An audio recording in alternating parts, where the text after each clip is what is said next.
A group of strong-looking and agile men run through a night forest, chasing someone. One of them accidentally stepped on a branch lying on the ground while escaping, causing a loud crunch to resound in space. The fighters deftly jumped onto tall trees and began to wait for their victim, standing on the branches. Suddenly, the pursuers discovered a burning fire surrounded by trees, and next to it lay a bundle of cloth that resembled a swaddled newborn baby. The man holding the knife in his hand came closer to examine the desired find more closely. His team crouched in the tree branches, waiting to receive the next order from their leader. The antagonist's face shows rage, and the irises of his eyes glow bright red. The blonde jumped several meters into the air, then threw his cold weapon straight into the bundle of fabric. The bundle lying on the cold ground was pierced through with a knife, causing a black hole to appear at the site of the wound. The attackers discovered that the bundle did not contain the baby they had been hunting for so quickly. A look of bewilderment appeared on the pursuer's face, and he was surprised to find that it was empty inside. Suddenly, the man heard a voice behind him saying that the one he was chasing was standing right behind him. He turned around and saw a guy standing on a tree branch holding a battle bow in his hand. The guy looked at him with an indifferent expression on his face, not showing any strong emotion. Suddenly, the guy who was being chased declared that he now had every right to kill his pursuers. He broke a wooden stick in half and clarified that his counterattack would be considered simply self-defense. The hero fashioned an improvised arrow from a thin wooden stick that he broke off from a tree branch. The dark-haired boy took aim to deliver a crushing blow to his enemy. The attackers were very surprised and laughed because the hero was going to hit them with a simple wooden stick. One of the antagonists said that the young man was crazy for choosing such an unreliable method of murder. The pursuer didn't have time to finish speaking before a sharp arrow in the form of a stick, gifted with an unknown force, hit him right in the forehead. The attacker was killed with one blow as the branch pierced his skull, leaving no chance for survival. He immediately fell to the ground, uttering a heart-rending death groan, and stopped showing signs of life. The gang leader was extremely surprised and discouraged, and was so taken aback that he could not utter a word. The blonde and his partner were seriously scared, and had already started to back away so as not to become the hero's next victim. One of the pursuers, terrified, shouted loudly that the boy had power. Suddenly, the branches that the daredevil uses as weapons turn into glowing arrows with incredible power. He spoke, making a note to himself that the first enemy had already been successfully defeated, and the next ones were next. The young man then deftly shot his bow at the next pursuer, who immediately fell to the ground with a crash, having fallen from a tree branch. The blonde, the leader of the pursuers, was furious, but his mind was also gripped by animal fear. The hero with the magic bow began to list his victims and deal with each subsequent one with just one shot. Standing on the tree, he began to quickly make more and more arrows, using the same ordinary branches, turning them into magical ones. Suddenly, the main enemy raised his hands up and began to beg the main character for mercy. The guy said that anyone who is willing to kill another person should not be afraid of being destroyed himself. The final shot hit the blonde man, and the magic arrow pierced his body, knocking the man off his feet. The sweaty face of the stricken enemy showed the death throes that became the last seconds of his life. A tired daredevil returns from the battlefield, wondering if he left any traces behind.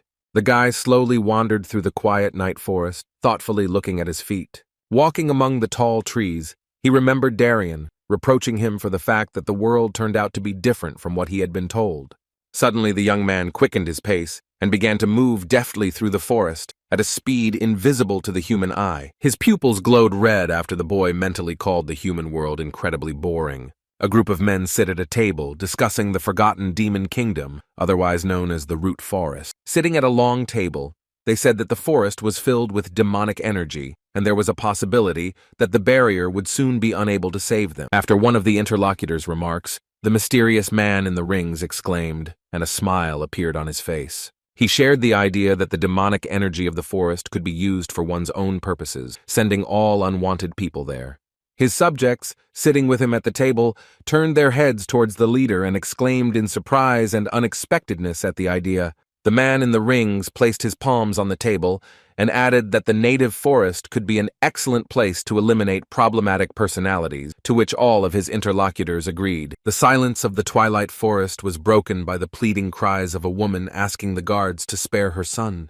A muscular man in uniform held the baby in a swaddling cloth, not giving him to his mother, because according to him, he was already cursed with the seed of darkness. The knight placed the baby on the ground, after which he was immediately illuminated by a magical yellow light, and the silence was interrupted by the shrill screams of the mother.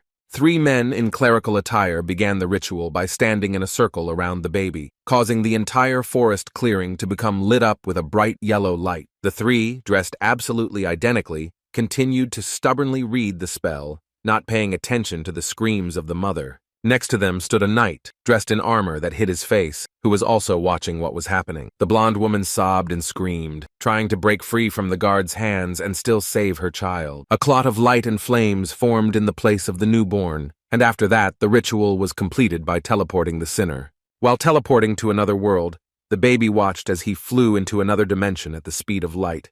At that moment, the baby did not yet know that he would have a chance to return home, and then all his sins would be forgiven. Finding himself in another dimension, the baby lay alone, surrounded by a dark forest, causing him to start crying loudly. The baby lay quietly in the dangerous forest, called the Haven of Monsters, and could not move because of his still small age. Clots of dark energy in the demonic forest enveloped the newborn. He suffered for a long time from cold and hunger, because no one could help him.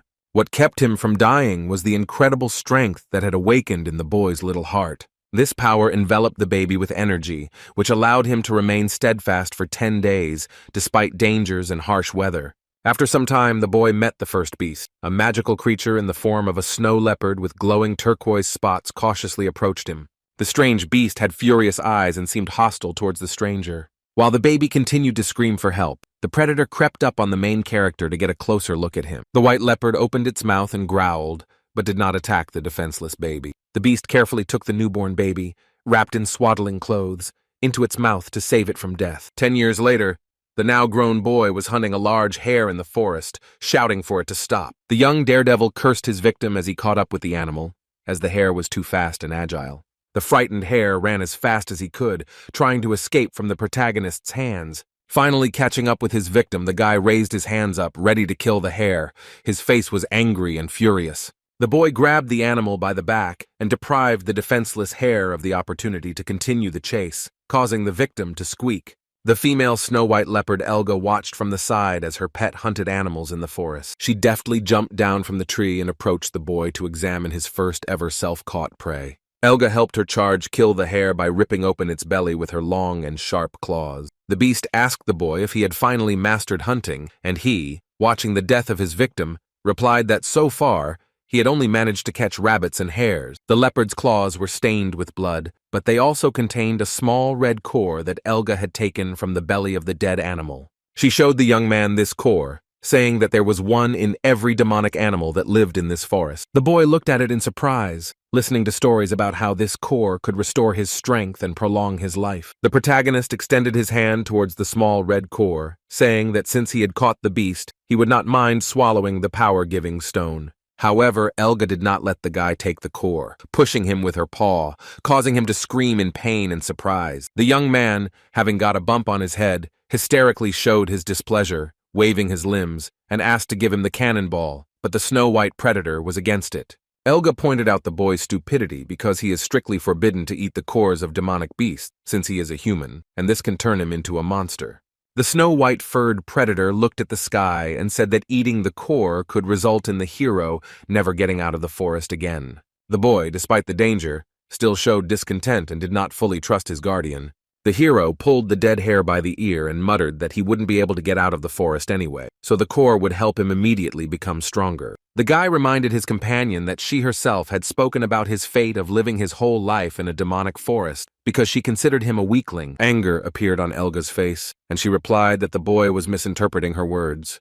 The guy, exhausted after a long hunt, looked at the predator in surprise and asked her again. The giant beast's head turned towards the boy, and Elga said that he still had a chance to get out of the forest. The guy didn't believe the predator's words, because according to him, she had previously said that it was impossible to leave the cursed forest. Continuing to walk through the forest after the hunt, Elga clarified that she had now changed her mind, because someone had convinced her that it was possible to get out of there. The boy, interested in the details, asked who the person was who told her about the way to leave the forest. After the answer, surprise appeared on the young man's face, because Elga replied that the secret was told to her by a man she had once seen.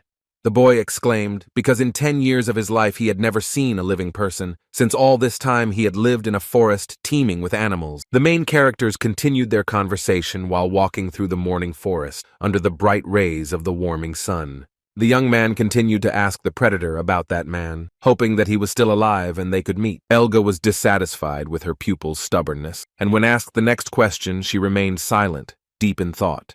The beast then told a story about this man, saying that he looked quite ordinary, and that when they last met, he was already old. The predator added that the stranger must be 90 years old already, and he could have died long ago due to the crushing demonic force and the lack of the seed of darkness inside him. The main character did not lose hope and continued to ask about the possibility of meeting that person because people can live up to 100 years. Elga was angered by the guy's question, and she took a branch in her tail and swung it at the guy, declaring his ingratitude. The snow-white fairy tale leopard continued to answer the boy's questions with displeasure, convincing him that the man could already have left the forest. Elga got really angry at the main character's next phrase about how he would just go and come back. She turned to the guy and started growling at him, telling him he was free to do whatever he wanted and giving him the location of the man. He didn't answer. The young man immediately ran away and didn't waste time looking for the stranger.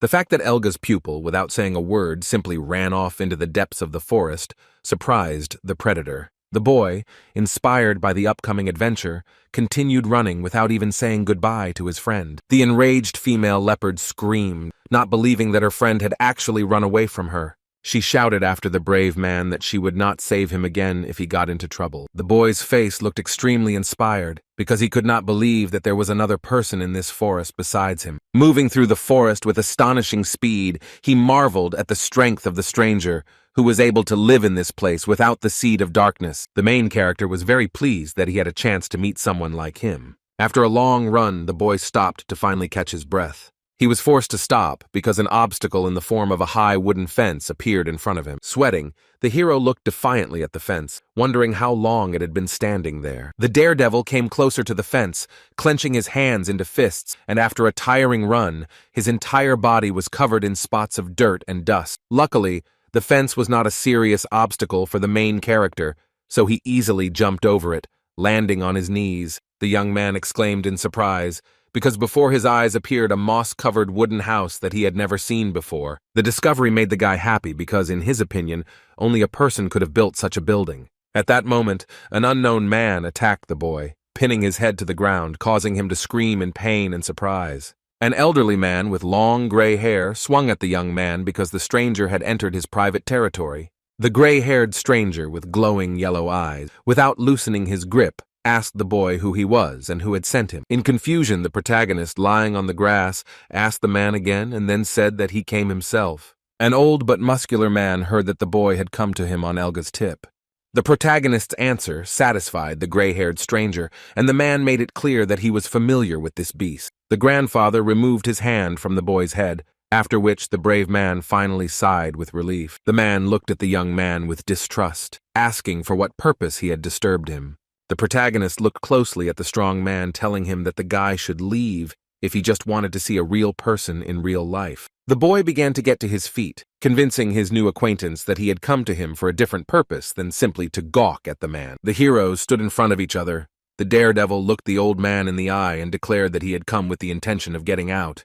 The boy frowned, looked into the man's eyes, and said with confidence that he wanted to leave the forest. Standing on the green lawn, the old man introduced himself to his new acquaintance and said that his name was Darian. With an angry expression on his face, the young man, sweating from the scrape, answered through his teeth that his name was Helmet. Darian looked down at the boy with distrust, asking him if he wanted to escape from the cursed forest. Without breaking eye contact, Helmet replied that it was Elga who told him about the man who knew a way out. The man began to dissuade the boy, saying that the world around them was not much better than where they lived.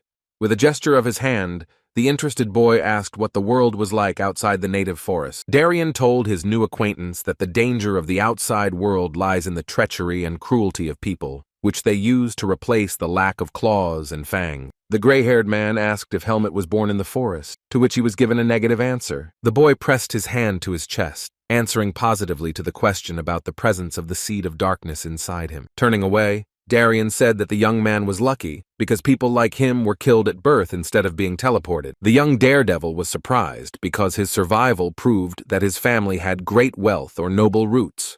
The elderly man, having continued to reason, agreed to help the guy because he was in debt to a predator named Elga. Suddenly, the old man turned to the youth to explain why the boy had ended up in this cursed place. The old man said that the boy ended up in the demon kingdom because of a seed of darkness deep in his chest. The man warned the boy that he would have to die in battle, because of the seed of darkness, the young man would be hated everywhere and by everyone. Standing in front of each other, Darien asked Helmet again if he really wanted to leave the forest even at the risk of dying when he got into the outside world. In response, the young hero only remained silent, looked at the old man with a determined gaze, and made it clear that he was serious in his intention. The old man saw the expression on the brave man's face and realized that the boy had no intention of retreating and still wanted to get out of the forest. Suddenly, the grandfather lifted the boy into the air with just one hand, causing him to scream in surprise. Helmet began to scream and shout as Darien carried him in an unknown direction like a feather. The boy began to swear and was extremely unhappy that the elderly man picked him up without permission. Darien only smirked in response to the youth's anger and noted the boy's fiery character. The two heroes continued their journey into the forest, and the old man said that in order to return to the world, the boy would have to turn into a human himself. Helmet continued to be angry, and his grandfather, with a calm expression on his face, offered to help him become a real person. The old man carried the boy like a light bag and answered the youth's questions about the way to leave the cursed forest. The elderly man stated that Helmet did not yet have enough strength to overcome the barrier to exit into the outside world.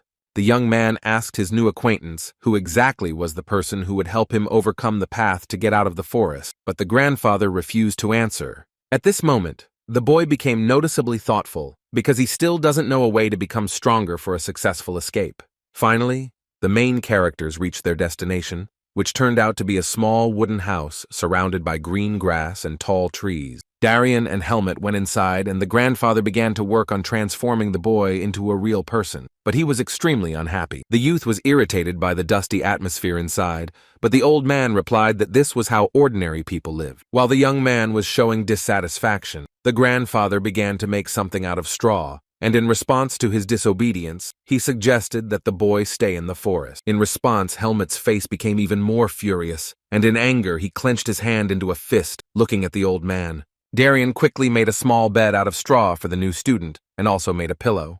The boy plopped down on his new sleeping place and was surprised, because before he had slept in different conditions. The young man settled down on the new bed, looked at the old man, and asked if he could rest now. Darien forbade the boy to rest, called him lazy, and ordered him to get out of bed because they still had a lot of work ahead of them. The grandfather gave the young daredevil a shirt, because before that the boy had been moving through the wild forest in primitive clothes made of fur. Helmet put on a shirt and pants, but the new clothes seemed very uncomfortable to him, which is why he began to constantly adjust them. The boy looked down thoughtfully, because wearing shirts and trousers was a completely new experience for him, since he grew up surrounded by animals. The main characters left the house and went out into the forest again, where the old man wants to teach the young man how to choose the right food for a real person. The grandfather had a bag of root vegetables on his shoulder, and he promised the new student to teach him how to cook food from seemingly inedible things. The elder took the root vegetable in his hand and began to cut out the core, explaining how to properly process such product. The old man and the young man stopped at a clear river, where the grandfather told them that it was water that was immune to demonic forces and was excellent for processing food. Darien washed the root vegetable in river water and handed it to the boy so he could try it. The young hero took the treat in his hand and tried it, and the taste of the product and its edibility pleasantly surprised Helmet. The boy learned his lesson, his mood improved noticeably, and the heroes continued on their way. The young man's good mood did not last long, because now he was forced to carry heavy water, which caused him to start screaming furiously. Helmet had 2 wooden buckets of water in his hands, and beads of sweat appeared on his face from fatigue. While the boy was complaining and cursing his teacher, a large predator crept up from behind in the bushes. The beast jumped towards the young man with lightning speed, which frightened him, causing the boy to drop the buckets of water from his hands. The predator turned out to be Elga, who stopped near Helmet and asked him what the young man was doing in the forest. The main character took the bucket in his hand and said that he was carrying out Darien's order, and in response the big cat complained that her boy never listened. A tired Helmet said that he was doing this because the old man had promised the young man to make him stronger. Elga lay down by the river and began to ask her pupil what would happen when he finally became strong. The boy's mood changed to sadness, and he told Elga that it was she who spoke about Helmet's need to live among people because of his origin. The predator thought about the young hero's answer, and was able to answer the boy only after some time. The big cat looked at her pet and asked if he was really sure that he would be better off in the outside world. A waterfall roared in the background as the young man told Elga that he was unlikely to get better if he stayed in the forest. Suddenly the beast interrupted the conversation and said goodbye to the boy, saying that he needed to leave already. The predator rose to her four paws and looked at her pupil one last time, remaining silent. Elga turned away. Sad emotions and resentment towards Helmut could be read on the unusual animal's face. Without saying another word, the big cat looked ahead again, sad that the young boy was so eager to leave the forest. Elga walked forward slowly, and then said out loud to herself that Helmut would have a glorious life. The main character, all sweaty and tense, cried out from fatigue as he carried out the old man's next task. Standing on the green lawn near the house, the young man did squats, listening to the old man's mentoring comments. An angry Helmut told the man that he was tired, but he did not let him relax. Otherwise, the boy would have to stay in the forest. The sweaty and tired young man screamed loudly because he was physically no longer able to repeat the squats over and over again. Darian, watching his new student, thought that the young man was holding up well because he didn't stop doing the exercises. Overcoming himself and his fatigue, with his hands extended forward, Helmut continued to squat stubbornly and diligently. Sweat was pouring down the boy's body, but he did not stop, which gave the old man the idea that the seed of darkness was not the only feature of the young man. Only at sunset did the young hero receive a command from his mentor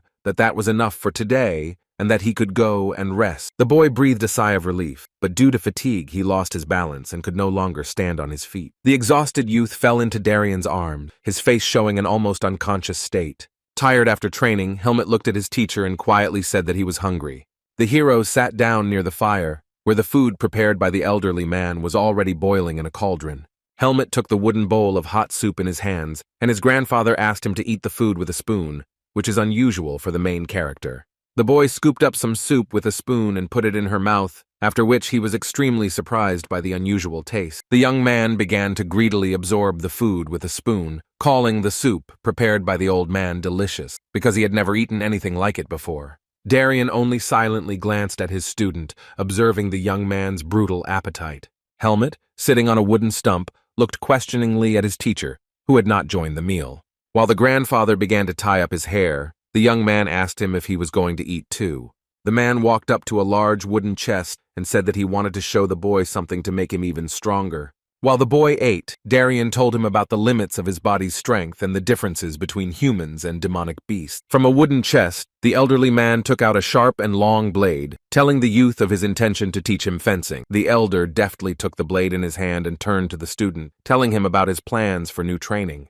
Darian then said that before the first fencing lesson, he intended to show the boy what the blade was capable of. The muscular old man took a fighting stance, holding his blade in one hand out in front of him. Darian began to swing his cold weapon, demonstrating his skill to the young hero. The man asked the boy to watch carefully so the youth's gaze did not leave the old man's performance. The teacher continued to swing the blade skillfully, as he would do in a fight with a beast or a man. The old man's expression became focused and serious. Loudly exhaling air from his lungs, he prepared to do new techniques. The primitive blade in the hands of the master became a destructive weapon, which, due to the speed of the swings, turned into stripes of bright light. Darian's skill surprised the boy because bright lightning flashed in the air from the swings of the blade. The master continued to demonstrate his techniques professionally, without answering the youth's questions. Approaching the boulder, Darian swung his blade again, striking the blade straight at the huge stone. At the sight of the impact, a large crack appeared in the stone, in which a bright white light was burning. The young hero was amazed and spread his arms, because right in front of him, the boulder shattered into hundreds of small stones after the master's blow. Helmut was amazed by what was happening. His eyes widened and he was speechless at Darian's skill. The old man stood by the stone he had struck, lowering his blade, and the boy continued to look at the fragments of the boulder, not believing his eyes. The man said that it was thanks to such skills that ordinary people managed to survive in the cursed forest. The amazed young man, stuttering, finally asked the teacher what it was, because before his eyes the blade had turned into a magical weapon with incredible power. Darian's weapon glowed orange again, and he told the boy that it was because of the power that some people could possess. The inspired boy looked down and looked at his palms, wanting to feel that same power inside himself. A joyful Helmut raised his hand and shouted that he also intended to master this power. Suddenly, the protagonist lost his balance, receiving a blow from Darian, who was dissatisfied with the words of his student. Writhing in pain, Helmut listened to the teacher say that he was still too weak to gain strength. Looking at the young man, Darien said that first the boy must understand the essence of the blade and master it. Holding a weapon in his fist, the man explained to the student that mastering the skill would be very difficult, but he was obliged to go all the way. Standing before his student, he held the weapon out in front of him and promised that the blade would definitely reward Helmut for his effort. Darien held out the cold weapon and placed it in the boy's hands so that he could begin his training. Determined to work hard, Helmut agreed with his mentor and gripped the blade tightly with both hands. Standing on the green lawn near the house, the teacher and his student began to study the art of wielding a blade. Suddenly, Helmut expressed dissatisfaction because the heroes had been performing monotonous exercises with weapons for a long time. Darien was unhappy that the boy was showing him disrespect, but the young hero did not admit his guilt. The young man asked the older man why he thought the boy was not ready yet. Darien called the young man a fool because he does not understand that the key to strength is not only a strong body. Helmut looked at the master with a puzzled face because he did not understand what else was needed to master the blade. The boy was seriously angry when Darien asked if he really needed to explain everything. The enraged youth began to shout at the teacher that he could not understand everything without Darien's interpretation. While Helmut continued to learn how to wield the blade, the old man was surprised by the strangeness of the youth, who, despite his discontent, quickly learned the lesson. The man wondered why, despite the seed of darkness and his upbringing among animals, the young man remained a reasonable and rational person. Helmut continued to swing the blade with diligence and concentration, causing sweat to appear on his face. The old man nevertheless decided to explain to the boy what he meant and why he took his blade in his hand. Unexpectedly for the student, the master swung his weapon and hit the young hero, causing him to cry out in fear. With this blow, Darien wanted to demonstrate to Helmut that he was still too weak to allow the teacher to hit him. The angry boy screamed again after the next blow and asked why the old man continued to attack him. The teacher asked the student if he understood the difference while the boy rubbed the place of the blow with his hand. Helmut glanced sideways at the old man in bewilderment, thought for a moment, and answered negatively. A look of shock appeared on the boy's face because he heard that Darien intended to leave the young man without dinner because of this oversight. Not wanting to be left without food, the protagonist put his hand in front of him and started shouting that maybe he understood the lesson. The boy began to reason that the pain sensations were different due to the different speed of the blows and the parts of the body they hit. The student became curious as to why he experienced varying degrees of pain when struck, despite the fact that the master's movements were the same. Darien told his student that mastery of the blade is not about precise movements. The master began to reason that the key to success was balance between mind and body. The older man added that Helmut must control the speed of his movements, muscle tension, and other important aspects. Darien concluded that his student would only be ready when he found a balance between soul and body in this matter. The knowledge he gained forced Helmut to briefly leave reality and become immersed in thought. The boy was helped back to reality by a flick from Darien, who said that for now the youth was not a swordsman but a simple forester. The old man announced a repeat of the previous training, and the protagonist again stood in a fighting stance, grabbing his blade with his hands. After training, the boy came to the river to rest, but began to complain of boredom. While walking through the forest, the main character met Elga again, telling her that they had not seen each other for a long time. The predator looked at her pupil in surprise, because during the short time of separation, the boy had grown noticeably. The big cat looked at the young man's matured body, asking how he could have changed so much in such a short time. Elga praised Helmut, telling him that the boy was growing up to be a real man, which pleased the young man's pride. The heroes began to discuss Darien and why this elderly man was in debt to the predator. Elga explained that she allowed him to live in the forest, which surprised the boy because she doesn't like neighbors. Helmut's words enraged the big cat, and she began to scream that she was still ready to fight with everyone. Having calmed down her ardor, the predator immediately corrected herself that she was not ready to fight with everyone because she did not want to meet some nasty snake again. The young man realized that Elga was referring to the two-headed serpent from the southern lands named Naho, who was hunting Darien. The boy asked Elga which of the two of them she thought would win in a fight with Darien. The predator, looking into the distance, thought about her pupil's question, wondering which of them was stronger. Elga, relaxing by the riverbank with Helmut, replied that she did not know which of them would win in a fight with the elderly man. She began to explain that demonic beasts were noticeably imbued with dark energy, while humans could hide it. The young hero listened attentively to the big cat's stories, pondering her words about the hidden power of people. He asked the beast if this statement meant that Elga could not defeat Darien. The predator again replied that she did not know who was stronger, and that Noha would not attack a man because of his hidden strength. Helmet stopped Elga's story and asked why this two-headed snake disliked Darien so much. Looking askance at the young man, the demonic white leopard replied that the reason for their enmity lay in Darien's destruction of some of Nohi's zones. The boy immediately began to ask the predator what the disgusting zone destroyed by his master was. Elga sat down, bowed her head to the young man, and asked him if he wanted to take a look at that area. Helmet crossed his arms over his chest and immediately declared that he definitely wanted to see, since he couldn't get his curiosity anywhere. Elga did not argue with her pupil and immediately agreed to take him to the area of the two-headed snake destroyed by Darien. The boy sat on the predator's back, and she began to move deftly and lightning fast through the forest, promising to show him the area soon. Sitting on the back of the beast, the young man looked down in amazement when the heroes had already arrived at the destroyed area. Elga turned her head back to tell the boy that they had arrived at the place they had talked about the day before. An emaciated, bald, middle-aged man cried, holding tightly to a wooden log. He screamed in incredible pain as the man behind him struck him on the back again and again with a long, thick whip. The long-haired woman screamed in terror, scratching her nails at the wooden post as another man dragged her aside by her ankle. Elga and Helmet jumped between the trees, looking out over the fenced slave farm in the air. The main characters stopped nearby, looking at the large arena where tens and hundreds of slaves lived and worked in straw huts. The people on this farm were forced to carry heavy loads. The men's faces showed hellish fatigue, and their bodies were covered in sweat. Helmet looked at this spectacle in amazement, because it was the first time in his life that he saw a slave farm. Suddenly, one of the slaves, a strong-looking man, collapsed to the ground from exhaustion, dropping a wooden log. The warden, holding a whip in his hand, immediately scolded the man, calling him a bastard and a slacker. He began to strike the slave lying on the ground with his whip, calling on him to get up and get back to work. The boy watching this scene learned from the predator that the man was being beaten for disobedience. An enraged slave farm employee ordered the girls who had gathered around the tired man to get lost. Helmet continued to stand on the hill and quietly watch what was happening on the slave farm. He noticed a sad girl in the crowd, who was one of the slaves, sweat running down her face from fatigue. The boy told Elga in surprise that the girls on the farm were somehow different from him. He saw that several girls were being driven into a hut, to which the predator said that they were being prepared for slaughter. Elga began to explain to the young man how women differ from men and why the two-headed snake Naho prefers to eat them. She added that before slaughter, all the girls are specially fattened so that there is more meat. Snow Leopard continued to tell the boy about the structure of the farm and how men work on it all their lives. Sitting on the predator's back, Helmet listened to Elga's story about how Naho was obliged to protect slaves from monsters in exchange for their labor.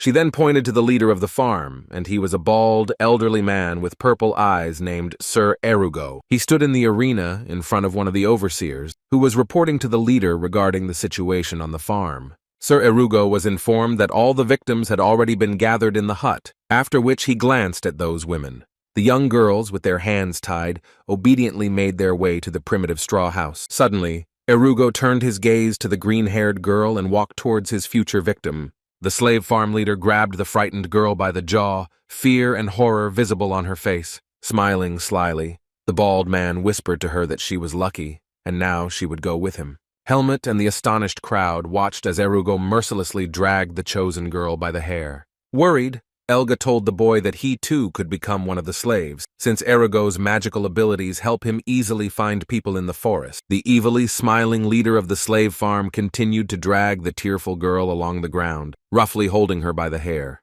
The boy, watching from afar, told the predator that she never gave him into Naho's hands so that he could also become one of the slaves. He looked questioningly at the discouraged Elga and asked why she hadn't handed him over to the farm. The predator lied when she replied that she did so only because she did not want to increase the cattle population at Noka. Helmet grinned contentedly.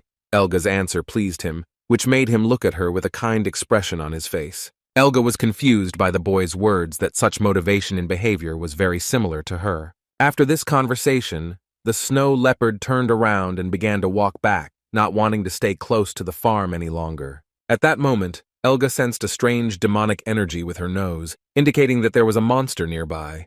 A giant purple two-headed snake appeared before the eyes of the main characters, its body enveloped in clots of dark energy. Enraged, Elga opened her mouth and released her claws. Vortices of blue energy formed around her body.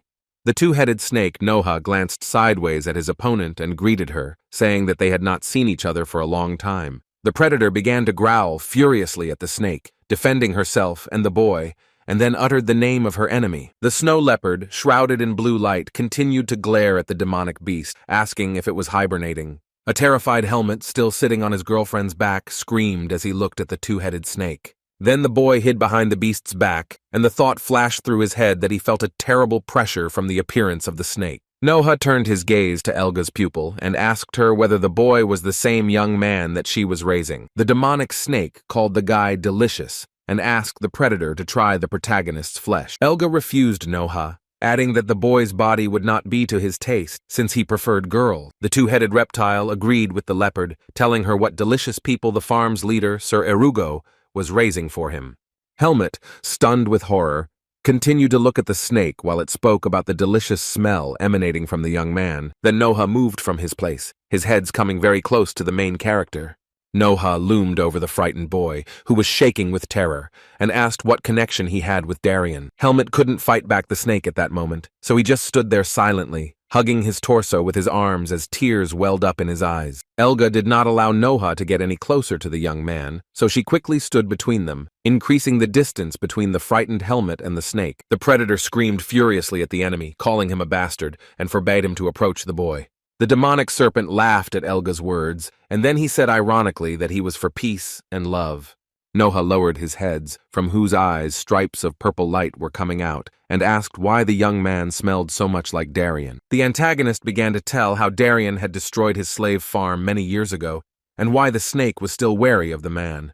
Grimacing in anger, the big cat replied through clenched teeth that Helmet had only stolen Darien's clothes, which is why he smelled like that man. The demonic beast believed Elga, but still added that he would have punished the young man if she had not been there. The boy's girlfriend became completely furious, bared her fangs, and began to threaten to kill Noha if he dared to touch Helmet. In response to the threats, the snake only laughed, saying that he was only joking, and noted his long-standing acquaintance with Elga. Noha once again addressed the predator, who was protecting the boy with her body, and asked the main characters not to return to the farm again. Finally, the two-headed serpent, opening one of his mouths, said that otherwise he did not want to collect Elga's white wool all over his territory. Helmet, who had experienced horror, finally breathed a sigh of relief, clutching his heart with his hand to catch his breath. Noha began to slowly walk away from the heroes, while Elga still remained wary, and the shocked young man hid behind her giant paw. The boy, sweat pouring down his face, was so scared that he began to lose consciousness, making strange sounds. Surprised, Elga looked at her charge, who was already unconscious and lying on the ground, asking herself if he had passed out. Soon the heroes began to walk along a forest path, and while Helmet complained of a headache, the worried predator told him not to go into the forest alone anymore. The big white cat added that because of fear, Noha would not come to their lands, but the young man should still be on the safe side. The upset boy did not contradict his teacher, agreeing with Elga's request. The predator asked the young man why his mood had worsened because of her warnings. She tried to console the protagonist, saying that he was just a child and that what happened was not his fault. With a thoughtful and sad face, Helmet asked Elga if he could ever become as strong as she and Darien. The white predator looked at her pupil and asked again in surprise. With his head down, the boy continued to ask if it would be difficult for him to gain the same strength. Elga began to talk about Darien's strength and also about the fact that she did not know about the true abilities of that man. The young man looked at the beast in surprise, because she said that such abilities were definitely not available to most people. The heroine gave her pupil some advice, telling him that the path would be difficult, but the end result depended only on him. Inspired by his tutor's words, Helmet clenched his pale, youthful hand into a fist. Elga continued, and stopping, looked at the boy and added that he would have to try hard to achieve his goal. The giant white cat silently continued to look at the young protagonist with a worried look. At this time, Helmet looked into space, completely in himself, and thinking about all of Elga's words. Afterwards, Elga closed her eyes and exhaled with displeasure, noticing some changes in the atmosphere around her. The heroine began to walk away, finally telling the boy that a man was approaching them. An elderly, gray-haired man was walking along a forest path, holding a haystack tied with a rope over his shoulder. It turned out to be Darision, who stood in front of the young man and, instead of greeting him, only said that the young hero was walking with that cat again. The young man, lost in his thoughts, finally turned around and, seeing Darien, uttered the name of his new teacher. The man turned his back to the hero again and, pointing out the late time of day, ordered him to return home. In response, the boy only looked ahead, sadness and concern visible on his face. Darien didn't pay attention to his student's silence and dejection, and continued walking towards the house. The giant white leopard remained nearby, hiding behind a rock and silently eavesdropping on the conversation between the two people. Hearing Darien's last words, Elga was alarmed by this, and the predator turned her head in their direction. She looked at Helmut warily, her eyes worried, and in her mind she decided to keep an eye on the boys. The young man noticed the predator's gaze on him. His eyes widened at that moment, and his facial expression changed to a softer one. The young hero Helmut looked at her friend and smiled slightly, as if he had read her thoughts. The boy followed his new teacher, and the mystical forest beast finally walked back to her business. It was already night outside, but Helmut still hadn't slept. He was grinding his teeth and groaning and screaming, and his face was sweaty. The boy was writhing in pain, his knees pulled up to his chest on his bed and complaining out loud about the unbearable pain in his stomach. A grimace of pain froze on his face. At that moment, the main character felt like he was about to die. The day before, Darien had given the young man a bunch of unknown herbs and ordered the boy to eat it before going to bed, causing Helmut to look questioningly at the unfamiliar food. He picked up some long green leaves and asked the man what kind of grass it was. Darien stunned the protagonist with his answer, stating that these leaves were a poisonous plant. Before the boy could object, an elderly gray-haired man slapped his face with his palm, saying that the plant suppresses the seed of darkness. The young man obeyed and ate the leaves before going to bed, but that night he was writhing in unbearable pain in his stomach. Helmut's body was all sweaty, and he began to scream out loud about why his whole body was now hurting because of the poisonous plant. He grabbed his t-shirt with his hands and, unable to bear the pain any longer, began to scream loudly. Now a look of rage appeared on his face, and he began to turn to Darien, asking him what he had fed the young hero. At this time, Darien was absent, and instead of sleeping, he walked through the Rocky Mountains, holding his blade in his hand. The gray-haired man was wondering how many 4 or 5 years were left until the unknown event. After some time, Helmut began training with a blade. Standing in the middle of the forest, he swung a cold weapon in front of the trunk of a large tree. The young man's muscular body was covered in beads of sweat. The hero concentrated on practicing his blows, causing damage to the tree. Baring his teeth, the young protagonist hit the pole again and again, applying all his strength. Due to the numerous blows of the blade, many marks have already appeared on the bark of the tall, deciduous tree. Darien, standing nearby, watched his new student's training carefully and quietly. Long gray hair covered his eyes, but the man could still follow all the boy's actions. To the boy's surprise, Darien said that he seemed to enjoy the sword exercises, causing the young man to joyfully exclaim his name. Pleased with himself, Helmut held the blade out in front of him and boasted to his teacher that his body and vision had become much more obedient. Darien confirmed the boy's suspicions that this effect arose after consuming that poisonous herb. A cheerful and motivated Helmut answered the man's question about whether his stomach still hurt, but said no.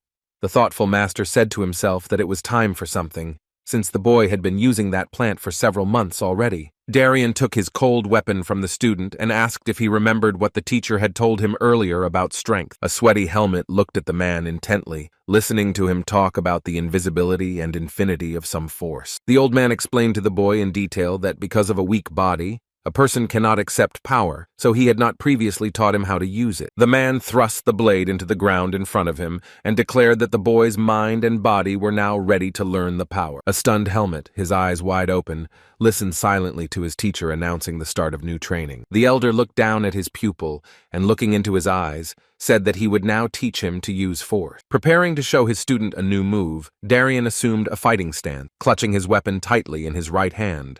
The muscular older man raised his right arm to the side, the wind blowing his long gray hair through the air. The master abruptly thrust the weapon forward, grasping it tightly with his palm. The old man exhaled sharply, opening his mouth slightly and prepared to activate his power. Suddenly, the space around him and the blade itself were illuminated with a bright yellow light, indicating the appearance of power. Helmut, who stood opposite the teacher, concentrated, his body tensed, and he also held his weapon out in front of him. Darien, whose sword was radiating power, told the boy to absorb this energy into himself and redirect it. The old man changed the position of his weapon, putting his hand in front of him so that Helmut could more easily cope with the task at hand. The master's hair was floating in the air due to the strong wind created by the force, he asked the young man to redirect it into his blade. With surprise on his face, Helmut continued to listen to the teacher's instructions that this was the essence of strength. Concentrating, the protagonist took the blade in both hands and held the weapon out in front of him, following the master's instructions. The young man spread his legs wide, getting into a fighting stance, and the man advised him to maintain his breathing rate. Darien continued to instruct his student, speaking of the importance of remaining calm and moving with ease.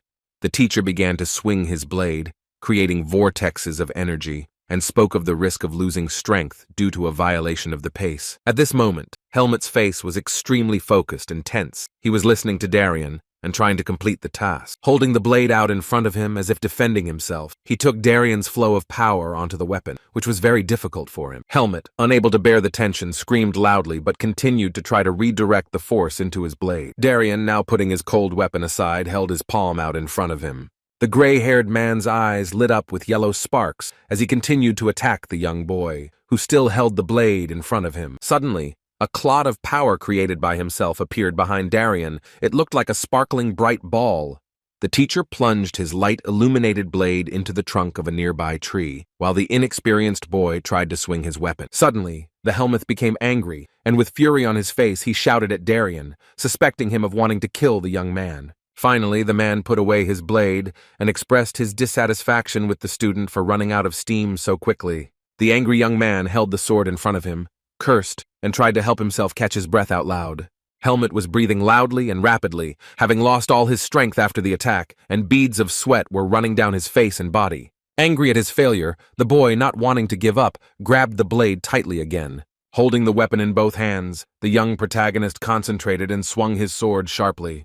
He began to swing the blade again and again, while a stunned Darien stood back and silently watched his movements. Looking at the boy's useless movements, he ordered him to turn on his instinct, feel the power, and absorb it.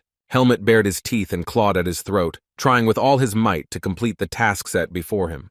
The protagonist was forced to back away after Darien counterattacked the boy, adding that no one gets it perfect the first time. The exhausted youth looked at the man, listening to how from now on all training between the master and the student would be like this. Suddenly, the hero's blades collided, crossing each other, causing the entire space around to be illuminated by a bright light. Looking down at his student, Darien asked him to show his determination. Despite his visible fatigue, Helmut's face showed signs of inspiration, and he was ready to try again. The young protagonist, his face showing anger and concentration on the task, once again held his weapon out in front of him. Darien and Helmut engaged in combat, swinging their blades again and again as they were surrounded by tall trees. The young man bared his teeth and diligently practiced his blows on the teacher while listening to instructions about speed, tempo, and the need to move without stopping. The protagonist turned his attention to the tree, continuing to systematically hit the pole. Traces of orange light remained in space after the blows. The concentrated Helmut listened to the teacher and tried to absorb all the surrounding energy. The boy closed his eyes to concentrate even more and complete the task at hand.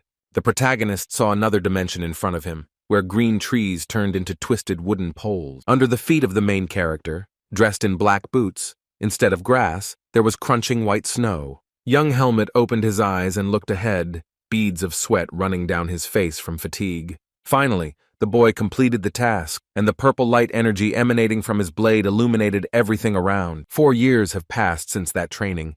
The main character was in a snowy forest and was cutting down trees. The young man easily cut down the thick tree using his blade, after which the pole fell to the ground with a crash. Pleased with himself, he straightened his back and looked at the work he had just done. The sky in the winter forest was cloudy, and everything around was covered with a layer of recently fallen snow, and felled logs lay on the ground. Taking one last look at his blade, the protagonist said that was enough for today and finished the job. Hearing a voice from behind, he turned to Darien, asking if he had been watching the boy. The older man, crossing his arms against the cold, said that the young daredevil had grown noticeably over the past 4 years. Helmut was skeptical of the old man's words, pointing out his weakness, and then offered his teacher a duel. Darien did not immediately agree with the proposal and asked the guy to demonstrate his strength before the fight. The boy was unhappy, because the teacher did not agree to fight him last time, and the old man told him to obey. The young hero cursed, but immediately raised his blade, preparing to carry out his master's orders. Helmet closed his eyes, tension showing on his face. The guy concentrated to demonstrate strength. The space around was colored in purple light, denoting the boy's strength, and Darien carefully watched the student's action. Grabbing the blade with both hands, Helmet assumed a fighting stance, his weapon glowing purple. The young man was exhausted, and words about the talent of his student, despite the seed of darkness within him, flashed through the old man's thoughts. Images flashed through the old man's mind as he wondered whether Helmet would be able to turn the world upside down, for good or for bad. After some thought, Darien closed his eyes for a moment and then came to the conclusion that it was time. He looked thoughtfully at Helmet, who was pleased with his skills, and in his mind he decided that it was time to let the boy go on. The young hero continued to confidently hold the blade in his hands, continuing to demonstrate his strength to his teacher. Now Darien voiced his thoughts, telling Helmet that it was time for him to move on. The young man was stunned by his teacher's words, and at first did not understand what exactly he meant. Looking up at the sky, the elderly man confirmed the young hero's suspicions, saying that it was time for him to leave the forest. A surprised Helmet, spreading his palms to the sides, indicated his weakness, but Darien declared the need to leave the forest due to the growing power of the seed of darkness. The old man exhaled hot air, which immediately turned into steam in the cold, and looking at the boy, added that he would not have a second chance. Helmet listened attentively to the old man, looking at him from under his brows, his hands clenched into fists. Darien began to explain to the student the way out to the outside world, telling him about a weak spot in the divine barrier in the north of the forest. The older man looked at the boy with a serious expression, talking about the theoretical possibility of leaving the native forest through a gap in the barrier. Helmet listened to the teacher, his mouth open in surprise. He heard from him that the boy had a chance to get out even with the seed of darkness. The young hero chuckled and asked the old man with a displeased face where that weak spot was. Darien replied that he did not know the location of the breach, but he knew a person who had this information. The old man stunned the boy by telling him that the man was Erugo, the owner of the slave farm. The young man began to mentally recall how he had seen Sir Erugo on the farm, and that it was he who he needed now. In response, the main character chuckled thoughtfully, without saying a word to the elderly man. Darien began to tell the boy about the human world, warning him about how much Helmet would have to endure there. The old man shared with the boy that because of life in the forest, the world around him might seem like a real miracle. Wincing, he again warned the youth that even outside the forest, tragedies would haunt the protagonist. Helmet just looked at the old man in amazement with his eyes wide open and remained silent in response. Darien continued to give the boy advice that tragedies were inevitable and that one day the young man would feel helpless. Then the old man extended his hand to the boy, finally asking him not to lose himself, despite the circumstances. The man placed his hand on his protégé's shoulder and squeezed it while the excited youth silently listened to his parting words. The old man removed his hand and turned away, asking if Helmet had any other questions. The boy became angry and clenched his fist, asking if Darien was going to walk this path with him. The white-haired man coughed, pressing his fist to his mouth before giving his student an answer. Darien looked Helmet straight in the eye and confirmed all the young hero's fears. Our young protagonist looked intently at his mentor, his face showing thoughtfulness and some resentment. Having heard no more questions from Helmet, the old man said that he was going to sleep now and invited the young man to visit him tomorrow. Turning away from the boy, Darien added that he just wanted to spend some time alone. The main character, as if enchanted, continued to stand silently in place, looking after the old man. Shocked by such news from his teacher, Helmet, lowering his blade to the ground, thought about everything that had happened. When night had already fallen, the boy sat on a snowy rock, pressing his knees to his chest from the cold, and looked at the winter mountain river. Even though he finally had a chance to get out of the forest, the young man didn't look very happy. Elga also pointed out the guy's bad mood by silently sneaking up behind her friend. The big cat asked him if it would happen tomorrow, to which the boy turned over his shoulder and said her name. With an angry and offended expression on his face, the guy, flushed with emotion, answered the predator's question affirmatively. He began to tell Elga that he would finally be able to leave the cursed indigenous forest. The boy shared with the beast that despite the good news, something was pulling at his heart, and he did not know the nature of these feelings. Elga, resting her head on her paws, glanced sideways at her charge, thinking about the boy's question. The large white cat with black spots without answering turned its head in the other direction. Then she answered the young man, while he sat leaning against her large, warm body, that he was slowly becoming a man. Returning home to Darien, the protagonist grabbed the handle of the front door and opened it slightly. The big cat led him to the hut and watched as the boy went inside.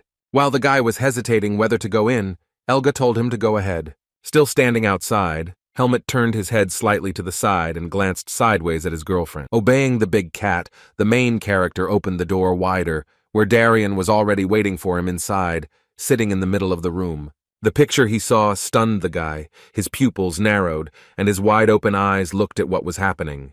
An elderly man sat on the floor with his eyes closed, legs crossed, and in front of him lay a tied bag and a sword. The teacher seemed to be in a trance, and despite the boy entering, he didn't even move. The frightened boy looked at his teacher, and then said the man's name in a questioning tone. With his hands clenched into fists, Darien still remained motionless and did not react to the student's words. Helmut was surprised by the old man's unusual behavior. He repeated his name, and then said that he did not understand anything. The saddened protagonist came to the conclusion that the teacher's silence indicated that the young man really needed to leave. The guy came closer, bent down, and silently took the sword lying in front of Darien, intended for the main character, into his hand. Having taken the cold weapon and the bag with unknown contents, the hero took one last look at the still motionless old man. He continued to look at the silent Darien, hoping that he would speak. However, the long-haired, gray-haired man still remained in the same position, did not look at the young man, and did not say a word during this entire time. Without waiting for a reaction from his mentor, the young hero tightly closed his eyes. A moment later he opened them wide, the boy's expression showing mixed emotion. The figure of his teacher flashed through the boy's mind, and he mentally said that he would always remember him. Leaving the wooden hut with a bag slung over his shoulder, Helmut carefully closed the door, while Elga still remained in the yard. He stood in front of the big cat, and she told the boy that Darien's time had come.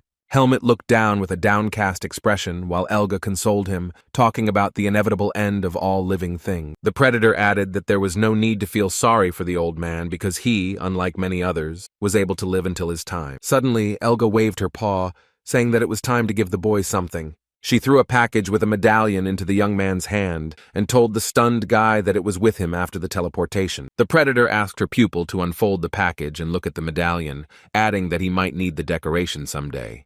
The protagonist unfolded the gray piece of cloth and saw in it a large gold medallion hanging on a chain. Elga also looked at the decoration that she had been hiding since her meeting with Helmut and said that it was an extremely rare metal, pure gold. The predator added, looking at the boy opening the medallion, that he might have been born an aristocrat. Opening the medallion, the young protagonist saw an inscription there that read, "May the light show you the way." The heroes began to wonder what the name Margaret Irene, written on the medallion under the inscription, meant.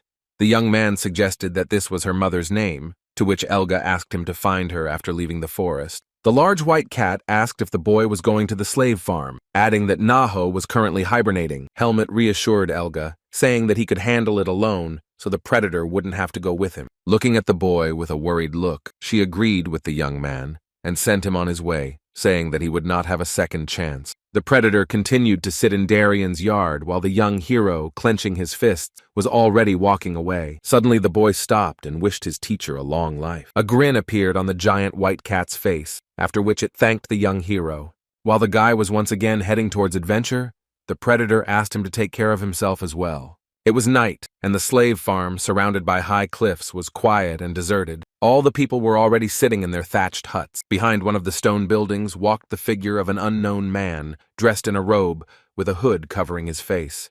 The slave farm's overseer, Sir Erugo, entered the dark chambers and pulled back his hood, revealing his bare skull.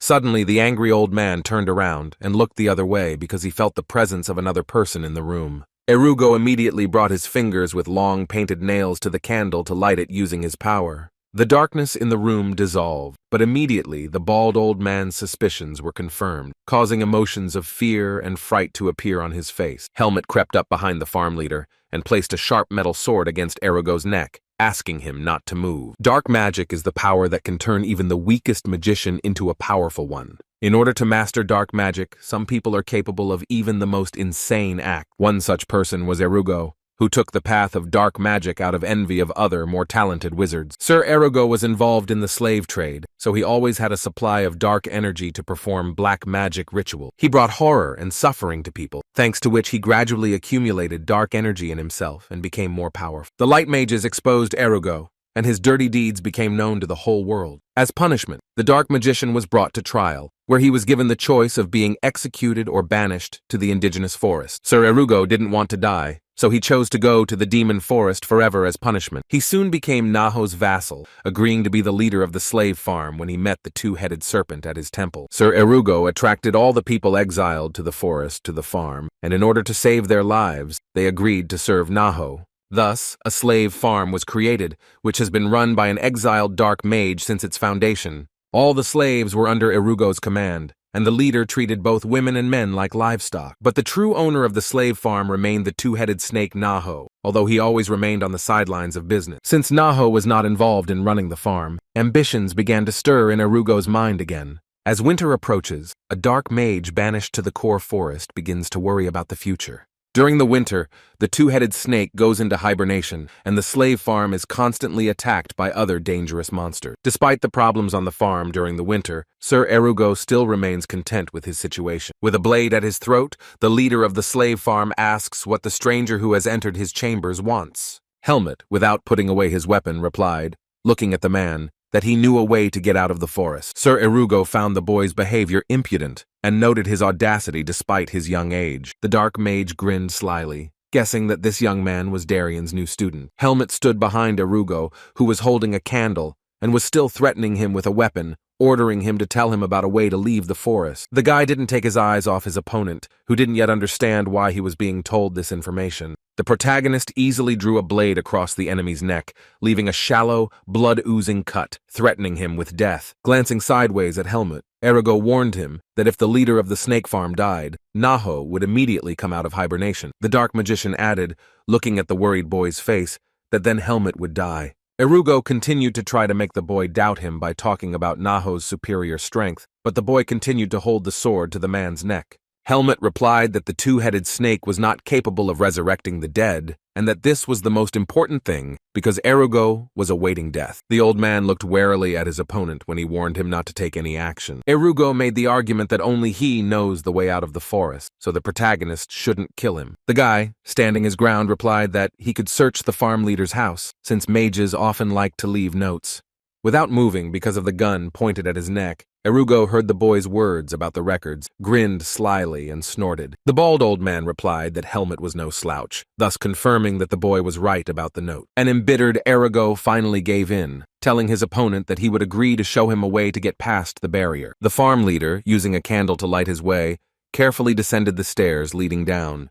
Helmet, who was walking behind, did not hide his weapon, and still held the sharp blade of his sword at Erugo's neck. Suddenly the slave farm overseer spoke up, asking the boy's name. The young protagonist looked at the dark magician with displeasure, and replied that it was none of his business. Erugo, while the heroes entered the dark corridor, did not seek an answer, but asked the young man to say something. The heroes entered a spacious library, and the old man said that the method he had found was a theory that had not been tested in practice. The young man looked angrily at Erugo, who was saying that only Darian could handle this task, but apparently he was not going to leave the forest. Looking sideways at Helmet, the leader of the slave farm asked how Darian was doing, to which the boy responded with silence. Erugo's mood noticeably lifted upon hearing only silence from the young man, and the old man assumed that Darian was already dead. The dark magician, laughing at the conclusion that pleased him, walked up to the bookshelf with a candle in his hand and picked up an old-looking purple book. Helmet immediately extended his hand, ordering Erugo to hand over the book, but the bald old man told him to wait. The boy's face was seething with rage as the farm leader offered him to become his apprentice and move here. With sadness and anger in his eyes, Helmet immediately replied that he did not want to become his student. Inspired, Erugo raised his hands up and began shouting that he was ready to give the boy everything if he agreed. Seeing the dark magician's behavior, Helmet immediately held his sword in front of him, preparing to attack. The young hero again put the blade to Erugo's neck, declaring that he was going to get out of the forest alive and that he didn't want anything from the old man. Trying to put some distance between himself and the blade, the farm leader stared silently at the tip of the sword as Helmet ordered him to hand over the book. The dark magician did not argue and said that the book was found in the library back when he had just started running the farm. Having received the book in his hands, Helmet read it carefully, while Erugo explained that the plan of the magician who wrote it was to use stealth magic. The old man continued to explain that the weak point was at the waterfall, where dark energy, neutral water, and the divine barrier were mixed. Irugo tried to instill doubt in Irugo, telling him with a sly face that even so, the divine barrier would not let anyone who possessed demonic energy through. Satisfied with the information he had received, Helmut immediately put his sword back in its sheath and declared that he was ready to spare the old man. But in his head, the guy thought differently, because the dark magician continued to displease the main character. Darian's words about not being able to control other people's lives came to mind, and so contradictions arose in Helmut's head. The mentor taught the boy forgiveness, so he delivered a weak blow with force to Irugo's torso, causing the old man to fly back. Not expecting to be attacked, the slave farm leader began to scream in pain with his mouth wide open, with horror on his face. Helmut, having successfully neutralized the old man, took a long, thick rope in his hands and began to tie it around Irugo's body. The dejected dark mage only looked down and sighed loudly as he sat on the floor, completely immobilized. Finally, the young hero began to hit the tied-up old man repeatedly with 2 fingers, causing him to widen his eyes and scream in pain. Helmut leaned over the dark magician tied to a pole in the library and said as a parting word that he would be found soon, and asked him not to do evil anymore. An enraged Irugo shouted after the protagonist, insulting him as a bastard because the boy managed to block the old man's magic. After asking the young man if he thought he could get out alive, the hero suddenly stopped. Looking sideways at the tied-up old man, he confidently said with a satisfied smile on his face that of course he would get out. Unable to help himself, Irugo sat alone and silent, securely tied to a red pole in the middle of the spacious library. The bald old man could not hide his rage and began to scream loudly at how Helmut dared to do such a thing, causing the blood vessels in his eyes to burst. Suddenly, Irugo's dark energy awakened, and his body began to be enveloped in purple smoke. With a distraught face, he called Helmut aloud a self-confident freak and shouted at the top of his lungs that he intended to destroy the boy. The space was illuminated by the light of purple lightning as the dark mage began to yell, calling for Mr. Naho to wake up. Immediately, the spacious library building began to shake and stones began to fall from the ceiling. Cracks appeared in the solid stone floor, from which purple light emanated, indicating the manifestation of demonic energy. The 2-headed snake Naho heard Irugo's pleas and awoke, and with his appearance destroyed the building, turning it into hundreds of stones. The monster, having emerged from hibernation, turned to the tied-up old man and asked if he had awakened him for no reason. Stammering in front of his master, Irugo began to justify himself and asked Naho to listen to his explanation. The bald old man started screaming, telling the 2-headed snake that Darian was dead and Helmut had just been here.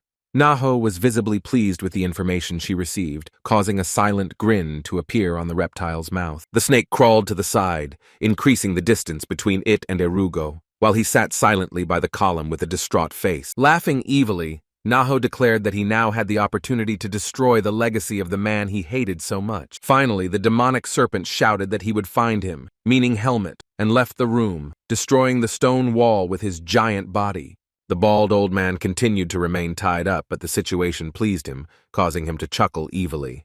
While the young hero was already running deftly through the forest, jumping from branch to branch, Irugo continued to shout to himself that now the boy would not get out alive after such humiliation. His face was content and inspired as he kept saying that everything in this world comes back and Helmut should be prepared to die. At this time, Helmut, extremely focused on completing the task, was heading towards the gap to leave the forest. It was already night outside, but the lightly dressed Helmut moved deftly through the snowy forest, jumping from branch to branch with lightning speed. The speed of the young protagonist was so astonishing that to the human eye he left only a white trail behind him. Suddenly the young man stopped, sensing something was wrong, and, cursing, grabbed the sword he had received from Darian.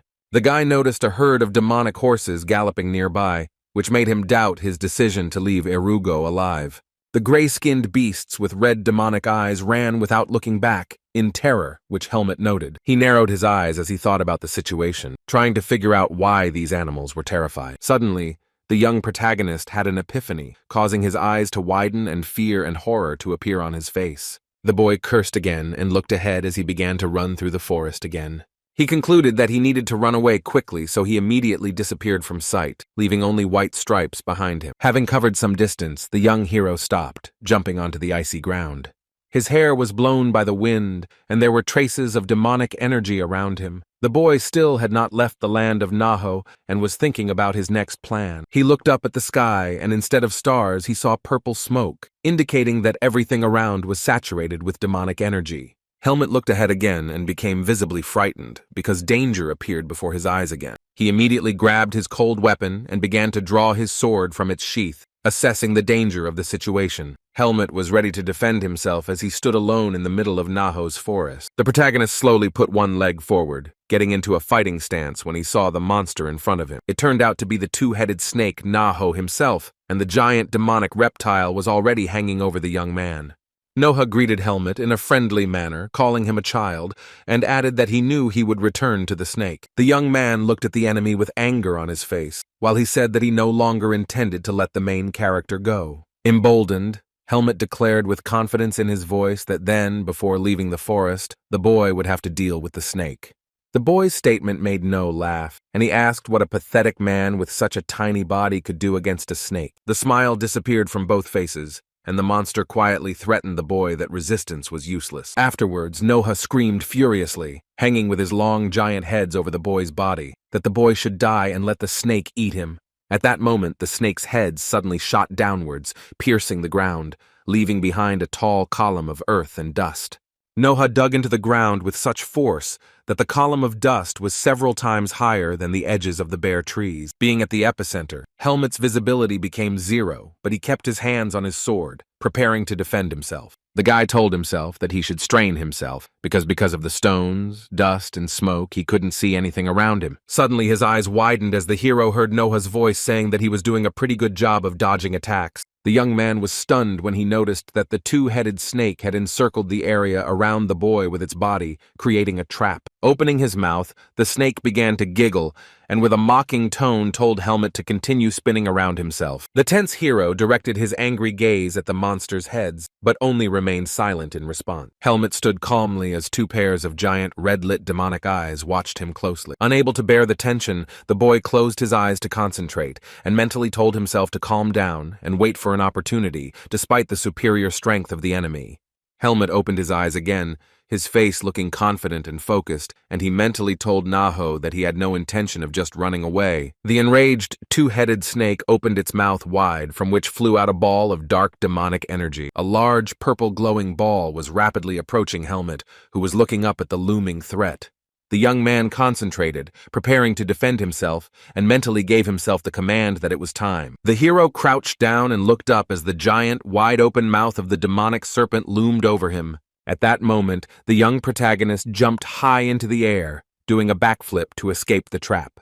Helmet successfully completed his trick, and a moment later landed with both feet right on the body of the snake. With a concentrated face, he ran as fast as he could, thinking about the power of energy enveloping the two-headed snake. The guy grabbed his weapon and began to take it out of its sheath so that he could soon attack the enemy. He looked at Naho's enraged head while the boy's mind was filled with thoughts about the demonic beast's weak points. Holding the weapon, illuminated by power in front of him, he mentally called the snake's eyes its weak point and struck. Feeling like he was being attacked, Naho's still intact eyes widened noticeably in pain and surprise. The reptile roared loudly and began to shake its long neck as a powerful stream of blood flowed from the affected eye. Having made a successful strike, Helmet jumped off the neck of the two-headed snake and landed with his feet on the ground. Frowning, he glanced at Naho again, thinking that he had bought time, but the youth still did not have enough strength to completely defeat the beast. The boy began to retreat, realizing that he could not hold out any longer because he had used too much force, while the snake screamed and told its second head to gather itself together. While the two heads of the giant demonic snake were arguing and quarreling among themselves, the young hero successfully increased the distance, rushing into the forest. Helmet was visibly surprised, which was reflected in his gaze when, while escaping, he heard something happening behind him. One of Naho's heads screamed angrily at the other, calling it stupid, as it was already separated from the body, with demonic blood splashing out of its neck. The young hero turned around, looking at the scene in amazement, while Naho accused his second head of not being able to handle even a bug. After surviving a fight with a guy named Helmet, the demonic snake breathed a sigh of relief. He was pleased that he had finally gotten rid of the useless part of himself, and then raised his voice, shouting that now it was time to get rid of the man too. Having regained his strength, Noha immediately hovered over the body of the stunned guy again, while everything around was illuminated by the demonic energy of the snake. With all his might, the exhausted Helmet grabbed the sword in both hands and held the weapon out in front of him to repel the new attack. He gritted his teeth and furrowed his brows, trying his best to protect his life from the attacking snake. Having received the blow, Helmet nevertheless began to dodge with lightning speed, leaving behind streaks of white light. The attacked Naho Helmet screamed in pain while trying with all his might to escape from the maddened Naho. Here, the one-headed snake stopped, leaving behind ruins after its presence, because it noticed that the young man had disappeared from sight. The self-made Naho asked the missing Helmet out loud whether he could still hide even after such a strong blow from the snake. The snake added that now, after losing his second head, it would be much more difficult for him to find the boy. Naho's voice became furious as he began to shout and curse, asking Helmet where he was hiding, having covered some distance. The young hero, covered in bruises, stopped to finally catch his breath. Once in a safe place, the boy crouched down by a tree, thinking that he didn't expect Naho to be so strong. After resting a little, he stood up, clutching his ribs with his hand, groaned in pain, was glad that at least he had survived, and prepared to run again. Before he could continue his escape, the boy's eyes widened in shock and fear as the space around him was once again illuminated by Naho's demonic energy. The young man continued to hide behind the pillar of a wide tree as the snake slowly moved behind him, looking for its prey. A satisfied Naho, with an angry expression on his face, cursed and laughed, saying that he had finally found Helmet. He yelled at the guy for daring to hide in his own face, while the shocked hero was still hiding behind a tree, holding his bruised torso. Helmet made a sound of displeasure under his breath as he realized that Naho had managed to find him after all. At that moment, the demonic snake, already ready to attack, began to move towards its opponent with lightning speed. An enraged Naho opened his mouth as wide as he could, revealing long, sharp purple teeth. Helmet cursed. His expression changed to a tense one, and he grabbed his bladed weapon tightly. The protagonist held the sword so tightly that the veins on his hands stood out, and the thought flashed through his head that the guy didn't want to die like that. Gathering his will into a fist, he activated his weapon and stepped out from cover. The metal blade lit up with the purple power of a hero. The protagonist's plan to defend himself changed, and surprise appeared in his eyes when he saw a different energy in front of him. A giant white paw, illuminated by blue light, stepped onto the ground, leaving behind cracks. It turned out to be Elga, who came to the aid of the young man and immediately stood between the snake and Helmet, preparing to protect the boy. The demonic snake changed its mind about attacking the guy and stopped, looked at the leopard and greeted her, adding that they hadn't seen each other for a long time. The snow-white predator, with her mouth wide open, only growled furiously at Naho in response, looking him straight in the eyes, and then uttered the name of the enemy. Elga, who was furious at Naho's attack on her ward, arched her back, preparing to attack the snake. Helmet, who was still holding the sword in both hands and hiding behind the predator, looked at this picture with surprise. The boy shouted her name and saw Elga open her mouth and release her demonic energy to attack Naho. The boy covered his face with his hand, seeing a bright blue light in front of him, and pointed out loud at the appearance of the predator's energy. The big cat glared angrily at the young man, saying that she was glad he was alive, and adding that she would take care of the rest herself. Covering himself with his hands and making a face because of Elga's strength, the guy began to ask his friend to help him, but she ordered him to go away. Elga looked at the main character, and with fury in her eyes, she urged Helmet to go and get his freedom, which he wanted for so long. The young man stood there in amazement, holding out his hand to Elga, and silently watched what was happening. Fear appeared in Helmet's eyes, because the young man was afraid for the life of his girlfriend, who would have to fight the snake alone. Elga growled at the boy so that he would stop wasting the energy of a big white cat. Covered in bruises after the fight, Helmet did not dare to step away, still trying to convince the predator. At that moment, Elga released her demonic power at full power, roaring, her eyes completely turning blue. The stunned guy just watched what was happening from the side and remained silent, gritting his teeth. Looking down at the floor, he became noticeably upset and thanked Elga in a calm voice. The young hero quickly ran away while Naho and his friend were ready to attack each other. The predator, looking askance at the demonic serpent, deftly approached the enemy, moving her giant paws along the ground. Naho looked down at her, watching her actions for now, and only managed to chuckle in response. Suddenly, the beast began to scream furiously, opening its mouth and releasing a stream of demonic energy, complaining that the stupid, in his words, cat dared to interfere with him on his own land. In response, Elga only snapped back, disagreeing with Noha, because she was simply doing what she had to do. The giant snake spread its paws to the sides and laughed loudly, noting the wrongness of Elga and Helmut's friendship. Purple sparks appeared in the reptile's eyes when he said that he considered the predator and his pupil disgusting. Noha, his mouth wide open, thanked Elga for her visit and threatened that he now intended to eat them both. The big cat looked at her opponent with skepticism, asking if he could do with just one head what he couldn't do with two. The angry demonic snake opened its mouth as wide as it could, baring its teeth, ready to attack the cat. In response, Elga looked defiantly at her opponent and growled, revealing long, sharp white fangs. The two demonic beasts came as close as possible to each other, demonstrating their strength. Traces of sword swings remain in the air, cold weapons cut through the air with lightning speed, and the battle continues. Having completed the task, Helmut stopped and caught his breath, wondering if they were finished. On the snow-covered ground lay the headless corpses of demonic beasts, which the young man had successfully dealt with. He said out loud to himself that many days had passed since he met Naho on his land. Helmut stood surrounded by the bloody bodies of various animals, saying that he had easily dealt with them all, since these monsters were no match for that snake.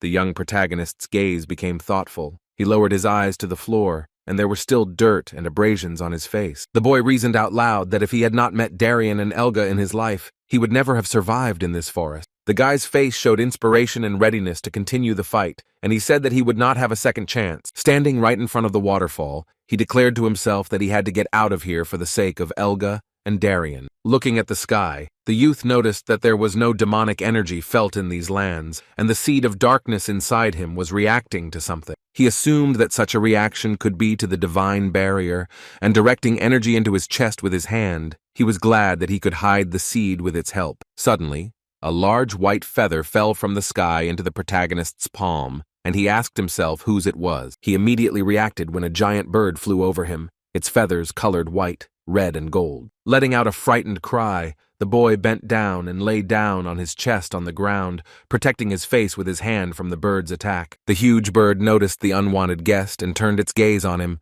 Its eyes were an unusual orange color. She stepped onto the ground with a thud, asking the young hero what a human child was doing on her land. The boy looked up in fear, protecting himself from the dust with his palm, and thought that he knew it couldn't be that simple, because all the lands belonged to demonic beasts. A beautiful white bird illuminated the space around with a purple light and calmly introduced itself as Agrella, asking the guy's name. In his mind, the boy noted that he had heard this name before, but out loud he still cautiously answered his new acquaintance that his name was Helmut. Looking at the bird, Helmut remembered that it was the Mistress of Light, Agrella, whose curiosity Elga had once told him about. Agrella said she could smell a familiar scent on the boy, hidden behind the stench of blood.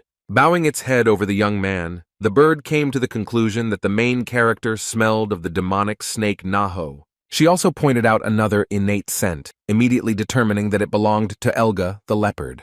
The demonic bird asked whose child the boy was, to which the young man, looking up at Agrella, replied that he was Elga's family. The Mistress of Light immediately believed the boy, opened her beak, and continued to address the main character. Suddenly, Agrella became angry, spreading her wings to the side and accusing the boy of Elga's family invading her territory. Helmut immediately began to defend his friend, stating that he came here of his own free will and for his own personal reason. Frowning, Agrella looked at the boy, then asking him to name the reasons why she could spare him. The young hero pursed his lips and looked at the amazing bird, thinking about his answer, mentally ordering himself to calm down.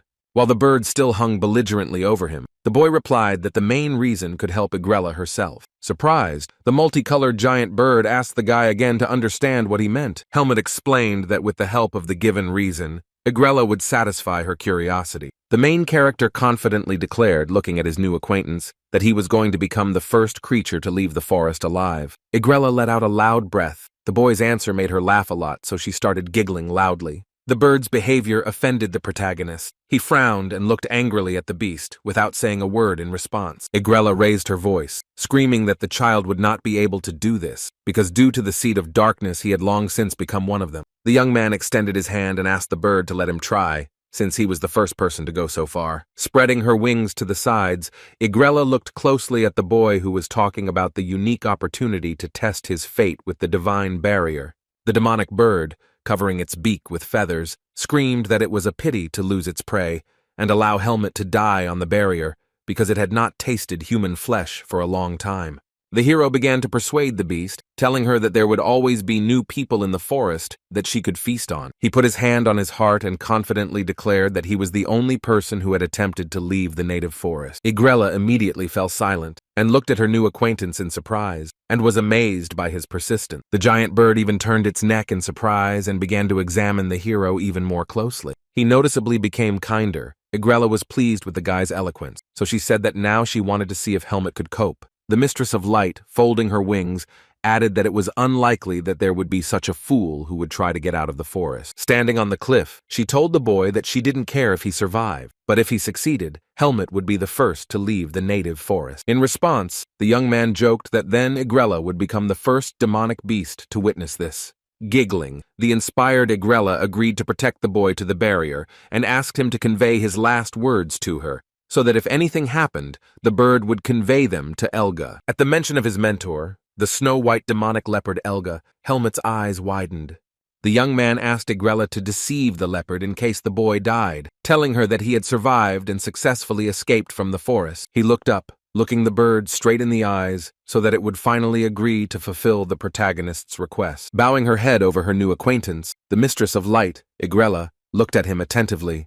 The guy, without looking away, confidently looked at the bird, having decided on his last words for Elga. Igrella asked if he wanted the female leopard to think that the boy was still alive. Bowing her head, the Mistress of Light finally agreed to fulfill the protagonist's request, calling the boy Elga's special child. At this moment, Helmet stood with his eyes closed to concentrate. His hands clenched into fists, and swirls of his energy appeared behind him. He took one last breath, preparing to finally cross the divine barrier and leave the forest. Our young hero opened his eyes again, his brows furrowed, and his gaze focused and ready to complete the task. Mentally telling himself that there would be no second chance, Helmet spread his arms out to the sides and dove into the water in front of the waterfall. The protagonist opened his eyes, seeing only endless blue water and air bubbles coming out of his lungs. The North Falls was powerful. A giant stream of water flowed down into the river with great force, and the water was icy. Helmet pressed his lips together and continued to concentrate on his task, moving quickly underwater. He was heading towards the cave, but suddenly his hero's path was blocked by an invisible divine barrier, causing him to stop. Panic appeared on the boy's face as he looked at the underwater barrier and mentally searched for a way to get through it. Helmet kicked the barrier with all his might, using the full force of his strength. The main character looked with fury at the still insurmountable barrier, promising himself that he had to get out. There was rage on his face. He looked at the obstacle with wide-open eyes and continued to try to leave the native forest. The boy still did not give up. He mentally told himself that he had to see the world beyond the cursed forest. When the protagonist protected himself from the divine cleansing energy, it passed through him. The enraged Helmet, not losing his attempts to break through the divine barrier, gritting his teeth, continued to use his power. He tried to scream underwater. His pupils narrowed as he pushed himself beyond his limits. A moment later, a beam of light pierced him, and the young hero felt pain the likes of which he had never experienced in his life. The medallion was torn from his body, and due to the pain received from the divine barrier, the boy's consciousness could not withstand it. A cart with a horse was moving along a forest path, to the body of which a large shield with an inscription was attached. The people walking ahead were talking to each other. The man asked Tatiana why they had chosen a resting place next to the indigenous forest. The red-haired girl in the hat looked at her interlocutor and asked if he knew that their path was not yet close. The guy was seriously scared when Tatiana said that in case of meeting a demonic beast, even rank 4 fighters would go into battle. The fair-haired young man looked away and cursed, saying that it was already getting dark, which enraged Tatiana. The girl kicked the guy with her foot, gritting her teeth in anger, causing him to fly off to the side with a scream. She shouted that she was tired of the boy's foul language and ordered him to go get some water, after which the young man hurried to carry out the order. Holding empty wooden buckets in both hands, the young man walked along the forest road, noting the unusual situation in the forest. The blonde told himself that it would be better to quickly get some water and get out of here. But then he exclaimed in surprise. While collecting water from the river, he noticed some algae in it, which amazed the guy. He saw in front of him a young guy who was lying unconscious in the water, and the seaweed turned out to be his long hair. The fair-haired guy froze in surprise, his face and neck sweating, and he stared wide-eyed at the find. Having recovered from the momentary shock, the young man screamed at the top of his lungs, so that a flock of birds flew up above the edges of the trees. The blonde ran back and stopped to catch his breath, and his surprised friends asked if he had seen a ghost there. The stunned guy screamed in their faces that he had found a dead man lying right in the river.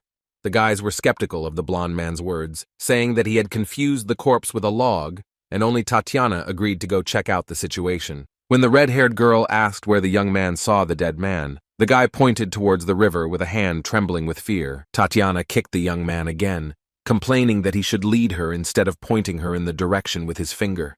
The girl calmly and confidently followed the shocked guy, who shouted that he definitely saw a dead man, and she threatened to kill him if he was wrong. The heroes came out onto the riverbank, where the buckets abandoned by the youth lay, and the blonde pointed his finger at the place where the dead man lay unconscious. The boy and girl tried to pull the dirty, drowned man with torn clothes to the shore.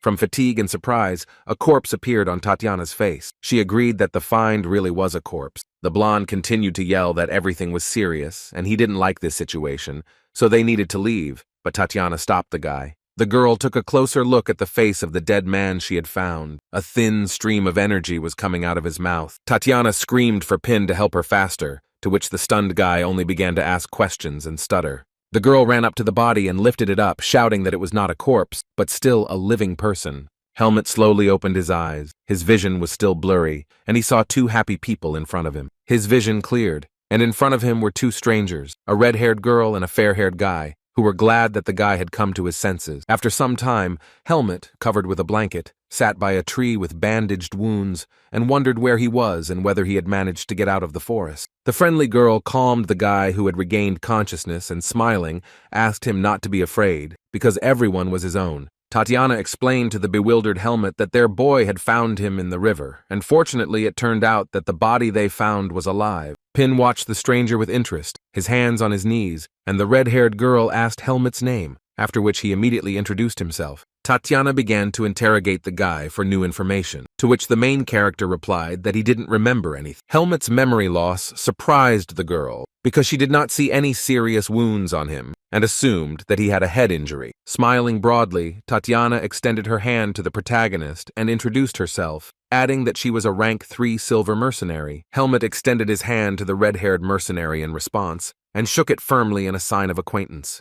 The main character looked at Tatiana with caution, and the thought flashed through his head that he had met another person. The mercenary heard from Helmut that she did not know where they were, and said that the heroes were in a rotting forest. The red-haired girl said that the guy was unlucky enough to lose his memory, and tried to get at least some information from him, but Helmut remained silent in response. Looking at his new acquaintances, the protagonist soon said that he only remembered his name and his swordsmanship. Tatiana said that being able to wield a sword was already good, and Helmut would be fine if he got help from a doctor. The main character looked in amazement at his young acquaintance, who said that she would help him get stronger. Helmut's face was filled with shock, his eyes were wide open, and Tatiana cheerfully said that the boy was now under her care. It was already getting dark in the forest. The mercenaries stood in a group to the side, and Pin and Tatiana stayed close to Helmut when he thanked the girl. Finally left alone, the main character sat down on a large stone, put his weapon next to him, and sighed with relief. Helmut thought that it was only by a miracle that he had survived, and that it would take him some time to fully recover. The young man looked at his palm, emitting weak energy, and came to the conclusion that he was now weaker than at the beginning of his training. The hero became convinced that the seed of darkness still sat within him, although he hoped that the divine barrier would be able to destroy it. Placing his hand on his chest, he paid tribute to the seed of darkness, because without it the boy would have died long ago. After thinking about it, the boy agreed with himself that in the human world, he should pretend to have lost his memory and not let others know about the demonic energy inside him. The protagonist then set himself another challenge by putting his hand under his shirt to touch the medallion. He wrapped his fingers around the gold ornament and decided that he should find the real owner of the medallion. Looking up at the cloudy sky, he corrected himself that there was no need to rush into completing this task. Helmut thought he had only taken the first step into the world of people, so everything would come with time. The next day, the mercenary guys looked in amazement at their new acquaintance, who had changed after yesterday's meeting. One of them said that Pin helped Helmet wash himself, but the tanned man did not believe that one could change so much after bathing procedure. The blonde, stubbled boy cursed, mistaking Helmet for a nobleman due to his attractive appearance. The protagonist, who had already tidied himself up, stood surrounded by mercenaries, adjusting his new white shirt while the others looked at him with envy. A puzzled Pin looked at his new acquaintance, wondering how the man who looked like a corpse yesterday could change so much in a day. The blonde, burning with curiosity, asked if Helmet was a nobleman, to which the hero replied that he did not remember anything. Tatiana put her hand on the main character's shoulder in a friendly manner and asked what difference it made, since he was now on their team. Both Pin and Helmet were surprised by Tatiana's unusually friendly behavior, which is why the blonde even asked if she was okay. The boy asked with displeasure why Tanya was talking so affectionately to the handsome Helmet, showing jealousy. Before he could finish speaking, Pin immediately received a punch in the cheek from Tatiana and was ordered to shut up and pack up camp. While the blonde lay on the ground after the blow, Tanya told Helmet that in 4 days they would arrive in the city, and there they would take him to the doctor. The main character looked at his new friend, smiled softly, and expressed words of gratitude to Tatiana. Smiling broadly, in an elevated mood, Tatiana put her hand on Helmet's head and was glad that he had started talking. The red-haired girl raised her voice to the others and ordered the mercenaries to pack their belongings for the journey. At this time, Helmet, stunned by Tatiana's gesture, and Pin, bruised after the blow, looked at her silently. A group of mercenaries walked through the forest, and a worried Pin asked Helmet if he should put so much strain on himself after the injuries he had suffered. The main character scratched the chin of the harnessed horse, which the animal really liked. The blonde asked Helmet if he liked horses, which surprised the hero, since he had never met any in his previous life. The interested youth continued to pet the horse, while Pin thought about the unusualness of the main character, because nobles treat animals differently. The blonde looked thoughtfully at Helmet, because despite their same age, the guy spoke somehow strangely. Pin watched the behavior of his new acquaintance closely and thought that there was something unusual about him. Seeing that Helmet had staggered and was breathing heavily, the young blonde became frightened and shouted his name. The hero, catching his breath, said that he was a little out of breath, to which Pin suggested that he get into the cart so as not to slow down the entire squad. Helmet looked the boy in the eye and said that he would not leave him alone, refusing to get into the cart.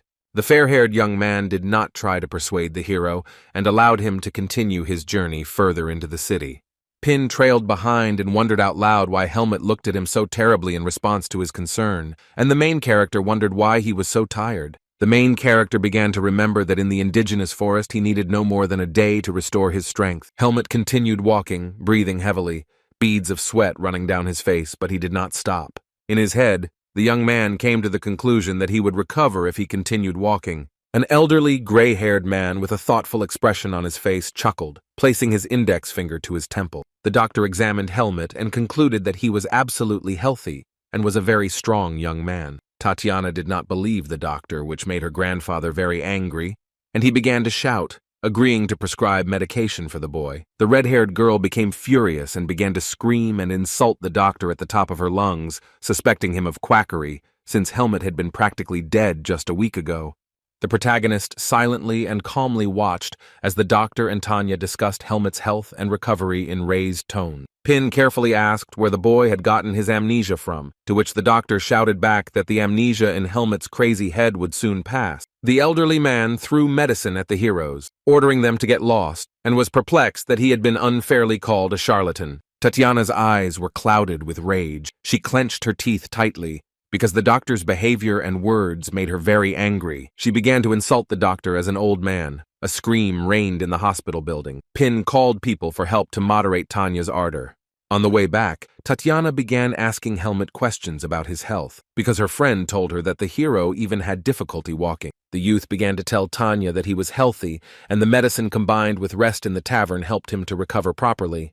The red-haired girl smiled and began to talk about Helmet's resilience, and also mentioned his skill with a sword. Tanya guessed that the guy had a teacher before. He answered in the affirmative, but her thoughts became wary, because the girl was getting closer to the hidden truth.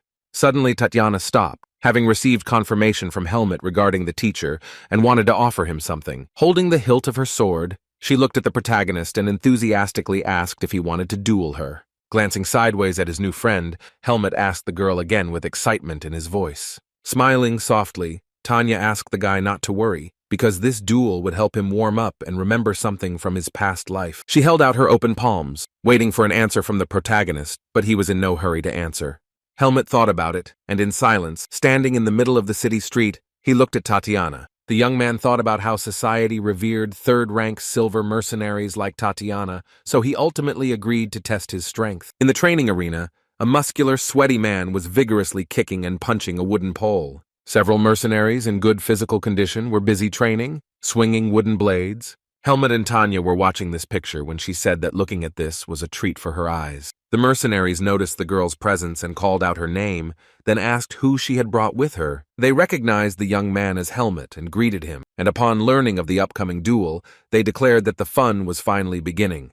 Tanya became noticeably angry and started swearing after her squad mates started teasing her, hinting that Helmut was more handsome than her and she shouldn't ruin his face. The strong guys started screaming loudly when Tatiana, in her anger, began to rapidly hit them in the face with her fists. Having dealt with the offenders, who were already lying unconscious on the ground, she sighed contentedly. Tanya threw Helmut a wooden sword and explained the rule that the first one to fall to the ground loses. Smiling kindly, she asked Helmut not to give in and to fight with all his might, since she had been recognized as vice-captain. In response, the main character only looked thoughtfully at his new acquaintance and future rival in the duel. Clutching the wooden sword tightly, he began to think that his strength had not yet returned, and therefore he would have to counterattack and parry. With his head down, Helmut mentally gave himself his final instructions before the fight, advising himself not to lose his vigilance. The protagonist took the sword in one hand and stood in a stance, preparing to begin a duel with Tatiana. The rest of the squad, previously beaten by Tanya, all unanimously encouraged Helmut and were surprised that he even had a stand. The hero began a duel with Tatiana. He performed his techniques while the red-haired girl tried to defend herself. He maneuvered in jumps, holding the sword in one hand, while Tanya, with a smirk on her face, prepared to attack. Helmut's eyes widened and he mentally ordered himself to throw a left punch at Tatiana. The red-haired mercenary smiled widely as she easily blocked the boy's blow, holding her weapon out in front of her. The duel continued, and thoughts flashed through the protagonist's head that Tanya was clearly superior to him in strength. At the same time, Tatiana was also noticeably tense, and was surprised out loud at the abilities of her opponents. Squinting his eyes, Helmut mentally came to the conclusion that he would not be able to defeat Tanya in an open battle. The mercenary delivered a crushing blow with her sword, but hit the ground, leaving a large mark there, and Helmut was able to dodge, deftly jumping to the side. The protagonist mentally decided that in order to win, he would have to dodge with all his might, since he was not in the best shape. Tanya exclaimed in surprise, looking at Helmut, who skillfully dodged her blows. The mercenary immediately launched a new attack, but the protagonist jumped high into the air to parry it. Ultimately, the attack was successful for Tanya, as she was able to kick the guy in the ribs while jumping. The young man screamed in pain and gritted his teeth, mentally cursing his body, which could not react as quickly as his brain. The red-haired mercenary, who had become excited, grabbed the sword tightly and rushed towards Helmut, preparing to strike again.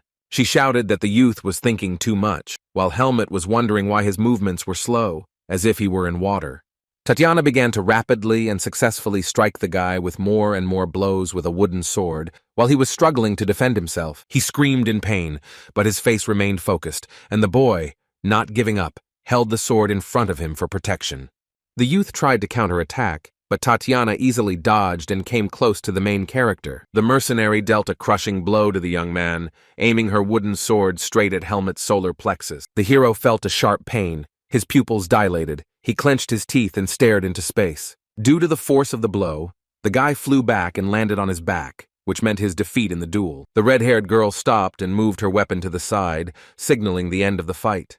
The other members of the squad, shocked by what was happening, watched in amazement as the duel between Tanya and Helmut progressed. The mercenary pointed her sword towards the stricken youth as he admitted his defeat out loud, kneeling on one knee. Pleased with herself, Tanya, looking down at her defeated opponent, asked if he was surprised by the outcome of the fight. Helmut was out of breath. His face was red with fatigue, and he answered Tatiana's question in the affirmative. He explained his surprise by the fact that the girl had easily beaten him, but in his mind he called her technique weak and predictable. Tanya took the guy by the hand and consoled him, saying that he still tried, while Helmut thought about the girl's strength. He agreed thoughtfully, while thoughts about Darian's rightness regarding the need to take the human world more seriously swarmed through the hero's head. One of the mercenaries consoled the hero, calling Tatiana a first-class warrior in their squad and the impossibility of defeating her the first time. The men began to encourage the boy, saying that he was not like Pin, and Helmet pleasantly surprised them with his skills. The red-haired man comforting Helmet introduced himself as Finn and called himself the squad captain, a second-rank gold mercenary. The protagonist looked at his new acquaintance when he told him that Helmet had coped and passed their test. The guy was noticeably surprised by Finn's words, which is why he even asked the captain again what kind of check he was talking about. Finn, looking the hero in the eyes, explained that the squad wanted to test whether Helmet could become one of them. The red-haired man continued that the squad was not going to accept just anyone, so the mercenaries had been keeping an eye on him all this time. Helmet said that he understood everything, but in his mind he came to the conclusion that it was precisely because of the inspection that no one except Tanya and Pin communicated with him. Finn said that Helmet turned out to be a great guy, including because he didn't hit on his sister Tatiana. The captain took out a roll of paper and handed it to the hero, stating that it was a temporary seal for a fourth-rank mercenary that required further registration. The red-haired man shouted that Helmet was now one of them, and it was time to start getting to know each other. Two mercenaries approached the protagonist and friendly introduced themselves as Burn, a rank 3 fighter, and Lighter, of the same rank. Two more identified themselves as Maros and Sin, adding that most of the squad, not counting Finn and Pin, were silver 3rd rank. Raising his palm up, the embarrassed blonde Pin modestly said that he was a rank 4 mercenary. Helmet listened silently to his new acquaintances, thinking about the fact that Darian had told him not to trust people. The protagonist turned to Finn and asked him a question about how long he needed to be present in the team. In response to the guy's words that his memory might return, and then he would have to leave, Finn thought about it. The captain pointed his finger at the guy and warned that the squad was not holding anyone back, but it was forbidden to refuse a mission that had been started. Finn placed his hand on the silent Helmet's shoulder as he pondered the possibility that the squad could help him unravel the mystery of the hero's birth. It also flashed through Helmet's intrigued mind that he was genuinely interested in knowing what it was like to have comrades. The elderly man slammed his palm on the wooden table, shouting that some task was very important. He angrily yelled at Finn and company, stating that the mission should not be carried out by rank 4 mercenaries, and that it was enough for him to have Pin on the team.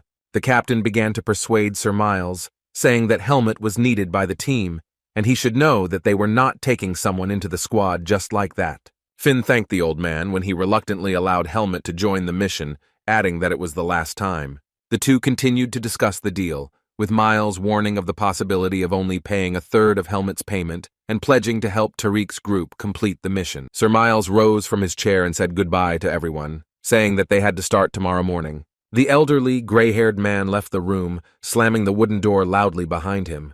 A pleased Tatiana leaned over to her brother and said that the conversation had gone quite smoothly, to which Finn agreed. In a cheerful tone, she asked the protagonist if he was okay, to which Helmet answered in the affirmative. Captain Finn began to explain to the squad the essence of the mission, which consists of a convoy of valuable cargo under threat of attack from people and monsters. Tatiana asked everyone to prepare well, because the contents of the cargo were unknown to them, and therefore the scale of a possible ambush was also unknown. Rank 4 mercenaries. Helmet and Pin listened attentively to Tanya's words, and the young blonde sweated from the possible need to repel the attack. Suddenly, someone shouted Helmet's name, causing him to look questioningly at the person. Maros and Leader told the protagonist that he should ignore the barking of the puppies of Tariq's squad, because they are jealous of the Vanguard's reputation. Suddenly, Finn ended the discussion, looked at everyone and said goodbye, adding that he would see everyone tomorrow.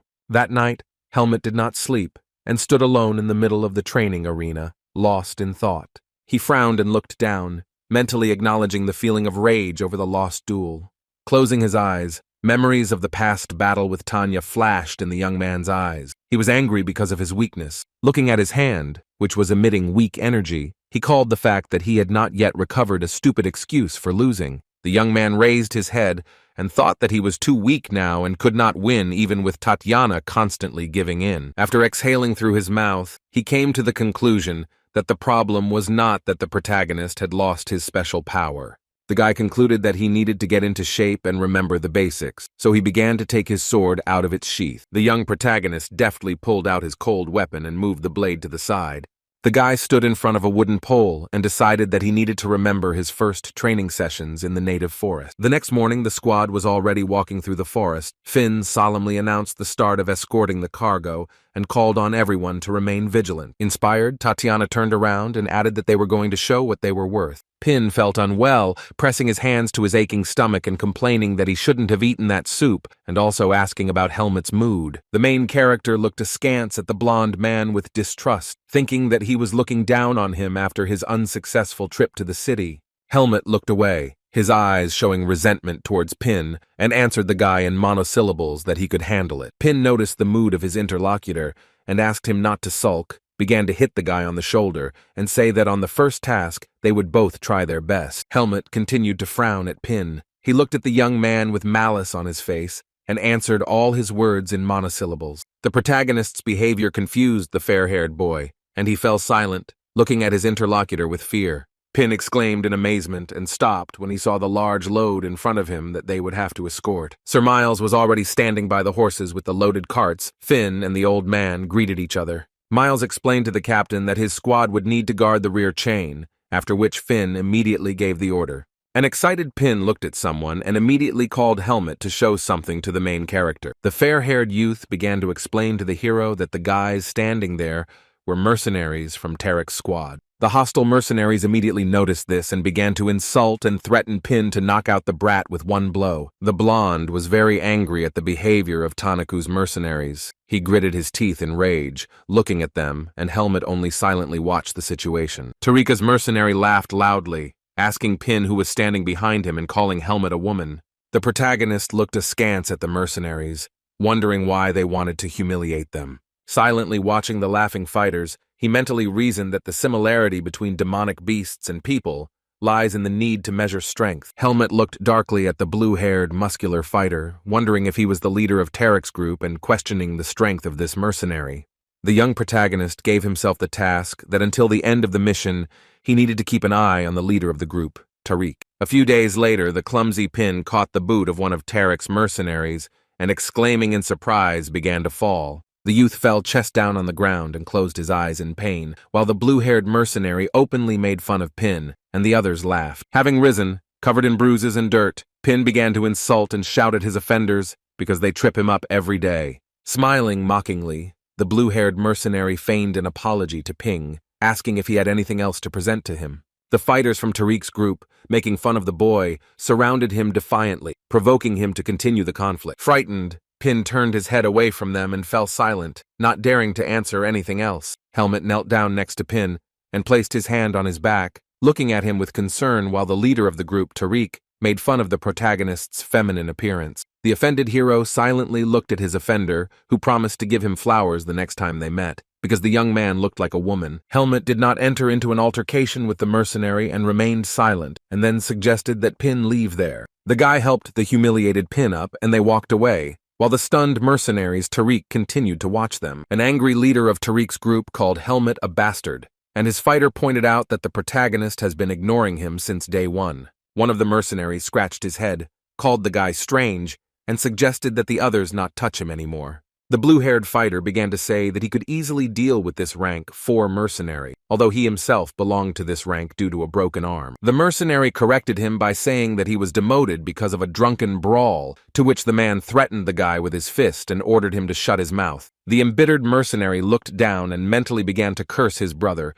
who had demoted him in rank because of a few drunken brawls. He began to remember how his older brother, the 2nd rank, scolded him for his misbehavior and threatened to fire him. The blue-haired fighter's face showed intense rage, and he said that he wanted to strangle Helmet. The mercenary waved his hand, calling his guys, causing them to turn back in fear. Sweating with fear, they looked questioningly at their leader and asked what he wanted. Mercenary Tariq held his hand out in front of him, pointing his fingers at his fellow squad members. The man bared his teeth, looked at them from under his brows, and promised fun if they agreed to help. When the squad stopped to rest, Pin threw a stone aside in anger, shouting how tired he was of Tarek's mercenaries. The young blonde complained to Helmet that the guys had been persistently pestering Pin for the past 3 days. Gritting his teeth, Pin cursed at the blue-haired Caleb, suspecting something fishy about the fact that a rank 3 mercenary was placed next to them. Helmet quietly watched Pin as he continued to complain that he had enough problems without Tarek's mercenary. The boy grabbed the bucket and said he was going to get some water, then threatened to stop if they bothered him again. Pin, clenching his fists, angrily walked towards the river, while Helmet stood silently, lost in his thoughts. He glanced sideways at Pin but said nothing and did not follow the boy, remaining in the camp. Already on the riverbank, the blond man began to complain about the distance to the nearest body of water and decided that 1 bucket of water would be enough for today.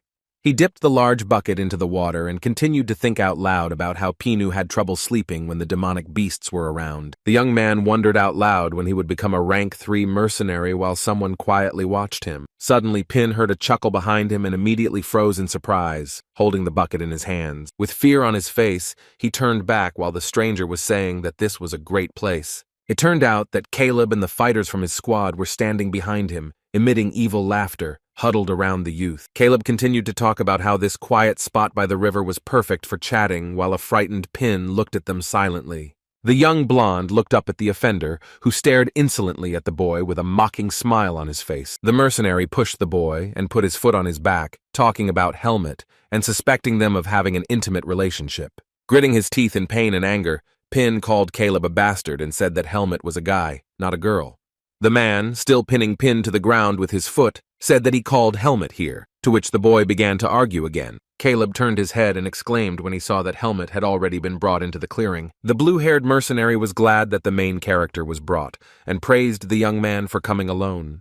The guy continued to ignore Caleb and company, so he just looked at him, saying nothing in response. The defenseless Pin began to call Helmet for help, until he came to the mental conclusion that the human world was no different from the native forest. The main character grinned when he realized that there was no difference between people and animals, because they all measured their strength. Silently looking at the hooligans, Helmet mentally turned to Darien, asking if these mercenaries were the people his teacher had spoken of. A focused Caleb finally turned to his comrades, licking his upper lip.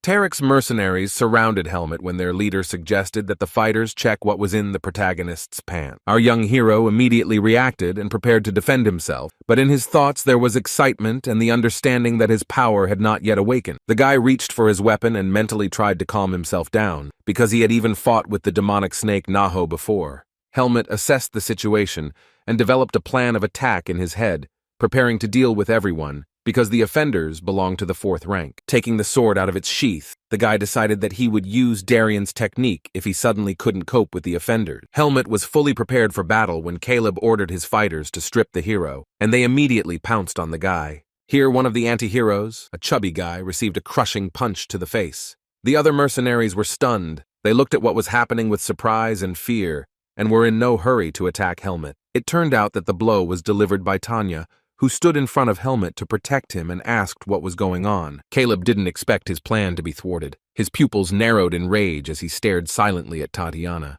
Helmet was also surprised by the turn of events. He couldn't answer Tanya, so he silently looked at the girl. While the chubby guy was lying face down on the ground, Tanya asked why the mercenary Tarek was being harassed by the vanguard fighter. Caleb raised his hand and smiled sarcastically, replying that they just wanted to chat with Helmet and Pin.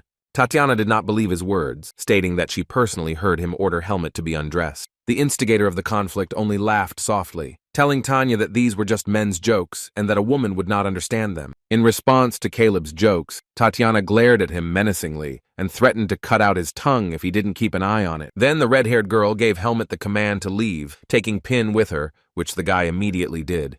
Tatiana looked at Caleb and his frightened mercenaries, then pointed out the low rank of the opponents. The blue-haired guy grinned and added that, in fact, he used to be a 3rd rank, just like Tanya herself. Adjusting her brown hat, Tatiana told the guy that he had been 3rd rank before, but now the situation was different. Caleb was offended by Tanya's words. He did not find the right words to respond, so he simply exclaimed in bewilderment. Helmet and Pin walked away, and the red-haired girl told her offenders that she hoped that such a situation would not happen again. She looked at Tarek's mercenaries with hostility and told them to stay away, otherwise the situation would not end so peacefully next time. In response, a disappointed Caleb simply waved his hand and ordered his guys to leave, following him. The hooligans quickly walked away, helping their comrade, who had been beaten by Tanya, to stand on his feet, while the girl watched them go. Helmet supported Pin so that he wouldn't fall, and the young man called out to his girlfriend in a tearful voice. The girl calmed the crying and trembling youth and told him to take a bucket of water and return to the camp.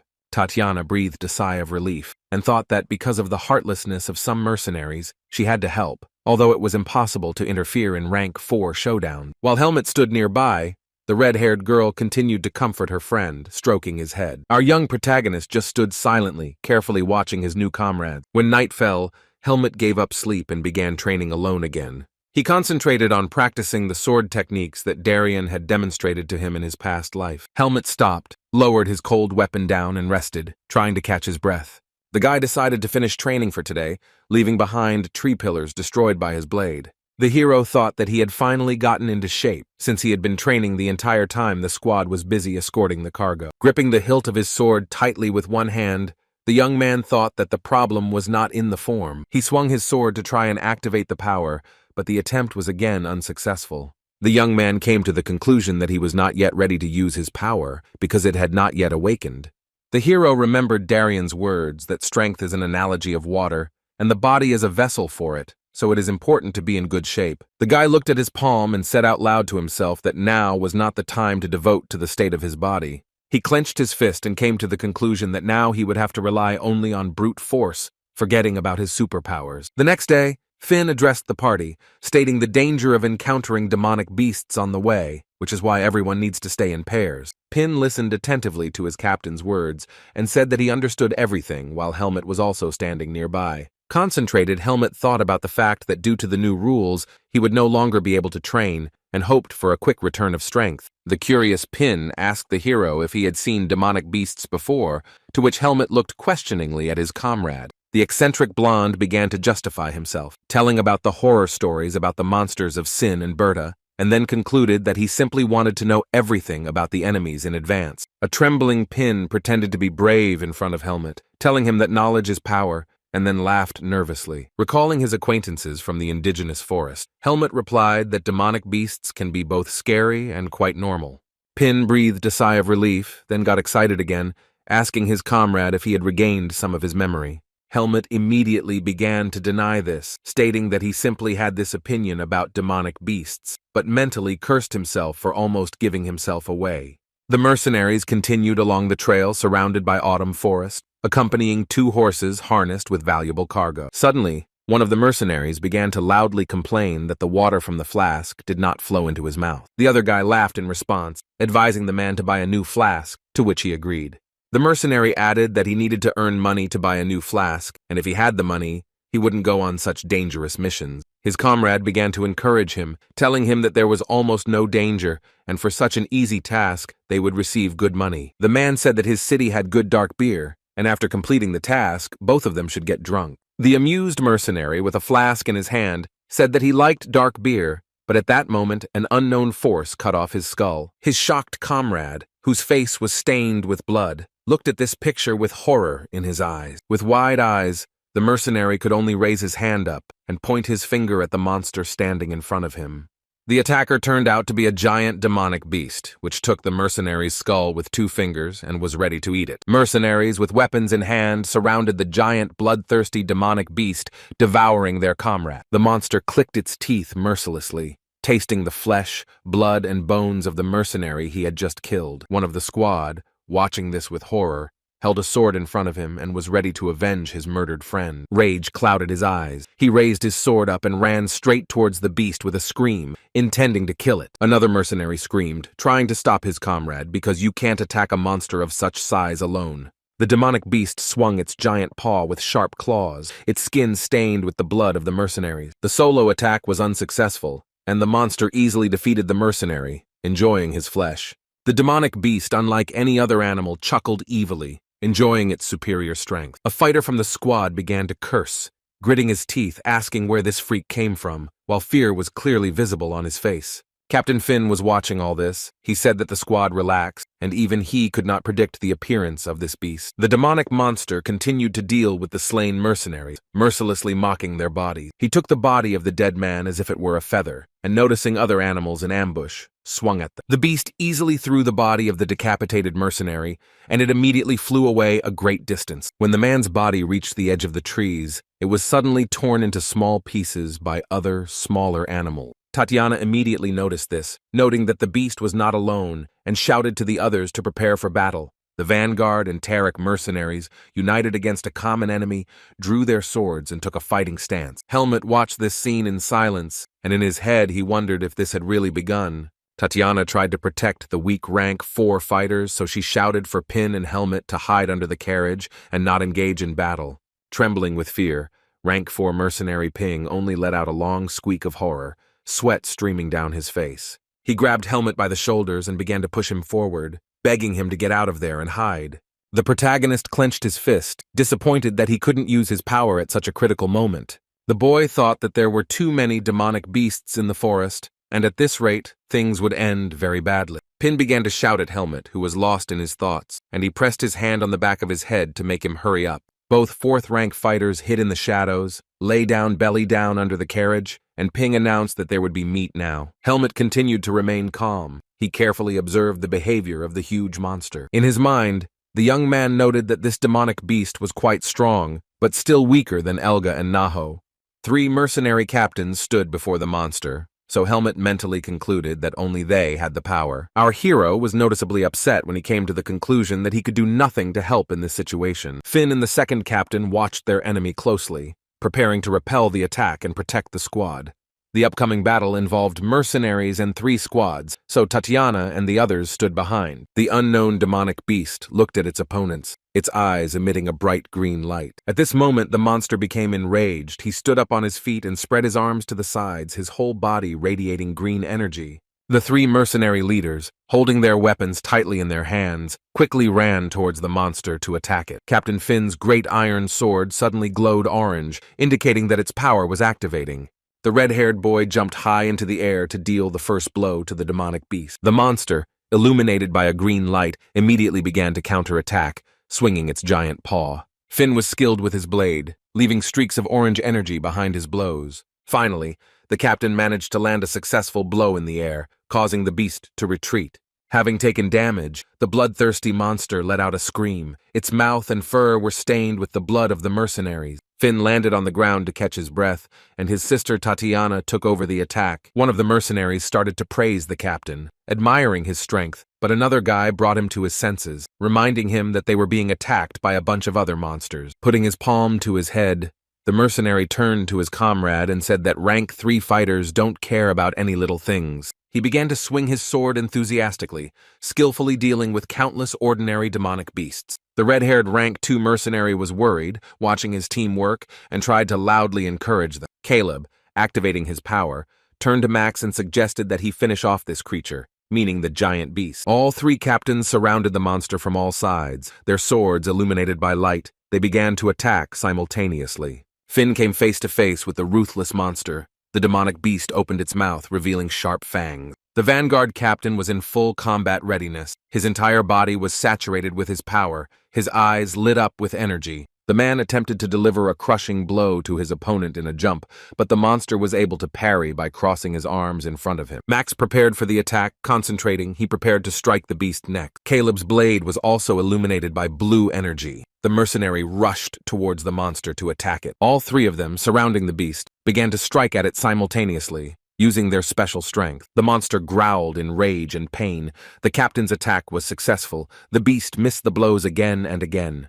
Tatiana, who at that time could handle simple monsters with her foot, exclaimed that everything was great. Helmut continued to lie under the carriage and thoughtfully watch what was happening in the forest. The protagonist wondered how this was possible, since the mercenaries were doing a lot better than he could have suspected. The young man thought about how captains use their strength in battle against the boss, while rank 3 mercenaries successfully deal with simpler monsters. Stroking his chin and squinting, he said out loud that this was the strategy of the battle.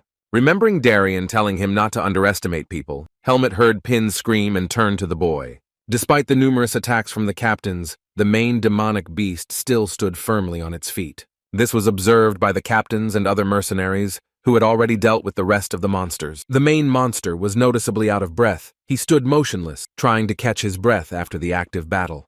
Caleb stated that it was the only surviving monster and asked Finn if he had any power left. Max watched the monster, holding his sword at the ready. He shouted that they should finish him off quickly. Suddenly illuminated by green energy, The giant demonic beast crouched down, bending its knees. He leapt high into the air with lightning speed, stunning all the mercenaries standing on the ground. The monster's huge paw grabbed a thick tree branch in a jump, and the beast caught on it. The giant monster pushed off from the branch, made another jump, and began to deftly maneuver between the trees. A disappointed Caleb and Finn looked up at the sky, complaining that the monster had just run away. Tanya asked her brother if they were going to pursue him, but Finn said no, since their mission only included escorting the cargo. Having ordered Tatiana to count the losses, the surviving mercenaries began to examine the slain monster. The red-haired girl approached Helmet and Pin, calling them sweeties, and asked them to come out. The main character deftly got out from under the carriage, but for Pin, this task turned out to be impossible. The frightened young blonde began to scream frantically for Helmet's help. There were tears in his eyes. Pin still couldn't get out from under the carriage, and asked the guy to help him with this, complaining that his legs were numb. The clearing was strewn with the dead bodies of the monsters when the captain gave the order to search them and check the carriage of horses. Helmet asked the mercenary why they were searching the monsters, to which he replied that their skin and seeds of darkness were valuable. He extended his palm to the protagonist and showed him a small seed emitting purple light, calling it the Seed of Darkness. The young man stared at the artifact, and a thought came into his head that he never thought he would be able to see in person. Pin told Helmet that the seeds of darkness consume a person's mind and turn him into a demonic beast. The young blonde added that such people usually either die before birth or are sent into the native forest, and one must always be on guard with such people. In response, the main character just looked into space with a downcast gaze, because he understood that Pin was talking about people like him. Helmet mentally recalled Darian's words that those infected with the seed of darkness would sooner or later die in battle with ordinary people. The protagonist asked himself if he would have to turn into a demonic beast that the whole world hated. Closing his eyes, Helmet tried to calm himself, because Darian taught him the power that could suppress the seed of darkness. The guy thought that if the power returned, he would have to hide it, because others would be able to guess about its origin. Finn and his sister Tatiana watched Helmet and Pin, to whom he was actively explaining something, gesturing. Exhaling, the captain laughed and said that he remembered his younger self when he looked at the new members of the squad.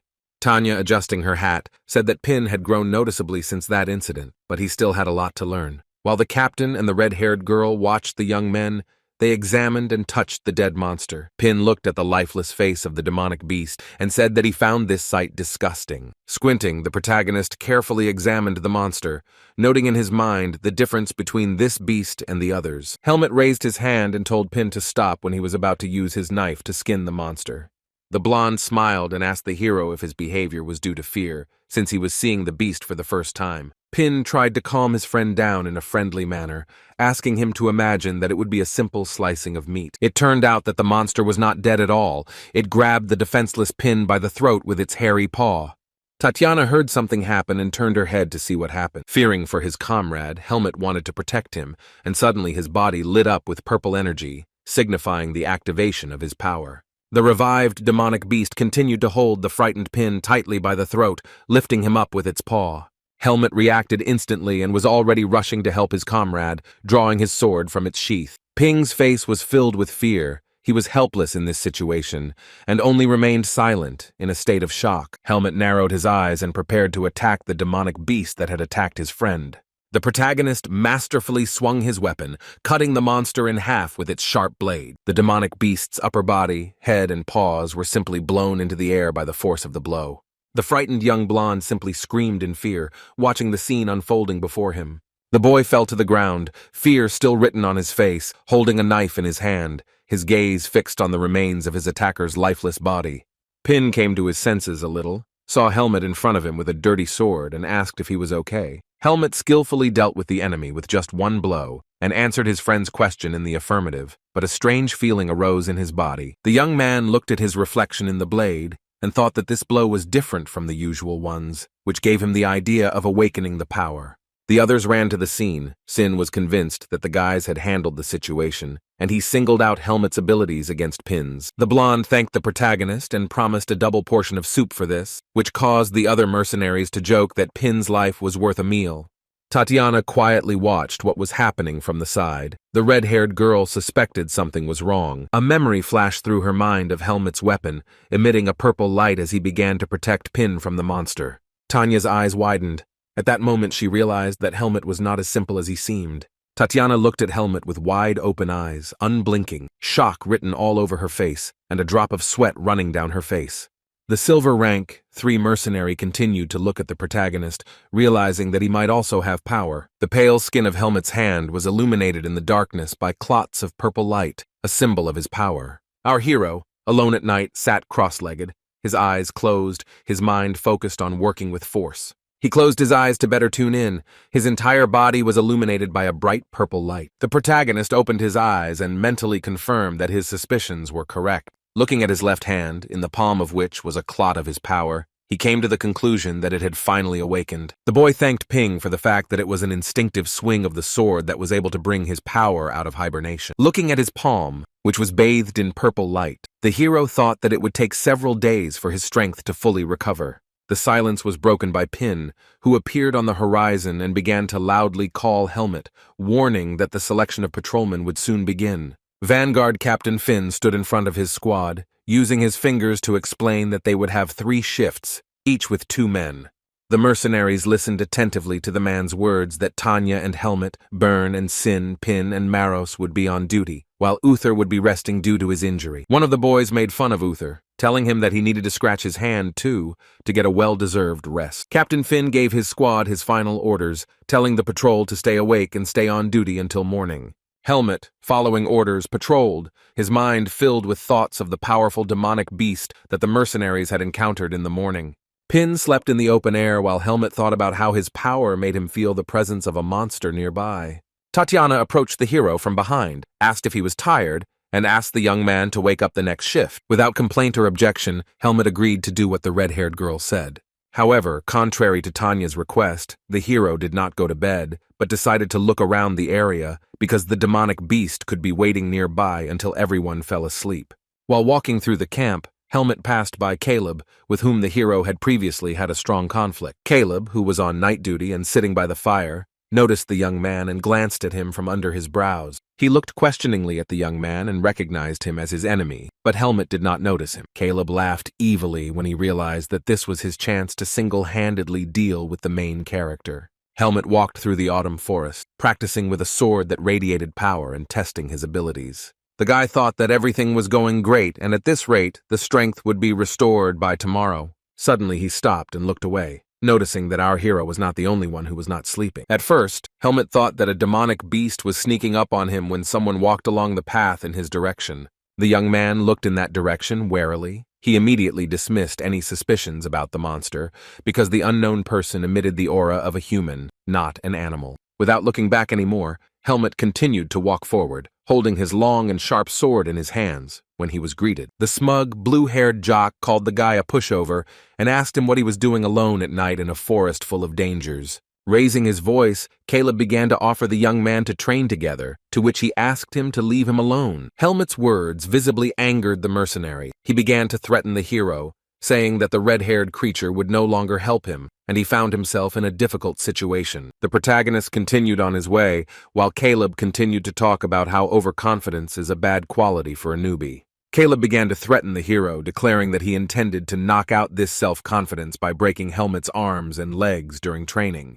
The mercenary added that he wanted to hammer knowledge into his head in this way, and if Helmet died, then he simply turned out to be a weakling. After listening silently to his pursuer, our main character stopped, turned around, and began to speak. Helmet calmly asked the group leader, Tariq, if this was all he could do in this situation. The protagonist's words discouraged Caleb, so he, staring at the young man, could only ask him again.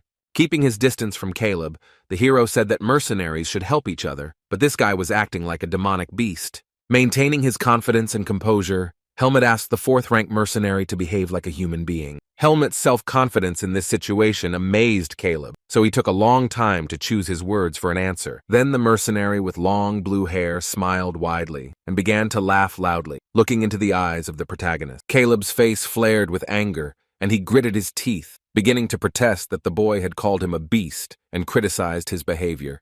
Enraged, he called Helmet a moron and declared that he was much stronger than the main character and had recovered long ago, demonstratively breaking the plaster cast on his broken arm. Caleb swung his fist at the guy in a rage, shouting that he was going to smash his skull into pieces and destroy that self-confidence in him. The attacker never got to land the first blow because the protagonist easily stopped his fist by grabbing it with his hand. Despite the threat, Helmet's face still radiated calm. He confidently and silently looked the enemy straight in the eye. Caleb tried his best to break free, but the hero continued to hold the offender tightly by the wrist. Caleb's eyes were clouded with rage. He began to scream loudly out of helplessness, sweat pouring down his face from the strain. The mercenary tried unsuccessfully to break free, his face red from the effort, and his thoughts swarmed with questions about why Helmet was so strong. Caleb screamed hysterically from pain and hopelessness, insulted the hero, and asked how he managed to do it. Helmet calmly replied that at first he thought the guy was a demonic beast, but it turned out that his intuition was much worse. A helpless Caleb made a face of anger and pain as Helmet explained to him that he should have seen the enemy's strength if he was referring to the hierarchy of strength. Still blocking the enemy's movements, the protagonist, looking the offender in the eyes, concluded that he should know his place. Helmet finally let go of the mercenary's hand, and he, gritting his teeth, could not accept or believe that he could be weaker than the young man. After shouting that he would never lose to someone like Helmet, Caleb began attacking the protagonist again. The captain of the mercenary group, Tariq, grabbed the hilt of his sword with his hand to draw it from its sheath and strike. Opening his mouth wide, he screamed loudly and swung a cold weapon at our main character. Helmet perfectly parried the enemy's numerous blows, using his sword, which was still hidden in its sheath. Enraged, Caleb used his physical strength to the maximum, trying to attack the protagonist again and again, but he was unsuccessful. Having given up trying, he stopped. Caleb was noticeably tired. Out of desperation, he began to insult Helmet as a damn bastard. The mercenary's pupils narrowed in shock. He looked at the main character with horror and immediately fell silent when a new picture appeared before him. Caleb screamed for power as he saw Helmet, as well as his sword, suddenly glow purple. Having drawn his cold weapon, the protagonist began to counterattack the offender while he was trying to escape from the scene. The leader of Tariq looked at his bleeding legs when he noticed that Helmet had swung his sword and cut them. With a piercing scream, Caleb fell to the ground, clutching his wounds with his hands, gritting his teeth in incredible pain, and began to curse. Looking at his blade, Helmet cursed mentally, regretting using force, because he couldn't hold it back at that moment. The wounded Caleb, whining in pain, tried to crawl away, and the hero came to the conclusion that he would be discovered if he managed to escape. The young man approached the offender and looked down at him, while the mercenary, with the last of his strength, whispered and begged the boy to spare him. A destructive thought arose in Helmet's head, calling for the death of Caleb, the awakened seed of darkness speaking within him. Helmet was noticeably mad and lost his mind. The seed of darkness kept telling him to get rid of Caleb before it was too late. The hero's eyes were clouded with dark power. He smiled madly and declared that he had to kill the mercenary. Still alive, Caleb continued to witness the metamorphosis of the protagonist. He watched this picture. Gritting his teeth, Helmet pounded his fist against his chest, trying to maintain his sanity and fight the seed of darkness within him. Our hero was able to come to his senses a little and think clearly. He realized that the seed of darkness was speaking within him. Helmet groaned, placing his palm on his chest. In his head, he guessed that the seed of darkness had awakened in parallel with his power. Luckily, the guy managed to keep his sanity, but he realized that for just a moment, he felt like a demonic beast. Closing his eyes, the young man tried to concentrate. He mentally ordered himself to control himself and repeated that he was not a demonic beast. Having calmed down, our main character opened his eyes again. Beads of sweat were running down his face from fatigue, and he mentally reminded himself of his name. The experience left the young man completely exhausted, and still holding his hand on his chest, he tried to restore his even breathing. Then Helmet turned his head and looked at where the wounded Caleb should have been lying, and then cursed out loud. The protagonist saw an empty space there instead of a mercenary, and came to the conclusion that the offender had already escaped.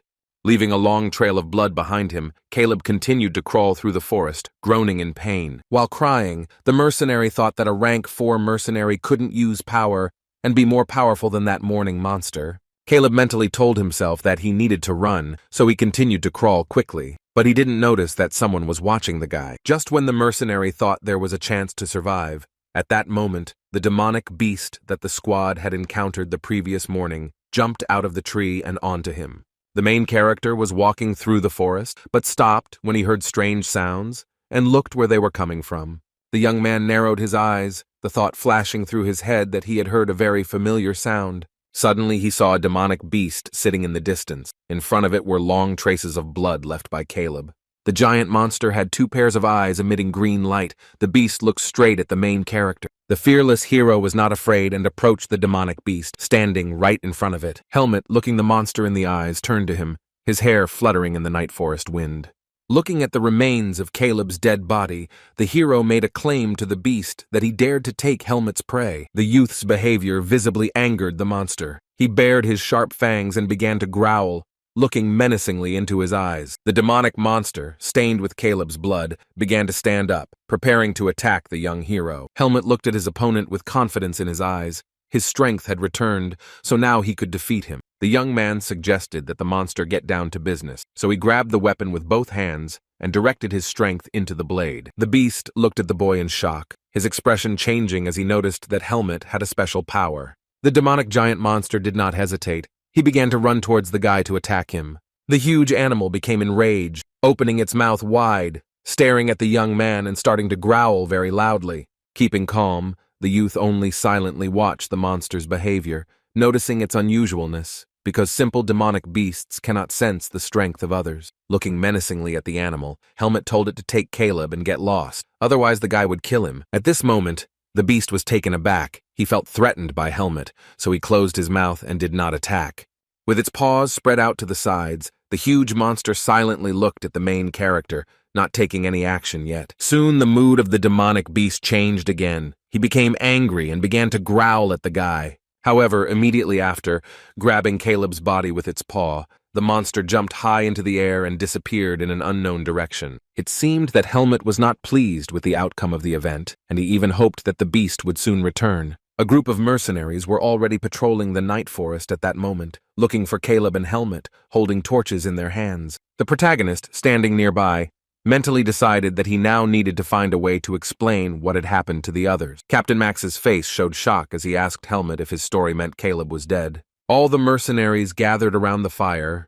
The main character answered Max's question regarding Caleb's death in the affirmative. Helmet began to explain that the leader of Tariq was chasing him to beat him up, but the demonic beast attacked the mercenary first. The saddened and shocked members of the squad, expressing their emotions, silently listened to Helmet's story. Max wasn't particularly upset about Caleb's death, since he died because of bullying the others, and even apologized to Helmet. At this point, an enraged Tatiana intervened in the conversation and began yelling at Max, since in her opinion, verbal apologies were not enough. Tanya was rapidly approaching the captain of Tarek's squad. She was shouting at him that because of that bastard Helmet almost died. Bringing the tip of the sword closer to Max's face, the red-haired girl added that they all remained silent, knowing about Caleb's inappropriate behavior. Standing behind, the dead Caleb's older brother intervened and asked Tatiana to watch her language. The vein on the mercenary's forehead bulged with anger. He said that Tanya was actually talking about his younger brother. The red-haired mercenary pulled herself together, expressing her condolences to her brother, but noted that Caleb needed to be set straight to avoid such a tragedy. Caleb's brother became furious after Tatiana's reproaches. His pupils narrowed. He looked at the girl angrily. Coming closer to her, the mercenary told Tanya that she had not only insulted his brother, but also Tarek's entire detachment. Wanting to prevent a new conflict, Sir Miles intervened in the conversation, shouting that enough was enough. The elderly man appealed to everyone to pull themselves together, because there are much more serious problems now. While Sir Miles spoke, Brother Caleb remained silent, but still maintained eye contact with Tanya with anger in his eyes. Tatiana also looked him in the eye while Miles was talking about how the Vanguard had no right to throw around loud words, even if Tarek's group was guilty. The gray-haired man concluded that there was no help for the dead now, but Helmet would be able to receive monetary compensation for what had happened. Tatiana lowered her hat over her eyes and agreed with the leader's words. Caleb's brother also pulled himself together. Sir Miles exhaled loudly and added that their current task was to deal with the demonic beasts safely. The man ordered all the mercenaries to be careful, because in just one day, they had already lost 3 people. Helmet cried out in unexpected pain as he was suddenly hit in the head with a fist from Tatiana. His head spun, the young man raised his hand to the place of the blow, and our main character told the girl that it hurt. An angry Tanya yelled at Helmet and called him a fool because he found himself in a life-threatening situation. She shouted at the guy, asking him why he was wandering around that forest alone and why he hadn't called her for help earlier. Helmet mentally replied that he was in the forest for the safety of the squad, but he didn't say anything to Tatiana. The girl calmed down and stopped screaming, told the guy that she was very worried, but in that situation it was not he who was to blame, but she. The girl looked at Helmut with concern on her face and asked him not to go anywhere alone anymore.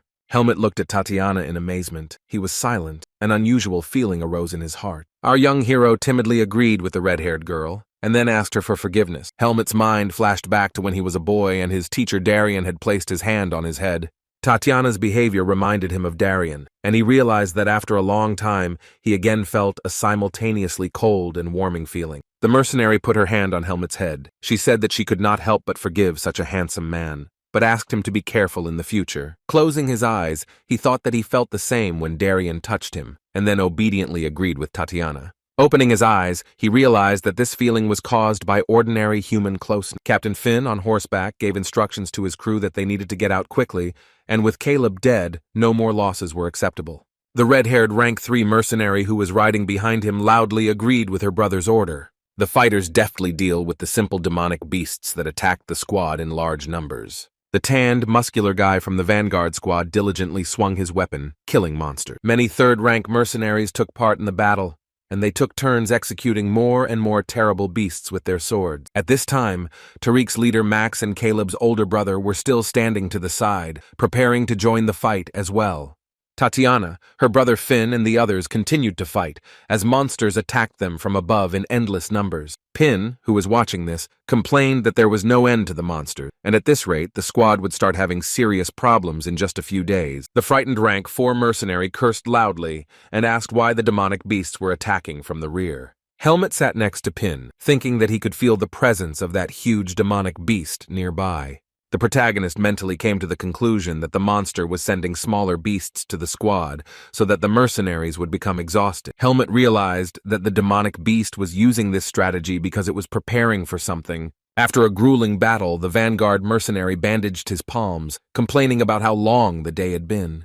He added that in a little while everyone in the squad would have a dozen wounds, but leader told him to shut up. Sin started laughing at the other one, pointing his fingers at him, because the mercenary had been bitten on the leg by the monster.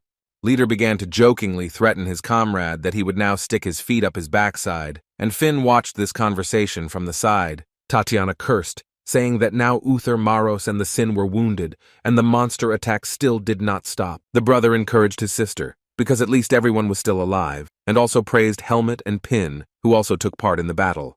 The captain highlighted Helmut's skill with a sword, as well as Pin's good sense of smell, which helps him dodge. Tanya looked down, remembering that she had seen Helmut's strength, and was about to tell Finn about it, but he interrupted her. After thinking, the captain said that the most important thing now is that for some unknown reason the monsters are only attacking the Vanguard group.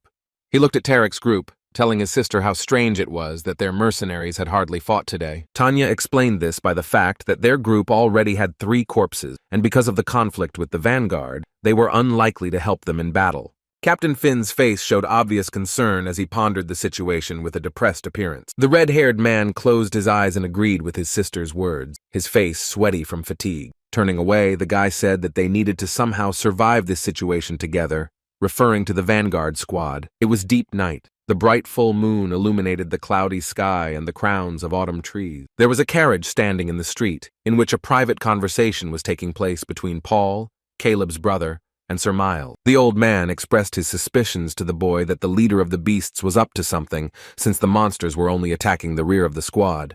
The mercenary sat opposite the older man and looked out the carriage window, listening attentively to Miles's story.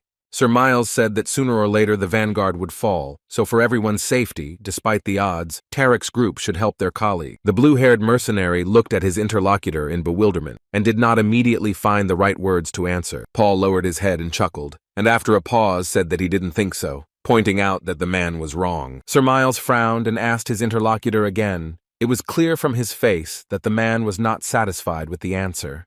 With an angry and cunning face, Paul, looking the old man in the eyes, explained that the Vanguard would indeed fall. Holding his palms out in front of him, Caleb's brother added that they needed to forget about everyone's safety and start acting effectively. Miles asked his interlocutor again, to which he replied that the Vanguard would distract the enemies while Tarek's group with the valuable cargo got out of the forest. The man became furious at Paul's proposal and began shouting at him, asking if the mercenary had any conscience. Paul looked angrily at the old man, asking him to judge this, because conscience and honor only sound nice. Smiling slyly, the mercenary leaned over the table and added that the most important thing in this situation was to survive. Miles silently tried to contain his anger as Paul told him that the demonic beasts were exhausting the squad.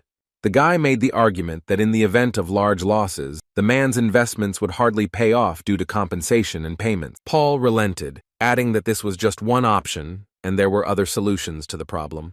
The mercenary said it was time to decide. Sweaty and tense, Sir Miles was completely confused. The squad walked through the forest. Tatiana began to complain to her brother that she was tired because of the constant attacks of demonic beasts. The worried girl said that not only people, but also horses are on the edge, and how many more obstacles there are on their way is unknown. Tanya made a claim that Tarek's mercenaries were still reluctant to participate in battles and simply stood on the sidelines during the fighting. Captain Finn agreed with his sister, adding that at this rate, nothing good would happen to the squad. Here the heroes noticed that the horses and carts driven by Tarek's fighters suddenly accelerated and began to gallop away from the mercenary. The squad members were confused. Suddenly their colleagues on the mission decided to act at their own discretion.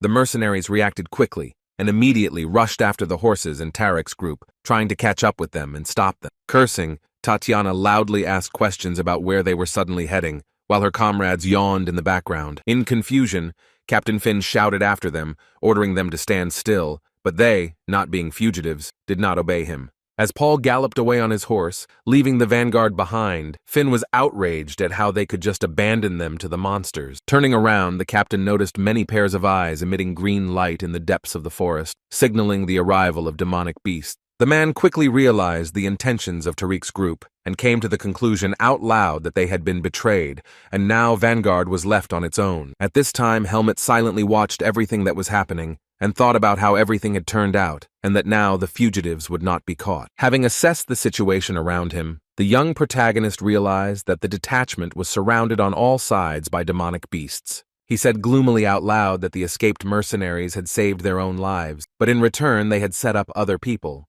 The small group surrounded the carriage and, drawing their weapons, prepared to defend themselves from the beasts, while Helmet wondered how many of them would ultimately survive. The protagonist corrected himself that the outcome of the battle could be completely different if he also decided to join the fight. Ready to attack, Finn shouted to his subordinates that the demonic beasts had surrounded them and everyone should prepare for battle. Looking up, the man saw countless monsters jumping down from the trees and shouted that they were coming. Byrne and Leader, with swords and knives, began to defend themselves, trying to deal with all the demonic beasts. Tatiana deftly wielded her sword and, without giving in to panic, tried to finish off each attacking monster. Captain Finn had to activate his power to increase the chance of successfully completing the battle. At this time, Sin and Maros managed to talk to each other, arguing that this was a death worthy of mercenary. Sin was dissatisfied with Maros's statement and shouted that he was not going to die so stupidly and ingloriously.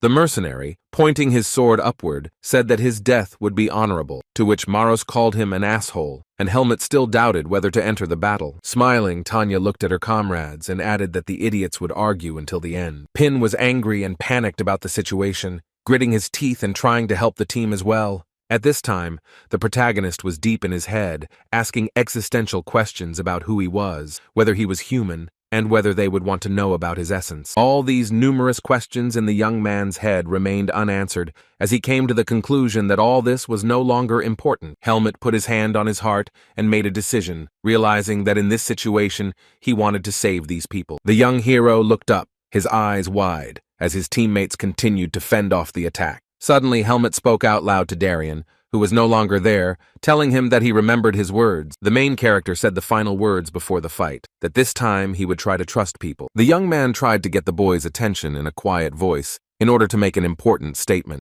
He took out his sword and immediately activated his power, saying that everything the mercenaries would now see was a terrible secret. Tatiana, turning her attention to Helmet, looked in shock as the guy's body and weapon were illuminated by a purple light. Pin, Maros, and Sin also couldn't believe their words and even looked away from the battle, watching the main character's actions with their mouths wide open. Captain Finn, although he himself possessed powers, was also shocked when he saw that Helmet also had such superpowers. At this time, an endless stream of bloodthirsty beasts jumped down on the mercenary. They growled and bared their sharp fangs. Purple flashes appeared in the sky, and Helmet, focused on the task, began to jump upward at a speed imperceptible to the human eye. The main character deftly performed all his techniques in the air, leaving behind streaks of magical energy. The angry animals that stood on the ground looked up at Helmet, focusing all their attention on his action. The young man, hanging upside down in the air, deftly wielded the weapon, making circular movements with it, causing a ring of purple light to appear around him. Finn and the others watched in shock as more and more lifeless monster bodies fell flat on the ground. Maros's eyes widened, wondering if he was dreaming, while Sin screamed that what he was seeing was impossible. Meanwhile, Helmet once again swung his sword to deliver a crushing blow to the monster's back. He did so successfully, and both fell to the ground as Helmet pierced the demonic beast's body with a sharp blade. Helmet's power was activated to the maximum. The space around him resembled outer space. Having successfully eliminated one of the monsters, the guy began to rise to his feet to continue the fight. With his blade raised in front of him, the fighter stood face to face with a whole crowd of another batch of angry opponents. Dozens of monsters roared shrilly, choosing Helmet as their main enemy, and tried to attack him. Without much effort, the main character managed to parry all attempts to attack, skillfully using his sword. Our young hero turned his back on his enemies with disdain, only glancing at them over his shoulder. One of the bravest demonic beasts came closer to Helmet and began to growl furiously at his opponent. However, the bloodthirsty monster failed to inflict damage on the main character, as he was immediately mortally wounded by the young man. Helmet looked down at the lifeless body of the last beast as he sheathed his weapon. Despite the fact that the protagonist had just become a participant in a difficult battle, his face did not show any fatigue. Tatiana and the other fighters looked at Helmet, who had just successfully dealt with the last demonic beast. Byrne, Leader, Maros, and Sin looked at the main character in amazement. They were shocked by his ability. The young man thought to himself that the monsters were pathetic creatures, and that they all ran away when their comrades died. The extremely surprised Pin looked at Helmet with wide-open eyes and, stuttering, asked him how the hero managed to do it. Having hidden his sword, Helmet, glancing sideways at his friend, replied that there was nothing special about it and that he had simply recovered. Tatiana was so surprised by the guy's abilities that she could only stand silently, staring at Helmet. The mercenary was convinced that when the main character protected Pin from the monster and showed his strength for a second, she was not imagining things. The hero indifferently asked the girl if everything was okay while she thought about how this was possible, considering the boy's strength. Tatiana and Pin looked at the main character with wide-open eyes, a multitude of questions and thoughts swarming in their heads. Impressed by Helmet's abilities, Captain Finn reasoned that even he, with his second rank, did not have such strength, and the young hero was capable of such things at a young age. The red-haired mercenary spread his arms out to the sides and asked the young man where he learned to do this. Helmet decided not to tell about the native forest for now, so he answered that he lived with the teacher in a simple forest. Finn slapped his palm against the forest when he remembered that the protagonist had lost his memory after the incident. At this time, Helmet remained calm. He stood surrounded by the bodies of dead animals and decided to address the team. The youth asked Finn and Tanya what the squad would do next, since there was no longer any threat. After Helmet's question, the red-haired captain came to his senses and replied that first they needed to get out of the forest. Byrne, Leader, and Sin were furious when Finn mentioned that they also needed to find the squad that abandoned them. The worried captain then asked Helmet what his personal plans were for the future. The main character explained that he had not yet received his share, so he would be with the guys until the end of the task. Finn calmly replied that he understood everything, while in the background Pin shouted about Helmet's strange priorities, and Tanya told the boy to shut up. The Vanguard captain, having received all the answers to his questions from Helmet, now decided to turn to the squad to give a new order. The man said that the team now needs to go after Tariq's team, which had previously escaped with the valuable cargo. The mercenaries walked through the forest and were glad that they had been able to rest well at night, and all their wounds had healed during this time. Tanya bent down and touched the tracks on the ground left by the escaped mercenaries, which indicated that the guys were on the right path. The red-haired mercenary, examining the tracks, noted that there were a lot of them, but there was no one nearby in the forest. Tanya assumed that the fugitives had continued their journey all night, so by that time, they could have already gotten out of the forest. Finn, with a thoughtful expression on his face, replied that according to the plan, they were supposed to stop at a village near the forest, where they would be able to find the fugitive. Inspired, Sin raised his fist and said that it meant we had to go to the village, and there the traitors would pay for their misdeeds.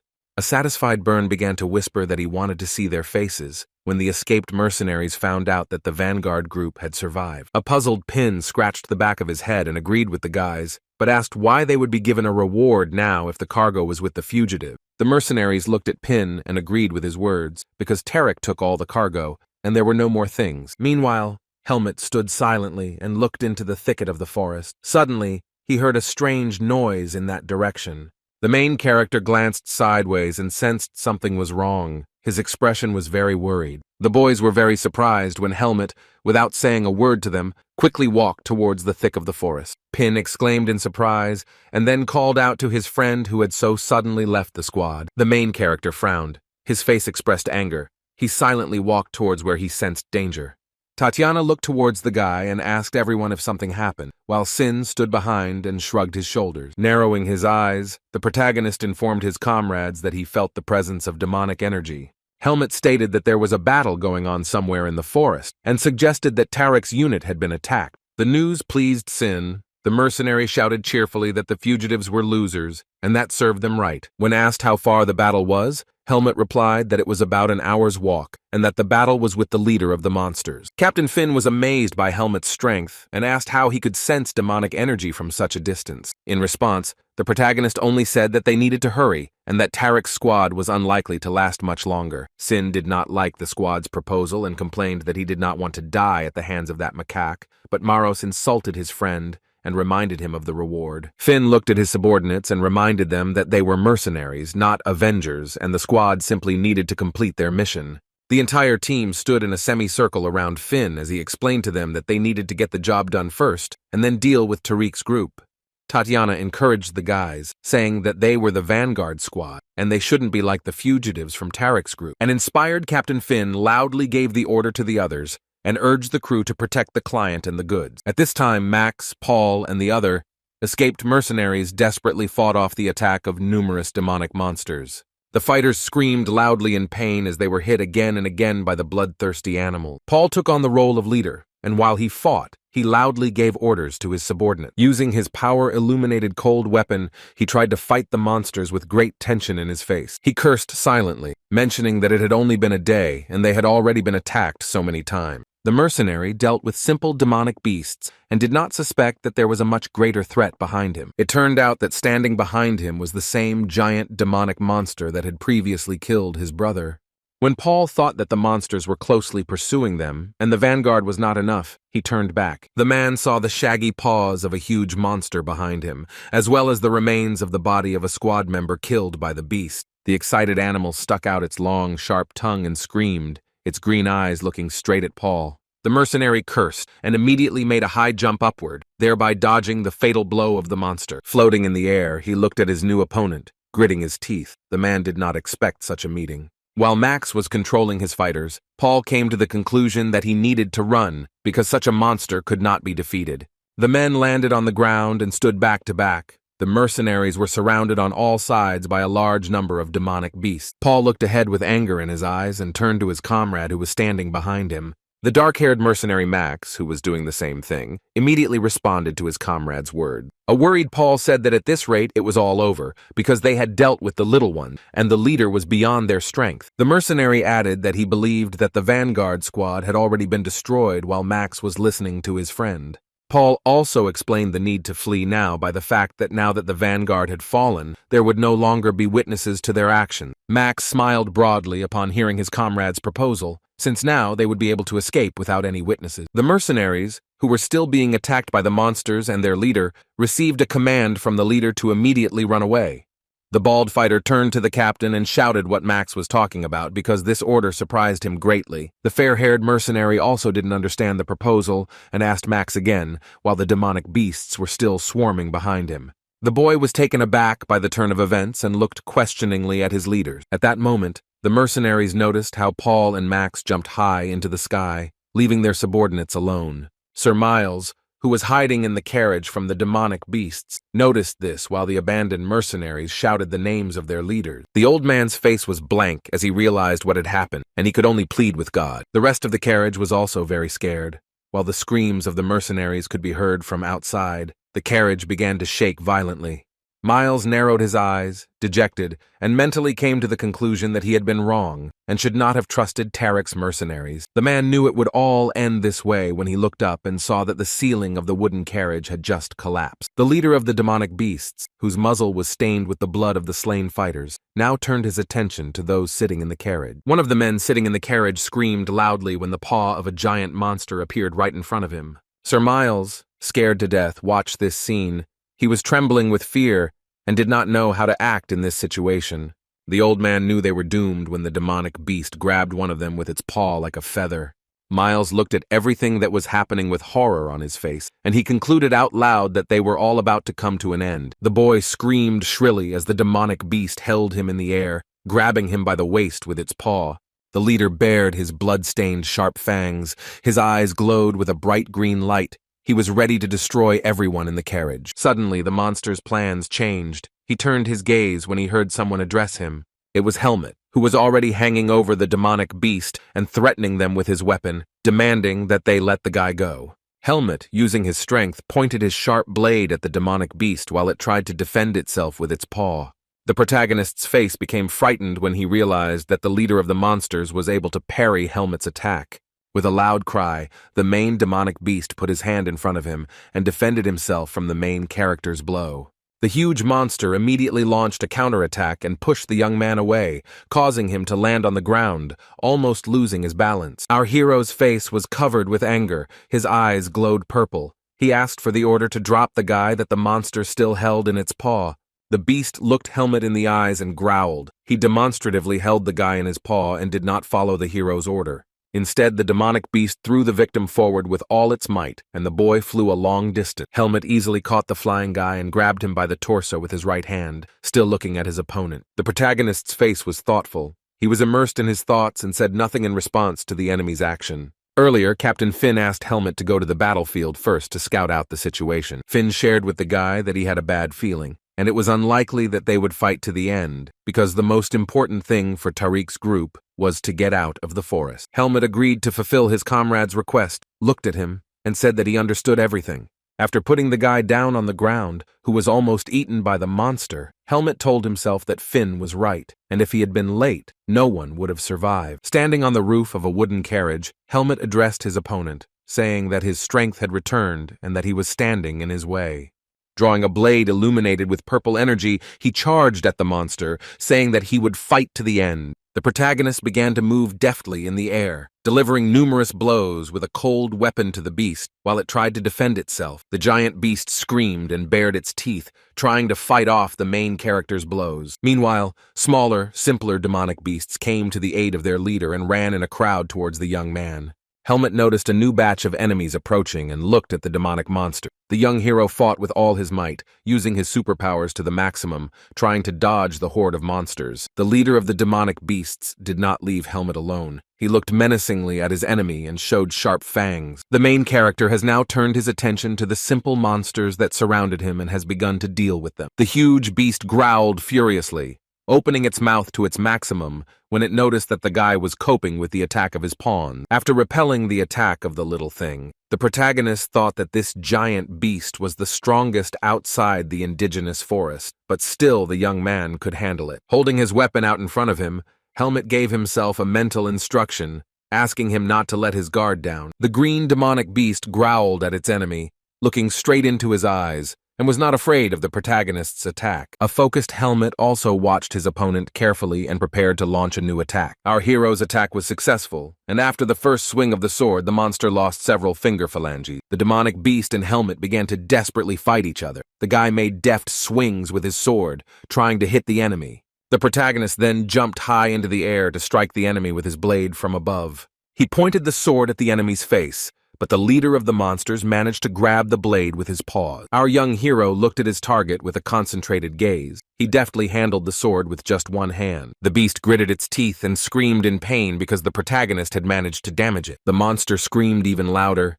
The green light surrounding its body became brighter, and blood oozed from its recently injured paws. Helmet pulled his blade aside and stopped attacking when he noticed some changes in the enemy.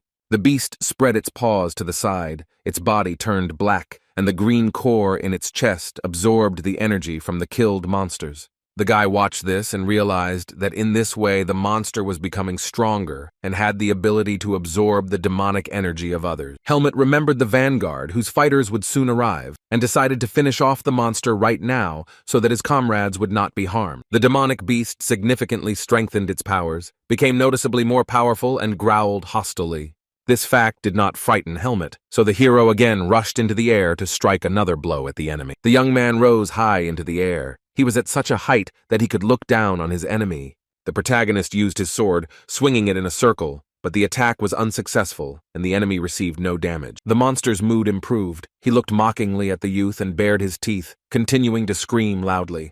Helmet came to the conclusion that the beast was too strong, and the boy would not be able to defeat it if he used his strength as usual. The protagonist gripped the handle of his weapon more tightly with both hands, and the blade of the sword glowed with a brighter purple light. Helmet's face became more focused. He mentally gave himself the command to push harder to defeat the enemy. The demonic beast raised its head up and looked at its opponent, who was about to attack. Using more force, the youth swung his sword downwards again, but the beast was able to defend itself from the blow. After the unsuccessful blow, the hero immediately came to the correct conclusion that the demonic beast had become much faster. The monster tried to grab the guy with its paw, but Helmet showed dexterity and immediately landed on the ground at a distance. Looking at the enemy, the guy noticed that the claws had also grown back, and with each passing minute, the beast was becoming more and more problematic for the hero. The demonic beast did not stop trying to grab the boy, turned to him and growled loudly and angrily again. The combatants began to attack each other again, Helmet wielding his sword, and the monster using its paws for this purpose. The strength of both was equal, and after several attempts to strike, neither of them had yet received damage, so the fight continued. The enraged demonic beast quickly swung its paws, trying to defend itself from the boy's sword and strike him. The protagonist cursed out loud when the enemy managed to slightly touch his shoulder, tearing his shirt, because now he will have to buy a new one in the city. The face of Helmet's opponent became even more angry, and he again shouted loudly and threateningly throughout the forest. The demonic beast clenched its teeth and tensed all its muscles, the green flames growing brighter and larger around its body. The monster's power became so powerful that a pillar of green energy could be seen from anywhere in the forest. The entire tense demonic beast let out another, louder and longer roar as it grew stronger. In the central part of the monster's chest, a third eye was opened, which served as a tool for absorbing other people's demonic energy. The main character, standing not far from the enemy, silently and calmly watched the enemy's metamorphosis. After the transformation, the demonic beast's appearance changed noticeably. It opened its mouth again and stuck out its sharp tongue, ready to attack the boy. The unperturbed boy came to the conclusion out loud that the beast had managed to become stronger by absorbing the energy of other still living beasts. The enemy placed its huge paw on the ground with a thud, preparing to pounce. The beast rose high into the air and loomed menacingly over the protagonist, its body glowing with a bright green light. Helmet, who was still standing below, looked up at his opponent, the realization dawning in his mind that he had seen this before. Having become more powerful, the demonic beast's appearance noticeably changed, and the space around it was filled with its energy. The protagonist looked at his opponent with a slight grin because he realized what the monster's attack style looked like. Memories surfaced in the boy's head. Looking into the beast's eyes, he remembered the face of the beast Naho, because this was exactly the same way the two-headed snake attacked. Helmet took the hilt of his sword in both hands. Knowing Naho's fighting style, he now understands how to fight this beast. Looking him in the eye with confidence, the boy said out loud that no matter how much energy that monster absorbed, he would still be weaker than Naho. Helmet glared at his opponent, the protagonist's face expressing confidence and concentration. The protagonist rose into the air and began to strike the demonic beast's body with his sword. Using his strength to the maximum, Helmet swung his blade down into the monster's body. The mercenaries rushed through the forest with all their might and called for Helmet. The entire vanguard squad ran to help their comrade. The frightened Pin began to ask the found Helmet if everything was okay, but he abruptly stopped himself when he was shocked by what he saw. The blonde cursed when he saw the hero standing in front of him, unharmed and holding a sword, standing in front of the corpse of a demonic beast. A stunned Captain Finn, trying to catch his breath, asked Helmet if he had killed the monster alone. The young man, remaining calm, answered the question affirmatively and added that everyone else was already dead by that time. Finn chuckled and came to the conclusion that Tarek's mercenaries were destroyed because the fighters began to run away. The vanguard surveyed the battlefield. One of the mercenaries helped the man from the carriage, while the red-haired captain and helmet discussed the past battle. The red-haired man looked down and said that Captain Tariq had betrayed his subordinates and simply ran away. Tatiana called the fugitive a bastard and said that this captain had no honor or dignity whatsoever. Maro screamed when he saw the survivor, then looked closer and noticed it was Sir Miles. Finn frowned in concentration and asked rhetorically if the team had been at least a little lucky. The man suggested that the squad get out of this meat grinder, but first check all the survivors. Sir Miles lay with his eyes closed. In a semi-conscious state, he heard the voices of people calling him. The old man opened one eye but still did not understand where he was, so he asked if he was already dead. Captain Finn was looming over the older man, his arms crossed over his chest and trying to bring Miles to his senses. Seeing Finn, Miles began to tremble with fear and ask for forgiveness from the captain. He justified himself by saying that Paul had threatened him. Finn narrowed his eyes, not trusting Sir Miles's words, and simply continued to call his name while he searched for an excuse. Miles blurted out that he could now apologize at least after death, but then fell silent and cast a questioning glance at the man. Finn stunned Sir Miles when he said that they were still alive, and the old man immediately came to his senses in surprise. The old man did not understand what was happening and how he could survive, and then asked what happened to the monsters then. Finn looked at Miles with a serious face. He said that all the monsters were destroyed, and the man was not in any danger yet. The captain, with Helmet standing behind him, did not tell Miles exactly how the monsters were destroyed, because the hero asked him to keep it a secret. The old man sat in a submissive pose, closed his eyes and bowed his head. There were tears in his eyes, and he called out to the Lord. When Captain Finn spoke again, Miles immediately opened his eyes and looked up at him. The red-haired mercenary turned to Miles, saying that since they had saved his life, it was time to talk about the reward. Crying over the experience, Sir Miles groaned and said that he really wasn't dead yet, since the mercenary was talking about a reward. With trembling hands, the elderly man held the contract written by Vanguard and read its terms. Horror appeared on the old man's face, and he screamed when he saw on the paper that the squad was asking for 80% of the proceeds. Finn, crossing his arms over his chest, replied that only 80% of the proceeds were because Miles had also suffered, and asked not to forget that he had betrayed the mercenary. While the captain was discussing the deal, Helmet stood to the side, calmly playing with an autumn leaf.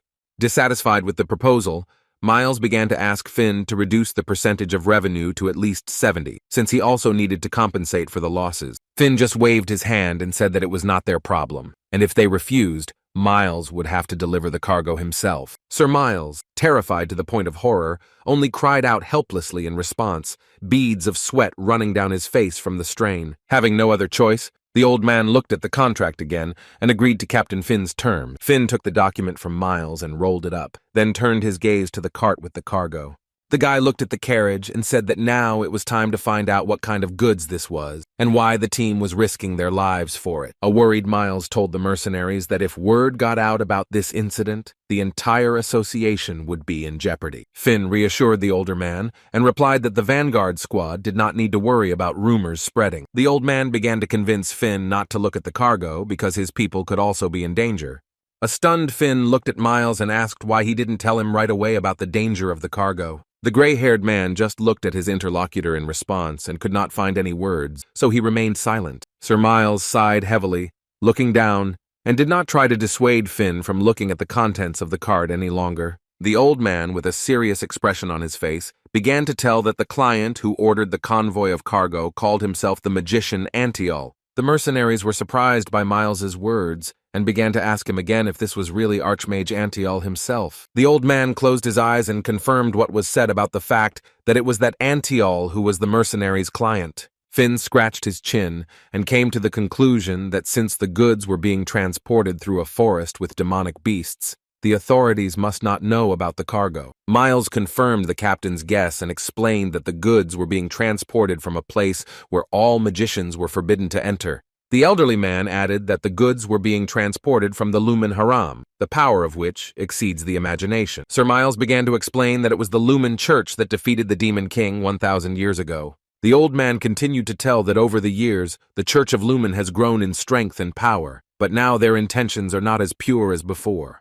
The man said that now most of the kingdoms are under their control, and they plan to take over the whole world. Helmet listened carefully to Miles's words about how magic was beyond their power, so the people from the Temple of Lumen kept a close eye on the sorcerers. Sir Miles looked at Finn and continued to explain that the temple might learn that the Bhutan Association was transporting church goods for study to a mage with whom they were in conflict. The old man warned Captain Finn that if this happened, the Bhutanese Association would definitely be destroyed.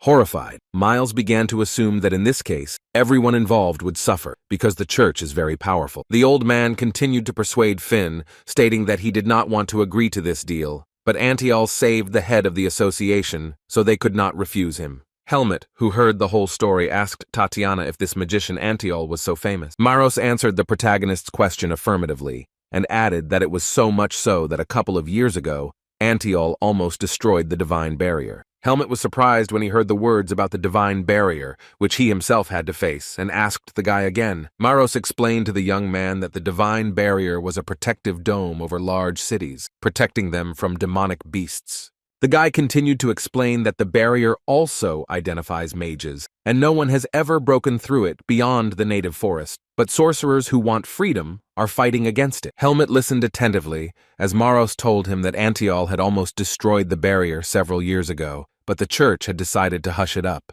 The protagonist went into his thought, thinking about the Archmage Antiol, whose power is capable of influencing the barrier. The young man realized that the church had failed to remove the seed of darkness within him, so he was sent into the root forest. A hope appeared in the boy's head that if divine power could not help him, then perhaps magic would help get rid of the seed of darkness. Lost in thought, Helmet remembered that the dark magician from the indigenous forest was completely useless. The protagonist tried to instill in himself the hope that Archmage Antiol would be more useful. The squad is resting at a halt. The mercenaries are discussing that it would be better to spend the night on safe lands and set off in the morning, since the sun is already setting. The protagonist was standing alone in the middle of the camp when Captain Finn found him and called out loudly. Tatiana's brother asked Helmet if they could talk while the other mercenaries were resting. The guy didn't ask what the conversation would be about and simply agreed with Captain Finn. The red-haired mercenary extended an open palm to Helmet, in which was a small purple pea. The protagonist took it in his hand and asked what it was, to which Finn replied that it was an expensive thing that warriors eat to restore their strength. Finn joked that Helmet was still a lively guy and didn't know if he needed her, but at that moment the guy popped a pill into his mouth. The effect of the drug appeared immediately, and the young man felt his body gradually filling with warmth. The captain watched Helmet's reaction and asked him how the boy felt after taking the medicine. The protagonist replied that it helped him when he felt a surge of strength and warmth after eating that purple pea. The young man wanted to ask Captain Finn why he spent the pill on him, but the man immediately interrupted him. The mercenary turned to Helmet and thanked him. The boys looked at each other in a friendly manner, surrounded by trees. Our protagonist looked at his comrade in fascination as he thanked him for saving the squad. Finn added that if it weren't for Helmet, neither the squad nor Sir Miles would have survived that battle.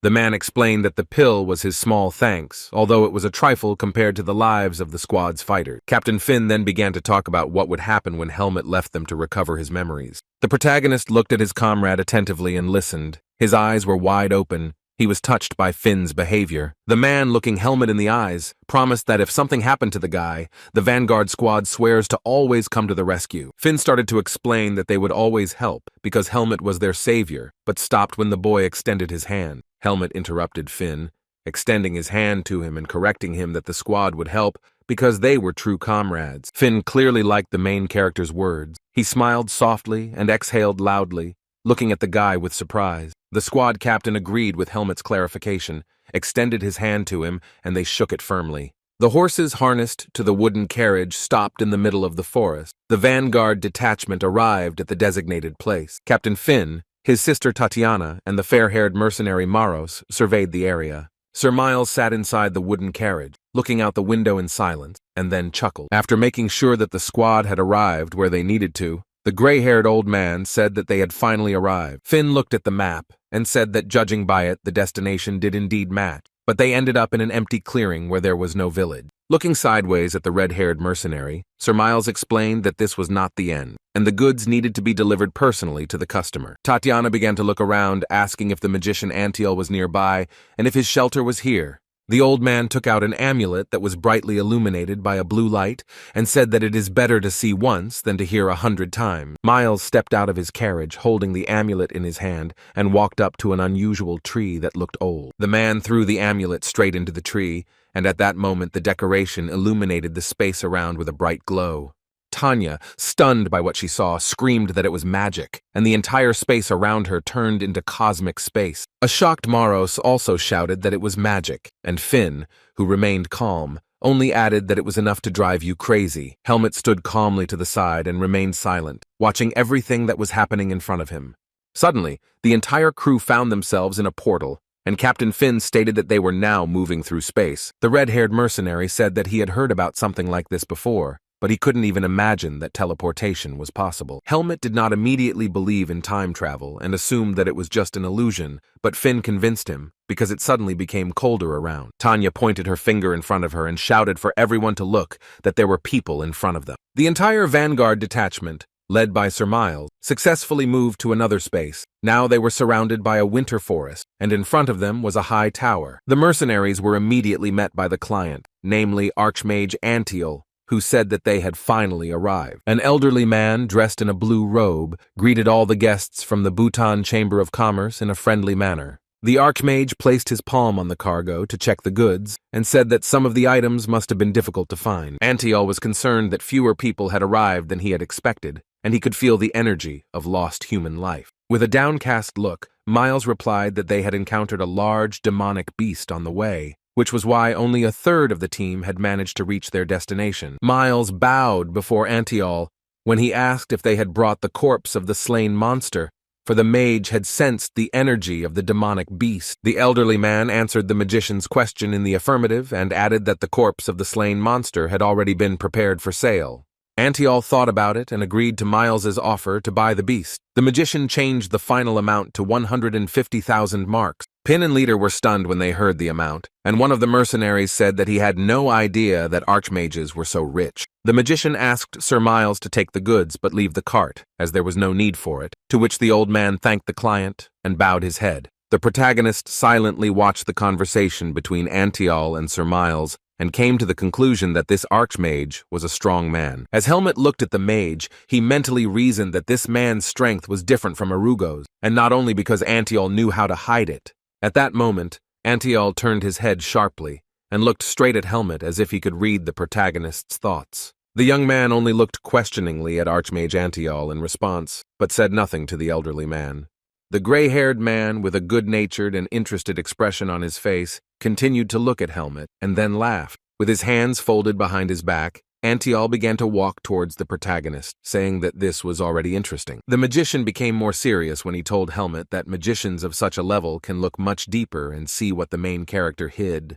Helmet assumed an unfriendly expression and looked hostilely at the Archmage, replying that they would end the conversation there.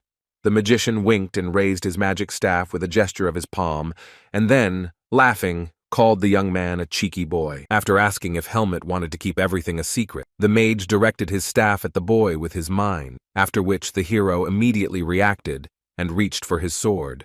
Controlling his staff and power with his palm, Antiel declared that he knew thousands of secrets of this world, and always treated them with respect. The old man said that he had put a barrier around them, and behind it Finn and Tatiana were already visible, stunned by what was happening. Holding his staff in front of him, Archmage Antiel calmed Helmet and said that what our hero was thinking about would never happen. Helmet looked in surprise at the chains of blue light that enveloped the magician's body and asked him about it. Antiel explained that these chains were called the Magician's Oath, which was not available to ordinary people, and if the old man broke it, he would lose a large amount of his power. Then the older man decided to get down to business, so looking at the guy in a friendly manner, he asked what he wanted. Helmet was once again convinced that this magician was not at all like Erugo, so he replied that the guy had a question for Antiel. Antiel's understanding eyes indicated that he had guessed exactly what question Helmet wanted to ask. Extending his palm towards the hero, the man asked if he wanted to ask about what was deep inside the guy, namely the Seed of Darkness. Helmet thought that Antiel had figured it out before the boy had even said anything about it, and then said that he wanted to know how to get rid of him. Hearing the young man's request, Archmage Antiel fell silent for a moment and chuckled thoughtfully, looking at the boy. The magician took away the protagonist's hope when he said that there was only one answer and that it was impossible to get rid of the seed of darkness. He hit the ground with his staff and began to explain that the seed of darkness was directly connected to the life of the protagonist. Antiel said that the core containing demonic energy would not have been born in a baby who was destined to die. The older bearded man added that the seed of darkness allows Helmet to stay alive, so they will be one for the rest of their lives. In the finale, the Archmage said that if he tried to get rid of the seed of darkness, Helmet would die. The protagonist was not impressed by the mage's answer, so he said that he thought that the Archmage was obliged to know the answers to such questions. Antiel retorted that the magician was not a god, and added that this was the first time he had encountered the ability to control the seed of darkness. Our hero did not understand what the wizard meant, so he asked again while they were both still standing under the dome. The magician began to explain that the seed of darkness requires demonic energy, and in the event of a refusal of the granted dark magic, a person sooner or later turns into a demonic beast himself. Antiel stated that Helmet's case was unique, and perhaps he could suppress the seed with force or light magic. The old man guessed that the seed of darkness had not yet awakened within him, because he had not been exposed to enough demonic energy. Helmet looked at his interlocutor with puzzlement while he talked about the seed of darkness and how interesting it would be for him to meet the guy later. The protagonist wondered if the Archmage knew that the hero had previously lived in the indigenous forest and returned to the world of people. Still bound by the magical chains, Antiel said that even the priests of Lumen would hardly have discovered the seed of darkness in Helmet without studying his body. The older man added that even with his abilities, it would have been impossible if it weren't for the demonic energy nearby that the seed of darkness reacted to. Silently looking at his interlocutor, Helmet mentally came to the conclusion that he should avoid places with demonic energy and magicians. Continuing, Antiel said that the life of the youth would hardly be simple and pleasant, although his strength would grow if the hero was not caught by the Temple of Lumen. The Archmage tried to take away the boy's hope again, saying that in all cases, the seed of darkness enslaved the person, so that they became monsters or criminals. The sorcerer declared that Helmet would destroy the world and many people living in it, because such is the fate of those who carry the seed of darkness. Antiel looked thoughtfully at the main character when, in response to all his words, the guy declared that this would not happen. Helmet explained his answer by saying that he was a human, and he looked at the Archmage with confidence in his eyes. The man with a long gray beard laughed quietly and agreed with the main character's words that he was a man. Looking at Helmet, who was clenching his fists from tension, the magician added that a person creates his own destiny, and only he can change something. The old man warned the boy that he would be watching him, because he hadn't seen anything that could interest him so much for a long time. Antiel warned the boy that if the protagonist could not bear the internal struggle, the man would have to stop him. In response, the main character only silently and calmly looked at his interlocutor, listening attentively to his words. Controlling the staff with his index finger, Antiel suggested that perhaps Helmet had been able to surpass the Archmage himself. Antiel ended their conversation by saying that in that case, even the darkness itself could submit to Helmet, when the dome around was already dissolving. Captain Finn handed Helmet a gray pouch containing part of his reward for the mission. The main character took the bag in his hand with surprise on his face, and Finn clarified that it contained a quarter of the total amount. The man scratched his head and began to justify himself by saying that he wished he could have given more, but the other mercenaries had also contributed. Captain Finn said he thought the rest of the squad deserved a reward too, while a stunned Helmet was at a loss for words. Having presented the award, the red-haired mercenary began to return to the carriage, but then stopped to say something else to the main character. Finn pulled a bag out of the cart and asked Helmet if his things were there, since they did not belong to anyone in the squad. Helmet remembered that he had left the native forest with these things, so he answered Finn that it was his bag and thanked his comrade. The man smiled amiably and waved his hand, saying that he would have given the bag back earlier, but it had slipped his mind. The Vanguard captain added that he should thank Helmet, as he became the savior for the entire team. Helmet and Finn were having a private conversation when suddenly someone called the protagonist loudly, and he turned around. A joyful Pin came running to ask Helmet to show him their mercenary headquarters because, according to him, there are many interesting things there. Helmet looked at the boy with a serious expression on his face and upset him by saying that he would not go to headquarters. An agitated Pin began to ask why the guy was already leaving and why he didn't just look in for a second. Suddenly, Tatiana came and told Pin to stop pestering Helmet, put her hand on his head and pulled him back. Smiling, Tanya suggested that the protagonist keep the temporary mercenary certificate and apologized that she could only issue a Rank 3 document. Helmet closed his eyes and laughed amiably, saying that a Rank 3 mercenary certificate would be enough for him. The protagonist, holding his things in his hand, was saying goodbye to everyone when Tanya said that Helmet must still have things to do. The red-haired mercenary asked Helmet if these matters were more important than restoring his memories. In response, Helmet only looked at the girl and grinned weakly with one corner of his mouth without answering. Tanya began to apologize for causing a fuss, while Pin, upset by his departure, quietly cried, looking at his friend. Laughing amicably, Tatiana turned to Helmet one last time and asked him to take care of himself. Helmet's expression was serious as he turned to the entire team and thanked the mercenaries for everything they had done for him. Maros wished the protagonist good health, and Sin asked Helmet to be careful on the upcoming journey. Byrne and Leader were there too, saying goodbye to the guy. They smiled kindly at him, wishing him luck and a safe journey. The most emotional was the boy Pin, who with tears in his eyes screamed and asked Helmet to definitely come back. Upset by Helmet's departure, Pin begged the protagonist to promise that he would return, after which the guy turned to the boy. Pin looked at Helmet, fascinated, as he told him that the food the boy had prepared was the most delicious. Tanya asked the boy to stop crying because no one died, while the Rank 4 mercenary wiped away his tears with his glove. Then Finn turned to the protagonist again, asking him to ask for help if he needed it. In response, Helmet only looked into Finn's eyes with understanding, but did not answer. The hero's expression was serious. He agreed with Finn, put his things on his shoulder and turned around to go on his way. The boy mentally told himself that there was a slight tingling in his chest, which reminded him of his farewell to Darien. The young man also compared these feelings to saying goodbye to Elga, but he would have to leave again. Otherwise, he would constantly encounter demonic energy. The protagonist explained to himself mentally that, if he stayed, the seed of darkness inside the guy would absorb the surrounding demonic energy. Helmet thought that where he was going, there shouldn't be any demonic energy, and also wondered if he could prevent what Antiol had spoken of. Placing his hand on his chest and squeezing the fabric of his shirt, Helmet came to the conclusion that he didn't have the answers to these questions right now. His gaze was serious. After thinking in his head, he suddenly began to talk to himself out loud. The guy decided that there was only one way to check whether the magician's prophecy would come true, and for this, he needed to become stronger. The main character's thoughts in his head turned into a scream. He gave himself the order that he could not let the seed of darkness take possession of him.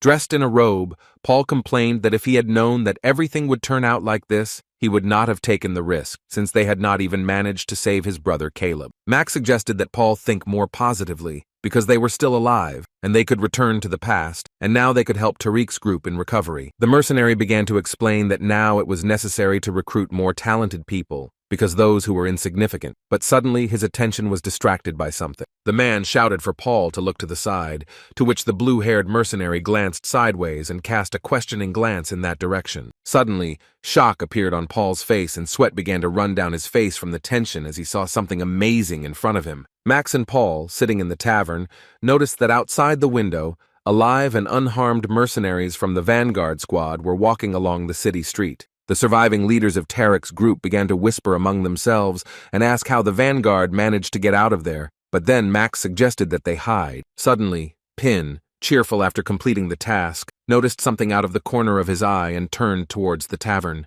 The fourth-rank mercenary looked at the window of the establishment, where there was a table and 2 empty chairs. The boy felt something was wrong. Tanya began to ask the boy why he was behaving this way, to which Pin, scratching his head, replied that he felt something strange. Max, who was hiding from the mercenaries, cursed when he heard Pin say that he heard something in their direction. The dejected Paul and Max sat under the window and hid. Fear was on their faces. The brunette began to tell his friend that this was a fiasco. Afterwards, the men, hiding behind the building, began to discuss that it would be better for them to lie low for a while, and discussed how Avantgarde managed to get out of the forest. Looking up at the sky, Max, devastated by the turn of events, began to complain that now the other guilds would find out about their actions, and it was impossible for a rank 2 mercenary to earn money in any other way. Paul was still optimistic, and he latched on to Max's words about them being rank 2 mercenaries.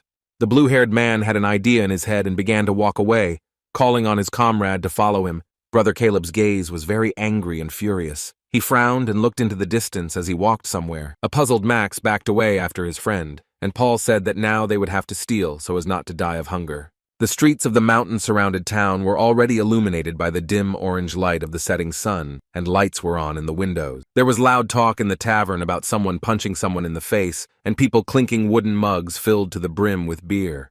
The city boys listened to their interlocutor's story with laughter. One of them joked that with his fighting skills he should have died on the spot. The tipsy blonde man, holding a mug of beer in his hand, replied that he knew him and asked him to watch and learn. At this time, our hero was sitting alone at the next table, resting after a hard journey. He took his gold medallion in his hand and looked thoughtfully at the decoration, the thought flashing through his head about how complicated everything was.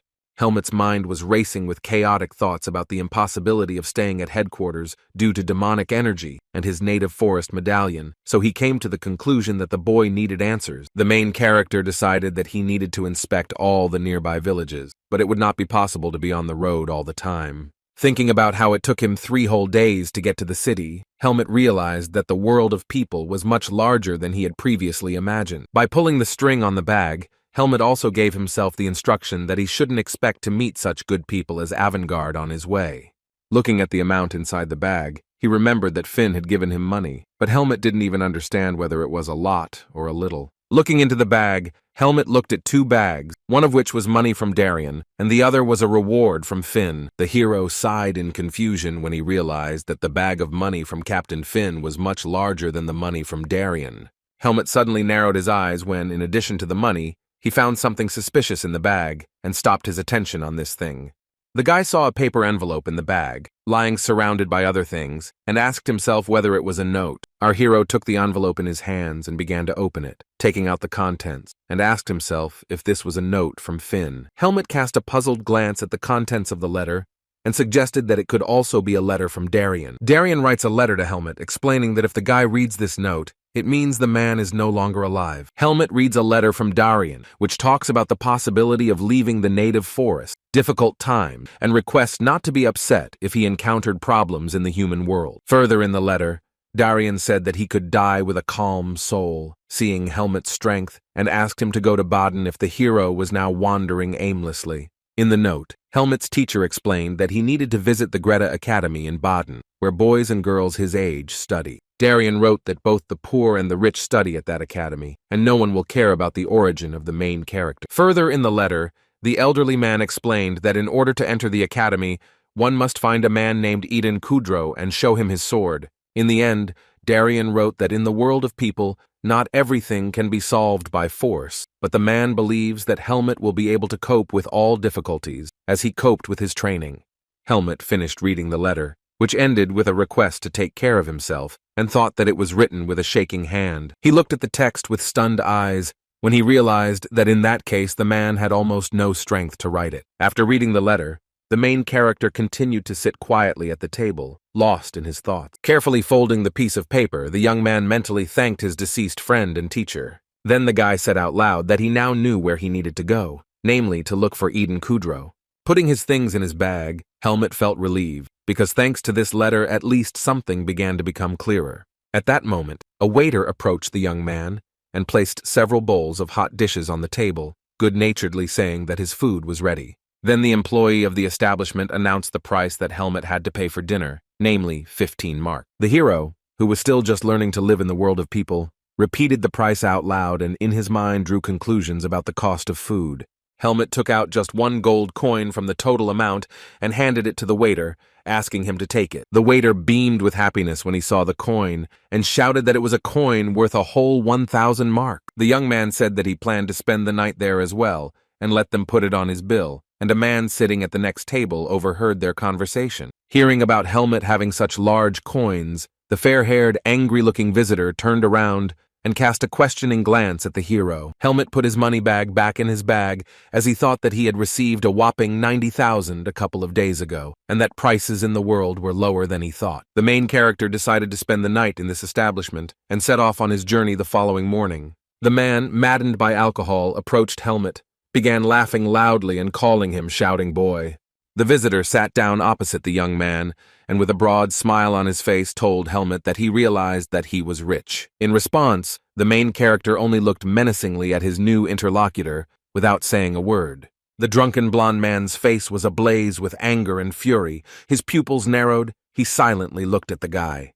Then the stranger was joined by his friends. Two men with sly smiles on their faces stood behind the blonde. The man laughed and began to say that it seemed that Helmut had more money than he could handle, and asked the guy to give them 20,000 marks for alcohol. The worried waiter stood behind, worried, and Helmut, in response to the stranger's request, answered negatively, thinking that something was wrong with these people. When the blonde received an unsatisfactory answer from the main character, he became furious and asked again what he said. The muscular drunk man got carried away and slammed his fist into the wooden table with all his might, the veins in his skin popping out. The stranger shouted and asked how Helmut dared to contradict him, and whether the guy had any problems with his head, and from the blow of his fist on the table, the bowl of food overturned. In response, the main character simply nodded his head towards the stranger and asked him who he was. The boy's words were the last straw for the blonde. He gritted his teeth and pulled his fist back to strike Helmut. However, the bully didn't manage to hit the guy, as the main character stopped the man's fist with his palm, with a deft movement. Keeping his cool, Helmut repeated that he had said no, and then asked if the man had a hearing problem. The helpless brawler only groaned and trembled, still trying to strike the hero, and in his thoughts, he asked himself where this asshole got so much strength from. The blonde was joined by his friend, who attacked Helmut, saying how could this little guy raise his hand against their boss. Our hero, for whom it was not difficult to overcome these people, stopped the attack of the second attacker with a calm face. Helmut was let down. The second stranger's blow missed, and the main character had already prepared his fist for a counterattack. The protagonist punched the dark-haired troublemaker in the face, causing his teeth to fall out of his mouth. The striker went down with a thud after just one punch from Helmut, leaving his bewildered comrades at a loss as to what to do. The guy, who had not received even the slightest damage from the skirmish, stood with his fists in front of him and looked menacingly at the hooligans. The blond man, his face red with rage and alcohol intoxication, shouted at Helmut, asking what he was doing. The main character was surprised by the question and asked the man again, because it was not he who started the fight, but these hooligans. An angry Helmut hit the table with his knee, causing it to fly off to the side along with his blonde offender. The bully grunted in pain as the wooden tabletop hit him square in the face with a powerful blow. Not wanting to continue the showdown, the young man grabbed his bag of things and went to the other side of the hall. Throwing the bag with his things over his shoulder, the main character stood in front of the blonde and told him to get out and not to lead him away. The hooligan covered his face with a trembling hand. He looked at the main character with fear, lying on the carpet. The comrades asked their leader to leave, but he, covering his broken face with his hand, shouted that the young man would regret getting involved with them. The hooligan waved his hand and ordered his friends to get lost, then complained that Helmut had ruined the whole mood. The main character silently looked at the offenders, while they, leaving, shouted that the guy should now be more careful, and sooner or later they would stick a knife into him. Without saying anything else, all the troublemakers quickly left the establishment and loudly slammed the door behind them. Looking after them, the main character realized that people like Caleb are very common in this world. Standing in the middle of the hall with his things, Helmut, looking at the door, loudly exhaled and thought that this was annoying him. Suddenly, the frightened waiter, who tried to stop the main character, spoke up and shouted, addressing him as a gentleman. The employee of the establishment screamed and was terrified with fear. He advised Helmut to leave immediately because the Black Hawks had declared war on him.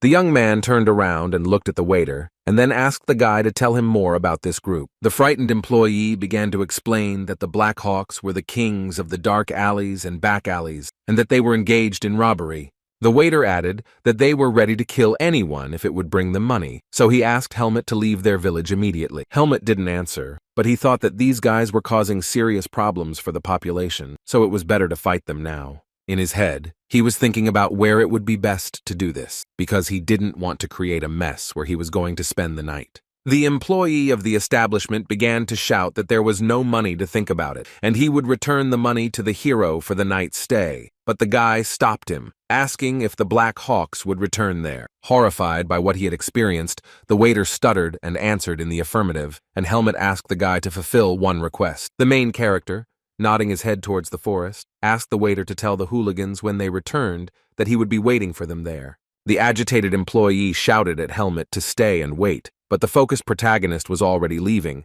and finally asked him to leave a place to stay for the night, because he would return soon. One of the Hawk gang stood in the alley and asked his comrades if they were serious about this. The blonde started shouting that he had never encountered such disrespect towards them, and in their business it was a real gift of fate to stay alive. The guy scratched his face with his finger and began to reason that the young man was quite strong and also a mercenary. The blonde bully got angry at his friend, complaining that he decided to back down and calling him a useless piece of shit.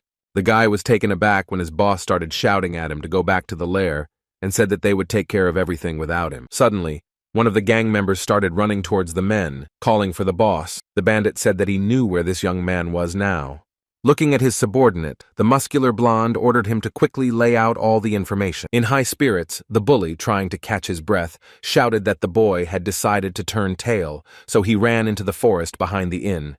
The information received about Helmet's location greatly pleased the leader of the Black Hawks, and he laughed loudly. Then his face became angry and bitter again. The blonde man stated that the kid had not chosen the best route to escape. The informer, raising his finger, said that the forest was not their profile, but they could try to find traces.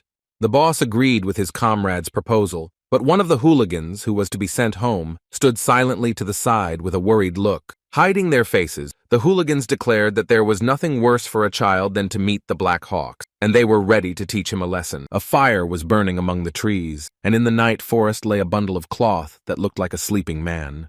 At this time, our hero was waiting for his offenders, sitting on a tree branch and thinking about life in the world of people. Holding the bow in his hand, he thought about how, during his time with the mercenaries, he realized that many people were like demonic beasts. While checking the bow, Helmet reflected on the fact that there are also those people who are ready to protect others at the cost of their own lives. Helmet's eyes turned sad as he realized that being human was much more difficult than he thought. Then the guy remembered Darian, who said that in the human world, not all problems need to be solved by force, but Helmet does not yet know how to solve them differently. With the enemies already in his sight, Helmet rose to his feet and grabbed his bow with one hand, preparing to attack. Still lost in his thoughts, the protagonist made the first jump to deal with the offenders. This was noticed by the Black Hawk hooligans, who turned their heads, trying to determine where Helmet was. The hero then jumped onto a branch right in front of his opponents, concluding in his head that people who looked like demons should be treated accordingly. Looking at the bandits' faces, our main character called out to them and asked if they were looking for him and if he could kill them all. Our young hero landed from the tree to the ground after successfully defeating all of his Black Hawk attackers. His face remained calm after the battle. His eyes were thoughtful. He was mentally thinking about something after the battle. Standing alone in the middle of the night forest, Helmet thought that the Black Hawks were even more insignificant than he suspected. Having dealt with every single one of them, the main character decided to leave, so he rushed deep into the forest, jumping from branch to branch. Moving lightning fast through the thick forest, the young man thought that the hooligans from that group weren't even fit to hold a candle to Tatiana. The guy thought that Tanya was the strongest person he had ever met, and also came to the conclusion that he would get to know people as he fought with them. Leaving the forest, Helmet thought that now he should go to the hotel to rest, and in the morning set off on his journey. Suddenly, the seed of darkness inside the protagonist awakened, and fear and confusion appeared on Helmet's face. An unknown force pinned the young man to the tree. He winced in pain and grabbed his chest with his hand. Then Helmet fell to the ground. He sighed in pain, the seed of darkness still causing him to suffer. Helmet, not understanding what was happening, cursed in his head. His teeth were clenched. Beads of sweat were running down his face. The hero was breathing heavily. The seed of darkness inside him was awake, but he didn't understand what was happening, because the guy had no contact with demonic energy, and this didn't happen even after killing the beasts. The protagonist bowed his head and breathed heavily, thinking that he had never experienced such pain, even though the person he killed was not a demonic beast. At that moment, the seed inside him awakened even more and began to glow with a bright light. The hero assumed that it was feeding on energy even after killing a common man. Writhing in pain, the protagonist realized that he was in big trouble, because now the entire group of hawks could start hunting him. Afterwards, the hero became angry at himself and called himself a fool, because he mistakenly believed that fighting with people would not affect the seed of darkness. Trying to get up, the boy came to the conclusion that now he would have to avoid any battles at all so as not to feed the seed of darkness inside him. Helping himself with his hand, Helmet mentally repeated to himself that now he needed to get to Baden as quickly as possible, while the seed of darkness was still burning. It was night outside. There were 5 guards standing around the tall building, guarding the area around it. The unknown man asked a question, asking his subordinate if his story meant that everyone was dead. The informant was one of the Black Hawk fighters. He told the boss that everyone was dead, but the team could still find Helmet. The stranger nodded his head and smiled, replying that it was impossible to leave things like that. He had a knife in his hand. Looking at the sharp, shining blade, the bearded man told the informer to continue in the same spirit. The Black Hawk fighter dropped to one knee before his leader and bowed his head, then agreed to carry out the order. Then another employee appeared in the building. He turned to Sir Anton and announced that they had arrived. Unknown people were walking around the Hawk leader's office. Sir Anton looked at the arrivals and then forced out a laugh in surprise. The boss said that he knew that a rank 2 mercenary was supposed to arrive, but he didn't expect that there would be 2 of them. The Black Hawk's headquarters were visited by Paul and Max, who had come to start making a living by stealing. Sir Anton smiled at his new acquaintances. He said that it was difficult to find people who would like to join them now, so he was glad to meet them. The 2 mercenaries listened attentively to the words of the leader of the Hawks about how their organization was currently in chaos and that every newcomer had to be tested. Sir Anton's words about some kind of check visibly angered Paul, which was reflected on his face, and then he asked the leader what he meant. The man with the beard stood closer and laughed, answering that he did not doubt the skills of the mercenaries, but they were not a simple group. Playing with his knife, Sir Anton added that they must know that the Black Hawks were involved in illegal activities. The leader of the organization said that he did not want the group to get into trouble because of a sense of justice or morality, and at that moment, he threw a knife somewhere.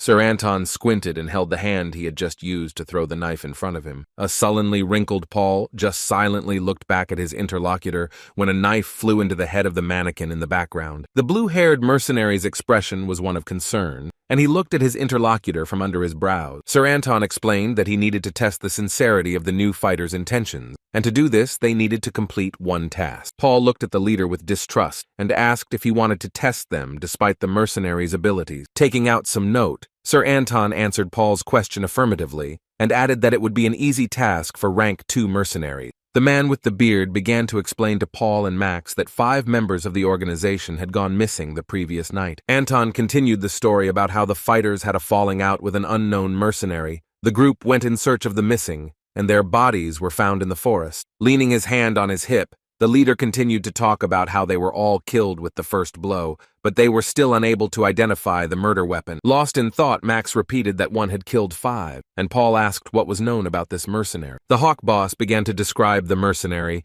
saying that he looked to be 16 years old, had black hair and black eyes, and his abilities were at least rank 3. Paul remained silent, looking at his interlocutor, and Max asked if they needed to find and kill the boy. Raising his index finger up, Anton answered Max's question affirmatively and added that then the mercenaries would be accepted into their ranks. The man with the beard, narrowing his eyes slyly, said that the work done by Max and Paul would be paid more generously than they had been paid before. Inspired, Paul agreed to carry out the task and asked where the boy was last seen.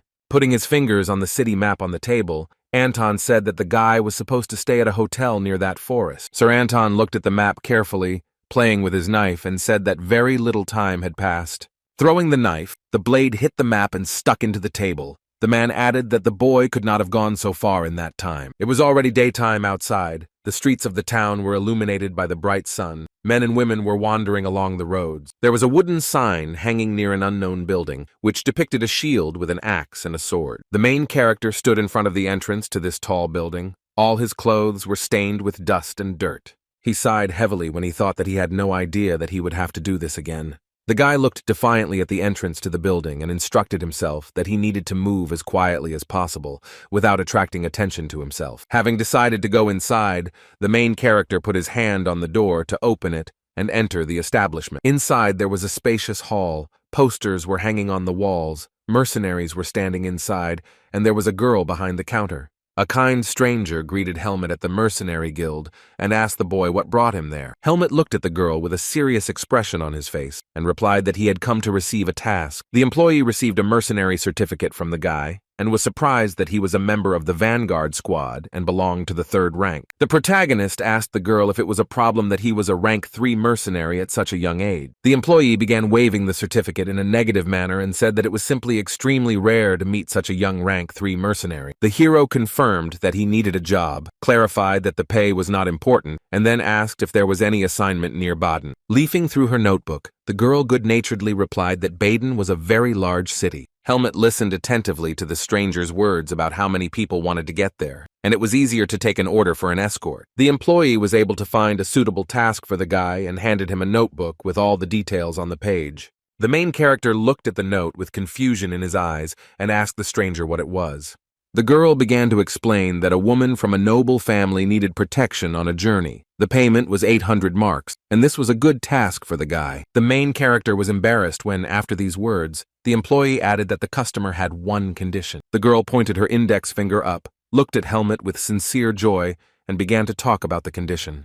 The mercenary employee said that according to the terms, the lady should only be accompanied by a person that she definitely likes. After these words of the girl about the condition, our hero personally became noticeably gloomier. He silently looked at his interlocutor. The streets of the town were bustling with life. The roads and buildings were illuminated by the bright sun.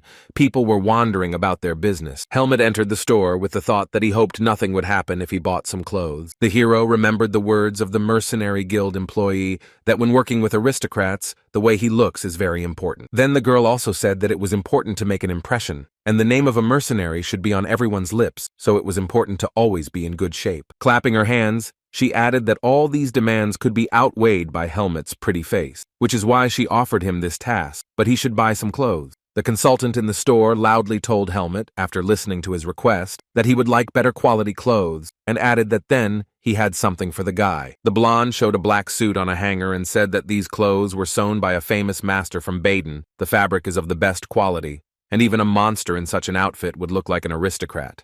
Helmet just silently looked at the consultant, who enthusiastically demonstrated this outfit to the main character. Waving his arms, the man loudly advertised the product, explaining that the suit was comfortable and light as a feather, in response to which Helmet asked about the price of the clothes. The blonde boutique consultant looked at the price tag and replied that the suit cost 2,000 marks. A stunned Helmet asked again about the cost and thought that it was too expensive because he would only be paid 800 marks for the task. The protagonist came to the conclusion that the costs of completing the task would not pay off, and perhaps it was worth taking on another mission. The mercenary guild member clapped her hands in amazement when she saw Helmet after his transformation. The hero decided to buy that outfit after all and had already put it on, and the girl was screaming that the guy looked 100%. While straightening his clothes, the girl called the hero darling and complimented him, to which the guy replied that his name was Helmet, not Darling. Struck by Helmet's magnificent appearance, the bureau employee corrected herself and said that she simply wanted to call him a cutie. The girl remembered and told the hero that she had already sent information about him, and since he was from the Vanguard squad, he would be accepted without unnecessary question. The employee continued to praise the main character, saying that he looked simply perfect and would definitely appeal to a lady from a noble family. Suddenly, she turned her attention to another person who had just entered the building. An unknown tall man with blonde hair came inside. He was dressed in a black tailcoat, and Helmet glanced sideways at the stranger. The main character turned his head towards the stranger. The guy's face expressed wariness. The girl greeted the guest kindly and asked him if he was a member of the Cherengan family. The stranger, dressed like an aristocrat, answered the employee's question affirmatively and said that he had come to look at the mercenary the guild had chosen. Glancing sideways, the man noticed Helmet standing nearby and asked the girl if he was that mercenary. With his hands behind his back, the stranger from the Cherengan family slowly walked towards the protagonist. The man began to assess Helmet, complimenting his age, posture, height, and appearance. The man with the mustache gestured with his hand and said that the protagonist looked great, and he was gladly accepted. After these words, the stranger immediately turned around and walked towards the exit, telling Helmet to follow him. Before following the man, the protagonist turned his head and looked at the girl one last time. The mercenary guild employee waved goodbye to Helmet and said that they would see each other again. Without saying a word in response, our main character only nodded his head slightly as a sign of farewell to the girl. The man in the tailcoat and helmet went outside, and behind one of the tall green bushes stood an unknown person conducting surveillance. The hooded and masked stranger looked at Helmet and the man from the Cherengan family with a sly look as they passed by. In order not to be noticed, the pursuer quickly ducked and backed away while they were already walking ahead. Helmet and his new acquaintance were walking along a sunny, cobbled street when suddenly the man started a conversation. The man with the mustache introduced himself as Gilton, the butler of the Cherengan family, and then asked the boy if he had heard anything about their marquise. Looking at his interlocutor, Helmut indifferently replied that he knew nothing about the Marquis of Cheringen. The butler replied that it was even better that way, because Helmut would not be biased, and also asked him to watch what the guy said and did, because the Marquis occupied a high position in society. When Gilton asked whether the young man had worked with an escort before, Helmut replied that he had only worked with cargo. Raising his index finger, the butler replied that there was almost no difference, except that it was not bags that would have to be protected, but a person. Gilton added that the boy would receive bonuses for good work and that if any difficulties arose, he should seek help from the knights. The protagonist listened attentively to the butler's instructions, nodded his head, and said that he understood everything. Turning to the young man, Gilton said that he liked the way the boy spoke briefly and clearly, like a military man. When the heroes arrived at the palace gates, the man with the mustache added that this was an excellent quality for a mercenary. The garden around the mansion was decorated with pink rose bushes, which were fragrant throughout the yard and were in perfect condition. In the hall of the mansion, a gigantic chandelier hung from the ceiling. Its frame was golden. When Gilton and the protagonist entered the spacious building, a man with a sword hanging on his belt was already waiting for them inside. The young man asked where they were, to which the man replied that it was an inn where Lady Cheringen was staying for a while. Helmut thought about the butler's words and mentally concluded that the Marquis of Cheringen had a high status. The guy with green hair saw that Gilton had returned, walked up to him and greeted the man. Scratching his chin, the stranger looked at Helmut and asked the butler if this mercenary was too young. Gilton justified himself by saying that the young man had been recommended to the guild, so there would be no problems, and then asked the knight to teach Helmut the basics. The tall guy agreed to fulfill the butler's request, extended his hand to Helmut, and introduced himself as Kedrick. Then the butler Gilton asked Kedrick where the young lady was now, to which he received the answer that she was having breakfast in the dining room. Our protagonist looked at the picture that appeared before him with bewilderment as they entered the dining room. The young lady turned to the hooded boy sitting next to her, and then called him very kind. The girl told her friend that she had never liked dining halls before, and suggested how wonderful it would be if Arya went with her to their family's castle. Helmut and Gilton approached the table where the young lady and her friend Arya were having breakfast. The butler addressed the girl, calling her Lady Gina, to which she turned to the man with a displeased face and asked what he wanted. Pointing his hand at the main character, Gilton asked the lady to meet her new escort, and the guy in the background nodded his head in greeting. Lady Gina just looked indifferently towards Helmut and declared that she didn't care at all. She said she trusted the butler if he thought Helmut was good, and then turned her attention back to Arya with loving eyes. When Gina said that she really wanted to chat with Arya some more, he replied that he had to leave soon and needed to get ready. The disappointed girl said that she understood everything, but added that Arya hadn't really eaten. The guy in the pink robe didn't answer and left Jenna alone, indifferently leaving the dining room. The protagonist glanced sideways at Arya, who, covering his face, was slowly leaving the dining room. Helmut was still looking at him when he walked away with an indifferent expression on his face, and a strange feeling arose in the head of the protagonist. Arya opened the door to leave the dining room, at which time Helmut looked up from his task and looked at him. A thought flashed through the head of the wary protagonist that he was sure there could be no mistake here. The young man thought that he didn't yet know what the reason was, but Arya was definitely not an ordinary person. Dissatisfied with Arya's departure, Miss Gina placed her hands on her hips and said that perhaps she wanted to leave. She was disappointed that the object of her affection did not want to chat with her. There were tears in the girl's eyes. She desperately called him. The protagonist asked the butler, Gilton, if that guy was also accompanying Lady Gina.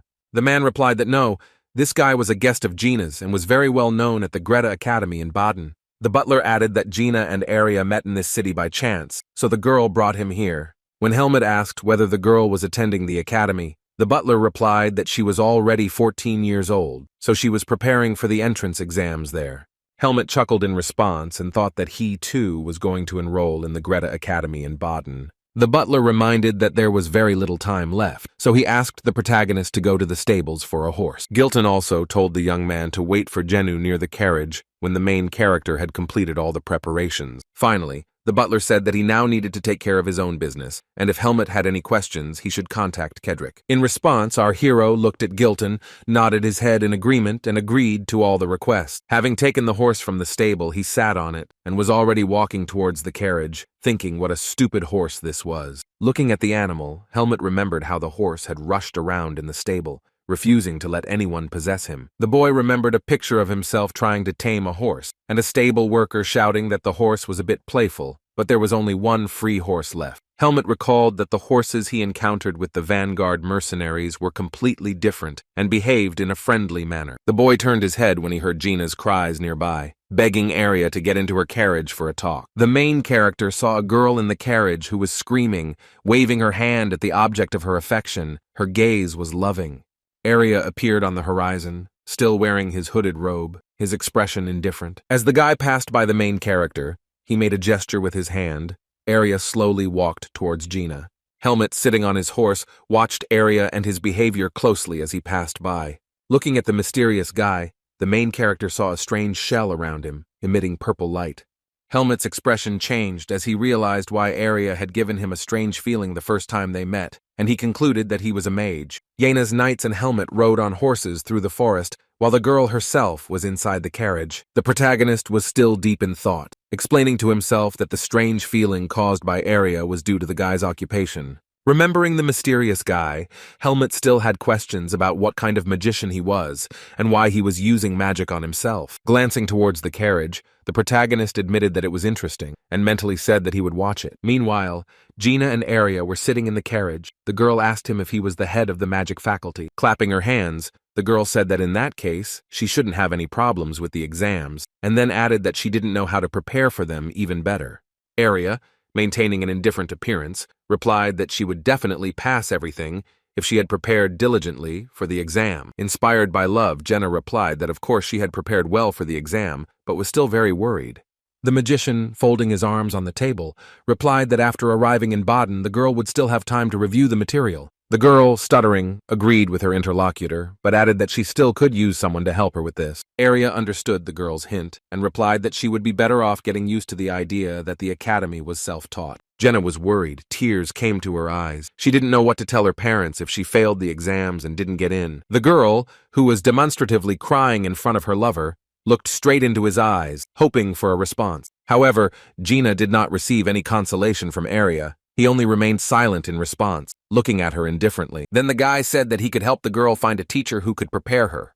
Covering her face with her hands in embarrassment, the lady thanked Arya and then asked if he could take care of her preparations. Looking at the girl with serious eyes, the guy, without thinking, answered that it was impossible. Gina was visibly upset when she was rejected, and Arya explained that he needed to prepare for the new semester. The guy turned to Lady Gina, saying that the road would be tiring, and suggested that she take a rest so that they could finish the conversation. The girl looked at her interlocutor with fascination, her cheeks flushed with embarrassment. She asked him if he thought it was worth resting. At this time, Helmet was riding his horse parallel to the carriage and eavesdropping on the conversation between Janie and Arya, hoping to hear something useful. He rushed alongside but did not look in their direction. The hero's expression was cunning. He thought that he could hear everything perfectly well from there. While listening to the conversation between Arya and Gina, the main character, without understanding why, remembered Finn. The Black Hawk fighters responded that they had seen it with their own eyes when asked if they were sure. With his head down, the guy answered in front of his boss, telling him that the offender had taken the order and set off on his way, but he could still be caught up with. Kneeling before Sir Anton, the boy added that Helmet's team included several mercenaries and knights, after which the boss swore. Sir Anton glanced sideways at his subordinate and ordered him to try to deal only with Helmet. Otherwise, there would be an uproar if someone from the noble family died. An unhappy Paul asked if it was really necessary to go so far as to deal with one young mercenary. Sir Anton did not accept Paul's argument, laughed loudly, spread his arms, and replied that he just wanted to watch. The bearded man's expression turned angry as he added that he had ordered Helmet to be killed, and the Black Hawks never left an enemy alive. Paul and Max frowned when Anton said that he only recruited people into the guild who shared the organization's worldview. After Sir Anton's words, the blue-haired mercenary's expression changed, his pupils narrowed with rage. Looking at Anton, the rank 2 mercenary smiled slyly and said that the boss's words found a response in his heart. Lady Gina complained to Gilton that he had not found a better place to spend the night, and the butler made excuses that there were no other inns in the area. The guests were met by an elderly man who greeted the people and suggested that the night journey had tired them out. Gilton kindly thanked the innkeeper for the opportunity to stay and said that everything would be paid for, to which the old man wished him a good rest. At this time, Helmet was not resting. He was in the forest nearby and training, practicing sword strike. Then the protagonist stopped and mentally came to some conclusion after checking his strength. The guy held the sword in one hand and looked at it. He thought that his strength had grown and now he could control this energy better. Afterward, the main character narrowed his eyes and thought that there was still a feeling that there was some kind of limiter. Having changed the position of the weapon, Helmut reasoned that he did not have enough time for physical training and work with magical and internal energy. Our hero hid his cold weapon in its sheath, and hope settled in him that at the Greta Academy he would be able to concentrate on his studies. Placing his hand on his chest, the thought came to his mind that it was also more important to find a way to get rid of the seed of darkness. Suddenly, the main character became distracted when he sensed something was wrong. Helmut looked away and became wary. The young man again placed his hand on the hilt of his sword as he felt some danger approaching him. Looking up, Helmut, standing in the middle of the night forest, said out loud that he thought there was something there. The guy looked at the tops of the bald trees and the bright starry sky. It seemed to him that he was not alone there. Helmut wondered if it was an owl when he saw a large white bird in the distance, radiating energy. The unknown person, having put the pads of all his fingers together, concluded that the main character has keen eyesight. The stranger reasoned out loud that the protagonist had well-developed senses, but if he continued to observe like this, Helmut would suspect something. It was Arya, who, sitting on a bed in the inn, was checking Helmut remotely, and reasoning that it would be difficult for an ordinary person to notice even an owl. Putting his hands together, the head of the magic faculty concluded that Helmut was an unusual boy. Arya was still awake, sitting on his bed with his head down, completely lost in thought. The guy thought about how he had seen many talented mercenaries along the way, and such a young rank 3 mercenary was a great rarity. At this time, there was a loud and impudent knock on Mr. Arya's door, asking if he was already asleep. It was Lady Gina, who was screaming in a frantic manner that she knew Arya was awake while her subordinate maids tried to stop the girl. Arya listened to voices outside the door, the maids shouting that by order of Mr. Cheringin, she had to go to bed at 9 o'clock in the evening. The women forcibly dragged Lady Gina away, grabbing her arms as she screamed that she just wanted to chat with Arya for just 1 minute. Arya hung his head in exhaustion as he heard Gina being scolded outside the door for putting on makeup at such a late hour, and screaming that this might be her last chance tonight. Afterwards, only one thought flashed through the head of the Faculty of Magic. He was very tired. The next day, everyone continued on their way. The knights shouted to each other that it was almost time for lunch and they should stop to rest at the spring. The horses obediently stopped, pawing the ground as the knights and mercenaries found a suitable place to dine. The knights were surprised when they saw the beautiful spring, and one of them said that everyone who goes to Baden stops here. Kedrick knelt down at the spring, took some of the water in his hands and brought it to his mouth to drink, while the butler watched. The knight's expression became more cheerful, as he said that the water was delicious and very refreshing. The man with the mustache raised his voice and addressed everyone else, announcing a halt and dinner while Kedrick stood nearby. On the wooden table inside the carriage, dishes that looked like they had been prepared in a restaurant had already begun to appear. The maids carried hot dishes to Lady Gina one after another, while the knights praised and marveled at the appetizing appearance of the food. One of the knights complained to his comrades that even in Jenna's salad there was fresh meat, but they had to make do with one piece of dried meat without anything else. The second knight answered him that this meant he would have to eat water, and the third added that he could not cope with all these dishes even in one day. While the knight complained about how sad and unfair everything was, Helmut silently drank water, thinking how much he missed Finn's cooking. Suddenly the protagonist stopped, confusion and shock appearing on his face as he looked into the cup. Helmut looked at his metal cup of water with puzzlement and mentally asked himself what it was. While the other knights, unsuspecting, rested and drank water, Helmut came to the conclusion in his head that the liquid from the spring had a strange taste. During the halt, the protagonist remained quiet. His face was thoughtful. He was wondering if the water was poison. The boy watched as Arya, Gilton, and the maids drank the same water, wondering why they were okay then.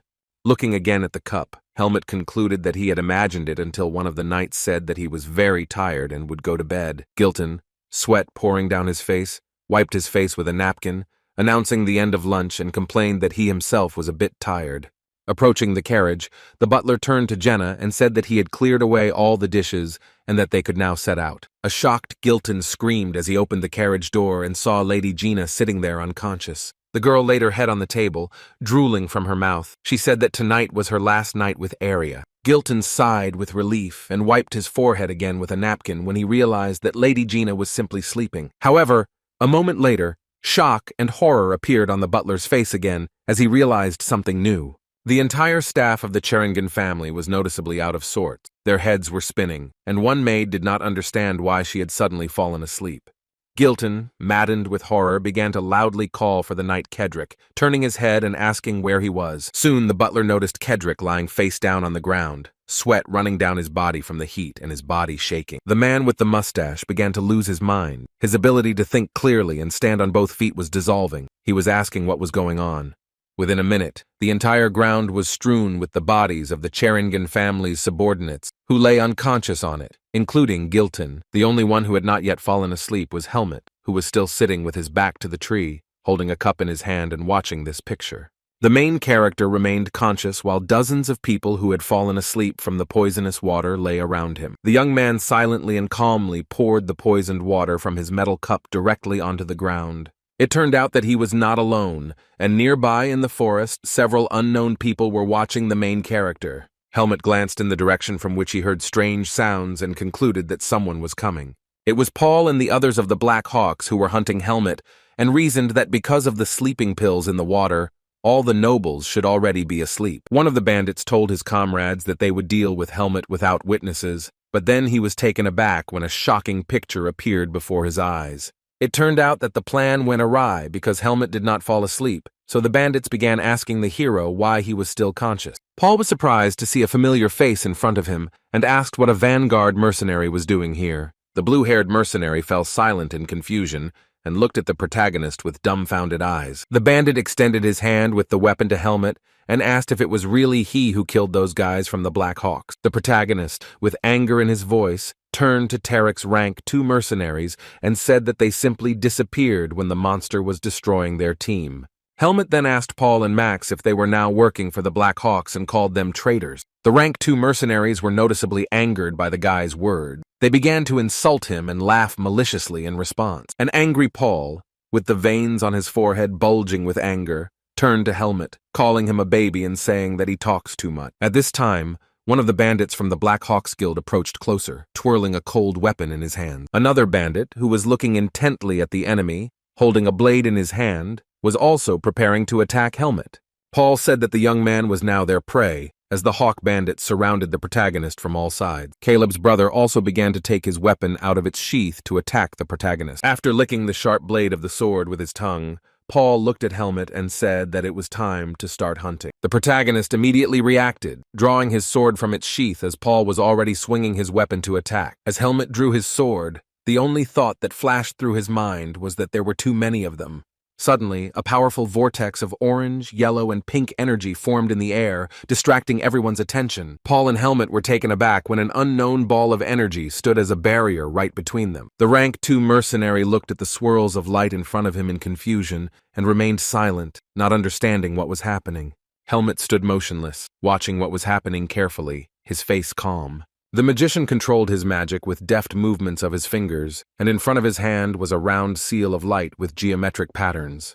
The one who stopped the battle was Arya, who in a threatening tone told everyone to put away their swords and get out if they valued their lives. Arya, who had previously been levitating in the air, landed on the ground, with flashes of purple energy surrounding him. Disappointed by the turn of events, Paul complained that he had paid a lot of money to poison the spring with sleeping pills. Throwing his cold weapon over his shoulder, the mercenary looked at Arya and called him another boy with insomnia. Our main character stood and glanced sideways at the hooded mage who was behind him, and also silent, looking at Helmet. Arya called Helmet an idiot, and in an unfriendly tone told him to stop looking around and focus on the enemy. Paul, dissatisfied with the disruption of the plan, brought the blade of his weapon to one of the bandits and asked what was going on. The masked guy started making excuses that he didn't know the magician would be there, and then screamed in pain when Paul hit him. The second-rank mercenary removed the weapon from the boy, admitting that he had gone too far while he was writhing in pain. An embittered Paul said it was stupid to expect anything from the Black Hawk bastards, then ordered everyone to clean up when he and Max were done. Suddenly, Paul pounced on Helmet, shouting that he would now have a little chat with our baby. The Rank 2 mercenary's face was burning with rage. His eyes were crazy. He loudly wished for Helmet's death. Paul was hanging upside down in the air, and Helmet was standing on the ground, and at that moment the heroes' swords collided. Focused on the battle, Paul activated his power. He looked at his opponent and tried to deliver a successful blow. The protagonist stood on the ground and looked up at Paul, but successfully parried all of the bandits' attempts to harm him. Meanwhile, Max approached Arya with a weapon in his hands, threatening to kill the guy quickly, so he shouldn't resist. In response, the head of the magic faculty of the Greta Academy only stood silently, remaining calm, and looked at the mercenary. Activating his magic with a hand gesture, Arya looked at Max and told him not to get his hopes up because he wasn't going to die. Helmut and Paul continued to fight. They raced through the forest, catching up with each other. Their movements were almost invisible to the human eye. The blue-eyed mercenary, maintaining an elevated mood, asked the hero what was wrong, since earlier Helmut had been chattering so confidently. Helmut, who had not yet succeeded in defeating Paul, remained silent while Paul told him to look at himself now. The young man was lost in his thoughts about how if he were alone, he would have a hard time, because he had 2 second-rank mercenaries and a bunch of bandits against him. Remembering Arya, Helmut mentally told himself that he was lucky, because a magician came to the aid of the main character. Paul's face turned red with rage, and he shouted at Helmut with a malicious smile on his face that he intended to kill him. The mercenary, holding the sword in both hands, tried to strike Helmut with a cold weapon, but missed again. Helmut kept his concentration, his brows furrowed, and tried his best to avoid Paul's blows. Suddenly, the rank 2 mercenary landed with his feet on the ground and saw a wall of dirt and dust right in front of him. Throwing the cold weapon over his shoulder, a disappointed Paul began to swear, insulting the main character. Paul continued to address the protagonist, shouting at him to ask where his confidence had gone, while Helmut's silhouette stood surrounded by clouds of dust. The man's expression changed dramatically when he heard the boy's voice again, telling Paul not to worry. At that moment, Helmut's face appeared again in front of the offender, and the hero told Paul that this was only the beginning. Caleb's brother didn't understand what was going on or what the protagonist meant, so he just asked again, puzzled. Paul looked at Helmut, whose strength had reached a new level, and the protagonist thanked the enemy for following him. The mercenary was very angry at Helmut's gratitude. He began to insult him as sick and shout that the main character was driven into a corner by him. At that moment, the protagonist's cold weapon began to shine with a purple light with renewed vigor, and Helmut responded negatively to Paul's words. Our young hero looked his offender straight in the eye and confidently told him that he was not his equal. Paul's pupils narrowed in shock, sweat ran down his face from the strain, and he began to stutter when he saw the aura around Helmut. Grabbing his sword, the second-rank mercenary once again activated his power and pounced on Helmut, saying that he was finished. Paul's face twisted in anger as he shouted at the top of his lungs that a rank 4 scum could not possibly compare to a mercenary like him. The blue-haired mercenary took the sword in his right hand and pointed its tip straight at Helmut, who was still levitating in the air in front of the offender, motionless. The man failed to strike Helmut as the hero successfully parried it, dodging, and the sword passed his head. After trying to attack, Paul still looked in that direction in confusion, while at that moment, Helmut was already in the air behind him. Then the bandit realized that his attempt to attack had failed, turned around and tried to focus his attention on Helmut again. Paul spread his arms in defense, while the protagonist was already hanging over the offender and was about to attack the rank 2 mercenary. The protagonist watched his opponent's actions closely, his expression focused. Paul looked back at Helmut with a puzzled expression, his eyes filled with confusion as the heroes fought. Our young hero managed to deal a crushing blow to the enemy with his sword, after which he fell to the ground with a crash. Helpless Paul groaned in pain. He was completely defeated and could no longer attack Helmut. After this successful strike, our protagonist jumped to the ground, landing successfully. Helmut stood in front of Paul, who was lying on the ground with his legs and arms spread out, breathing heavily. With his last strength, Paul asked Helmut where someone like him got such strength from, and on the offender's chest there were still remnants of the youth's energy. Suddenly, the mercenary with long blue hair received another blow from the protagonist and groaned in pain. Helmut hid his weapon, did not answer where he got such strength from, and told him and his men to get lost, because this time the hero decided to let them go. The protagonist had already turned the other way to walk away when he heard laughter behind him. Paul, who continued to lie on the ground and move, asked if Helmut had just done him a favor. The distraught rank 2 mercenary began to scream that he would rather die than run with his tail between his legs. Turning around, the young hero reminded Paul about the partners he had abandoned in the forest, and then suggested that the man had some strange nobility. A helpless Paul just looked at the boy as he told him that the man hadn't been too worried about leaving his partners to die in the woods back then. After these words, Helmut turned away again and began to go his own way, while Paul tried to get up and answer something. Gritting his teeth in pain, the blue-eyed mercenary groaned and breathed heavily. The guy's words visibly amused him. While the main character walked away, Paul continued to lie on the ground and laugh at the top of his lungs, like a madman. Walking through the forest towards the spring, Helmut's expression suddenly changed because he remembered something. Looking into the thick of the forest, the protagonist mentally hoped that the magician who came to Helmut's aid was okay. The ground was strewn with the bodies of Black Hawk bandits who had been killed in battle. Even on one of the branches of a nearby tree, there was the body of one of the criminals, hanging there lifelessly. Some of the bandits who were still alive were breathing heavily, writhing in pain and standing on all fours. Rank 2. Mercenary Max, who also took damage in the battle, tried to catch his breath and shouted at the mage, insulting him and asking who he even was. Arya moved one hand to the side. In his palm was a ball with an orange core emitting an aura of purple energy.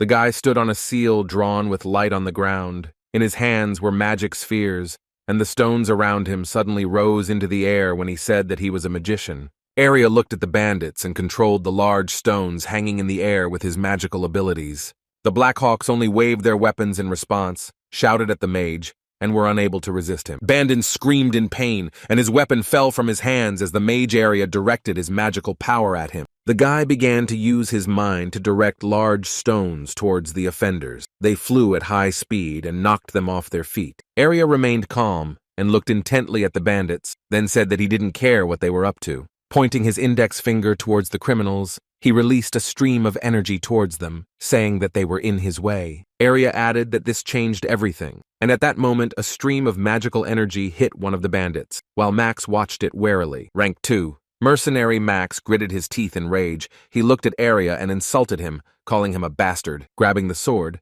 Max attacked Arya, saying that although he was strong, the mercenary was unable to finish his sentence. With his hand out in front of him to counterattack, Arya told Max not to overexert himself and parried his blow. The blonde mage sent a stream of magical energy towards Max with a deft gesture of one hand. The brunette screamed in pain and horror, his eyes widening as the stream of destructive energy hit him. Keeping his distance, Arya was able to throw Max aside with a stream of energy, and he flew away, eventually crashing into a large rock. The surviving mercenaries stood in horror, holding their weapons in front of them, after Arya easily dispatched Max. The magician said that the bandits should go to Baden with them, and then he made a gesture with his hand and ordered them to stop. Noticing that Arya was performing some kind of magic trick, the bandits screamed in horror, fear written all over their faces. One of the criminals, stuttering, gave the command to his comrades to run, because this magic would now immobilize them. Arya shouted where they were going as he waved his hand and released a ring of yellow light towards them. The masked bandit began to curse loudly, as the lasso of light immediately immobilized him, ending up around his torso. The Black Hawks tried to escape from the magician as more and more magical rings of bright light flew at them. Making deft movements with his hands, the magician Arya, concentrating, created all the dozens of such lassos, which then flew towards the offenders. The mage's mood noticeably worsened when he complained out loud that the bandits were running fast, since not all of the traps had reached their target. Turning his head, Arya said that it didn't matter, because he might have managed to capture one of their leaders. The magician looked questioningly at the stone where the previously wounded Max was sitting. The picture he saw greatly surprised the guy. It turned out that there was no one there, and then Arya asked himself out loud whether the bastard had managed to escape. An exhausted Max, his clothes torn, hid behind a rock in the forest and tried to catch his breath after escaping. Breathing heavily, he told himself that he didn't think the Black Hawks were hunting for a vanguard mercenary. A picture of Arya popped into his mind, and Max added that he had no idea that a real magician would be on the mission. Closing his eyes, the rank 2 mercenary leaned against a large rock and rested, asking himself how such a thing could have happened. Suddenly, the dark-haired man had to open his eyes again and tense up, because he heard some sounds behind him. Max turned his head and saw Helmut walking through the forest behind him, but he had not yet noticed the mercenary. Our main character walked calmly along his path, and his appearance did not indicate that the guy had just fought. The bearded man mentally asked himself why there was not a scratch on Helmut and what was wrong with Paul now. Horror appeared on Max's face as he came to the conclusion in his head that Helmut might have killed Paul. Suddenly, the main character sensed something was wrong and stopped. He turned his head and looked at the stone behind which Max was hiding. For a while, Helmut stood and silently looked in that direction, checking whether he was imagining things. However, then the main character began to look ahead again and walk away, and Max remained unnoticed, mentally acknowledging that Helmut turned out to be quite strong. When Helmut left, Max cursed silently and fell to his knees, laying his head on the ground in exhaustion. The boy returned to the carriage, where he was met by the tied-up bandits and Arya, who was surprised by Helmet's return, asking if he was still alive. As the protagonist approached, the head of the Academy's magic faculty threw some object towards Helmet. The young man caught it and looked at the thing in surprise. It turned out to be a long coil of thick rope. Arya pointed his thumb at the group of bandits who were immobilized by magic and asked Helmet to tie them up. Helmet turned his head to the side in confusion and looked at those tied-up bandits, saying that they were already immobilized. Arya turned away and explained that he did not want to waste his magic holding the bonds, and that he wanted to send the criminals to Baden prison. The protagonist repeated the word prison in surprise, stuttering, and in his head he remembered Darian's words about how people who had committed bad deeds were sent to this place. Helmet pressed his finger to his lips, and with a puzzled expression on his face, wondered what would happen to the escaped Max and Paul. Suddenly Arya, who was standing with his back to the youth, asked him why the sleeping pill had no effect on Helmet. Our young hero looked at his interlocutor and fell silent for a moment, feeling a little irritated by the question. Then Helmet replied, looking at Arya's back, that he simply didn't touch the water, which is why he remained sane. Suddenly, a stream of magical energy released by Arya flew past the main character. The mage kept his index finger still raised in the air, sparks of purple energy flying out from it. Looking sideways at the main character, Arya said that the guy was lying because he saw Helmet drinking water. The young man remained calm, and in response asked the magician what about him then, since Arya had not fallen asleep either. The mage was still pointing his index finger at Helmet when he asked Arya why he was still on his feet. Grinning, the protagonist looked into the eyes of the magician and added that he himself drank, meaning that in that case, Arya should have fallen asleep too. Still on guard, the magician Arya answered Helmet with distrust in his voice that he was able to cleanse himself. The blonde boy was taken aback when Helmet asked if it was because of the magic that constantly surrounded Arya like an aura. Arya began to sweat from the tension, tilting his head slightly towards Helmet. He asked the protagonist why he could see his aura. While tying up the criminals with a rope, the young man replied that he did not see this magical aura around the guy, but rather felt it. Arya became noticeably angry and asked Helmet why he remained silent, pretending not to know anything. Having dealt with all the captured bandits, our hero began to straighten his knees, answering the guy that he simply wasn't very interested in this topic. Shaking his hands, Helmet looked at Arya and added that it was none of his business and that he could continue to hide his secrets. Mage Arya silently looked at his interlocutor, pouting his lips, and his face showed resentment. The main character looked questioningly at his new acquaintance in response, not understanding the nature of his emotion. Then Arya clicked his tongue in displeasure, turned around and walked away, thinking about how much Helmet annoyed him and mentally insulting him as an idiot. Looking back at the tied-up criminals sitting behind him, Butler Gilton let out a sigh of relief and said that this could have ended irreparably. Turning to Arya, the worried man said that he would always be in his debt and asked how he could repay him. The magician made a gesture with his hand and replied that there was no need to thank him in any way and that he had simply done what he had to do. The guy added that he didn't need anything in return and then turned his gaze to the main character. Pointing his fingers at Helmet, who was standing nearby, Arya told the butler that the mercenary had helped him, and for some reason he also had not fallen asleep after drinking the water. Arya still held a grudge against the young man, so after these words were spoken, he silently looked at him with an angry gaze. Helmet leaned his back against a tree and crossed his arms over his chest, then answered the magician that the medicines did not work on him. The butler turned and said that he had heard that there were people with immunity, and then he also thanked Helmet for his help. Gesturing vigorously, the butler Gilton began to say that as soon as they arrived in Baden, the boys would receive an additional reward, but he was interrupted by Yena.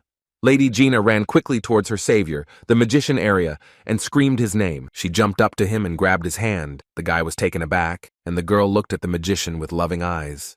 Gina was trembling with love and happiness. She looked at Arya and repeated that he saved her. The blonde held the magician's hand, asking what it was if not fate, and irritation was visible on Arya's face. The girl's face turned red with emotion. She still held the guy's hand with both palms and said that she wanted to thank him. She suggested in a cheerful tone, looking hopefully at the guy, that perhaps he would like to marry her. However, in response, Arya destroyed all the girl's hopes, stating that he had a fiancée in his homeland, and after graduating from the academy they intended to get married. Hearing Arya's words, the girl backed away and removed her hands. Her mind darkened, and she did not immediately find the words to answer. Knight Kedrick, who was watching this scene, covered his face with his hand in shame when the girl began to cry. Lady Gina began to scream and cry loudly, tears flowing like a stream, while the butler Gilton begged her not to become hysterical. Tired after everything that had happened, and Jenna's behavior, Kedrick hung his head and asked everyone to get going already. When everyone arrived at the place, the butler wiped the sweat with his hand and complained that he had not slept for almost a day, but he was glad that they had covered the rest of the way without incident. The carriage of Lady Jenna and the knights was already approaching the massive gates leading into the city, surrounded by high stone walls. The protagonist jumped off his horse and silently looked around at their destination when everyone finally arrived in Baden. He looked at the scene around him and mentally greeted Baden, the city where the academy he needed was located. Helmut stood and watched as the townspeople entered the city over the wooden bridge, and the guards guarded the city, holding battle axes in their hands. The butler Gilton also got off his black horse and called the boy, who immediately responded.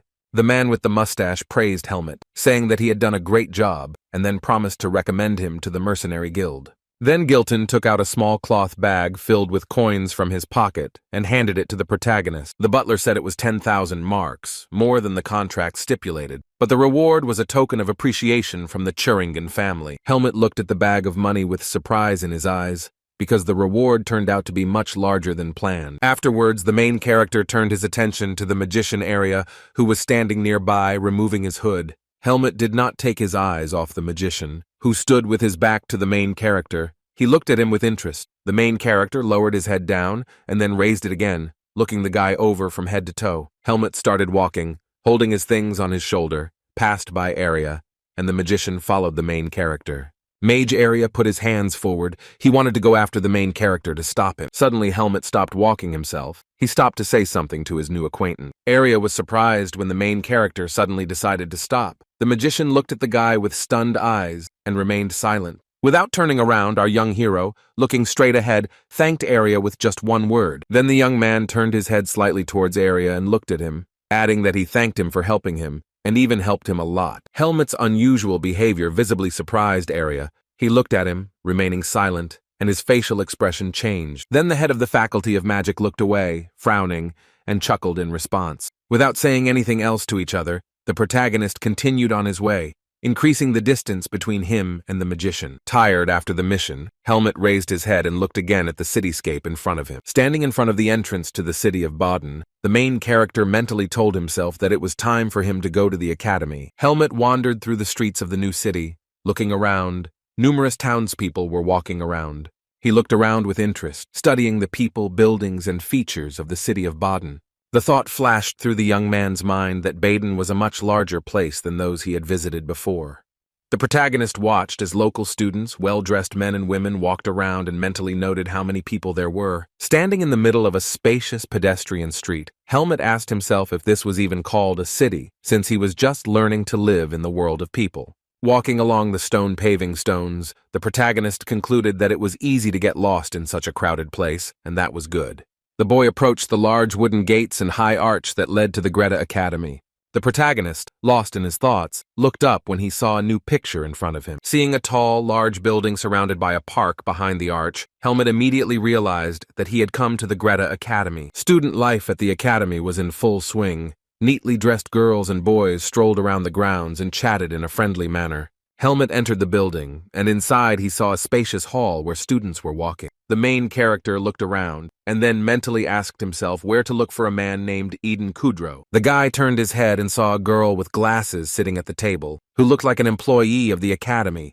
Our hero decided to approach the red-haired girl to start a conversation and ask the question that interested him. The stranger was completely immersed in her work. She was writing something with a pen on paper, so she did not notice Helmut. When Helmut leaned over in front of her and placed his hands on the table, she screamed in horror and said that he had frightened her. The girl turned her attention to the main character and asked him what he wanted. Helmut was a man of few words. He said the name of Eden Kudrow and said that he was looking for this man. The young hero answered affirmatively to the worried girl's question about whether he was looking for Mr. Eden, namely, their swordmaster. To get a meeting, Helmut lied that he knew Mr. Eden and asked the stranger if he could meet him. The academy employee kindly told Helmut that he could meet with him and then asked his name. The protagonist, carefully examining the papers on the red-haired girl's desk, replied that his name was Helmut. Soon the girl in glasses was leading the young man through the corridors of the academy to bring him to Mr. Eden. She pointed with her hand in the direction where the main character needed to go and said that they needed to go there. Approaching the red door, the girl took the magical blue card in her hand and activated the large seal drawn in the air with light. The Academy employee turned around and asked Helmet in a friendly tone to wait a few minutes. The young hero agreed to wait without objection, but the thought flashed through his mind that magic was involved here, too. After the stranger managed to unlock the door with the help of a magic card, a strip of light appeared between the two doors. The protagonist stood in front of a tall red door and waited for it to open completely so he could enter. Helmet waited patiently, his gaze upward, and he was very curious about what kind of person Eden Kudrow would turn out to be. The door opened even further, and now our hero can go inside to finally meet Mr. Eden. The red-haired girl with glasses pointed in the direction with her hand and politely asked Helmet to go inside. Unsuspecting, the carefree protagonist walked into the room, his expression calm. However, in an instant, Helmet's grimace changed dramatically when he saw in front of him the man he had wanted to meet for so long. The man stood with his back to the main character and did not turn around. He was dressed in a white shirt and a beige vest. Eden Kudrow, who still hadn't looked at the hero, said he didn't know anyone named Helmet. Finally, the man with long dark hair and green hair turned around and asked the young man who he was. Helmet looked at Eden carefully, mentally noting his aura and how it differed from Darian's energy. In his head, the boy came to the conclusion that of all the swordsmen he had met in the human world, the man in front of him had the strongest aura. Kudrow looked at the boy questioningly. While he thought that if Eden were a mercenary, he would have been immediately awarded rank 1. A worried Eden looked at the protagonist and said that he would ask his name again. Helmet was brought back to reality from his thoughts when the man in front of him asked why the hero was looking for him. The guy decided to show Eden the sword that Darian had left him, so he began to take the weapon out of its sheath. Without saying a word, Helmet took out a cold weapon, took it in his hand, and held it out in front of him to show the man. A look of confusion appeared on Eden Kudrow's face as he looked at the weapon in front of him. Helmet explained that he was told that the man would understand everything if the boy showed him this sword. Eden Kudrow continued to carefully examine the bladed weapon, his face expressing confusion. The man thought to himself that at first glance it was a completely ordinary sword, but its balance and durability raised questions. Mr. Eden realized that the sword looked very familiar, and then his expression changed. Kudrow raised his hand to his mouth due to the shock he felt, and then said the name Darian Dyfert. The protagonist confirmed his interlocutor's guesses and said that he understood everything correctly. A stunned Eden Kudrow reached out for his weapon and began asking Helmet if Darian was still alive. The hope on the man's face immediately disappeared when the protagonist replied that, unfortunately, Darian was no longer alive. Helmet, remaining calm, added that Darian Dyfert had recently left this world. Eden Kudrow, hearing the boy's words, noticeably darkened. His hand began to tremble, and he was unable to answer immediately.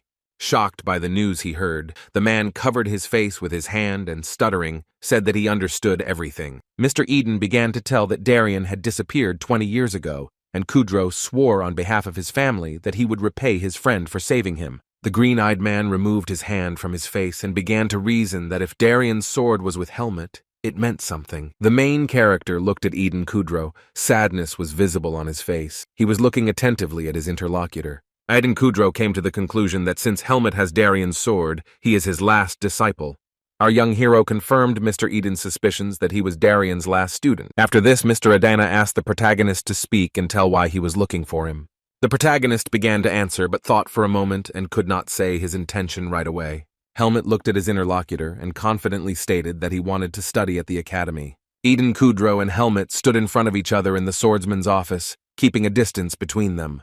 The main character, after expressing his desire to study at the academy, patiently waited for the man's answer. Closing his eyes, the man assumed that it was Darian who told the boy about the academy and suggested that he study here. Mr. Eden came to the conclusion that during his lifetime, Darian wanted him to be the protector for Helmet. Then the man moved his hand to the side and asked his interlocutor how old the young man was. Our young hero could not clearly answer such a simple question and said that he was not sure. Eden was surprised and asked if the young man knew how old he was, and the thought flashed through his head that something was wrong with this guy. Trying to count on his fingers, a puzzled Helmet said that he was 14 or 15, while Eden mentally wondered how the boy could not know his age. Kudrow did not continue to ask his interlocutor about his age, and said that it was worth starting with an assessment of his skills and aura.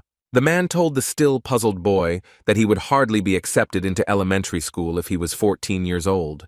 Mr. Eden added that he might be accepted as an exchange student if Helmet was 15 years old. Kudrow took the folder of documents in his hands and then looked back at Helmet when he asked if he would have to take exams. The man remained silent. but wondered whether Darian's student should take the sword mastery test. Putting the folder of documents back on the table, Eden said that perhaps Helmet would be accepted anyway if he explained that the boy was Darian's student. Turning his gaze to his cold weapon, the protagonist again warmly remembered Darian's name. The boy grabbed the hilt of the sword and looked at it with sadness in his eyes, thinking how Darian had helped him both in the indigenous forest and here at the academy. Suddenly, Helmet's gaze darkened as he realized that Darian was in the native forest. The main character did not understand what was happening when he remembered Eden again about Darian disappearing about 20 years ago. In his head, the boy wondered why even his loved ones didn't know where he was, and that Darian wouldn't have gone into the root forest of his own free will. Helmet's expression became more serious and wary as he realized that Darian had been sent into the core forest by someone. Then the main character thought about what would happen if the one who sent his teacher to the root forest found out that his student was in the human world. Helmet came to the conclusion that in this case, he would be spared the opportunity to destroy the seed of darkness within himself and would be sent back to the native forest. When the protagonist realized that he could not reveal himself as Darian's disciple, he responded negatively to Eden. Eden Kudrow did not understand why Helmet refused such an opportunity to get into the academy without exams and asked the guy about it. Helmet told Kudrow that he couldn't explain the exact reason, but if anyone found out that the boy was Darian's student, the hero's life would be in danger. Eden's expression became confused. The man was stunned by Helmet's words.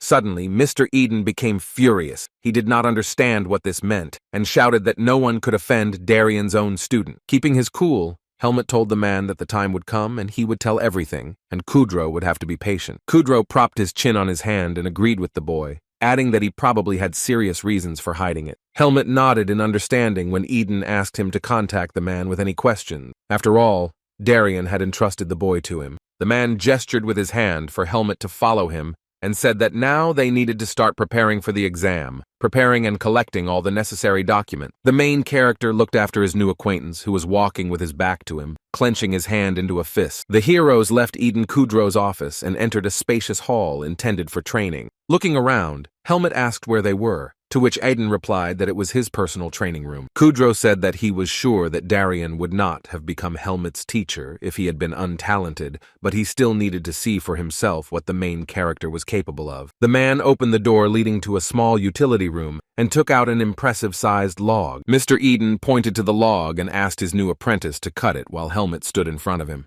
The protagonist, focused on the task, looked closely at the log and immediately began to take out his sword. Eden Kudrow prevented Helmet from cutting the log with his weapon and immediately stopped him. The man said the boy needed to do it with a wooden sword, and Helmet glanced at the rack of training weapons. The protagonist took a wooden sword in his hands and, concentrating on the task, began to swing it deftly. Eden watched the boy's actions closely and thought that if he managed to break a birch log, it would be a great achievement for his age. The man with long dark hair continued to look at his new student and think about him in his mind. When Helmet channeled his power into the wooden sword, Eden concluded that this boy was not so simple. The main character's expression was extremely concentrated. He held in his hand a wooden sword illuminated by his energy. Eden became noticeably more tense when he realized that Helmet was easily able to control his aura. As Helmet swung his arm to deliver a crushing blow to the log, Kudrow wondered how strong the boy was. Using a simple wooden sword, our hero managed to hit the log with the first blow, which immediately became illuminated by a purple aura. After being destroyed by Helmet's power, the wood split into two pieces, as if it had been carefully sawed off. Mr. Kudrow's mouth dropped open in amazement when he saw how easily Helmet accomplished the task. The protagonist pulled his weapon back. The entire space around him was illuminated by his purple aura, denoting the power of his strength. Watching Helmet's actions, Eden Kudrow thought about how strong the boy was and what great potential he had. The man was amazed, and then told Helmet that with such power he would definitely pass the entrance exam. Mr. Eden thought that he expected nothing less from Darian's student, and then the youth asked him if he could now attend the academy. Kudrow wondered what else Helmet could do besides being a swordsman, and then told him that he would still need to pass a written exam. The main character was discouraged by this news. A look of confusion appeared on his face, and he asked Mr. Eden again. Eden Kudrow was extremely puzzled when he checked the papers filled out by Helmet after passing the trial exam. He looked at the papers with a huge number of errors and said that it would be difficult to get 4 points even with your eyes closed. Helmet, who understood nothing, listened to his mentor, who said that there were only a couple of weeks left until the exam, and this was a big problem. Eden leaned his hands on the table and told the boy that even a private tutor would not help him prepare for the exam in time, and with such a grade he would definitely not be able to get in. The guy asked with hope in his voice if Kudro could teach him, to which he received a negative answer, because Eden is a professor at this academy. Mr. Kudro explained that he was forbidden to have personal relationships with students, and that if Helmet were taught, he would get into big trouble. The man added that usually other students help with the preparation, but now the best of them are probably already busy. To sum it up, Eden Kudro folded his hands and said things were bad as Helmet sat opposite him. Our protagonist, who now found himself in a difficult situation, only looked silently at his mentor. Helmet remembered the words of the butler Gilton that the magician Arya was studying at this academy. Remembering the fair-haired boy, the protagonist mentally said that he was sure that this magician was quite good. Eden was visibly surprised when Helmet suddenly asked him if he knew a student named Arya. Mr. Kudro replied that of course he knew Arya, and last year he was the top student who passed the magic exam the best. The protagonist looked away and wondered if this meant that Arya was a good magician. Lost in thought, Helmet scratched his chin and decided that he didn't know anyone at the academy, except Arya anyway. Our hero turned around and finally told Kudro that in that case, he was going to ask the magician to work with him. Confused, Eden Kudro asked the protagonist if he meant Arya. The man with the mustache was confused and asked Helmet how he knew this magician, but the hero had already walked away. The academy building was illuminated by the bright daytime sun, and an emotional conversation was taking place in the courtyard of the educational institution. Dissatisfied, Arya asked Helmet how he even came up with this idea and what he was thinking. Helmet silently listened to the magician's discontent and questions about whether he had said that he wanted to see the main character again someday. In response to Helmet's request, Arya said that he hated training stupid people, especially empty-headed swordsmen. The boy added that he believed that Helmet had come to Baden solely for the purpose of the mission and not to enter the academy. With a dismissive gesture of his hand, the magician said that he did not know why the mercenary needed the academy, but in any case, Helmet would have to study on his own, since Arya was not interested in it. Helmet made the argument that he needed to pass the exam, and the magician Arya was the best student at the academy. The fair-haired boy was not impressed by Helmet's explanation, so he repeated that he did not want to teach him. Turning his back to the protagonist, the best student asked if Helmet was listening to him at all, and then told him to leave and not waste his time. Anger appeared on Arya's face when the protagonist told him that he would pay for his tuition. In his head, Helmet explained these words by the fact that people value money, so he offered to pay. Arya's tone showed displeasure at the proposal, and then he asked if Helmet wanted to buy it. Turning his head towards the main character, the guy ordered him to answer, and then asked how much the mercenary could pay him.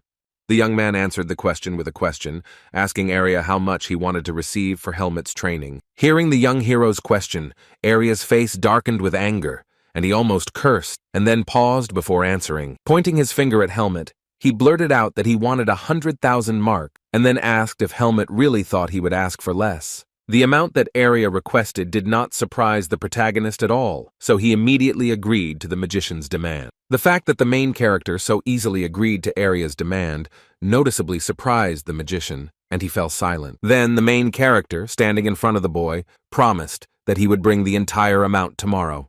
Arya couldn't believe his ears. He gestured wildly and asked Helmet if he was serious. The student began to explain to the hero that this was a very large sum, and then, thinking that he had not heard the first time, repeated it. Helmet remembered the moment when Finn gave him 90,000 marks for completing the task. Then the protagonist remembered the butler who gave him 10,000 marks for accompanying Mrs. Gina.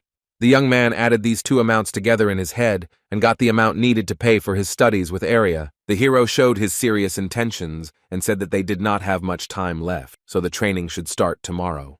The young man's words shocked Arya and left him speechless, so much so that he even backed away when Helmet set the time and place of the meeting. The fair-haired magician asked our hero if he understood that the guy would not teach him if he did not pay. Finally, Arya raised his index finger and told Helmet to come here tomorrow morning, and threatened him that he should just try to deceive him. Then the student gave a puzzled grunt, turned around and went his way, leaving Helmet standing in the street. Arya quickly opened the door and burst into the academy building, his face showing displeasure. At this time, our main character continued to stand in the same place and look after his new teacher. Helmet, continuing to look where Arya had gone, said that it seemed he had managed to come to an agreement with the magician. When the matter was completed, the protagonist turned around to go about his business further. At this time, the young man was being closely watched by an unknown guy with green hair who was standing inside. The academy student chuckled thoughtfully and folded his arms across his chest. as he watched Helmet standing outside. The boy with amber eyes and green hair smiled and called the main character an interesting guy.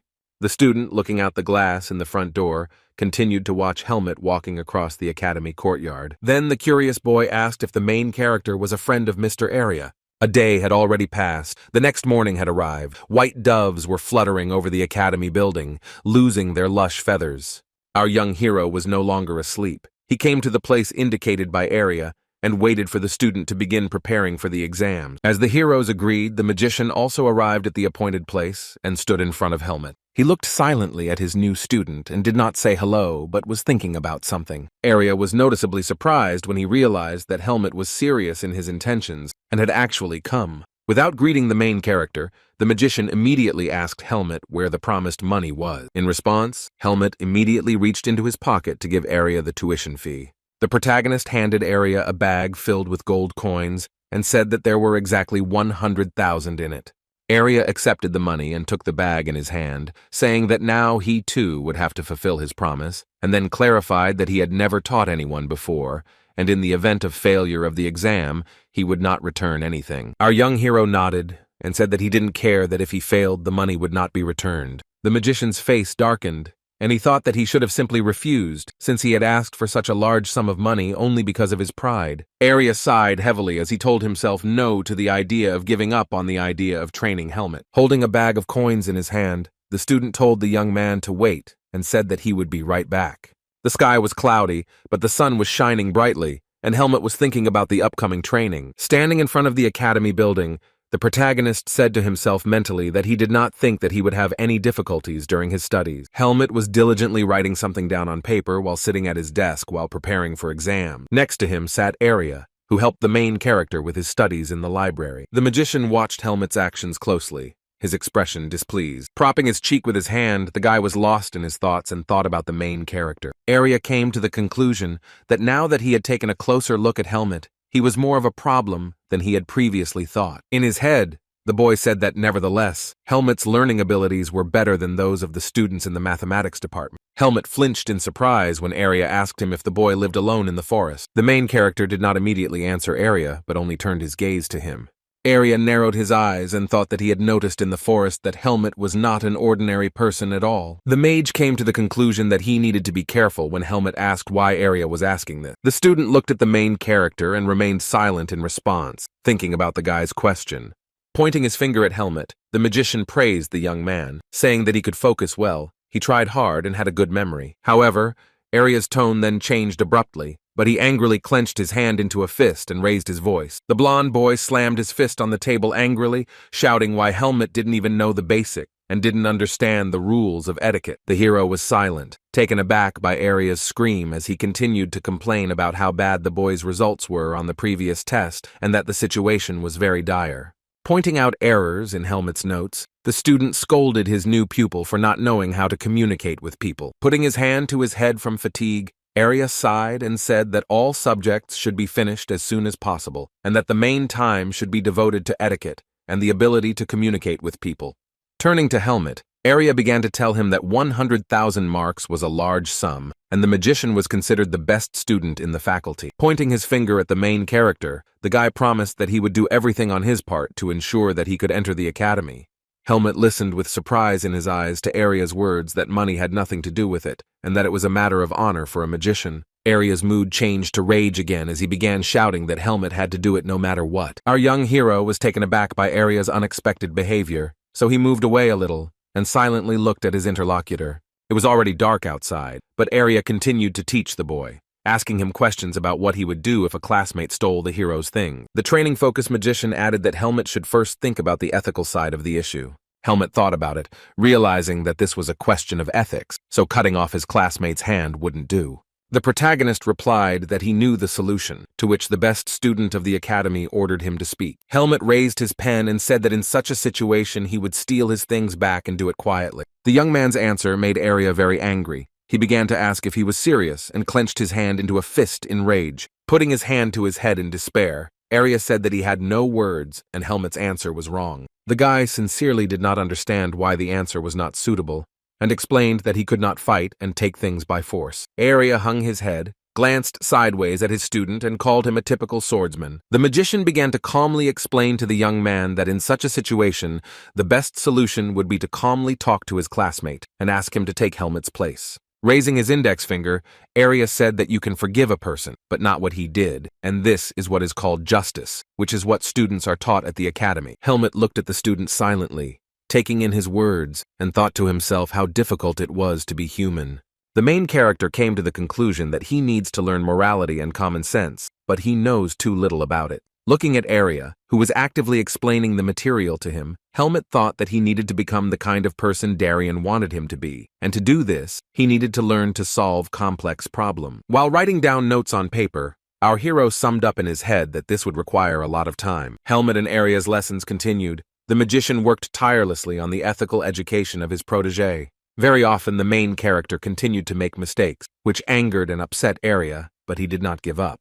Sometimes Arya would become enraged when the young man made mistakes again and again, not understanding human ethical standards. For Helmet, learning was not always easy, and he often scratched his head trying to find the right answers to his tutor's questions. 2 weeks have passed since the first day of training. The heroes again found themselves at the library of the Greta Academy. 2 female students looked at the guy standing nearby from behind the bushes, enchanted, their eyes shining with happiness. Arya stood by the pole with his arms crossed over his chest, while the other female students discussed his handsome appearance and who he was waiting for. One of the girls told her friend that the magician had been working with an unknown guy all these days when Helmet appeared on the horizon. Seeing the main character, the student asked her friend if Arya had been studying with him all this time. The magician left his thoughts and returned to reality when the main character appeared in front of him. Arya asked the boy if he had finished his exams, and then asked why the library had been chosen as the location for the test. Helmet suggested that the library was chosen because it was quiet, but the student replied that it was a rhetorical question. The magician clarified that he was standing there simply to pick up his books from the library after the exam, and then asked how Helmet was doing. The main character turned out to be a man of few words, and in response, he only nodded his head, looking at his tutor. Coming closer to the young man, Arya expressed confidence that his student had not encountered any difficulties, and then asked if their agreement had been fulfilled. Waving his hand in farewell, the magician said that he would go in that case and wished him luck on the practical exam. In response, the main character thanked Arya, to which he, when he had already passed the guy, turned and looked at him. The academy's top student stopped when the boy clarified that he thanked Arya for his help. Looking sideways at Helmet, the magician asked why he was thanking him if the guy had received money for his help. With an indifferent gesture of his hand, Arya turned away and went on his way again, wishing Helmet good luck in the end. Sighing, the main character glanced sideways at his tutor and mentally said that thanks to him, he passed the theory. Then he turned around and began to think about what steps he still had to go through to enter the academy.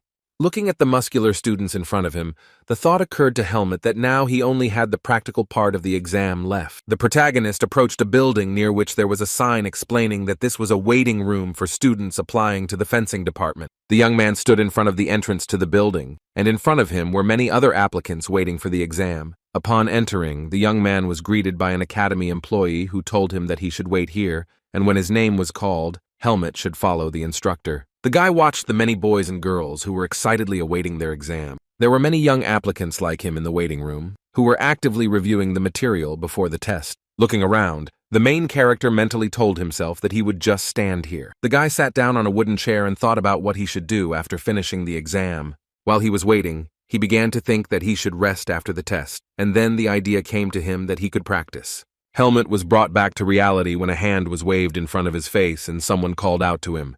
The young man turned his head and saw an unfamiliar guy in front of him, who asked the hero what he was thinking about. It was a neatly dressed blonde man with blue eyes who invited Helmet to meet him and introduced himself as Sabat Rukal, the second son of the Rukal family. Having extended his hand in a friendly manner to the main character, Sabat asked him what his name was, to which the hero initially remained silent. Helmet became wary because he didn't understand what this guy needed and why he would meet without a reason. The puzzled student looked at the protagonist with incomprehension, who did not want to start a conversation.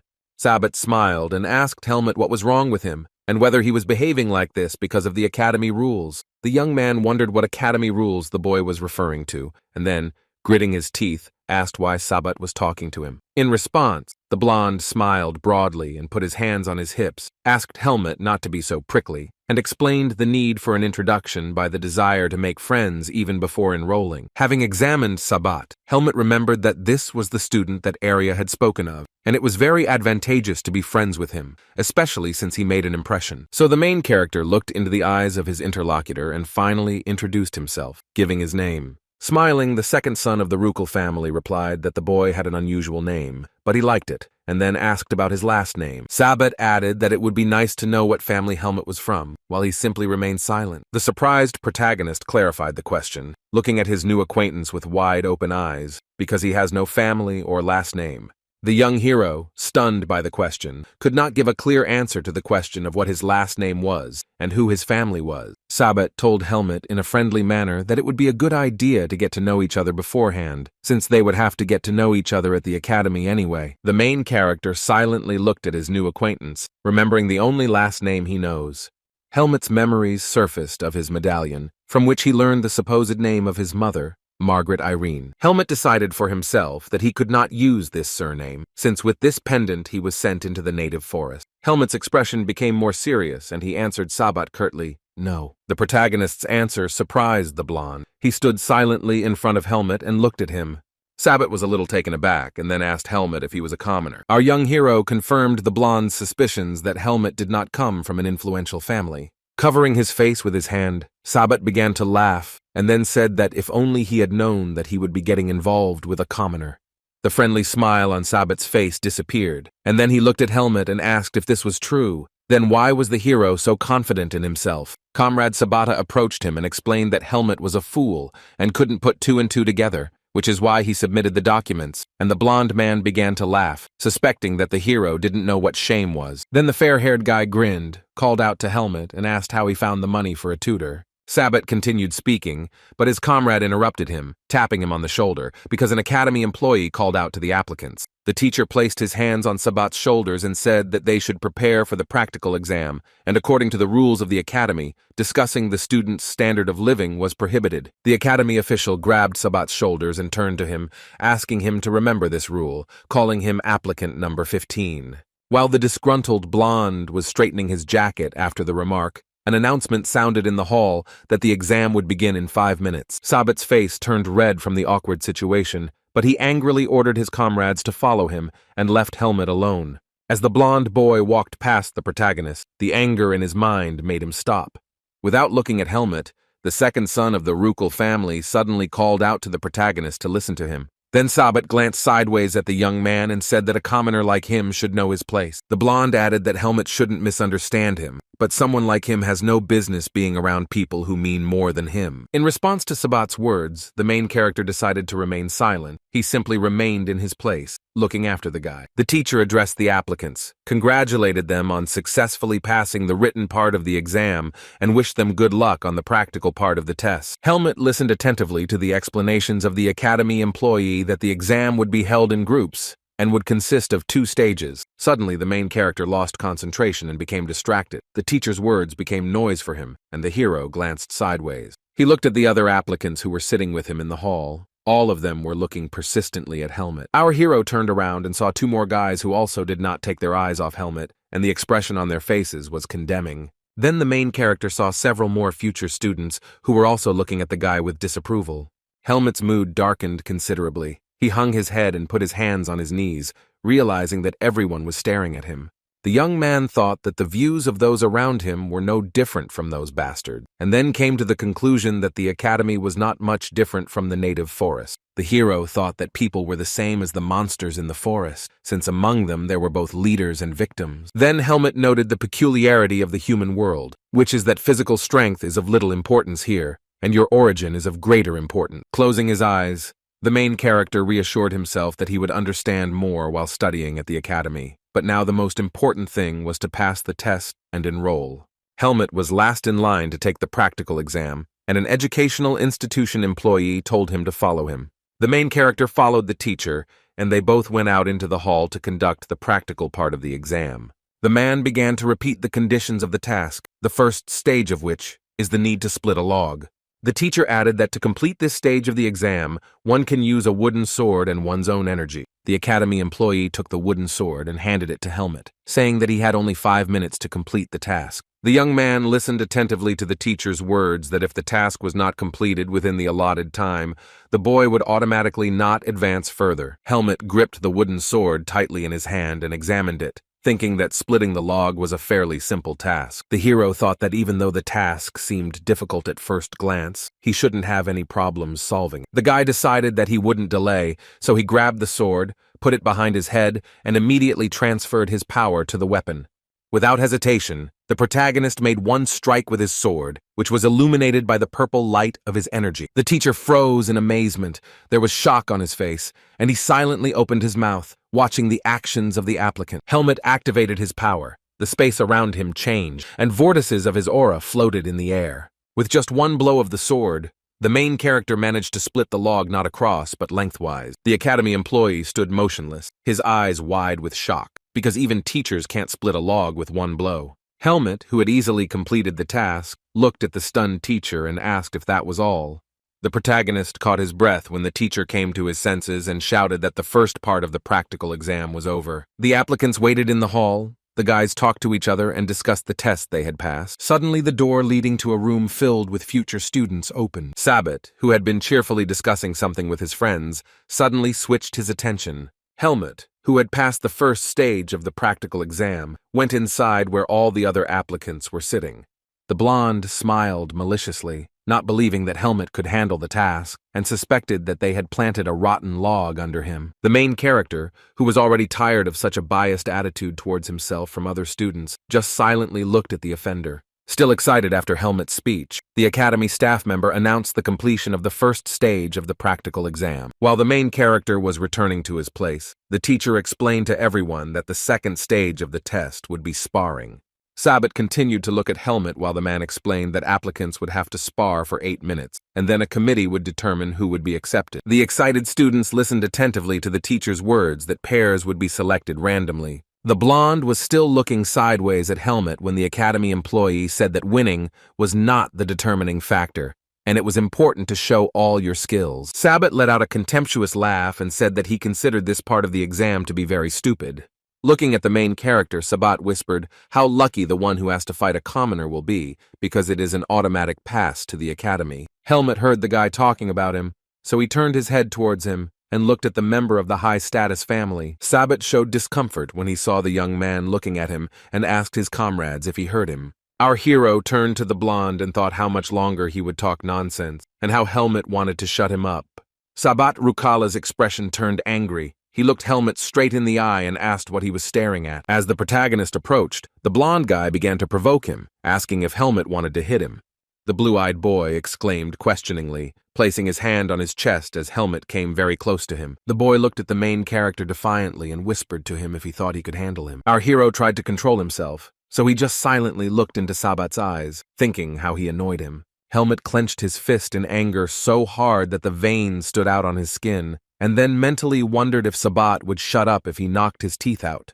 The main character had to be distracted from his thoughts, because the teacher began to announce who would fight first. Unexpectedly for the guy, an employee of the educational institution, reading information from a piece of paper, said that the first applicant would be 29 Helmet. Both turned their heads to the teacher when he said that Helmet's sparring partner would be the 8th grader Andro. The blonde sighed with displeasure and quietly told his comrade that he would definitely have dealt with the commoner while Helmet went to the sparring room. As the protagonist walked from the waiting room to another room to take the exam, he glanced sideways at his enemy. Sabbat also couldn't take his eyes off Helmet, and the hero had the thought that he finally had the opportunity to knock out someone's teeth. In a spacious hall with stone walls and floors, there was a wooden table at which the members of the commission sat.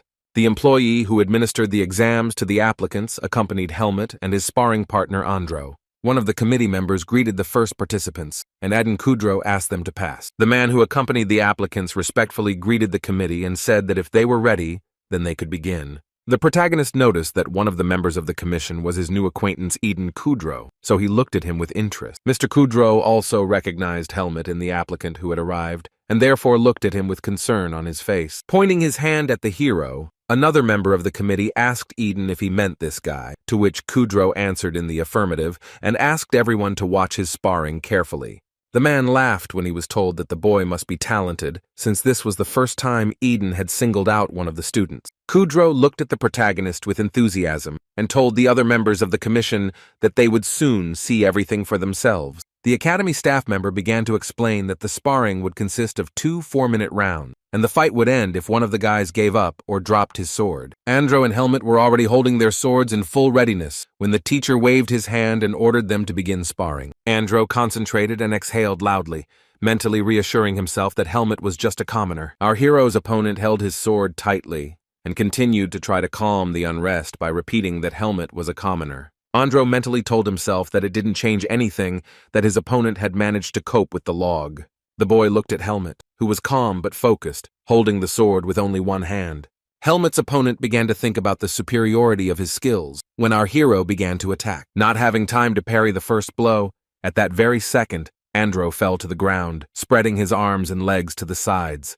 The commission members' eyes widened in surprise when they saw how Helmet managed to hit his opponent with the very first blow. Eden Kudro, arms folded, watched calmly as the action unfolded in the ring with a serious expression on his face. A frightened Andro lay on the floor as the protagonist held the tip of a wooden sword to his face. Helmet remained calm, looming over his opponent, holding his sword to his face while he was completely helpless. Seeing that Andro was no longer able to continue sparring, Helmet declared the battle over. An employee of the educational institution ran up to the applicants and increased the distance between them with his hands, shouting that Andro was dropping out. The body of the losing applicant trembled, his mind darkened, and he could not believe that he had lost. Andro gritted his teeth in rage as he realized that Taco had simply lost to a mere commoner.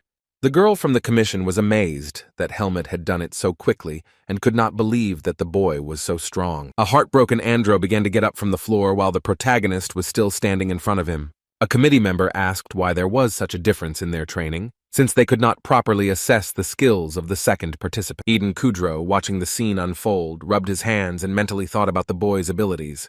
He thought that Helmet had exceeded all his expectations, and then the protagonist asked if they would be finished if he dealt with Andro a second time. The committee member scratched her chin in confusion and said that this way the second participant would not have time to show what he was capable of. While Andro was trying to get up and groaning in pain, she added that the test was conducted primarily to assess the applicant's skills. The second examiner agreed with the girl's words, saying that they definitely wouldn't see anything that way. A worried Eden Kudro looked at the protagonist and then addressed him, calling his name. The boy looked askance at the teacher when he asked him not to think about winning in a sparring match. Our hero looked at Eden when he asked him to regard this not as a battle, but as training.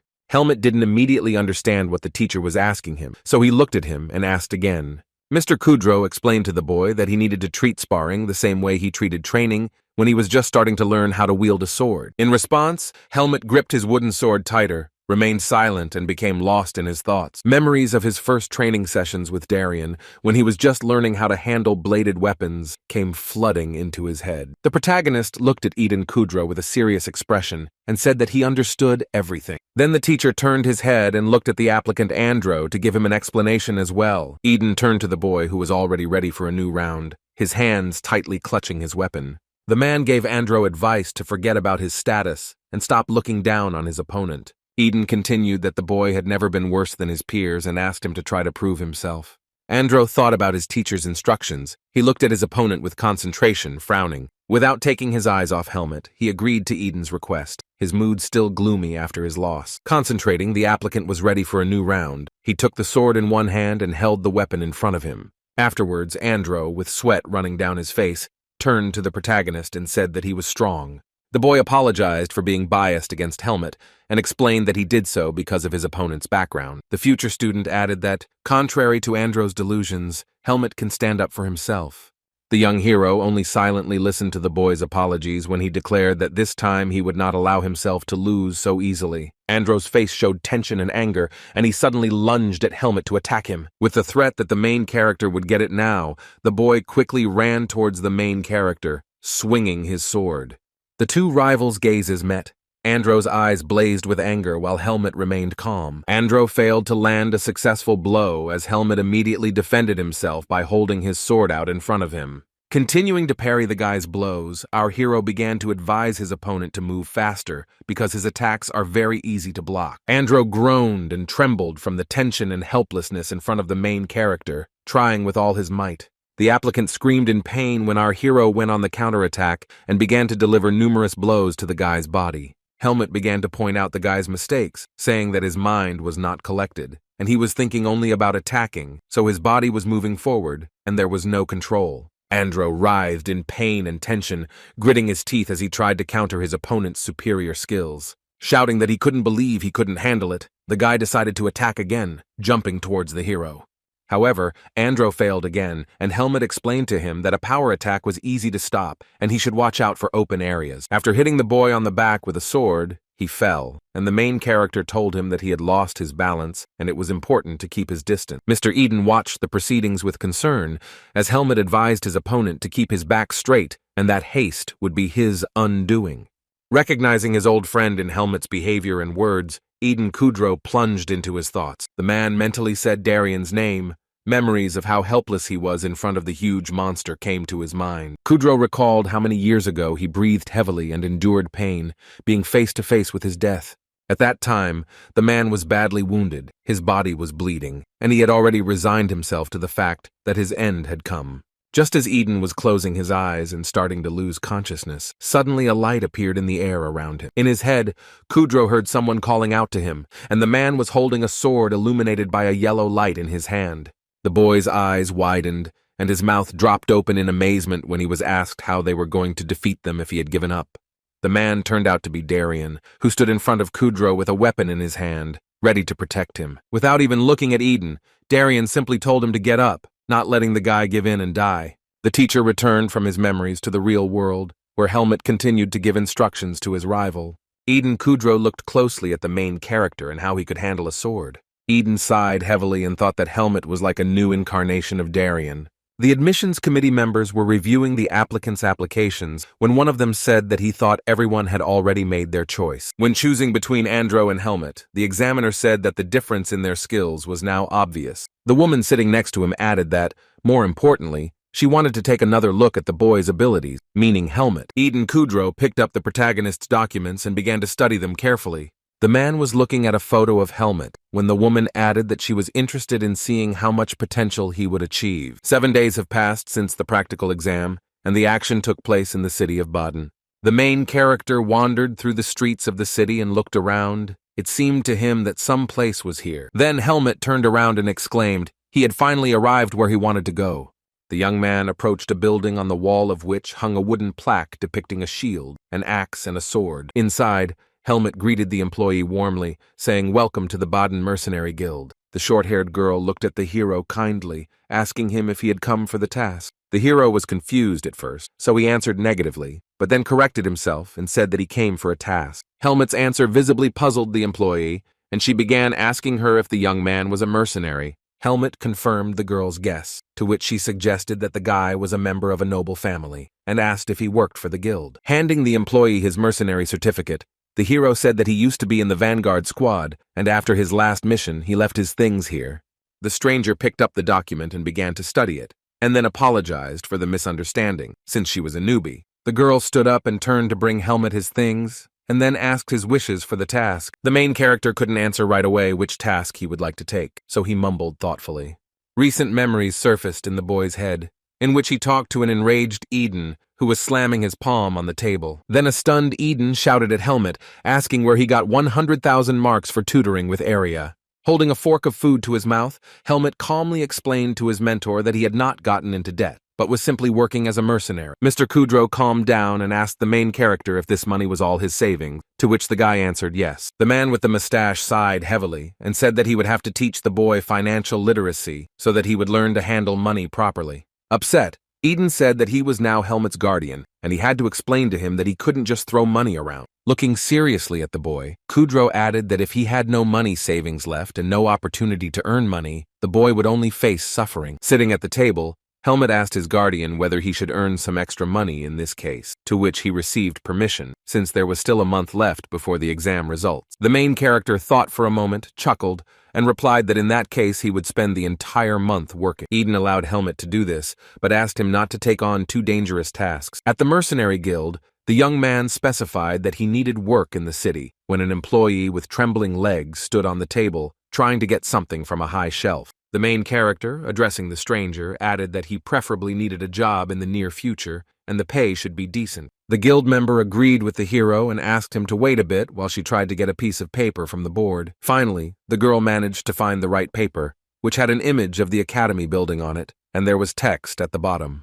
A polite employee timidly asked Helmet if it would be okay if the task was a little unusual. The girl got off the chair, took a piece of paper, and showed it to the hero, and he began to study its content. Helmet's expression changed when the employee said that the location of the mission would be Greta Academy. Soon the main character was already standing on the street, holding in his hand the piece of paper he had received with an explanation of the task, and chuckled thoughtfully. Standing in the middle of a street in the city of Baden, the young man carefully read a text that spoke about the essence of the mission. According to the customer, a ghost has recently appeared at Greta Academy, which suddenly appears in different places at night and scares the students. The staff and students of the educational institution were unable to solve the problem on their own, so it was decided to contact the mercenary guild. It was Helmet's job to find out what this ghost was and find a way to get rid of it. Our hero found this task unusual because it was different from the previous one, but at the same time, he liked the mission because the guy would have a chance to better study the academy building. Helmet was pleased that he had agreed to take on this task and mentally told himself that it was a good decision. The protagonist flinched when suddenly a man called out to him, calling his name. The young man turned around and asked who the stranger was while the guy stuttered, standing in front of the hero. Pointing his finger at Helmet, the stranger realized that the hero was Mr. Aria's student. The student concluded that the rumors were true, and the puzzled hero asked what rumors he was talking about. The green-haired boy began to praise Aria, saying that he was a role model for everyone, and the student had never interacted with someone close to this magician. The good-natured student added that rumors about Helmet and Aria were the main topic of discussion at the academy, and the hero was surprised why he was called a person close to the magician. Helmet asked his interlocutor if he was a magician of the same level as Aria, to which the stranger shrugged and replied that they were still different in some way. The student magician decided to show the main character an example of how he differs from Aria, so he raised his palm. Then the green-haired boy squinted a little to concentrate. With a gesture of his palm, the magician was able to activate a horizontal circle under his hand, consisting of several rings of bright orange light. The protagonist instinctively covered his face with his hand and closed one eye because of the bright light, mentally asking himself what it was. The green-haired mage released an unusual creature into the air in the form of an orange ball with a cute face. Both of them watched it, looking up. Helmet carefully examined the appearance of this harmless and good-natured creature, mentally repeating to himself that this was not magic. The hero looked with indifference at the magical technique of his new acquaintance and thought that it was a terrible monster. Suddenly, a creature in the form of a ball of orange light with a face began to quickly rush around the space, which alerted Helmet. Our hero watched the monster's actions with concern on his face and wondered if it would attack in this way. Helmet perceived the creature's actions as a danger, so he immediately clenched his hand into a fist with all his strength. Without hesitation, the protagonist struck his fist directly at the creature that had come quite close to him. After a successful strike, our young hero continued to look at this fantastic creature. The flying creature's eyes widened in surprise and unexpectedness as Helmet's hand pierced it through the mouth. The magical creature was not harmed by the main character's attack, so it simply flew away with an offended face. The guy lowered his hand down as the creature hung over him in the air and looked at its offender with resentment and anger in its eyes. Helmet removed his fist and concluded that the creature had no intention of attacking him and was not a terrible monster. The protagonist's behavior made the magician laugh a lot. He laughed loudly, pointing his finger at Helmet, while the fantastic creature looked at the young man with pretension. The guy said that Helmet was the first one who decided to fight with Ray, while the creature with an offended face circled around the main character. Ray began to tease the young man, sticking out his tongue at him, while the student explained that he was simply the spirit of the sun and a completely harmless baby. Smiling, Ray's owner added that if he decides to harm someone, it will be impossible to stop him. Making a gesture with his hand, the student began to explain that spirits, including Ray, do not have a physical body. The creature looked at the boy with devotion in its eyes, while he told Helmet that only talented wizards could stop such spirits. Ray looked at Helmet with pride for his master when his master said that he was one of such rare talent. The green-haired boy solemnly announced to the hero that he was the only one in the academy who possessed spirit magic, and his name was Xian. Propping his chin on his hand, a puzzled Helmet thought that he too could catch Ray.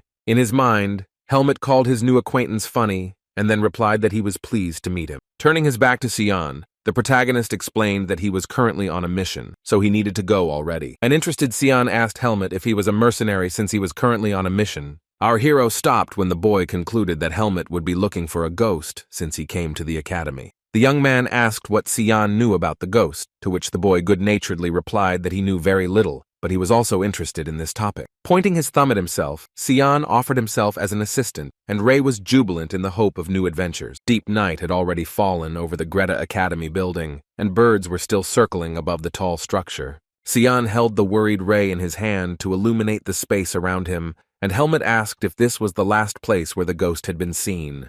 Sighing, Xian explained that this was the building of the fencing faculty, and after the ghost appeared, even the cockroaches fled from here. An unknown creature stood in the dark corridor of the academy, while Xian and Helmet were in one of the offices. It overheard the hero's conversation about whether this ghost was so scary. Suddenly, the creature disappeared as Helmet and his assistants walked out into the corridor. Ray rushed around the guys in fear, while Xian was telling them that black magic could be seen here, but the teachers would have noticed it right away, so most likely the ghost was just scaring them. The green-haired mage was alarmed when the calm Helmet turned around and ordered his assistant to go the other way. Xian ran after Helmet when the protagonist suggested that they split up and quickly inspect everything.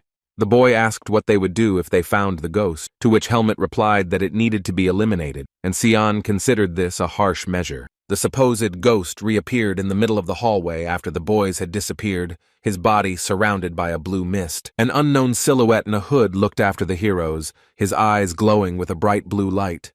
The academy was dark and deserted.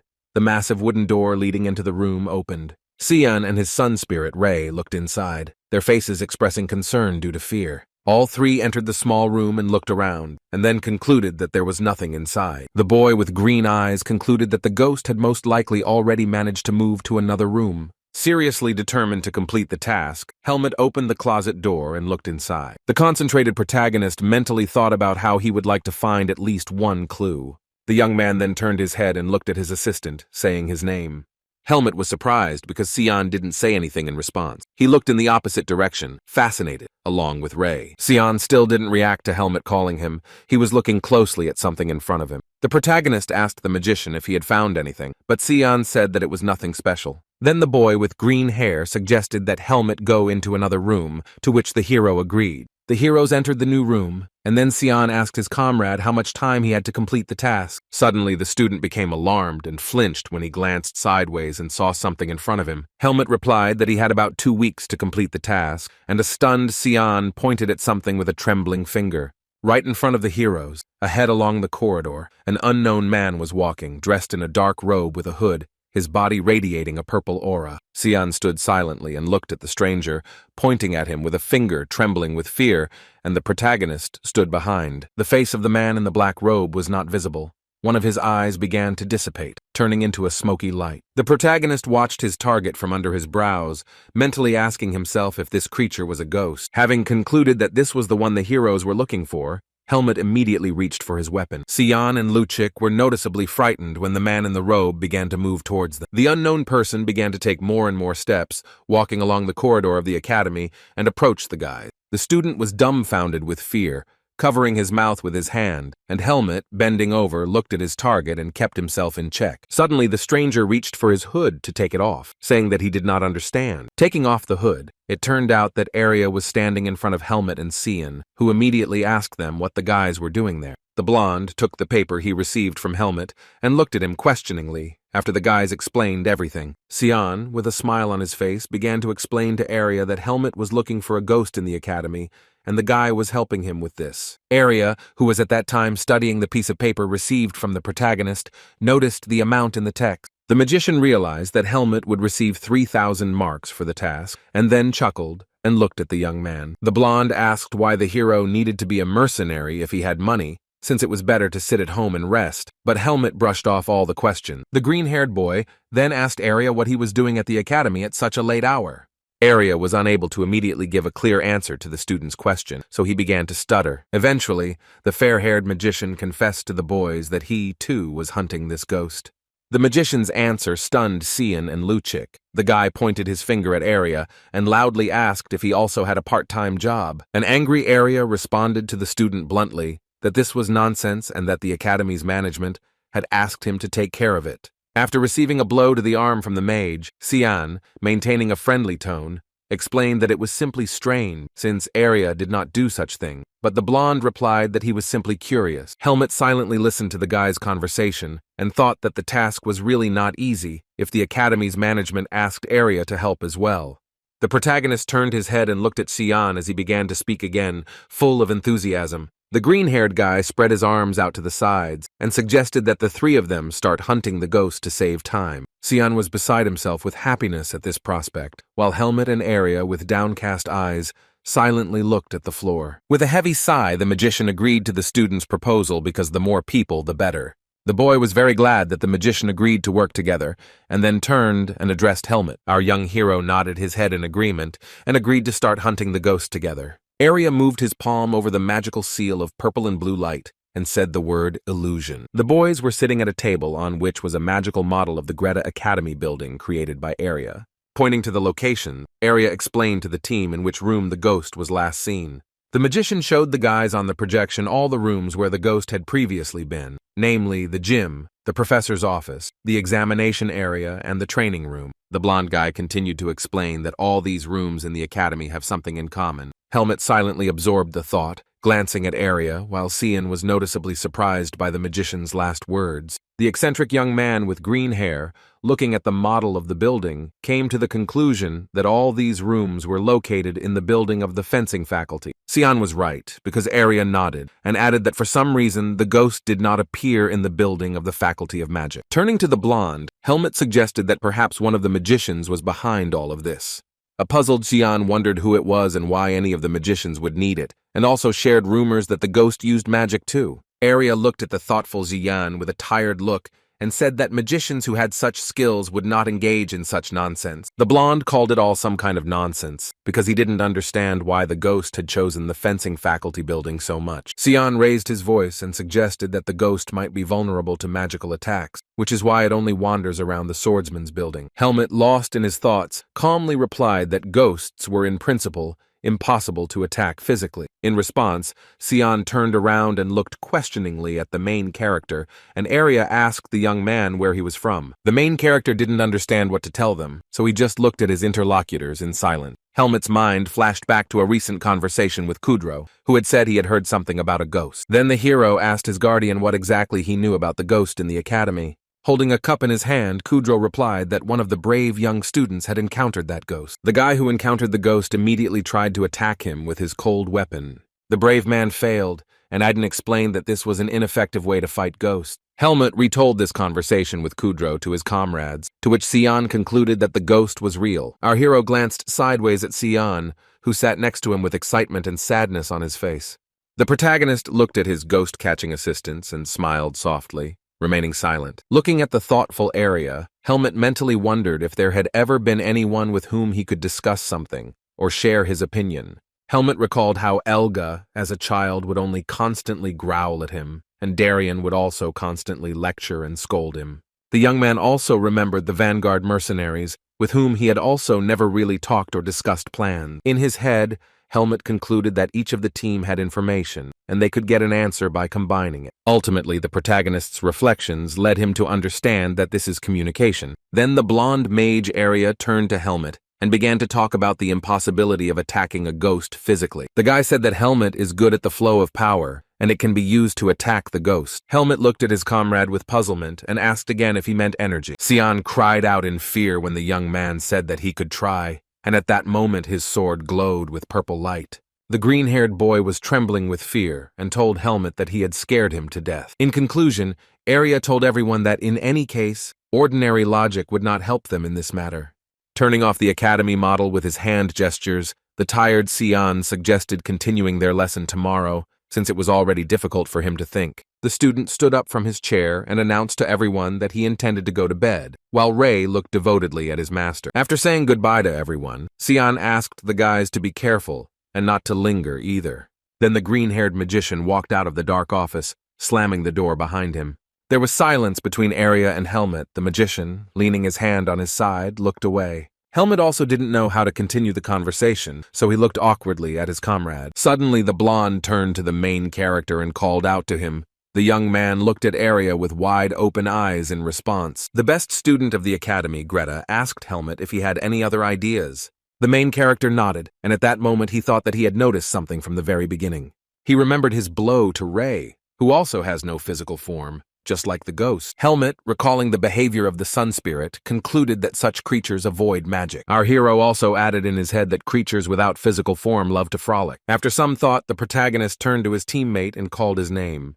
Sitting at the table, the young man asked Arya, who was standing next to him, if they could create their own spirit. The blonde grinned and, raising his hand to his face, replied that he taught Helmut everything he knew. Arya snapped his fingers and added that the ability to create spirits was not on his list of knowledge, so alas. At that moment, a sphere appeared right in front of Helmut, illuminating the space around him with its light, and he looked at it in fascination, asking what they should do in such a case. The fair-haired magician continued to smile mysteriously, and did not understand what the main character meant by this question. In an elevated mood, Arya turned his gaze to the window and asked Helmut if he had forgotten something. At this time, the student with green hair was already running somewhere with all his might and breathing heavily. Referring to Sion, Arya said that they already have an excellent mage who can create spirits. Our main character and his new partner in catching the ghost were running somewhere along the dark corridor of the academy. Helmut asked where Sion had run off to which Arya suggested that he had most likely decided to hunt the spirit on his own and that he should learn how to do so. The protagonist looked at Arya with caution, and the question arose in his head, how did he figure everything out? The young man recalled how Arya had then suggested that they look for the ghost together, because the more people there were, the faster they would cope. Then a memory came up of the three of them discussing catching the ghost, and Arya wondering how Helmut had figured something out. Afterwards, the main character remembered the blonde-haired Arya's question about whether Helmut had used energy. After some thought, Helmut now looked at his comrade with resentment and anger on his face.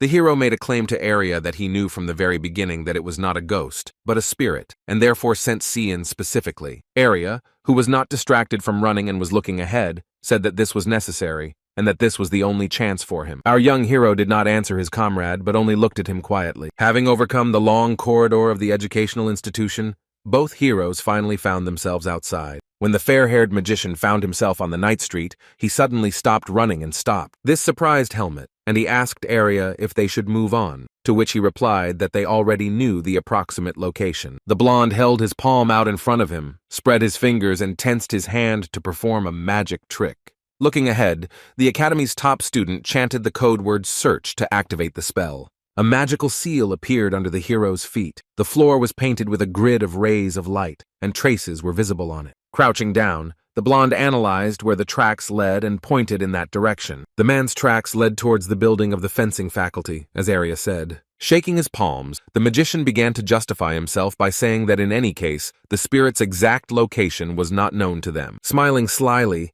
Arya looked at Helmut and suggested that he now catch the ghost before Sion did. The guy's proposal put our hero in an awkward position, so he simply remained silent in response. The massive red door was securely padlocked, and it was still night outside. Arya declared that all was clear as he used a magical technique to easily knock the lock off the door. Opening the doors, the blonde said that no one could leave or enter this building. When the heroes entered, the magician began to explain that despite the fact that everyone studied in the same faculty, the fencers had their own hierarchy. Helmut looked away when Arya said that the training hall was only available to a few classes. The guy added that the ghost used this building because people rarely come here, and that is exactly what he needed. Turning his head towards Helmut, he continued that there was also a hall for senior fellows, and the heroes needed to head there first. The main character didn't react to his partner's words, and just looked somewhere, so Arya called out to him. Our hero, staring somewhere, said that Eden has a personal training room. The young man stood in front of the door when Arya asked if it led to the professor's private room. Looking at the tall, red door, the young hero concluded that it was in this room that people were least likely to visit. Doubts arose in the blonde student's mind, and he looked at his partner. The magician asked the protagonist if he thought it was possible to enter there without Mr. Kudrow's permission. Having unlocked the door, the heroes had already entered the hall, and Helmut said that they were on a mission, so they could do it without permission. Suddenly, Arya became alert. The blonde man looked ahead with his purple eyes from under his brows. The boy told Helmut that he felt the presence of the spirit they were looking for in this room. Feeling victory approaching, Arya, pleased with himself, smiled slyly and said that he was sure the ghost was here. The mage was already in the mood for battle, so he clenched his fists when the protagonist called out to him. Our hero asked the boy if he had really received a request from the academy to take on this matter. In response, Arya, whose eyes were covered by his hair, silently glanced sideways at the main character. The fair-haired mage closed his eyes and said that since they had come this far, there was no point in hiding it any longer. Turning to Helmut, he admitted that he was unhappy that at the Geta Academy, only Cian was allowed to work with spirits. Our hero asked Arya if he wanted to catch the spirit in order to study it. The guy waved his hand, activated the magic, and said that he would also help Helmut complete the task. The blonde snapped his fingers and said the word silence to perform another magic trick. Arya made hand gestures, and the space around him was illuminated with purple light as a sphere appeared between the boy's fingers. Having finished, the blonde said that it was now impossible to detect him, and then called himself a good magician. The young man was surrounded by an aura as he sat on the magic seal on the floor and asked Helmut to help him, arguing that he himself had helped the boy out more than once. An unknown black liquid began to leak into the room, while the protagonist asked Arya what would happen if he refused to help him. The protagonist noticed that something was wrong and turned his head to where the mysterious liquid appeared. He looked at the wall and saw a black substance surrounded by a dark aura entering the room. Arya, who was working on his magic, didn't understand why Helmut was looking there and asked him what happened. The fair-haired magician wanted to ask the main character why he was looking there, but the guy didn't have time to finish. At that moment, a giant spirit of purple light appeared in front of the heroes. It was covered in slime, and its face expressed anger. Looking at the giant slug with many thin legs, Helmut announced that the ghost of the academy had appeared. Arya was visibly pleased by this news, and immediately stood up to begin working on capturing him, while the hero backed away, looking at the magician. Holding a clot of magical energy in his hand, Arya shouted for his partner to greet the spirit properly. The mage shouted the code word wall, and at that moment, large blocks of pink light appeared in the air. Afterwards, all these blocks flew towards the big, purple spirit to prevent him from leaving. Arya's attempt to capture the ghost with a magical wall failed, and the spirit managed to escape. The guy shouted and asked where he was going, and Arya's expression became more furious and tense. The student screamed and put his hands in front of him, and a large magical seal made of light appeared in front of the boy. Blue rings formed around the heroes, indicating that Arya had used magic to create a mana barrier. The hero asked the guy what it was, to which he received the answer that it was a magical barrier, and the spirit would not be able to pass through it and leave the hall. The spirit rushed from side to side, trying to get out, while Arya shouted for Helmut to deal with the spirit faster, because while the magician holds the barrier, he cannot move. The protagonist accepted Arya's order and immediately reached for his sword, which was already burning with purple energy. Helmut looked askance at his opponent, and the thought flashed through his mind that it was impossible to kill him with a sword. Another strategy arose in our hero's head, and then he grabbed his weapon and rushed towards the monster. The young man, holding his sword blazing with light in his hand, ran as fast as he could towards the giant spirit. When the ghost opened its mouth, the protagonist swung his sword and a clot of energy hit the monster's mouth. Having made a successful attack, our young hero looked at the evil spirit, checking if his plan had worked. Helmut saw how after he used his power, the spirit's head separated from his body, which meant the boy's victory. Looking down at the defeated ghost, he mentally told himself that he knew he would be able to hit the spirit with energy. The giant purple ghost's body fell to the floor and no longer resisted, so Helmut concluded that everything was ready. However, the spirit was still alive, and he looked angrily at his offender, preparing for a counterattack. The ghost rose and opened its huge mouth again, looking angrily at the guy, its body hanging over the main character. At that moment, our young hero realized that he couldn't defeat the spirit so easily with energy. The brave young man did not give up and again held his cold weapon ready to attack the monster. Having assessed his opponent with a glance, the main character told himself mentally that he needed to hit harder this time. The protagonist's feet slid across the floor as he desperately fought against the great spirit. Sweat was pouring down Helmet's face from fatigue and tension, and he looked at his opponent with anger in his eyes. The daredevil met the gaze of the giant ghost, whose eyes were glowing with a bright light, and gave himself the command to move forward. At that moment, the unknown person shouted the word fusion, and a bright ball of light formed in the guy's hand. Helmet noticed this and looked at the picture in front of him with astonished eyes. A wall of bright orange light formed in front of the protagonist and the large evil spirit separating them. The guy saw Xian standing in front of him, arms outstretched, casting magic spells. The guy with green hair turned to the main character and looked him in the eyes, saying his name, to which Helmet shouted what he was doing. Shocked by what was happening, Helmet looked in amazement at his comrade, who stood between him and the spirit. With his arms outstretched, Xian tried to shield the monster from Helmet with his magic to protect him. Xian shouted loudly that he didn't think he would be able to summon a spirit so quickly. The boy, using the Radiance spell, shouted to his friends that this was a dark spirit and they should not lose their vigilance, since the monster was very strong. The magician looked at the ghost and explained to Helmet that the spirit first needed to be blocked by a curtain of light in order to hold it for a short time. Helmet, who was standing behind, noted that the evil spirit himself seemed to be in a state of panic. Arya asked how they could catch this spirit, and the question greatly surprised Xian, who was standing in front of them. He turned and looked at the fair-haired magician with bewilderment on his face, exclaiming in surprise. Pointing his finger at the monster, Xian shouted at Arya to ask if he really wanted to catch this cute spirit for experiments, to which he received a negative answer. Arya began to justify himself by saying that Xian himself did not want to help the guy in the research, and besides, he is the only one in Greta who can control spirit. An enraged Xian began to shout, pointing his finger at Arya, that he refused to help because he kept talking about his experiments. Looking at the monster, Xian called him a cute little guy and said that he was also a spirit, then asked why Arya was so heartless. The worried green-haired boy began to say that it was too dangerous to let go of the spirit and ordered Arya to maintain the magical barrier. The blonde looked at his comrade and nodded silently, and then continued his part of the work without arguing. Xian asked Helmet not to attack the spirit, but simply to detain it, and then said that he needed time. The protagonist agreed to the boy's request when he promised to find a way to calm the evil spirit. Helmet approached the spirit, holding a sword in his hand, and said that it was worth a try, but he did not know how long he could restrain himself.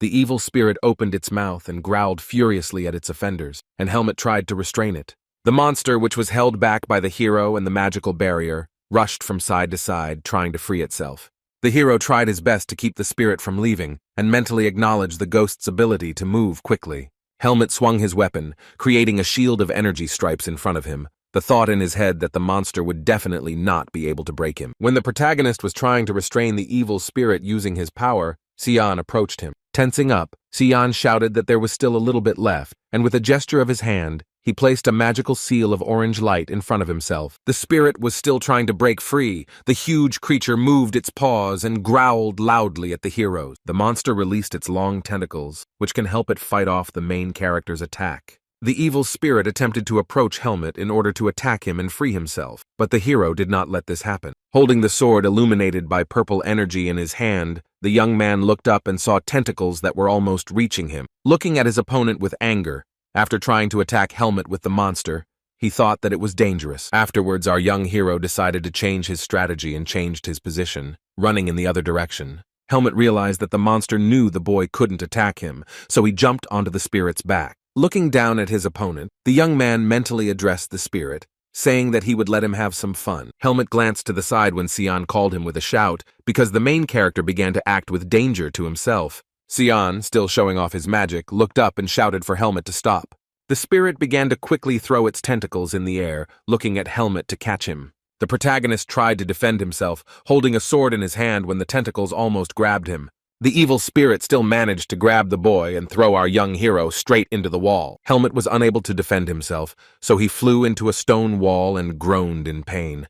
Xian began to loudly apologize to Helmet, because now the spirit was weakened, and the guy with green hair needed to take care of him himself. The protagonist asked again about the monster's weakness, because he had just thrown Helmet into the wall so hard that it left a deep mark. Licking his lip with his tongue in anticipation, the amber-eyed mage declared that he would deal with the spirit on his own. Not afraid of the monster's aggressiveness, Xian began to confidently walk towards the enraged monster.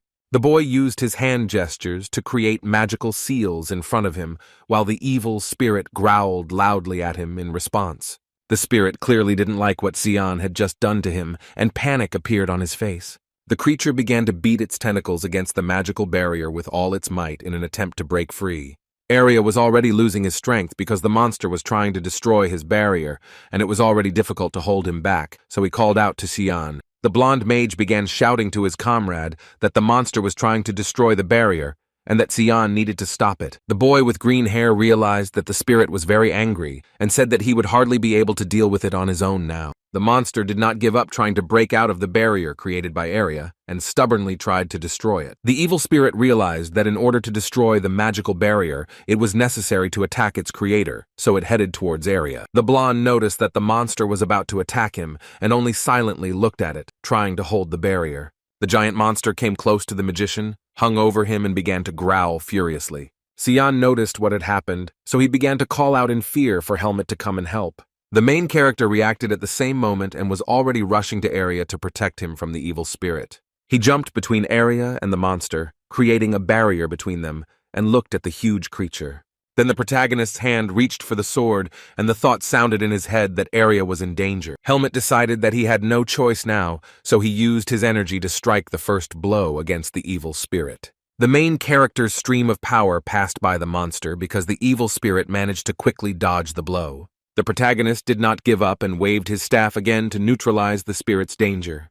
Arya removed his hand, stopped holding the barrier, and cursed when he noticed that something had gone wrong. The blonde shouted the word barrier when it was almost destroyed, and only a small section remained. The giant monster smiled slyly and glanced sideways at his offenders, because now he could slip away. While Arya was trying his best to restore the barrier, the spirit overcame all the obstacles in his path. The Academy's top student exclaimed when he saw that the evil spirit had managed to escape the trap. While Helmet tried to attack the monster, and Arya tried to hold the remains of the barrier, the evil spirit successfully moved away. Xian also noticed this, and began to shout loudly that the spirit was leaving to warn others. The main character heard this and ran towards the monster to try to stop him. The young man swung his cold weapon again and again to destroy the evil spirit.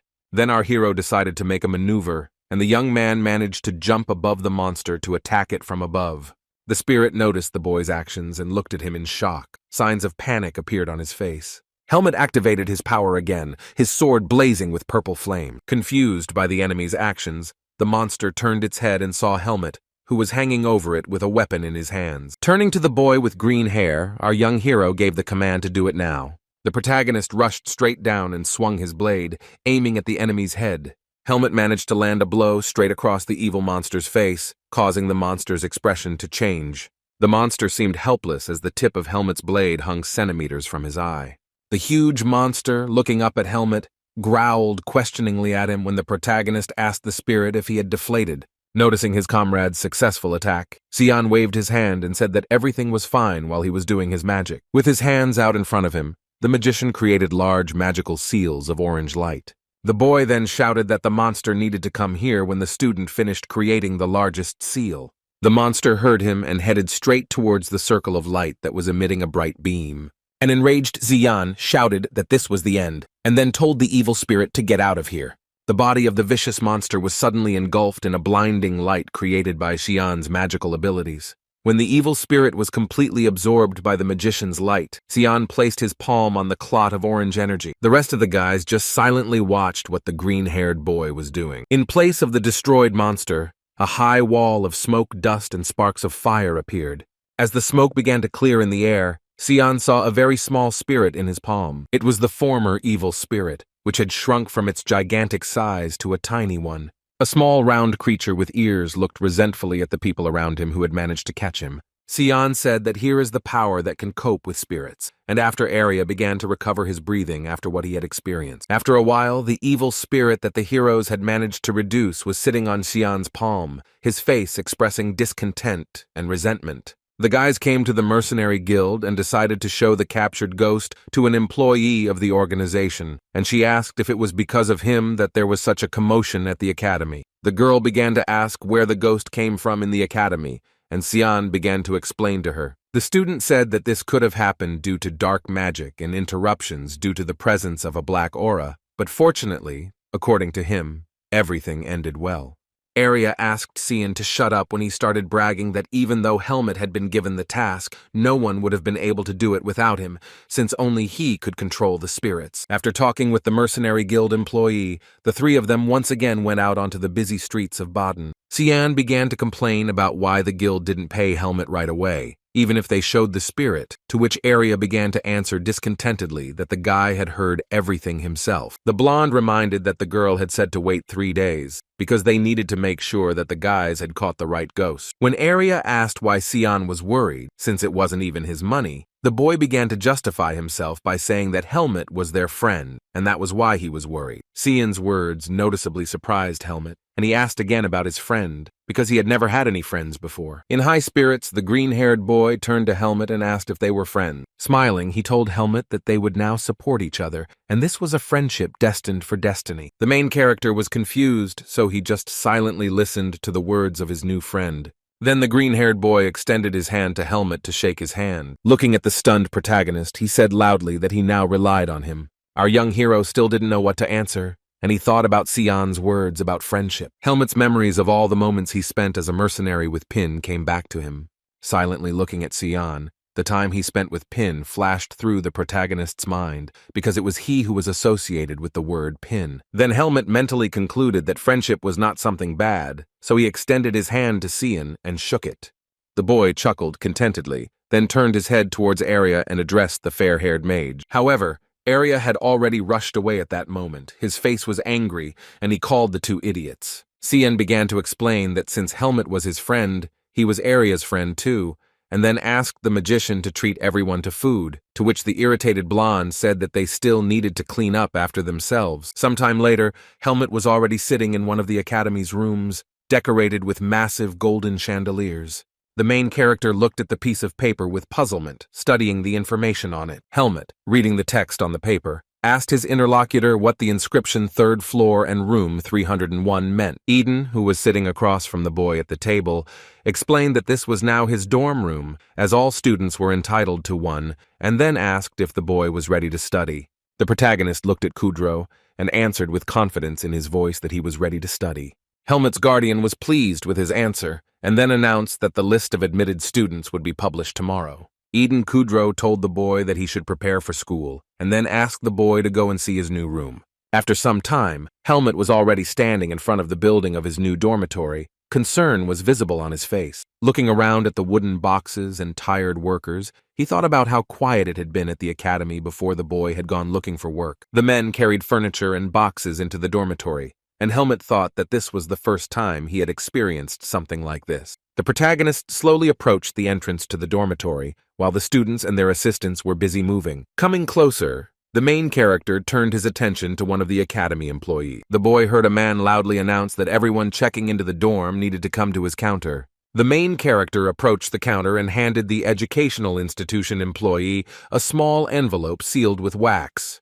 The stranger greeted Helmet loudly, took his check-in letter, opened it, and asked him to wait a minute. The blonde's mind darkened, his eyes widened, and sweat appeared on his face when he saw that the letter indicated the 3rd floor and room 301. The dorm room was clean and spacious. There was a bed inside and a desk with a lot of textbooks next to it. The unknown guy in the room was talking about how exhausted he was over the last few days, and how he had never had any friends before. Placing his ring on the book, the man went on to talk about how strange it was to have friends, and how he didn't want to get involved in that at all. Then, changing into pink pajamas, he sat down on his bed and said that his reasoning was correct. The stranger told himself that it was all because of him, meaning Helmet, while the protagonist, unsuspecting, climbed the stairs. In the young man's hand was a key with a tag indicating the number of his future dorm room. The main character went up to the 3rd floor and looked around the corridor. He was looking for his room. Helmet found the right door leading to room number 301 and stopped in front of it. Our young hero looked up, making sure he had come to the right place and thought it was here. The stranger with long white hair kept telling himself that as soon as he met him, a series of strange events began. It was Arya, sitting in his room, saying out loud that he hoped he would never meet Helmet again after starting school. At this moment, the main character, using the key given to him, was already inserting it into the keyhole. The key fit, and Helmet turned it several times to unlock the door to the room. At that time, Arya, whose appearance had changed to that of a woman in private, continued to tell himself that he hoped he would never meet Helmet. It was deep night on the streets of a small town, but not all of its residents were sleeping in their homes. A man with a beard and plasters on his face was shouting at someone, asking if the other person could hear him. The bandit, with a knife in his hand, shouted at the frightened boys, asking if they knew he was one of the Black Hawks. The red-haired boy was scared to death. He looked at the bandit and stuttered, apologizing, and then began to talk about Baden. Enraged, Max looked at his victim with fierce eyes and threatened him with a knife, but at that moment someone put a hand on his shoulder. It was Paul, his face covered in blood and dirt, telling Max to stop what he was doing. The mercenary tried to calm his comrade down, asking him to follow the rules while he still looked at the defenseless guy with anger in his eyes. The blood vessels in Max's eyes burst with anger. He bowed his head over the victim and did not stop demonstrating rage. Trembling with anger, Max replied to Paul that according to the rules, all those who do not obey them must be killed. Suddenly, the ferocious bandits fell silent, because an unknown voice spoke in space, asking who they were going to kill there. A frightened Max, looking around, asked who it was. When the stranger asked them why they had come to his territory if they couldn't even kill that boy, an unknown being in a robe appeared behind the bandits and told them that thanks to people like them, he realized that the idiots from the Black Hawks had no chance to change their lives for the better. Paul became furious at the stranger's words and began shouting at him to ask how he dared to say such a thing. The blue-haired bandit tried to attack the robe-wearing stranger, but he failed.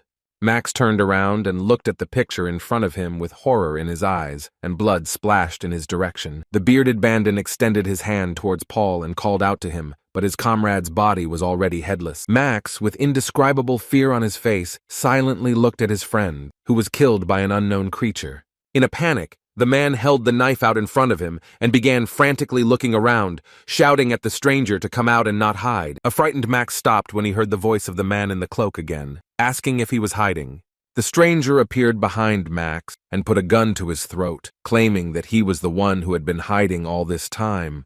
The terrified boys watched as the man in the robe, with words about not defiling the name of the Black Hawks, killed Max. He laughed and said that the name of this organization still meant something, and with a bloody weapon he crouched over the body of the murdered Max. The helpless inhabitants of Baden trembled with fear before the unknown man in the black robe as he raised his head towards them. The hooded man with scars on his face swore and said he should have questioned them. The two boys gritted their teeth in horror and watched what was happening when the stranger asked them if he could ask them a question. A moment later, a shrill scream of some man could be heard on the streets of the night city. Rays of bright and warm sun penetrated through the large window and illuminated the room where Helmet lived while studying at the academy. Helmet took hold of the handle to finally enter the dorm room assigned to them by the academy.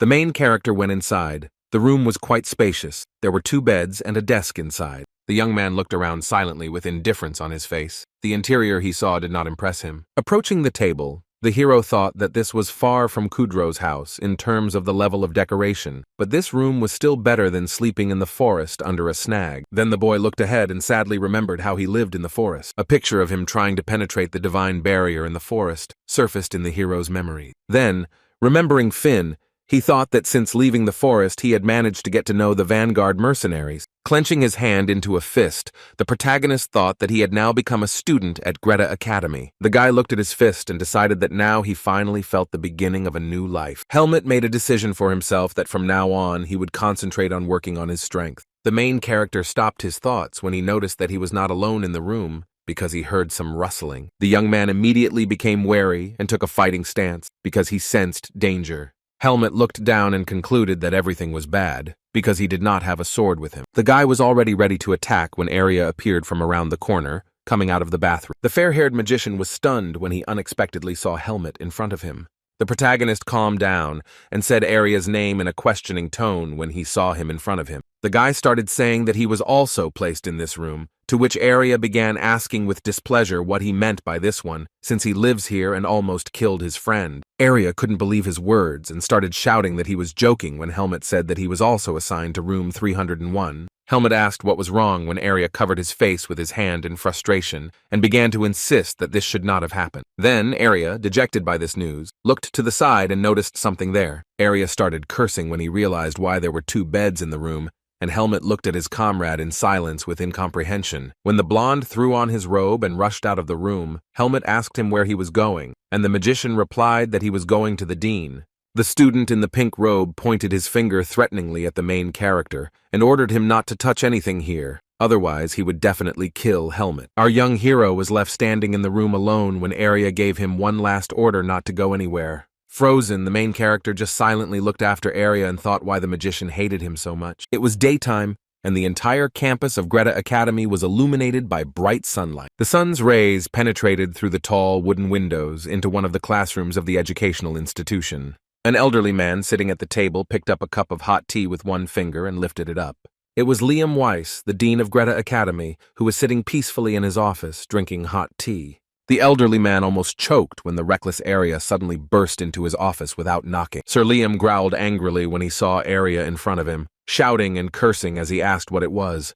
The dean placed the cup of tea on the table and asked the blonde what had happened when he had asked with displeasure why he had a roommate. The boy began to loudly complain that, as the head of the Faculty of Magic, Arya had the right to live alone. The man, who remained calm, thought that Helmet and Arya had met, which was why the boy was so angry. Liam Weiss looked down and apologized, explaining that the number of available rooms was currently limited due to renovation. The dean's explanations did not calm Arya, and he continued to shout that Sir Liam must still fulfill his promise. Putting his hand on his chest, Arya continued to shout that the dean himself should understand why the boy needed to live alone, and then asked what would happen if Helmet found out that the blonde was a girl.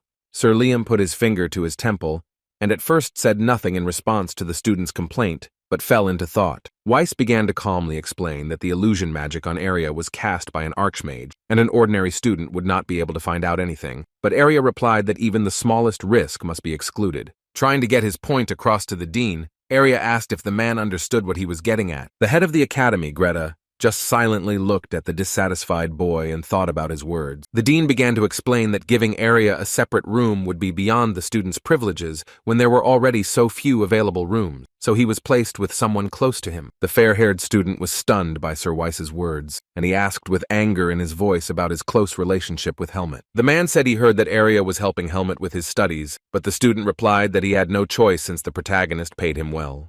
Arya began to rub his forehead with his hand from the hopelessness of the situation, continuing to explain that he had met Helmet not long ago. Memories of how he first met Helmet and taught him in the library surfaced in the blonde's mind. Then the best magician of the faculty remembered how the main character saved him during the capture of an evil spirit. Thinking about Helmet, Arya, who stood in front of Dean, only remained silent and his face expressed strong irritation. The dean told Arya that it was his duty to maintain friendship with the students, and again asked him to tolerate him for just one semester, and then he would get a separate room again. The student looked at Sir Liam with displeasure and disgust, realizing that he would have to come to terms with the new circumstances. It was still daytime outside, and bright light filtered into the Dean of Greta Academy's office through the large windows. Liam Weiss stared at the ceiling and thought about how Arya had agreed to share her grief, and how he was now left to watch to see if she could cope. Then the old man, who was resting in his chair, mentally called Arya a good man. The door to room 301 opened. The protagonist was still inside,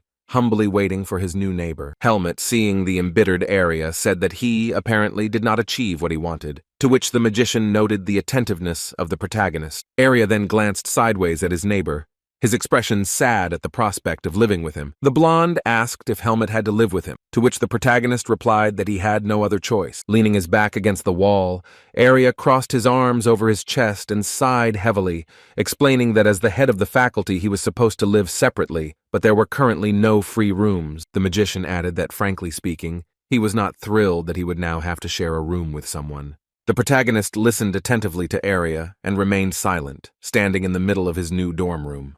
Arya offered to guide Helmet to and from the academy using magic, but the young man replied that Eden would not allow this, and one day their deception would be revealed. The student looked askance at Helmet and tried to dissuade him from living together, saying that he was much more picky than the hero thought. The blonde asked if Helmet really wanted to live with him, knowing that living with him would be quite uncomfortable. Without answering, the main character thoughtfully scratched his chin with his index finger. Arya was taken aback when, after a pause, Helmet answered his question affirmatively. The hero added that Arya is the best option for him, and he thinks that Helmet would also be the best neighbor for the magician. Arya stared at Helmet, not expecting to hear such words from him about a better neighborhood. Helmet thought to himself that he would live much more comfortably with Arya than with someone from the fencing faculty. The blonde pressed his lips together. A bead of sweat ran down his face, and he propped his face up with his hand. The magician looked away in disappointment and reproached himself for having once helped Helmet pass his exam. The sun was shining outside. People were sitting on benches, and students were strolling near the academy dormitory building. Several horses harnessed to carriages drove up to the dormitory of the educational institution. Our protagonist stepped out of the carriage, his foot stepping onto the ground to finally move into his new home. Helmet was holding a suitcase with his things in his hand. He also had his cold weapon with him. He was walking towards the hostel. The main character looked at his luggage, which he held in his hand, and thought about something. Standing in front of the building, Helmet reasoned that he had already moved his things, and now all that remained was to discuss the living conditions with Arya. Arya and Helmet's room was on the 3rd floor, so first the main character had to go up. The young man opened the door and cautiously looked inside to check if his neighbor was waiting there. The magician was inside. He noticed that Helmet had arrived, turned to him, and asked if he had arrived. The hero wanted to discuss living conditions with Arya, so he asked him to tell him about his rules. Arya replied that Helmet could see everything himself, crossed his arms over his chest, and both stood in the middle of the room. The magician rearranged the room, and now it was divided into 2 parts by a thick white curtain. The curtain obscured part of Arya's room so that he could maintain his privacy. The main character looked around carefully, and Arya stepped aside and turned his back to the hero. Arya pulled back the curtain and told Helmet that his space was behind it, and the protagonist should not be indignant because he got most of the room. Our hero glanced sideways at his new neighbor when he threatened him not to even think about crossing the border. Helmet looked silently and warily at Arya, who furiously listed his rules of residence, forbidding the hero to make noise, bring strangers, and not keep the place clean. Softening, the blonde added that if anything happened, Helmet should call him, and even if he didn't respond, he should still call. Arya closed his eyes and raised his hand to his face in fatigue, sending Helmet to do his own thing, to which the protagonist agreed. The main character did not leave immediately. He still stood in place and looked attentively at his neighbor. The blonde glanced sideways at Helmet when he suddenly called out his name. With his hand on the hilt of his sword, Helmet said with a serious expression that he was relying on Arya. In response, Arya just said yeah, agreeing with Helmet, and stood with his back to his new neighbor. When the heroes finished their conversation, the setting sun was already reflected in the windows of the Greta Academy dormitory. The day at Greta Academy was already drawing to an end. It was still light outside, but there were few people. One of the students, crossing his arms over his chest, told his interlocutor that the commoner had passed the exams and still entered the academy. The guy added that Helmet is now even under the guardianship of Eden Kudrow. The second student replied that he thought Helmet was being too cocky and comparing himself to the nobility. Sabbat was sitting on the bench, and his friend told him that he couldn't wait until Helmet came into his hands. Grinning evilly, the blonde told his comrades that the hero would soon go, that he was very far from the likes of them. Sabbat added that tomorrow they had a fencing lesson, and there they would be able to teach Helmet a lesson so that he wouldn't get cocky. The next morning came. The bright sun was already shining over the Greta Academy. A new school year was beginning. Our protagonist placed his palm on the massive wooden door to close it behind him. The boy was ready to study, and for the first time he tried on the universal uniform of the academy student. Moving his hand to check if he was comfortable in the clothes, he came to the conclusion that the shape was quite good. Standing, the boy remembered Arya's words that the first semester would be uninteresting, so the young man was already planning to go to the training hall after classes. A uniformed Sion came down the stairs and was very surprised when he saw his friend Helmet in front of him. The boy pointed a trembling finger at the hero, asking him if he had left room 301. Helmet asked what the problem was, and Sion started shouting, gesturing wildly that this was Arya's room, and was the hero really living with him? The hero replied that it was just that way, and Sion couldn't believe that Arya would seriously allow him to share his room with someone, since he had the privilege of living alone. Sion thought out loud that this was strange, and perhaps Arya chose his roommate based on his appearance, in which case it made sense. The boy gave Helmet a friendly slap on the back and wished him more patience. Looking back, Sion asked the young man if he really had his first fencing lesson today, to which Helmet said yes. Sion said that Helmet shouldn't have any trouble, but he shouldn't get involved with the mad dog from the fencing department. Having imagined a dog in his head, the hero asked if there was a dog in the faculty, to which his friend explained that he meant a strange and insensitive guy. The guy with green hair began to explain that he was referring to the second-year student who had beaten up everyone who messed with him last year. Raising his index finger, Xian continued that one of the victims even had to stop studying because his ear was bitten off, and since then, everyone has avoided this student. Helmet was confused by his friend's story. He only silently absorbed his word. While the guys were going down, the hero asked if such behavior was acceptable, to which Xian replied that the bully had been suspended from classes for a while, but he was back in action, and it was better to avoid him. Waving goodbye, Xian wished his comrade good luck and invited him to his room 307 in case Helmet was bothered by area. Helmet briefly agreed to the invitation of the green-haired boy and watched him go. A group of students gathered on a large green field in the middle of the academy campus, surrounded by columns. An educational institution employee approached the students, who were discussing something among themselves, to make an announcement. Crossing his arms over his chest, the teacher loudly ordered everyone to pay attention to him and quickly line up in 4 rows. The second-year students meekly agreed with the teacher's order, and Helmet stood behind, puzzled, because he did not understand what rows were being discussed. The students quickly lined up as the teacher wanted.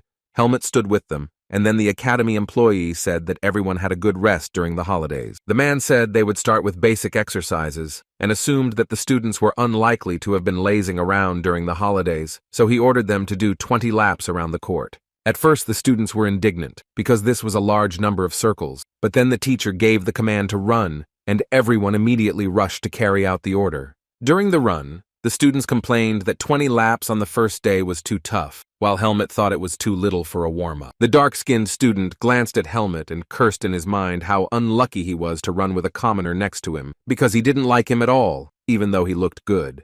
The guy continued to watch the main character running next to him, who did not pay any attention to him.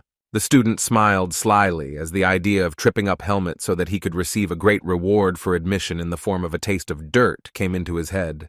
Without hesitation, the student pulled his leg towards the protagonist while running, causing him to trip and fall. The guy was very surprised when Helmet calmly walked around this obstacle and didn't even lose his balance. He raised an eyebrow. The student was now puzzled because his tripping had no effect on Helmet. The main character did not pay any attention to his offender and continued running around the stadium. The student did not calm down and continued to try to trip Helmet so that he would fall face down on the ground. However, the main character continued to run forward, and the student's tricks did not work on him, and in the offender's thoughts, there was a question as to how he managed to avoid his tripping several times. The dark-skinned student's face was already seething with anger, and sweat was running down his cheeks from fatigue as he ran after Helmet. In his mind, the young man called the main character a bastard and said that we'll see how Helmet will cope with this now. The student caught up with the guy again and put his foot in front of his in the hope that he would finally fall. The student's next trick didn't work, and Helmet dodged again, but the offender himself began to lose his balance. The guy fell flat on the grass after being tripped by himself, groaned, and clenched his teeth in pain. The teacher who noticed this loudly asked what was going on, to which the student apologized and justified himself by saying that he had simply stumbled. The main character continued his run, and finally turned his head to look at his offender. Then our hero, without saying a word to the student, simply turned his head straight again and ran along with the others. The dark-skinned student's face was seething with rage and hatred towards the main character. He looked after him. The school day continued. The courtyard of the Greta Academy was illuminated by a bright and warm sun. After the run, the exhausted students rested while the teacher stood above them on a concrete pedestal. The teacher gave his students some time to rest and then asked one of the students to help him, and one of them responded. Our young hero was also catching his breath after a long run, standing alone nearby. The angry student who had previously pestered Helmet approached the hero from behind and called out to him. The hero turned to the ill-wisher and asked what he wanted. The stranger was clearly angry with Helmet. Gesturing vigorously, the student declared that it was because of him that he fell, to which Helmet replied that he had tripped him first. Gritting his teeth in anger, the student asked how he dared to talk to him and threatened that the academy's rules would not keep the hero out of trouble. Coming close, the guy asked Helmet if he hoped for someone's protection, and then asked him not to forget who he was and where he was from, calling the hero a commoner.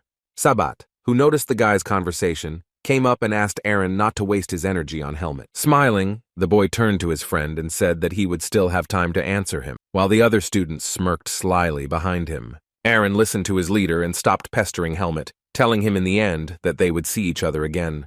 The main character did not say anything in response, and simply remained standing in his place, looking after his offenders. Helmet mentally called the student a weakling who relied only on his status, and then asked himself why he should be proud of something he had not achieved on his own.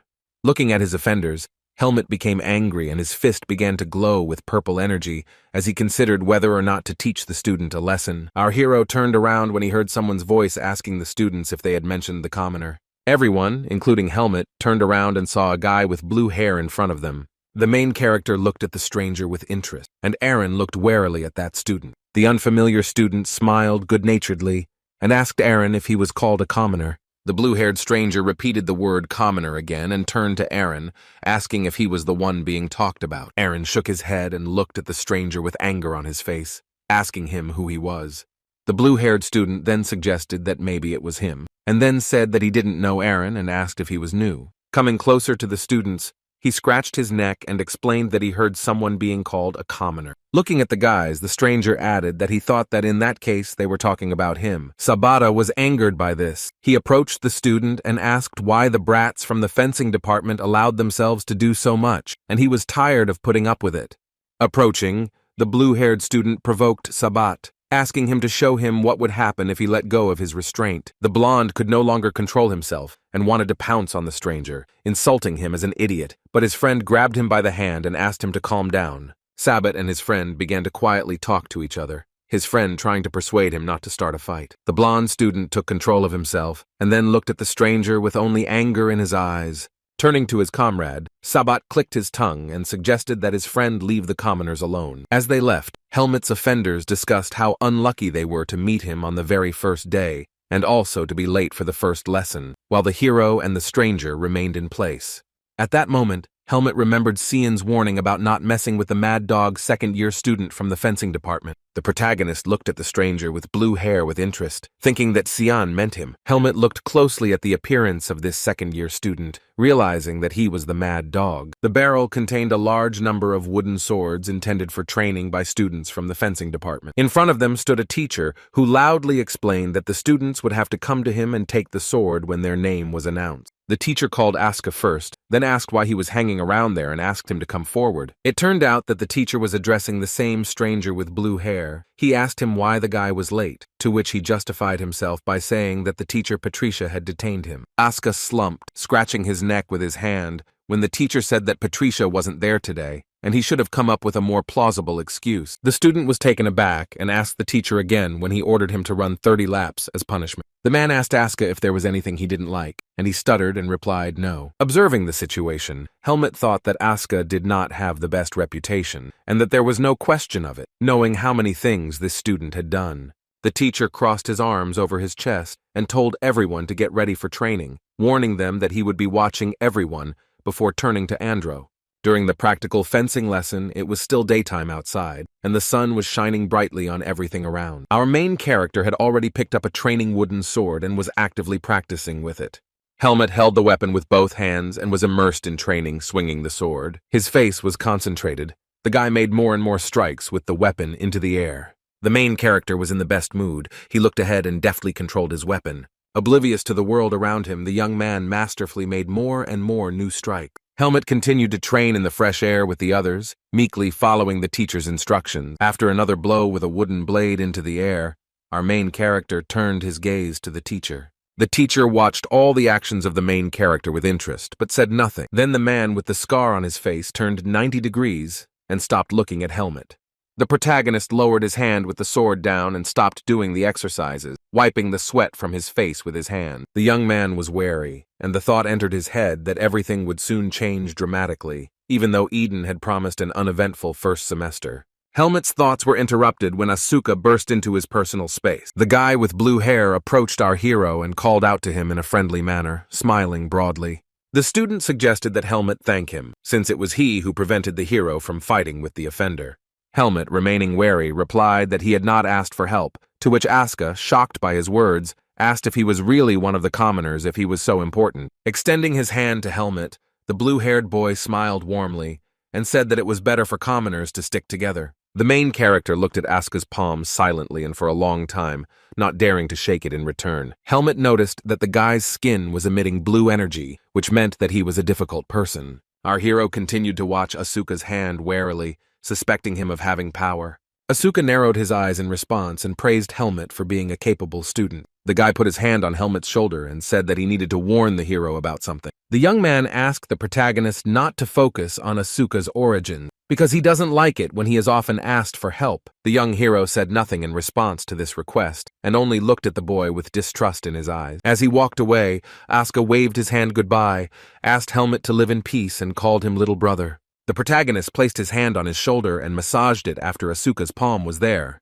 Already in the dorm room, Helmet stood with his hand thoughtfully over his mouth and wondered out loud whether he looked like someone who would start a fight. Arya, who was brushing his teeth and getting ready for bed at the time, noticed Helmet and looked at him. He tried to calm the guy down by saying that he was not that person, but just very busy. Continuing to brush his teeth, Arya called the offenders stupid idiots who can only boast of their status, and invited the hero to show them what he is capable of. Helmet replied that Eden had told him not to start a fight, to which the magician replied that they could simply be provoked. The hero asked if Arya had any other suggestions, to which he said that from the legal ones, he could wait for a training sparring match. The protagonist looked away and thought about the fair-haired student's proposal. Arya continued with his hygiene procedures without offering any more ideas to Helmet. Helmet asked what was wrong, to which the magician replied that he was glad that his efforts to train the boy were not in vain, because before enrolling, he would have definitely given free rein to his fists. The protagonist grinned and said nothing in response, continuing to look at his neighbor.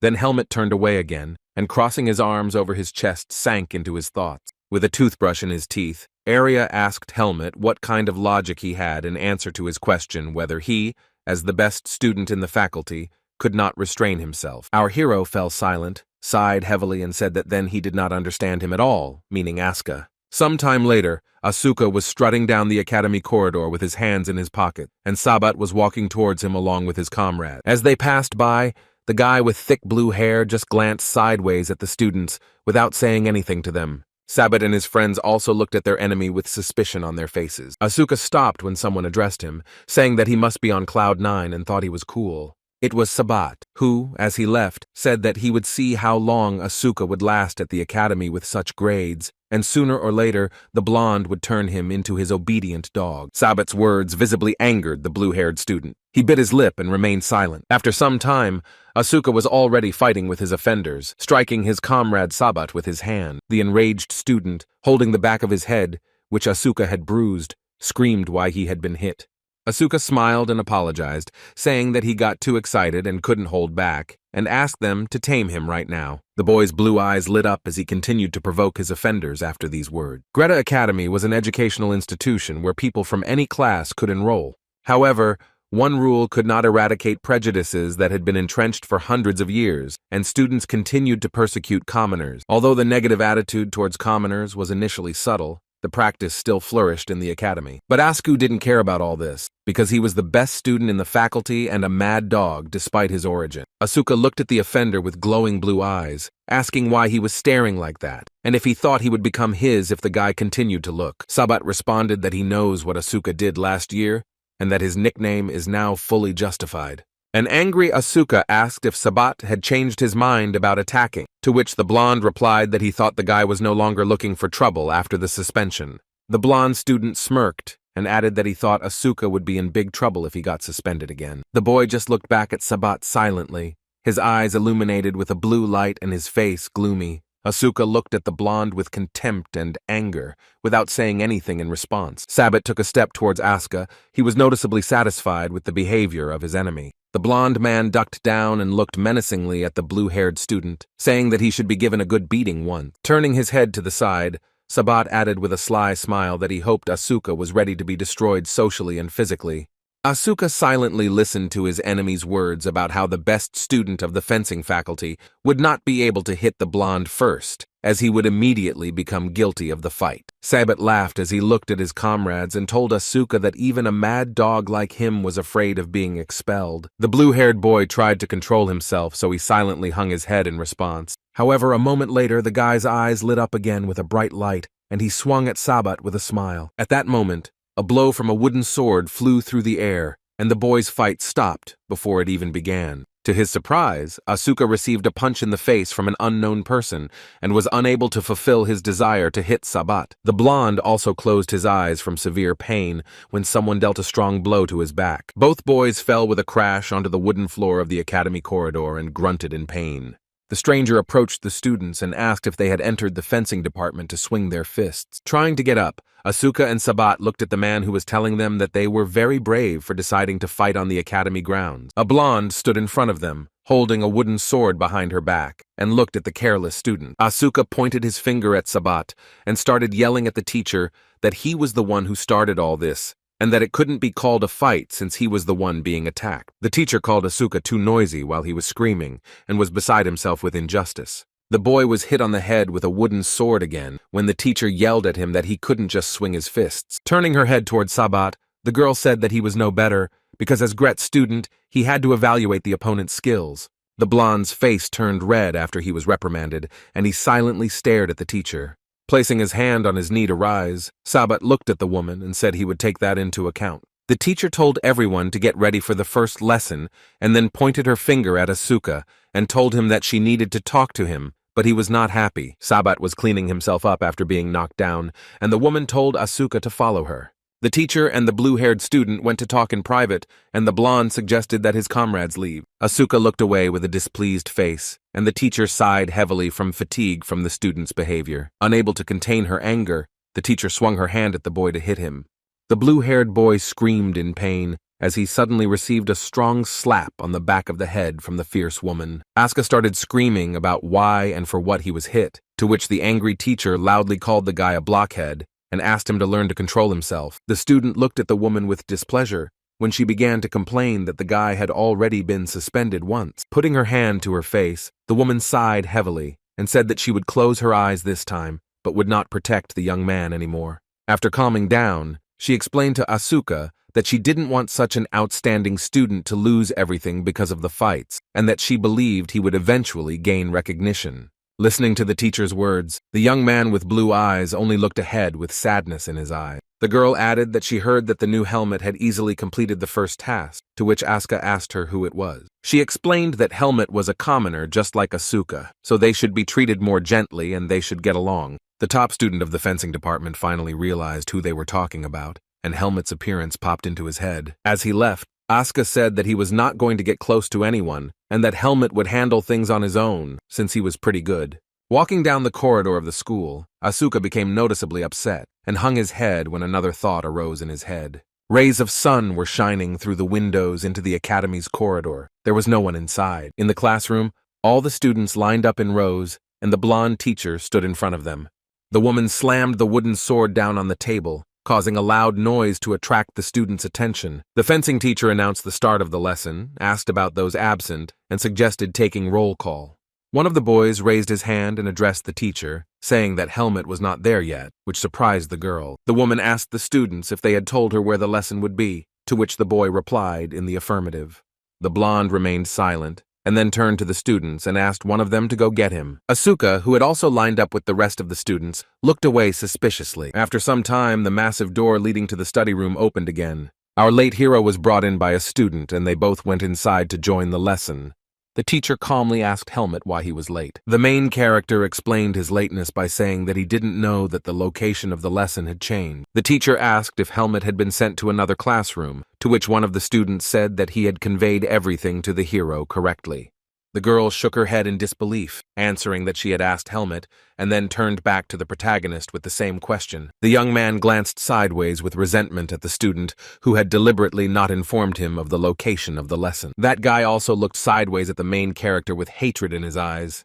The other students quietly chuckled and made fun of Helmet, who had been the target of such a joke. The teacher realized that he had been told the wrong audience and asked Helmet to tell the truth. The protagonist said that he simply heard wrong and then apologized to the teacher.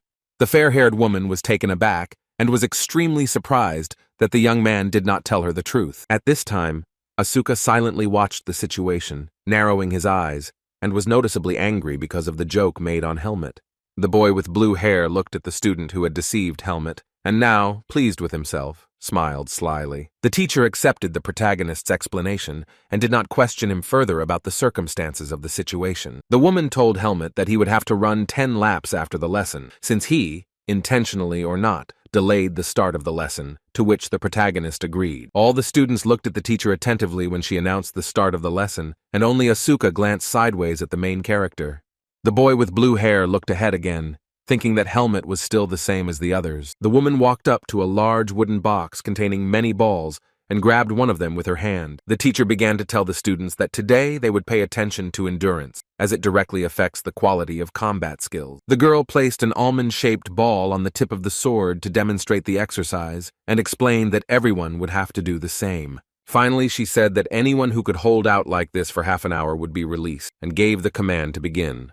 With a swing of her sword, the teacher deftly caught the almond-shaped ball in her hand, and all the students agreed to complete her task. The teacher then asked the protagonist to come out and help her, to which Helmet agreed without objection. Asuka continued to look at the guy with interest, and then mentally said the boy's name. While Helmet helped the teacher distribute balls to the students, Asuka thought about how yesterday he thought the hero had character, but today he realized that he was a cunning fox. The guy grabbed the ball with a displeased expression on his face and mentally came to the conclusion that Helmet was not like him. Sion also got his ball, and Asuka continued to think that even under the threat of death, he would never bend to the noble. Having looked at the students in front of him, the protagonist finished handing out almond-shaped balls to everyone. Afterwards, Helmet took the same ball for himself, closed his eyes, and carefully felt it. Suddenly, the protagonist took aim and swung the ball to throw it at the student who had given him incorrect information about the location of the lesson. The young man threw the ball with all his might, and it flew forward to meet its target. The victim of the almond ball was dumbfounded.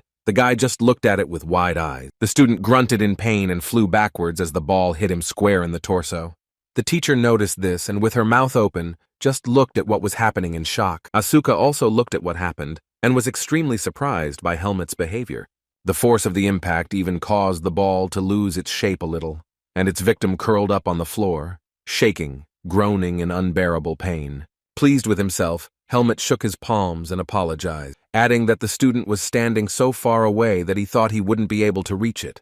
Asuka looked at Helmet in amazement and could not understand what he was doing and whose side he was on. The spacious training hall contained wooden logs for practicing punches. One of the students trained hard, hitting the machine more and more. A muscular guy holding a wooden sword in his hand was spinning the exercise machine with his blows. Afterwards, the guy unbuttoned his shirt and looked at the huge bruise under his ribcage. The student cursed out loud and complained that the wound still hurt, and it was unknown when it would heal. The guy gritted his teeth in anger and asked himself how this commoner had managed to give him such a bruise with a ball. The blonde, wiping sweat from his forehead, responded to the guy's complaints by saying that if you touched him with a finger, he would fall apart, to which his friend replied that it was as if he had been hit with a stone.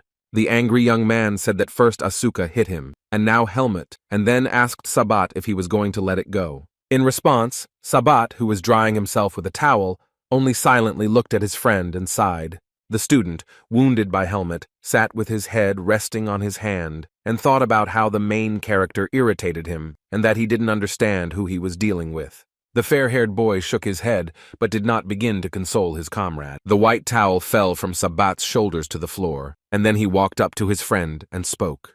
The student jumped to his feet in confusion when Sabat asked him not to get angry and to be more polite with Helmet. When the blonde took the sword in his hands again, his comrades began to shout whether he was going to make friends with a commoner. Sabat asked his comrades to calm down and called them idiots, then added that he would not be friends with Helmet until death do them part. Having started practicing his blows again, the blonde threatened that it would not take long to come and asked his friends to behave decently for now. The guy was confused. He asked his friend what his words meant. The fair-haired student didn't explain what he meant and simply grinned quietly. Swinging his wooden sword, he answered his comrades that they would soon see everything for themselves. It was a warm and clear day. The water in the fountain near the Greta Academy building sparkled in the sun's rays. Sion burst into Helmet's room in high spirits and loudly said that he had come to visit a friend who had managed to get a disciplinary reprimand on the second day of training. Still pleased with his actions, Helmet, seeing his friend, smiled mysteriously in response. The main character was beaming with happiness. He confirmed all of Sion's words and said that this is how it all happened. The green-haired boy was taken aback when he saw that Helmet was in such a good mood. Sion said that he did not expect to see such a face and asked if something was wrong, and Arya shouted at the young man not to enter the room without permission. Putting his hand on Helmet's shoulder, the boy told Arya that he must be upset, but he had come to see Helmet. Sitting on his bed, Arya replied that that was not the problem, and that he simply did not allow Sion to come in, and the boy began to complain that Helmet had allowed him to come in. Arya covered his face with his hand in irritation when Sion started asking endless questions about why he had brought Helmet in with him and why he could be here, but the young man couldn't. The fair-haired magician could no longer control himself, so he took a pillow in his hand and began to kick the guys with it, ordering them to get out of the room. The heroes left the room. Helmet stood silently, holding Arya's pillow in his hands, and Sion complained about how inhospitable the guy was. Looking at Helmet, his friend began to apologize to him, because it was because of him that he got into trouble, and then said that who knows what is on Arya's mind. In response, the protagonist showed his happy smile again, which alarmed Xian, who told him to stop, as this was inappropriate now. Wandering along the corridor, Helmet's friend asked him about the reason for his good mood, to which he received the answer that the hero had a reason to be proud. Smiling again, Helmet thought that his action was quite in the spirit of an ordinary person, to which Sion said that he was even stranger than he thought, and asked his friend not to be like that. The protagonist pleased his comrade with the answer, saying that he would be careful because he did not want to let Eden down. The young man added that he still does not intend to give up, and on Arya's advice, he will prove his skills during sparring. Walking along the corridor, Sion looked at Helmet with suspicion and concern on his face in response to his words. The young man with green hair and amber eyes looked closely at his friend. Then Sion reminded the hero that he was going to take a walk on the weekend and suggested that the guy go to the center of Baden. The protagonist was forced to refuse his friend's offer, explaining that he needed to talk to Eden. Sion chuckled and crossed his arms over his chest. He was visibly offended by Helmet's refusal to go for a walk. A moment later, the boy became positive again, asking the main character if he could go to Eden with him. Helmet asked why Sion should go to Kudro's house with him, to which his friend replied that comrades don't need reasons. The young man argued that strong human relationships were important, and Mr. Eden himself would be glad if Helmet came with a friend. The main character thought about the words of the boy with green hair and did not answer for now. Sion waited for the guy's permission to go with him, pointing his finger to the side, while Helmet, holding his hand to his chin, thought about something. Looking at his comrade, Helmet hesitantly agreed with Sion's words, saying that probably. Helmet's friend made a gesture with his hand and beamed with happiness, and asked if this meant that everything was decided. Running away, Sion shouted that he would pick up Helmet on the weekend. The hero tried to stop him, but the young man said that he had already promised him.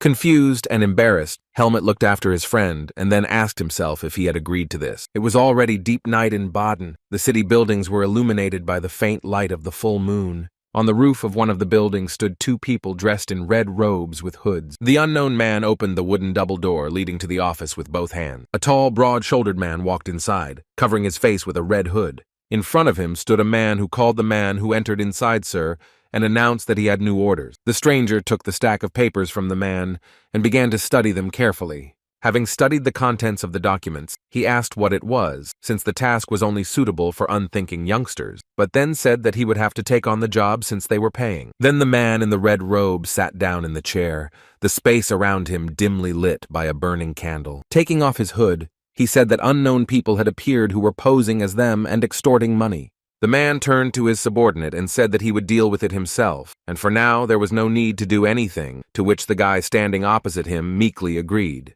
Sir Anton's expression changed to one of surprise when he noticed something unusual on the paper. He showed the piece of paper to Crom and asked him if the boy was familiar with the name written on the paper. Crom looked at the contents of the document with bewilderment and replied that he did not find the name familiar. The man with the beard looked to the side, raised his hand to his face, and thought about what he had read. Sir Anton, shuffling through the papers in his hands, suggested that Crom put this order aside for now and deal with the rest. Sitting at the table, the man ordered his subordinate to get information about this person and report everything to him. Afterwards, Sir Anton continued to study the documents he had received and think actively, placing his fingers on his chin. Looking at Helmet's name on the paper, the man was clearly convinced that he had a bad feeling. Students at the Greta Academy often gather at weekends in the center of Baden for walks, which are permitted during the holidays. So everyone runs away, silence falls in the academy, and this makes the educational institution an absolutely unpredictable place at such a time.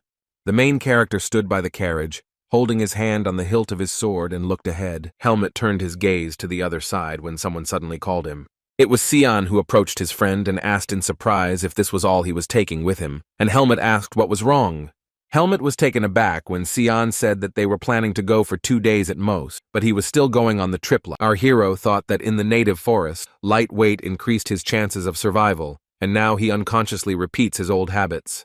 The boy asked with interest if Arya was in her room, to which Helmut replied, entering the carriage, that he thought so. Already in the carriage, the student began to reason that he rarely saw Arya from the outside, except for trips to Baden, and that he had never seen the magician visit his relative. Raising his index finger up, Xian began to justify himself by saying that he was not pursuing Arya, but was only interested in him because he considered him his rival. In response, Helmut looked at his friend with distrust of Xian's words, sitting opposite him in the carriage. Then he asked his comrade that, since he was so interested, Helmut could ask Arya about his trips to his family.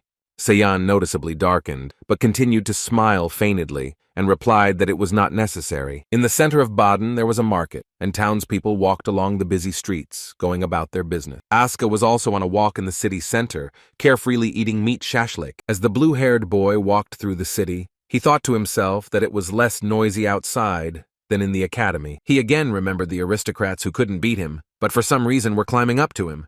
A sad look appeared on Asuka's face as he mentally wondered if he was doing something wrong. After this question, the guy immediately stopped himself, arguing that in that case he would not be satisfied and that he would never bow his head before aristocrats. Taking another bite of the shashlik, Asuka remembered Helmut, who, in his opinion, does not mind the nitpicking of the aristocrats, but still sometimes shows himself. A memory of Helmut appeared in the boy's head, and he asked himself if that young man was only good at patience. Asuka smiled as he remembered how much fun it was to watch Jerome roll around on the floor after being hit by Helmut's ball.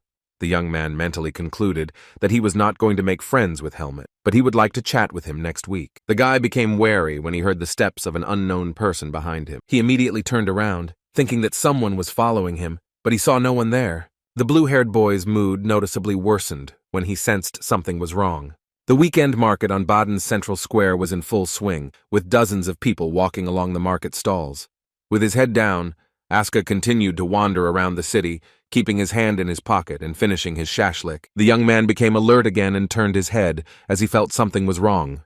He was being followed by an unknown man with a ponytail, who was dressed in a red robe and was standing in a building nearby. The blue-haired student, when he finally met his pursuers, suddenly stopped. As he finished chewing his street food, the boy looked at the people in front of him with disdain and asked who they worked for. In the alley in front of Asuka stood two men, one of whom was wearing a hat, and silently looked at the guy.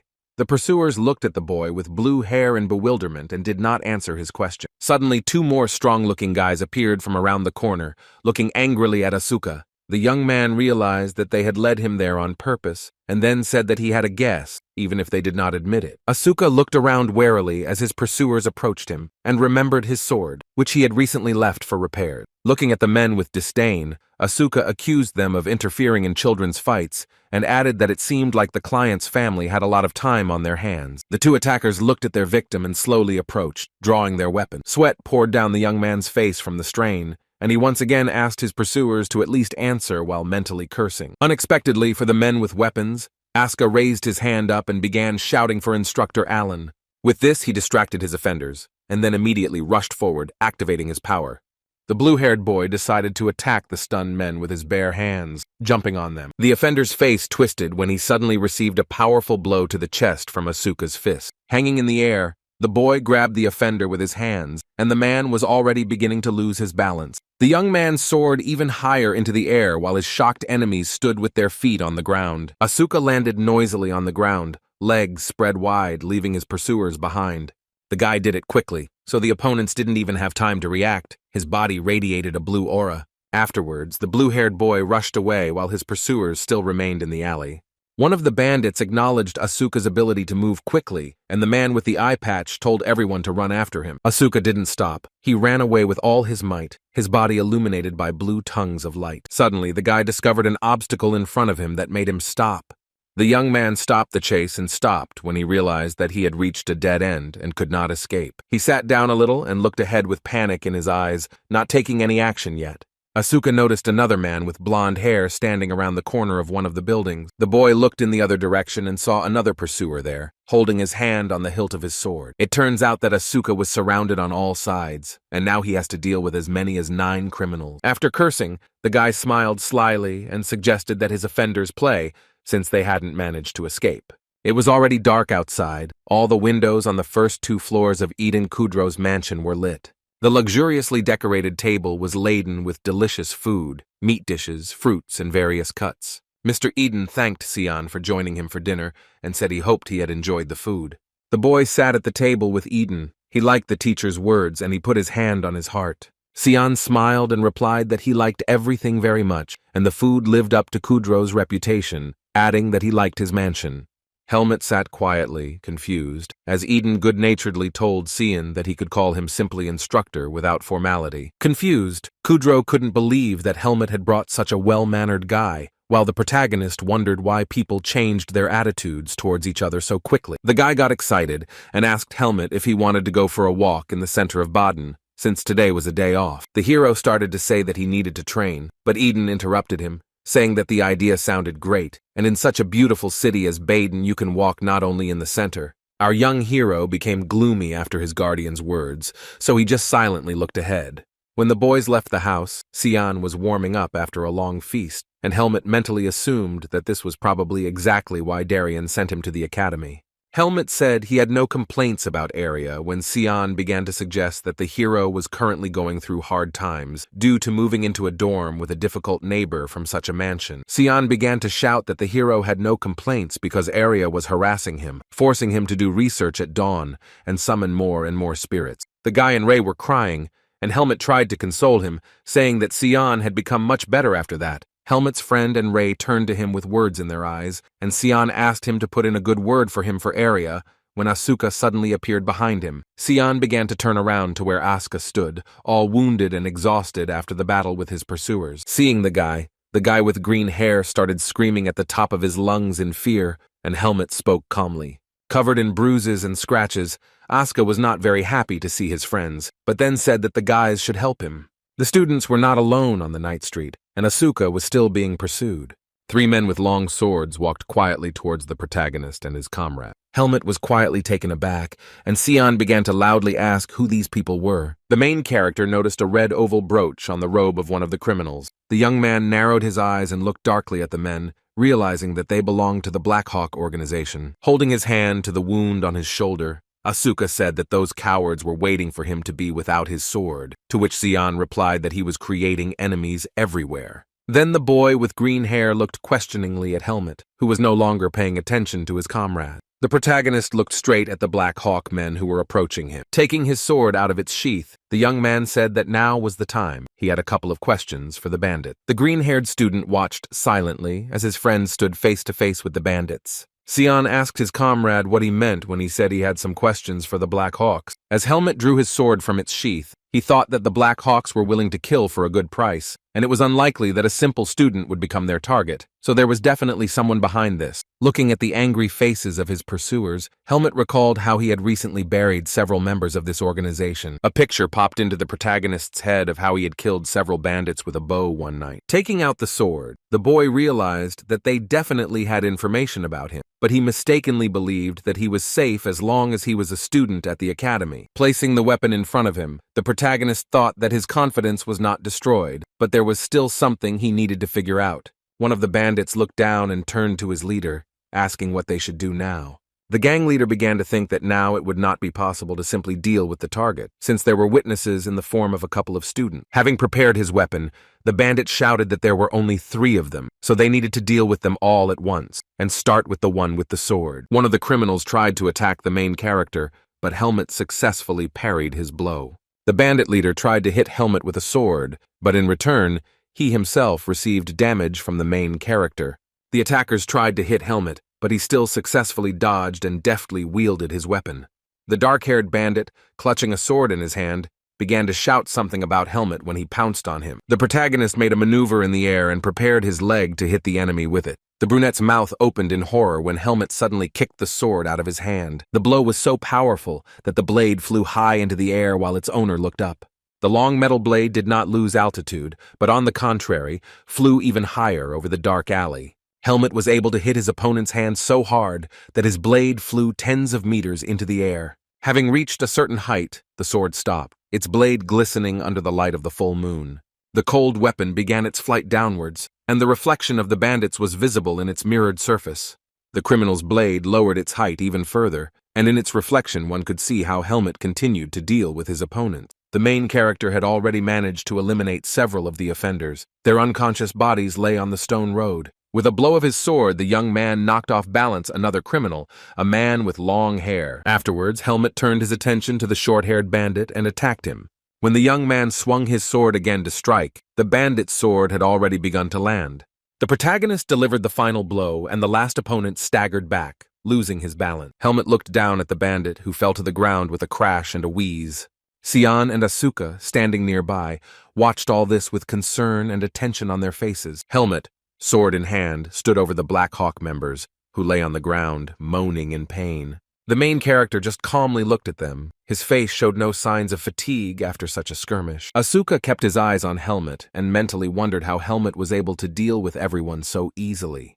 Helmut was already hiding his sword back while Asuka was thinking that the opponents were not simple guys, but the hero still managed to deal with them. The hero put his hand to his heart and realized that the seed of darkness did not react, and then assumed that everything would continue to be fine if he did not kill the offenders. Crossing his arms over his chest, Sion said that he couldn't even prove himself since Helmut had dealt with everyone so quickly, and then asked who these guys were. One of the bandits, with a trembling hand, tried to reach for a sword lying nearby, when Helmut explained to his friend that these were mercenaries from the Black Hawks. The criminal screamed in pain when he was unable to grab the weapon with his hand because Helmut stepped on it with his foot.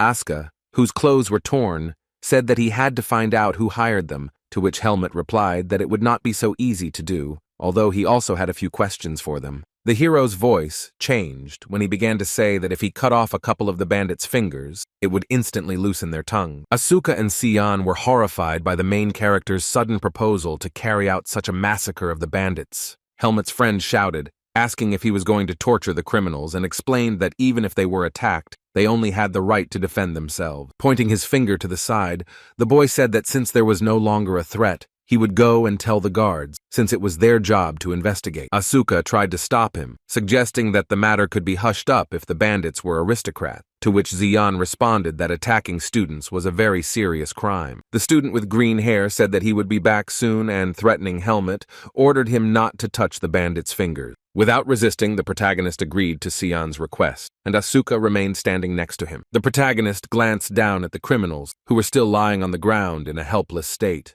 Helmut still had his foot on one of the bandits' hands, preventing him from grabbing the weapon. Leaning down, Helmut's dark side spoke up again, and he asked his assailant how much he knew about him. The gang leader just looked questioningly at the main character, thought for a moment, and asked what kind of nonsense he was talking about. Helmut continued to look at the man with wild eyes, and then said that that was all he wanted to know. It was already deep night, the streetlights were on, but all the windows in the Greta Academy building were dark, as everyone was asleep.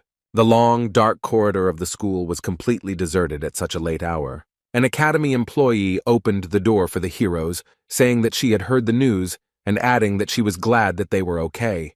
The woman told everyone to go and rest and report the incident to the rector's office tomorrow, and then suggested that Asuka call a doctor, since his wounds looked serious. As the boys walked down the corridor, Sion still suggested that Asuka call a doctor, but he replied that he had nothing to do but lie around in the medical center. The blue-haired boy said that Xian had already given him first aid, so he would get some sleep and everything would be fine, to which the student called him a monster. Xian added that the stab wounds would open up if he moved again, and Asuka replied that he was tired and healing magic was too expensive. Putting his finger to his chin, the green-haired boy smiled slyly and declared his confidence that it could be done for free. Helmut and Asuka didn't understand what he meant, so they looked at each other with questions in their eyes. Arya opened the door to his dorm room with irritation and fatigue on his face. In front of him stood Helmut, Asuka, and Xian, who was waving and smiling, saying how good it was that Arya wasn't asleep yet. Covering his face with his hand, the blonde threatened to blow the boys away with wind magic if they didn't explain what was going on, and Xian replied that they had a favor to ask of him.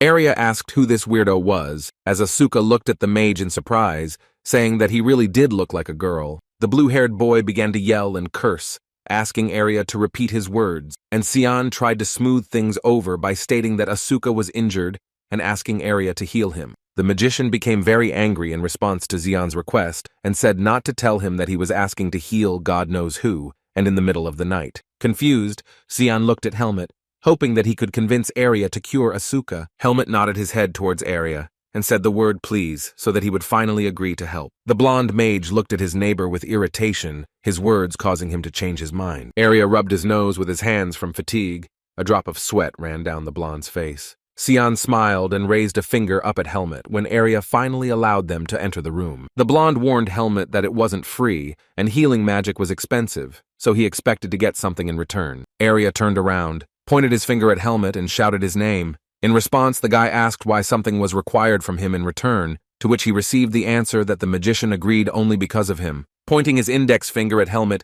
the magician asked the protagonist what he was willing to do for him if the boy cured Asuka. Helmet thought about the difficult question and then replied that he would do everything he could. Arya's expression changed dramatically at that moment, and he briefly thought about Helmet's answer. Then he turned to the protagonist with a smile and told him to watch, because Arya hadn't pulled his tongue. Our young hero was confused. The guy looked silently at his neighbor. Arya called Asuka a weirdo again, and said that he wouldn't mess around with him for long, to which the blue-haired boy yelled and asked what he said when he called the mage a bastard. At this time, the protagonist stood in his head, holding his hand to his chin, and thought about whether he should have answered Arya differently. It was deep night outside, and only one of the windows of the academy dormitory was glowing with a purple light. Arya worked on healing magic to heal Asuka and then announced that everything was ready. The boy felt his shoulder, where there had been a wound before, but after Arya's manipulation, there was no trace of the abrasions left. Asuka looked at Arya silently, and Arya asked what the guy had on his face and asked him to say something if he wanted to. The boy with blue hair looked at his savior warily and replied that he didn't want to say anything. The protagonist watched the situation from a distance and remained silent while Arya treated the guy. Frowning and narrowing his eyes, Asuka looked closely at the blonde mage once more. Throwing the clothes over his shoulder, the young man turned around and called Arya a talented cutie, then announced that he was leaving since he was already finished. Without thanking him, Asuka hurriedly left the dorm room and slammed the door behind him, while Arya and Helmet watched him go. The blonde got angry, accusing Asuka of not being able to talk to people, and not necessarily treating people like him. But Sion retorted that he was the best in the faculty. In response to Sion's words about how it would be useful to make a guy like Asuka a debtor, Arya replied that it was unlikely that such a mad dog would be obedient, and his comrade said that in any case, helping others was good. Suddenly, Helmet intervened in the conversation and declared that he did not need any help, and Sion accused him of spoiling the mood again. Raising his index finger, the boy asked Helmet not to use connections as a given because he was good, but even his abilities had a limit. When Helmet said that the main character needed to prepare for the need to receive help right now, he only looked at his friend in bewilderment. Sion sighed heavily, because this also concerned Arya, and he did not understand how he had made such friends with children, to which the angry blonde replied that he had never considered the boy as a friend. Helmet quietly listened to his friend's squabble about how Sion was helping Arya with his research, but according to the blonde, there was also some benefit to him in this. Our hero narrowed his eyes and pondered his friend's words regarding the importance of connection. The next school day had arrived, and the bright sun was already rising over the Greta Academy building. The rector, who was sitting at the table and had papers on his desk, told the boys that 4 unknown people had attacked them yesterday, but they had failed, and the criminals had been arrested. The rector folded his arms, hung his head, and said that unfortunately, he heard the news that these bandits had escaped. Helmet, Asuka, and Sion were stunned when they heard this disappointing news from Liam Weiss. Ask was enraged by the rector's words and shouted at him to ask if the man thought it was okay to say such things to the boys, to which Liam replied that one of the guards was in league with the bandits. A worried Sion asked how the academy and the guards were going to solve this problem, since the students' lives were in danger, and they couldn't just turn a blind eye to this matter. Putting his hand to his face in exhaustion, the rector closed his eyes and explained that the academy would look into this, and they had already begun interviewing the fencing student. Asuka hung his head and was beside himself with anger when Mr. Weiss promised the boys to let them know if anything was known. After leaving the head of the academy's office, Asuka told his friends that they should have listened to Helmet from the start and found out everything from the bandits right there on the spot. The angry boy asked how the 4 criminals were able to escape, as if the prison walls were made of paper, to which Sion calmed him down, saying that sooner or later the culprits would be found. Looking at Sion with anger and irritation, the young man asked if he understood that Asuka was the last one who knew how to wait, and his comrade noted the objectivity in his assessment. Helmet indifferently said that the decision was up to the guy and he didn't want to be dragged into it, to which an angry Asuka began shouting that the hero would be next. Keeping his cool, the protagonist replied that he simply wanted Asuka to solve his personal problems on his own, just like Helmet always does. The guy in the middle called Helmet heartless and accused him of trying to appear like a model to the students, to which the hero replied that Asuka himself asked him not to consider him a friend because of their background. Sion said goodbye to his comrades, saying that it was time for him to return to class, and added that he hoped that the problem would be resolved by the next visit to the rector. In response, Asuka said that he didn't think so, meaning that the problem with the criminals escaping would not be solved so soon. Noticing that Helmet was also leaving, the guy asked where he was going, to which he received the answer that the hero was going to train, since he had not had such an opportunity lately. Looking after the guy, Asuka asked the main character if he was a hard worker since he worked so hard. The boys continued walking down the corridor of the school, but the main character walked ahead, and Asuka walked behind. Helmet felt a noticeable tension when he noticed that the guy continued to follow him. So he turned around and asked his comrade why he was following him, to which he received the excuse that Aski simply needed to go in the same direction. The majestic building of Greta Academy was illuminated by the bright and warm sun as the boys continued to talk in the corridor. Asuka told Helmet that he was a skilled guy and asked if he didn't get annoyed by people who were proud of their status. The question from the guy with blue eyes caused obvious irritation in the main character, and he silently glanced sideways at his interlocutor. Helmet thought that Asuka was currently annoying him and said that he had no plans to act like him, to which the young man replied that he liked the moment with throwing the ball at that student. Asuka asked the hero not to try to prove anything to the bullies with sparring, and then pointed his finger at himself and added that they still desperately need his head, even though he is the best in the class. Our hero asked if it wasn't because Asuka was just a nasty person that his comrade was offended, and he complained that such a thing shouldn't be said after the guy gave him advice. Helmet explained that he did not see fighting as an option, and said he had been advised to get along with his classmate. Asuka began to provoke the student, stating that Helmet was just a good boy who listened to his parents, and asked if his mom and dad had asked him to befriend the nobles. When Helmet finally reached the right room, he inserted the key into the keyhole and turned it. The hero's gaze went wild as he turned to Asuka and said that he would not let himself be offended, no matter who went against him, even Asuka. The blue-haired boy was confused and curled his lips, not expecting such words from Helmet. Asuka crossed his arms over his chest and looked away, saying that he could see that Helmet was taking everything seriously. The main character opened the wooden door and entered a spacious hall for fencing training. Several steel swords and other types of bladed weapons hung on a wooden shelf on the wall. Rays of sun were shining through the windows into the large training hall. There was not a single person inside. Looking inside, Asuka said that this was not a training center, to which he received the answer that this was Eden Kudro's personal training room, and Helmet was allowed to use it. The guy started scolding the hero for training alone all this time in such good conditions, and called him a tightwad, because Helmet could have allowed him to train there too. The protagonist sent his interlocutor away and, closing the door, answered him negatively and asked him to leave and not disturb him. Without listening to Asuka, Helmet heartlessly slammed the door in front of him, leaving the guy standing in the corridor alone, to which the young man called him heartless and insulted him. The school day at Greta Academy was already coming to an end. The setting sun had already disappeared behind the building. The rays of the bright orange setting sun were still shining through the arches into the long corridor of the academy. The black student grabbed the handle with his hand to unlock the door and enter the room. A dark-haired boy walked inside, his face worried and his skin sweaty.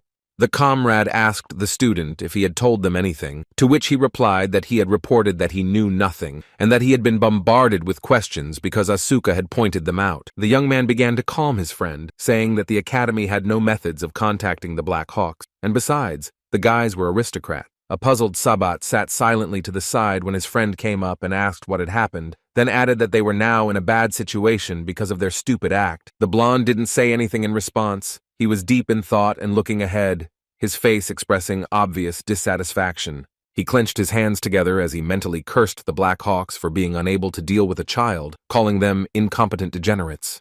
Sabat put his thumb to his mouth as he worriedly thought that the academy wouldn't stop looking into this matter, so the boys had nowhere to hide now. Biting his lip, the blonde mentally came to the conclusion that now he would have to arrange such a life for his enemies that they themselves would want to leave the academy. Sabat's face was seething with anger as he leaned over, resting his elbows on his nails, and continued to search for a solution to the situation. Imagining Asuka and Helmet's faces, the blonde-haired boy mentally addressed them so that they wouldn't think that this was the end. The blonde teacher announced to the class that, as they knew, sparring classes would start in a week. Helmet looked at the teacher and listened to her, and then thought that classes would start earlier than he expected. Looking sideways at his enemies, the boy decided that his patience was running out, and he would not be able to avoid punishment if he wanted to settle everything. The boy turned his gaze to the students, who were looking straight ahead and listening to the teacher's words. Helmet remembered Asuka's words about not thinking that duels could change anything, because even the best student was still hunted by aristocrats. The main character chuckled thoughtfully, and became immersed in his thoughts, no longer listening attentively to the teacher. Helmet thought he would make a decision later when the teacher asked for silence, understanding the students' concerns, and said that they were unaware of another important event. The blonde announced that the students would be taking a test tomorrow, and asked them to study their textbooks, since the work would be graded. Our hero looked at the woman. His mood noticeably dropped, and he did not fully understand what textbooks were. The building of the educational institution's dormitory and the green square in front of it were illuminated by the bright sun. Arya was furious when he heard from Helmet that he still hadn't bought the textbooks. The blonde said that Helmet had forgotten about the test because of all the commotion, and asked if Eden hadn't warned him about this, to which he received a negative answer. However, then the boy remembered Eden Kudra's request to buy textbooks after moving into the dorm. Then, without answering anything, the main character thought that he would do this upon returning from the estate. Then Helmet remembered the moment after the skirmish with the bandits, when Sion told everyone to quickly return and give testimony. Our young hero looked down, put his hand to his chin, and sighed heavily. He told Arya that this had happened, to which the magician explained that the guy should get a ticket and go buy textbooks. The blonde was outraged when Helmet said he had no money, and he asked where all his savings had gone. Sighing, the tired Arya closed his eyes and asked Helmet what he needed from him in this case. The guy explained that he gave all his money to Eden because it was safer that way, and asked Arya if he knew a quick way to make money, since Helmet didn't have time to take the savings from Kudro. Leaning his head on his hand, the fair-haired guy silently looked back at his interlocutor. Arya said that Helmet should just borrow from the guy, but the hero did not understand what he was talking about, and then received an explanation of what it means to borrow from someone. The magician sighed and accused the boy of agreeing to everything quickly, when Helmet said he would return everything to Arya the following weekend. Helmet thought Arya was going to go with him when he asked him to wait, and said he would buy the books himself. Turning his head towards the young man, Arya explained that he couldn't stand it if Helmet bought some junk with his money, and also argued that he was free and wouldn't mind chatting. The blonde magician's words left Helmet noticeably confused. He opened his mouth slightly and narrowed his eyes. Arya thought that it would be safer together, because in the city, Helmet could face the same fate as Asuka, and at this time the market in the center of Baden was in full swing. It was already sunset, but the townspeople were still wandering the streets, shopping and chatting with each other. Our protagonist and his neighbor Arya were walking along a stone-paved city street. Arya looked away and wondered how they had come to this when the four of them were walking around the city. When the boys were going to town, Sion also wanted to join under the pretext of buying a new book, but in reality he expected something fun to happen. Asuka also wanted to go with them, saying that he was the best swordsman and was good at it, but in reality he just wanted to leave the academy. A gloomy Arya told Helmet that annoying things had started hanging around, and the boy replied that he hadn't asked for it. It was already dark outside. The setting sun had almost set behind the horizon, and lights were on in all the windows of the brick building. Inside the spacious bookstore there were many people, including students, choosing books. The main character entered the room and looked around, studying the new environment. Sion was very pleased as he hovered over the books and said how nice they smelled, and Arya said that the fencing books were on the other side. The blonde asked Helmet if he remembered the names of all the textbooks, to which the main character began to list them out loud. The young man looked in shock at the stack of books that his neighbor had quickly found for him. Arya asked if the guy needed anything else, to which Helmet replied that that was all. While studying the textbooks, Helmet mentally wondered why he needed these books if they described basic things that he already knew. Asuka approached and showed the hero an orange book, offering to buy it, to which Helmet replied that it was not a textbook. Leafing through the textbook, the guy began to explain that Patricia, due to her bad character, would ask questions not from the textbook, and this collection of problems was exactly what Asuka was using. The blonde mage and our protagonist silently looked at Asuka with a questioning gaze. The young man did not understand why they were looking at him like that. and asked what was wrong and why the guys were looking like that. Asuka shouted that he was the best in the class as Arya began to tease him, leaving him speechless due to his unexpected wisdom. Sion called Arya heartless when he asked him to pay for his books, since he was also paying for Helmet's textbooks, and Arya replied that the guy should pay with his own money. A wooden arrow in a bookstore showed the direction in which to pay for purchases. The good-natured saleswoman with long blonde hair, smiling, announced to the heroes that they owed 2,000 marks. Helmet thought that this was only a small part of the amount given to him by Arya, while in the background the magician and Asuka were actively arguing and cursing. The saleswoman received the required amount and thanked the hero, and then recognized the guy behind her as Arya, but he turned away, putting on his hood, and said that the girl was mistaken. Asuka teased the blonde, saying that it must be hard to be popular and that the guy could give her his autograph, to which Arya asked the boy to shut up. Laughing, Xian asked, "Isn't it weird to be surprised by your popularity when you entered the top class with a record high score?" When the boys returned from the bookstore along the night city street, Helmet was silent. The hero quietly watched as the boys made fun of the blonde, and Arya got irritated by their words. He looked at his comrades with a dumbfounded look, mentally asking himself if these were those very human connections. It was already dark outside, and all the windows of the educational institution's dormitory were lit, as the students were resting in their rooms. A visibly tired Arya complained to his neighbor how tiring the visit to the store had been, and that he shouldn't have exerted himself so much. Helmet asked if Arya had taken care of his textbooks, to which Arya irritably asked if the hero thought the magician could forget about them. The hero explained that this was not what he meant, and added that he knew that Arya understood many things without books, and asked if there was really any point in textbooks. Arya looked at his neighbor with interest when he heard his question about the usefulness of textbooks. The guy began to explain that books help to look at the world objectively, and Helmet is definitely talented, but he is mistaken if he thinks that the world is only visible. The young hero thought about the blonde's explanation, looked down, and fell silent. Helmet became scared and looked timidly at Arya when he pointed his finger at him and shouted, telling him not to relax and study. Arya looked sternly at his neighbor and said that he should take care of the books, and the magician would stop helping him if the guy lost his textbooks. Standing in the hallway of the dorm, the protagonist could not say a word in response and only looked guiltily at Arya, and then agreed to his request. The next day came. It was clear and sunny outside. Near the academy, the blue sky was reflected in the sea. Fate played a trick on Helmet because of his insincere answer to Arya, so the promise to take care of the textbooks was broken the very next day. Helmet opened his locker and realized that it was completely empty, and a moment later Asuka was screaming, asking where his books were, and complaining about the bastards who had already started robbing the locker. The protagonist was beside himself with anger. He silently squeezed the door of his closet so hard that the wood cracked. He crouched down, looking ahead with fury on his face, his brows furrowed as he discovered the loss. The fencing teacher announced the start of the duels, saying that they should only take place by mutual consent. The students, including Asuka, lined up in rows in front of the teacher and listened attentively to the teacher's words. The man explained that although it was good to fight with friends, it would be useful for everyone to find a new opponent for themselves. The students unanimously agreed with the teacher when he said that the sparring would begin as soon as everyone chose an opponent. One of the students ran up and stood in front of another student to say something. The fair-haired student was looking ahead when suddenly someone called out loudly to him. It was Asuka, who, with a wooden sword at the ready, asked the blonde to step aside and talk. Smirking, Sabat looked at the blue-haired boy, calling him an excellent student, and asked what he wanted, and Asuka repeated his question. Holding back his anger, Asuka began to explain that Sabat despised him, so he decided to give him a chance to cross swords, and then expressed his hope that he would not run away, since he was also a swordsman. With a smile on his face, Sabat apologized and said that they had already paired up, so Asuka would have to find another opponent. Asuka mentioned the teacher's words about finding a new opponent, to which the blonde asked how long the boy had been paying attention to the teacher's word, and suggested fighting commoners. Smiling darkly,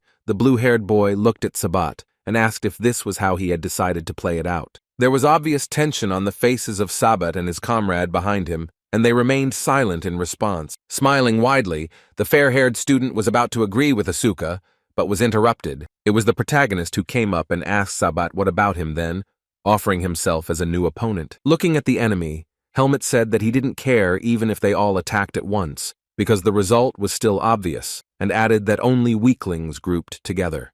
Looking at Helmet with irritation, Sabat sighed and asked him again, then insulted him as a bastard. Sabata's dark-skinned comrade accused the protagonist of bluffing and declared that only he would be enough to beat Helmet. The student smiled slyly and told the protagonist that since he was so confident, it was worth a try. At first glance, one of the rooms in the educational institution where the students' lockers were located was deserted. Sabat explained to his friends that if they cleaned out Helmet and Asuka's lockers, they would definitely approach them during sparring. The blonde, leaning his hands on his hips, continued that when this happens, then you need to provoke the guys and agree to a duel. One of the aristocrats was skeptical about this proposal, saying that he didn't know about Helmet, but in the case of Asuka, they risked becoming a simple punching bag. Sabat looked calmly at his friends and said that they would use whist during the duel. The boys were stunned by their friend's proposal and shouted, asking Sabat again. Brunet told his comrade that this was forbidden, but Sabat told him to listen to him. With a sly expression on his face, the guy began to explain that in the case of self-defense, they would only receive disciplinary action, but if they managed to cripple their opponents, they would be suspended. Sabat concluded that it was worth it, but his friend still didn't like the blonde's idea. The brunette looked at Aaron with stunned eyes and questioningly exclaimed his name when he said that he agreed. He asked Jerome not to interfere if he did not agree, and then told Sabat that he would do whatever was required, but in return he wanted to fight Helmet. The black student's face showed anger, as he declared that he intended to repay the protagonist personally. Smirking, Sabat replied that it was his business, adding that he himself had long wanted to ask this bastard a question. The blonde was in anticipation. He smiled widely and said that he couldn't wait for this day. Jerome looked at his friends with distrust, still not liking their idea of using whist. All the students had already split into pairs, and Asuka took a step forward before the duel began. The blue-haired student held a wooden sword in his hand, and Sabat was stretching his neck in front of him. Asuka held the bladed weapon out in front of him, his gaze wild in anticipation of fighting the blonde. Sabat, pleased with the situation, chuckled, and thought that Asuka clearly couldn't hold back. He looked at his opponent with anger in his eyes and mentally ordered him to attack first, and in that case, the guy would make sure that Asuka would never pick up a sword again in her life. The student also held his weapon out in front of him. Both guys were ready to start sparring. A strange atmosphere hung in the space of the training hall, and an unusual fog appeared. The other couples, who had been distracted from their duels, turned around and looked at Asuka and Sabat. Almost all the students' attention was focused on the sparring between the blonde and the blue-haired guy. Sabat still held his sword in front of him in anticipation of Asuka's attack, and his face became puzzled when his enemy still didn't attack. The blonde's consciousness darkened and sweat appeared on his face. He was completely confused and did not understand what was happening. Sabat wondered in his mind why Asuka didn't attack first as he looked straight at him, his eyes glowing blue. Jerome looked at the scene and mentally addressed Sabat, saying that he seemed to not know Asuka well. The student had a thought in his head that as soon as Asuka took the sword in her hands, he turned into a hound dog and waited for the right moment to bite the enemy's throat. Then a worried Jerome once again turned to Sabat in his head and said that his plan was doomed to failure from the start. Even though the battle hadn't started yet, the blonde was already very tense, and he was breathing heavily as he looked at his opponent. The blue-haired student frowned and looked at his opponent with anger in his eyes. Unexpectedly, Asuka moved when he found the right moment to attack Sabat. A moment later, he was already in a jump swinging at the blonde to attack him while he was still holding the sword in front of him. Panic was evident on Sabat's face as he mentally told himself that his opponent was attacking. The blonde student began to mentally give himself commands and comment on the fight, announcing an attack from the right and a block of a blow. Holding the wooden sword horizontally in front of him, Sabat looked to the side, expecting to receive an attack from the right. The student was taken aback when he realized that he had misunderstood Asuka's intentions, and Asuka had already swung at Sabat to attack from the other side. Sabat's face twisted, and he was completely confused when Asuka managed to hit him. He was wondering mentally what the hell was going on when suddenly Asuka successfully attacked the blonde once again. The attack proved fatal for the aristocrat in this duel, and he fell to the floor unconscious. Sabata's comrades looked at this picture with disgust, and then closed their eyes and turned away so as not to see the pain and defeat of their friend. Asuka leaned over his opponent, who was lying face down on the stone floor and could no longer continue the fight. Smiling, the boy thanked Sabat for not annoying him with his words and added that the way he fell for Asuka's deception made this duel wonderful. Sabat's eyes were wide open in pain and rage. He thought his arm or collarbone was broken and wondered how Asuka dared to do this. The boy's whole body was shaking as he tried to get up, and he thought that now he couldn't be blamed, since Asuka had attacked first. The blonde stood up and took the sword in his hands again, showing his readiness for battle, and thought that he now intended to use Whis and destroy the enemy. Before he could take any action, the fair-haired student received another crushing blow from Asuka. He looked up with his eyes wild with pain and screamed as the blue-haired boy successfully attacked him again. Asuka didn't give up and still held his sword ready to strike his opponent again as he tried to keep his balance. The blue-haired boy was merciless towards Sabat. He looked at him with anger and had no intention of ending the duel. The guy successfully attacked the blonde again and again, delivering more and more blows to his body while he screamed in pain and was helpless against his opponent. Sabat thought that Asuka probably wanted to kill him and was attacking too quickly, so he blurted out that he surrendered and then screamed in pain again. However, the best swordsman of the faculty did not react to the blonde's word and again dealt a strong blow with his sword to the guy. Smiling,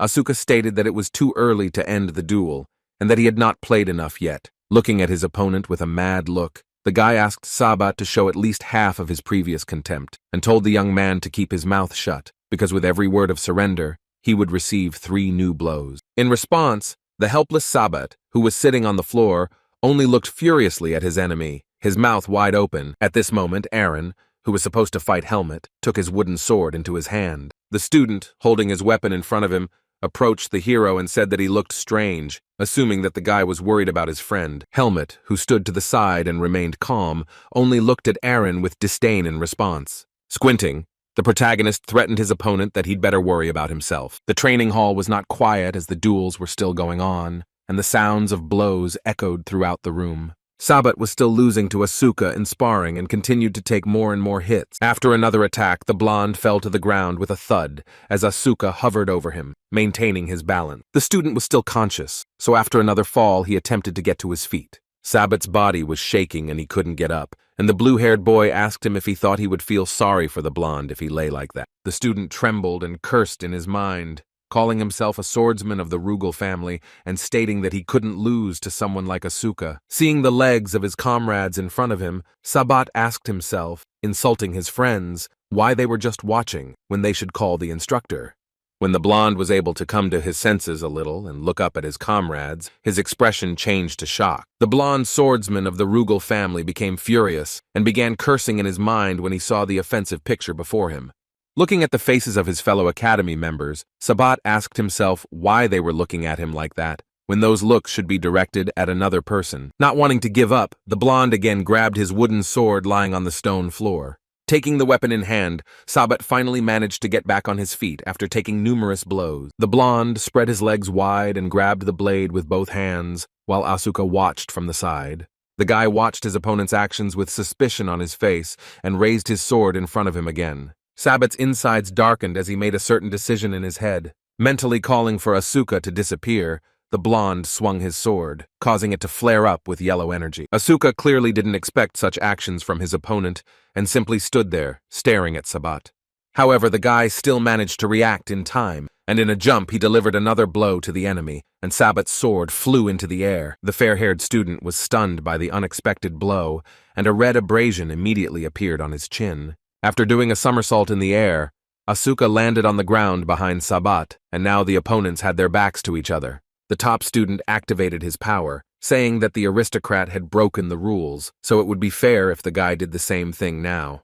Sabat was kneeling with his back to Asuka when he approached from behind and swung a blade glowing with blue energy at him. Guy could no longer be stopped, and he still tried to use his strength against his opponent. The students, shocked by what was happening, watched the duel unfolding before their eyes with their mouths open. The wooden blade of the Asuka pierced the stone floor, causing the tiles to shatter into tiny pieces. Asuka was unable to strike Sabat as the instructor immediately intervened and stopped him with his sword. The blue-haired student looked at the teacher with a displeased look, who had stopped him from attacking. The teacher declared the duel over, sent Sabat to tend to his injuries, and then told Asuka to follow him.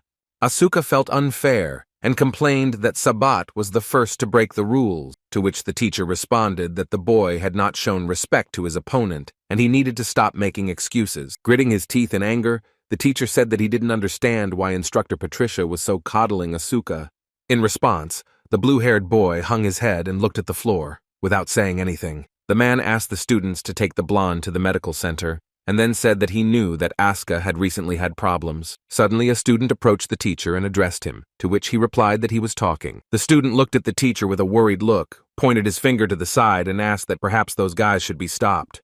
The instructor, crossing his arms over his chest, and Asuka looked questioningly at where the student pointed. In the corridor of the academy, someone asked Eren why he didn't intervene and stop him. Jerome explained to his comrade that he knew that such tricks would not work on Asuka, and if the rules were broken, the students would not get away with it. With his arms crossed over his chest, Eren asked Jerome how long he and Sabat had been so close, and the question visibly surprised the student. The student tried to convey to his comrade that Sabat was finished and suggested that he look back because he had eyes. Jerome didn't understand the student's words, so he looked at the guy questioningly in response. The guy asked Eren what he meant, to which he received the answer that Sabat had not yet been punished, but everyone still knew that he was the one who used other people to harm Asuka. Eren became angry and continued to say that the blonde had blackened the name of an aristocrat by turning to the Black Hawks, and most did not like what was happening, since many of the students were of humble origin. The black student continued to try to get his point across, saying that Sabata had long been disrespected. Smiling, the student continued that it would also be beneficial for them if Asuka beat Sabat, and he would be expelled from the academy, since the others would no longer be interrogated. Jerome glanced sideways and thought about all of his comrades' arguments, keeping silent. In an elevated mood, Eren added that he also wanted to defeat Helmet, even without Vis, and it would be great if Sabat and the protagonist both left the school. Before the duel with Helmet began, the dark-skinned student gripped his wooden sword tightly with both hands. Looking at his opponent, the boy mentally asked Sabat not to blame him for what happened, because that is how aristocrats survive. Eren turned his attention to Helmet when he turned to his opponent and said that he had been wanting to ask him something. Holding the training blade in front of him, the hero asked his opponent if he was the man who had broken into his locker.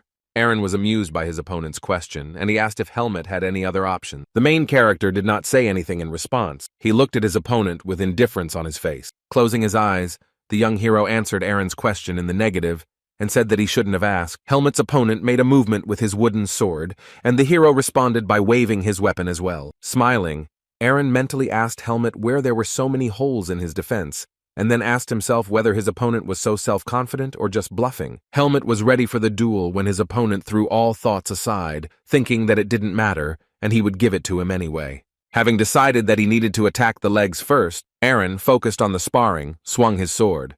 Helmet's face darkened and his eyes lit up with a bright light as he immediately swung his sword to parry his opponent's blow. It was clear from Eren's face that he did not expect such an action from the hero when he was able to successfully attack him. The dark-skinned student's sword shattered into tiny pieces as Helmet deftly struck his opponent's weapon with his blade. The dumbfounded guy wondered what had happened, looking at his destroyed weapon, and was sure that he had definitely swung the sword.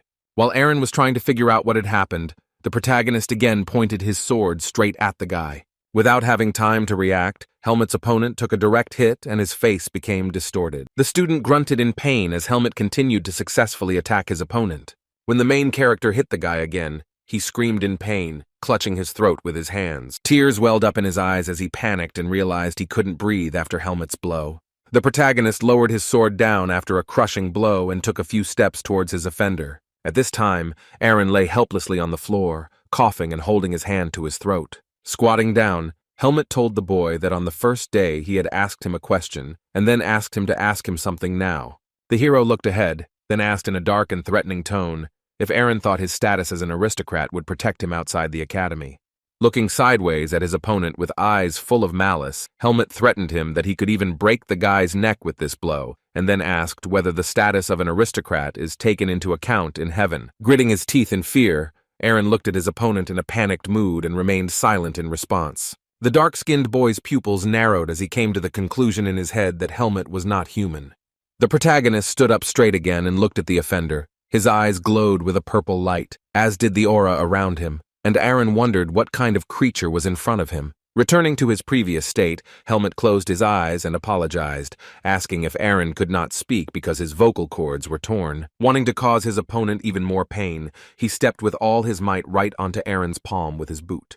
The student was in severe pain, but due to his torn vocal cords, he could not even scream. Helmet looked down at the suffering of his abuser, his face turning black again and his eyes glowing demonically. The seed of darkness inside the boy's chest glowed with a bright purple light, showing that it still lived within the hero. Aaron continued to cough when the protagonist grabbed his shirt with his hand and pulled him towards him. He held the guy by the shirt and looked at him menacingly, a dark purple aura glowing around Helmet. At that moment, the instructor and other students were already running towards the guys, shouting that the duel was over, and that Aaron and Helmet were ordered to immediately drop their swords. Helmet, now dominated by his dark side, turned his head towards the teacher. His pupils narrowed. The fencing instructor stopped and was stunned when he saw this picture in front of him. The man looked with horror on his face as Helmet held Aaron by the shirt, who couldn't even speak. Gradually, our main character came to his senses. His former consciousness returned to him. A moment later, the guy completely came back to his senses. His face became the same again. He looked at his opponent, whom he was still holding in front of him by the fabric of his clothes, with a slight worry on his face. Then the hero let go of Aaron, and he fell to his knees on the floor in a half-fainting state. Helmet was breathing heavily, and there were beads of sweat on his face as he looked at his opponent. Then, trying to catch his breath, the protagonist turned his head and looked at the others present. Behind him stood the instructor, who silently watched this situation and was angry about what was happening. Closing his eyes from fatigue, the teacher turned to Jerome and asked him to take Aaron to the medical center. Our hero was confused when the teacher asked him to follow him. The door to the fencing instructor's office was locked, and there was a conversation going on inside.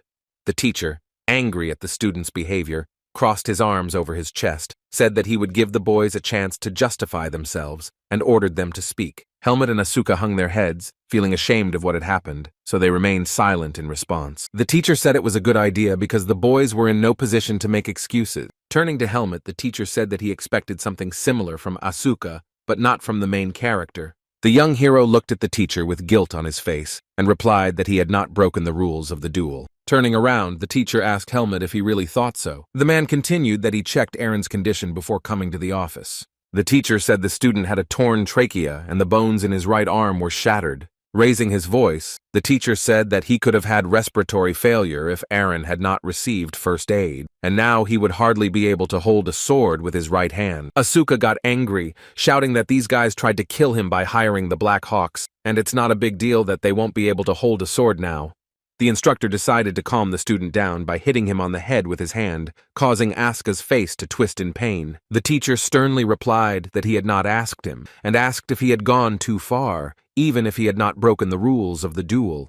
Tilting his head to the side, the protagonist turned to the man and said that he did not understand why he was accusing him. Helmet continued that Aaron was weak, but despite this, he humiliated the hero and his friends, to which Asuka shouted that he was right, but then was dumbfounded when he heard about his friends. The young hero, looking gloomy, continued that he had merely made it clear to the student that there were things that were better left alone. Helmet's friend argued that they even broke into their lockers, and the teacher said that the hero is not worthy of studying at the academy if he can use duels against everyone he doesn't like. The instructor sternly added that Helmet's behavior was contrary to the ethics of the fencing department. Angrily, Helmet asked whether the ethics of fencing included insulting commoners, harassing, picking on them, and stealing. The teacher replied that he was not defending either side, to which the hero replied that this was precisely why the instructor could not do anything. Raising his voice even more, the hero said that he simply solved the problem for them, and asked if this was not in keeping with the fencing department. The hero's words infuriated the teacher. He took out his sword and swung it at the boys. The protagonist and Asuka were shocked when the instructor began waving his bladed weapon. In a rage, the man struck the ceiling and wall with his sword, leaving a large crack. Helmet remained calm and just silently watched the actions of his fencing teacher. Turning to the hero, the teacher said that he simply used his power to oppress the weak. Having hidden the weapon, the teacher asked the boy if he would consider it fair if the man right now maimed him for disobedience. The teacher explained that in this world there are aristocrats and commoners, as well as weak and strong people, and in any case one should not take advantage of one's superiority by reproaching others. Helmet looked down, lost in thought when the man asked the boys how their actions were different from those of nobles humiliating commoners. Asuka didn't answer the teacher's question, and only looked at him with sadness on his face. A disappointed Helmet looked at the floor and then asked the man what he should have done in such a case. The fencing instructor thought about the protagonist's question, looking at him. Turning his back to the boys, the teacher apologized for the fact that the academy and he had done nothing to solve this problem. Holding his sword, the man added that the academy does not seek dominance of some over others, but rather equality among all. The young hero and his blue-haired friend stood quietly and listened to the teacher's explanation. Turning back to the students, the instructor said that both nobles and commoners, weak and strong people, are all equal, and the guys should remember this rule in order to find the answer one day. Helmet and Asuka straightened out when the teacher suddenly praised them, calling them excellent students despite everything. Then our main character looked down at the floor again and thought about his teacher's words. The man said that he would have to punish the boys in any case, so he forbade them from participating in duels, but allowed them to fight among themselves. Asuka grinned and said that was good to hear, as he liked the prospect of fighting Helmet. Unexpectedly for the boy with blue hair, the teacher handed him and Helmet some paper. The teacher asked why they were looking at him with such distrust and said that in addition to being banned from dueling, the boys would have to write 50 letters of apology. The main character was shocked and silently looked at the teacher, and Asuka became noticeably angry. The guy shouted, "What about classes?" To which the man replied that he had already given them a break, so they would only be able to leave when they wrote letters. It was already deep night outside. The full moon illuminated the streets of Baden and the Greta Academy. Asuka held out his hand in front of him, which was noticeably swollen and red. The boy with blue hair complained that he couldn't feel his hands after writing. After completing their punishment, the boys were already returning to the dorm, and Asuka was complaining about the evil teacher, because they had to write letters until the night, and he did not consider this an indulgence. Clenching his hand into a fist, the protagonist thought with sadness on his face that he did not regret using his ability. But then, Helmet mentally told himself that he had made a mistake, because he had lost his composure, and he wondered if he still lacked strength, despite his constant training. The protagonist narrowed his eyes in anger at himself, and mentally asked himself how he could have done that back then. Turning to the boy, Asuka asked his friend why Helmet looked so depressed, suggesting that his hands were also hurting. The hero explained his sadness by saying that he couldn't train due to this punishment, to which Asuka called him unforgiving and asked how he could still think about training. Helmet called Asuka quite skilled, despite his rare training, to which the guy got angry and asked if he saw how he trains, because the hero has his own personal gym. Asuka softened, asking Helmet to use the Kudro room, to which he received a negative answer, and then argued that the hero himself called him his friend. While the boys were talking on the street, the instructor was watching them warily from the window of his office. The teacher thought about Helmet with a worried expression on his face, calling him a skilled student. The man continued to look at the protagonist, who was talking to his comrade outside. The instructor thought about how Helmet had shown that murderous aura during the duel, and then corrected himself, assuming that it was demonic energy. Turning away, the teacher forbade himself to think in this direction, and called Helmet the more capable student of listening. Turning his back to the window, the fencing instructor thought that he hoped the hero would be able to learn without losing his way. The man crossed his arms over his chest, looked at the ceiling he had destroyed, and said he thought the cost of the repairs would be deducted from his salary. It was deep night in Baden. The windows in the residential buildings had not been lit for a long time since all the townspeople were asleep. Only one of the buildings had a window, which indicated that not all of the city's inhabitants were already asleep.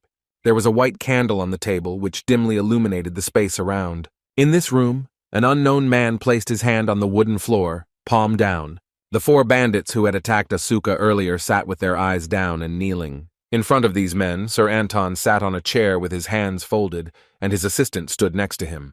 The bearded man looked down at the group, pausing before speaking. The candle continued to burn on the table, the small flame crackling and the hot wax dripping down. The Black Hawk mercenaries knelt before Sir Anton, their gazes downcast. Putting his hand to his mouth, the man said he had lost his spy while trying to pull out the bandits. One of the criminals, not daring to look the leader in the eye, began to apologize to him, adding that he understood how they had screwed up.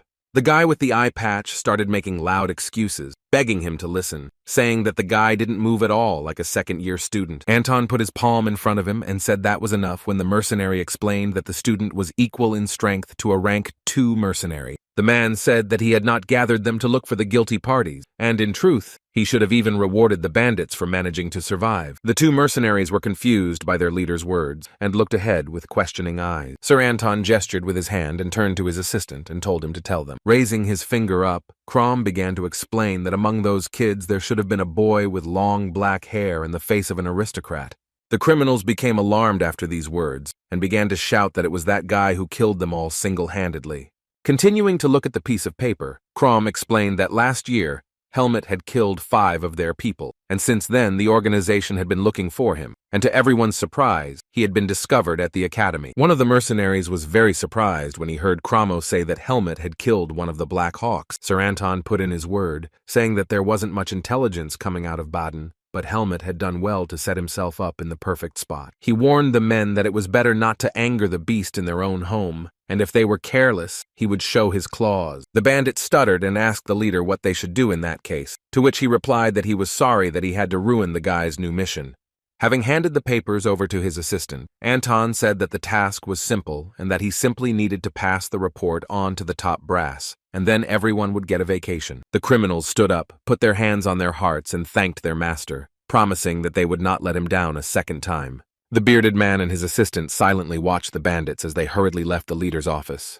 When they were alone, Anton gave Crom an envelope and ordered him to get rid of the two once they had completed the mission. The man's mood noticeably improved when he said that they would probably be able to see him, meaning Helmet. The full moon was hidden behind the clouds, it was already night outside, and all the students were resting in their rooms. Helmet, who had been writing letters of apology until the night, cautiously entered his room. The main character opened the door and looked inside, examining the surroundings. He stopped in front of the room. It was dark and quiet inside. The space was dimly lit by moonlight. Holding onto the wall with his hand, the protagonist took a few steps forward. Helmet pursed his lips and stopped abruptly when he heard Arya's words from behind the curtain, insisting that he was late. The young man asked his neighbor if he was still asleep, to which the guy replied that he found it funny that Helmet was sneaking around like a cat, which is why he woke up. The hero apologized to his neighbor, and he, lying on the bed, said that he heard how the guy beat the students so much that they remained fools. Helmet sat on his bed and looking towards Arya said that he had to write letters of apology, otherwise he would have been banned from training. The blonde guy told the hero that he eventually got what he wanted, but it didn't make him happier. The main character silently agreed with his neighbor's words and looked ahead with sadness on his face. Helmet then apologized to his friend for losing the textbook and added that he would not ask for help in the future. Arya was stunned by the protagonist's confessions and his mouth dropped open in surprise. Suddenly, the magician pulled back the curtain, dividing the room into two parts, and looked at Helmet with fury on his face. The main character sat humbly in his place, while Arya, who did not want to believe what had happened, silently looked at his neighbor with his mouth open. Then the blonde turned away, pressing his lips together and closing his eyes to contain his anger, and Helmet looked at him questioningly. With a heavy sigh, Arya asked his comrade whether he was brave or naive, and whether he was upset about the book. Helmet listened to his neighbor say that he didn't know the textbook would be stolen, and that there was nothing he could do about it, so it didn't count. Grabbing the curtain, Arya said that if Helmet felt sorry, he could simply return the money for the stolen books, to which the boy agreed. The young hero, clasping his hands together, breathed a sigh of relief and thanked the fair-haired mage. In response, Arya only looked warily at his neighbor, peeking out from behind the curtain. The guy, with a sharp movement of his hand, again divided the room into two parts and announced that he was going to bed. Left alone, the blonde buried his face in his pillow and breathed heavily, grabbing it with his hands. Then he raised his head again and looked ahead, his cheeks flushed red with embarrassment. When the heroes finally went to bed, it was already deep night outside, and the full moon illuminated everything around. The next morning came, and rays of sun were shining through the arches, creating strange shadows on the wooden floor of the academy corridor. Someone's footsteps were heard, and a shadow appeared on the floor, indicating the appearance of the main character nearby. Helmet stood in front of the door and began to pull the handle to unlock it, but nothing worked. The main character, perplexed, mentally asked himself why the door wouldn't open. He wondered if the key was correct, and if it had broken when someone called out to him from behind. Someone asked if his name was Helmet, to which the guy turned his head and confirmed the stranger's guess. The elderly cleaning lady explained that the private training room was being cleaned that morning and suggested that the boy go to the common room. The main character meekly agreed with his grandmother's proposal, and he himself wondered what would come of it now. The walls of the spacious student training hall were decorated with numerous windows, from which light shone into the room. Our hero cautiously opened the massive red door leading into the hall and looked inside. Inside, the guy saw a large number of students in front of him, who clearly did not expect to see a hero there. All the students immediately turned their attention to Helmet, looking at him with interest in their eyes. The young hero remained wary and glanced sideways at those present in the training hall. A week had passed since that duel, and the students' behavior had changed dramatically. They began to communicate cordially with Helmet and say that they had never liked Sabat. However, Helmet still believed that this was definitely not the equal relationship between students that the fencing teacher had spoken of. The protagonist realized that the other students now treat him this way because they see him as a threat. While training, Helmet mentally asked himself what good it was to be on par with the other students. When the main character was exercising with the exercise machine in the gym, suddenly someone shouted his name and he turned around. A student entered the room, called the main character, and said that instructor Eden Kudrow was looking for him. Helmet closed his eyes and sighed heavily, realizing that he wouldn't be able to study normally today either. The protagonist opened the door to his guardian's office and carefully entered inside. The guy looked away with concern on his face, looking for the one who had called him to talk. Eden Kudrow was busy writing some notes on a white sheet of paper and did not immediately notice the guest. Noticing that Helmet had entered, he, without even looking at the guy, ordered him to pass. Eden confirmed Helmet's words that he was looking for him and said that they needed to talk, since he heard about the incident during a recent sparring session. Helmet answered with a short yes, and the thought flashed through his head that he had known the conversation would come to this. The hero mentally decided that it was better to show that he had drawn conclusions, so he apologized to Mr. Eden in case he suddenly got into trouble because of Helmet.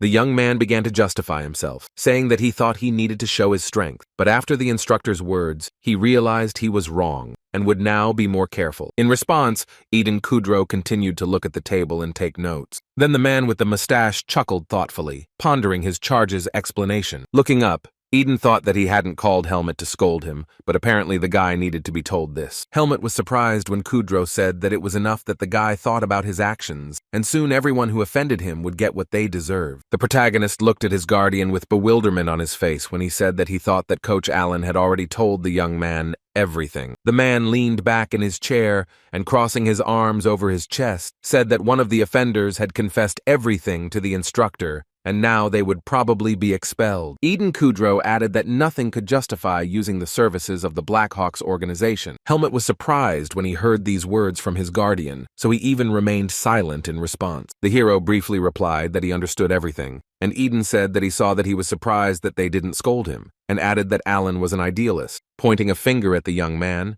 Kudrow said that it was their duty to fight injustice, but the main thing was to do it in moderation. Helmet looked down when the man said that the boy would remember this incident if he truly understood the consequences of his actions. Scratching his head, Eden admitted that he himself had gotten into such troubles as a student, and in the fencing department this was a common practice. The main thing was not to get kicked out of the academy. Kudrow suggested that Helmet invite his friends to the mansion for the weekend, and spoke about the importance of finding a common language with peers, to which the hero replied that he could not promise this. Eden remembered that he had prepared new books for the boy, since the old ones had been burned by his offenders, and then, the hero thought that the conversation with the guardian had gone well. The man with the mustache placed 2 stacks of new textbooks tied with ropes on the table in front of him. The main character looked at the books lying in front of him on the table with surprise in his eyes.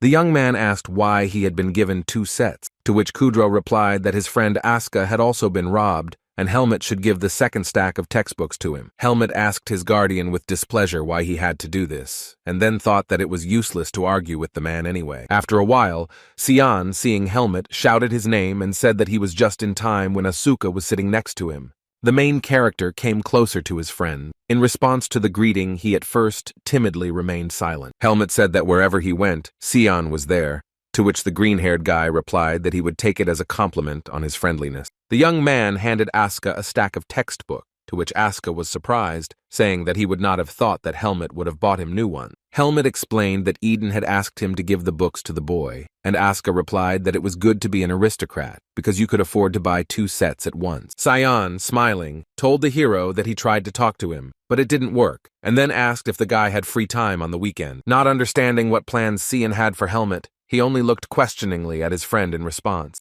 The long-awaited weekend had arrived. It was already getting dark on the city streets, but people continued to walk. Students and other residents of Baden had fun and socialized, relaxing after a hard week of school and work. On the wall of one of the buildings hung a red sign depicting a monster holding a mug of beer in his hand. Holding a mug of beer in his hand, Sion happily talked about how, despite the abundance of goodies for students in Baden, the Griffin pub was the best in the city. Helmet and Asuka did not share Sion's delight, to which he asked what they were up to and suggested that they all have a drink to celebrate the triumph of justice. The guy with green hair suggested that everyone should come and join in since Asuka was treating them, to which he replied that that was not the case. But Sion tried to calm him down by saying that he would pay half the bill. The boy said that it would be good if Arya were with them, but he was sure that he would not agree, and Helmet looked down in embarrassment at the mention of his neighbor. While Sion was chatting, The protagonist looked ahead and remained silent, thinking about his own things. Helmet remembered trying to invite Arya, but he angrily replied that the mage's head hurt just from the thought of being in a pub with Cian and that madman. The hero silently took the mug of beer in his hand, remembering Arya's words that Helmet should never offer him such a thing again. The main character, squinting his eyes, took his first sip of beer, grabbing the mug with his hand. Helmet was surprised by the taste of the drink, while Cian asked Asuka to order him something else, to which he complained that the guy would fleece him. After closing the menu, Cian told Helmet that there were rumors that he was the most popular one in the faculty now, to which the guy replied that he didn't communicate with the student. Asuka explained, calling all the students idiots, that they were just making eyes at Helmet because they were afraid of him, and Cian laughed and said that at least now they weren't bothering the hero. Looking down, the visibly upset protagonist said that they were probably right. Cian asked the guy if anything was bothering him, to which he replied in the negative. After a pause, the hero said that it was probably very easy to hate him, and then asked the guys why they talked to him then. Asuka and Cian, holding mugs of beer, did not expect such a question from the hero, and looked at him in shock. The blue-haired boy said that it was quite sweet that Helmet was worried about something like that, and Cian added that he had nothing to say. The tipsy guy with green hair told Helmet that as soon as he saw him for the first time, he immediately realized that with him, his life would become much more interesting.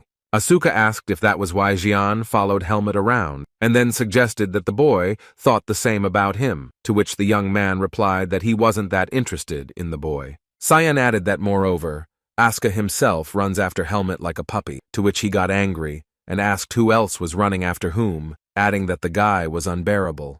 The blue-haired boy good-naturedly said that he liked Helmet's silence, although he was irritated by his arrogance, which the protagonist immediately began to deny. Asuka started complaining about Helmet's rudeness, and then brought up the argument that they fought together with the Hawks, and the guy brought him textbooks, so he thought they became friends. The young man clapped Cian on the shoulder and asked him to confirm his words that Helmet was talking rudely to him, but the magician was already lying face down on the table. The best student of the faculty tried to wake up his friend, but he did not react to anything.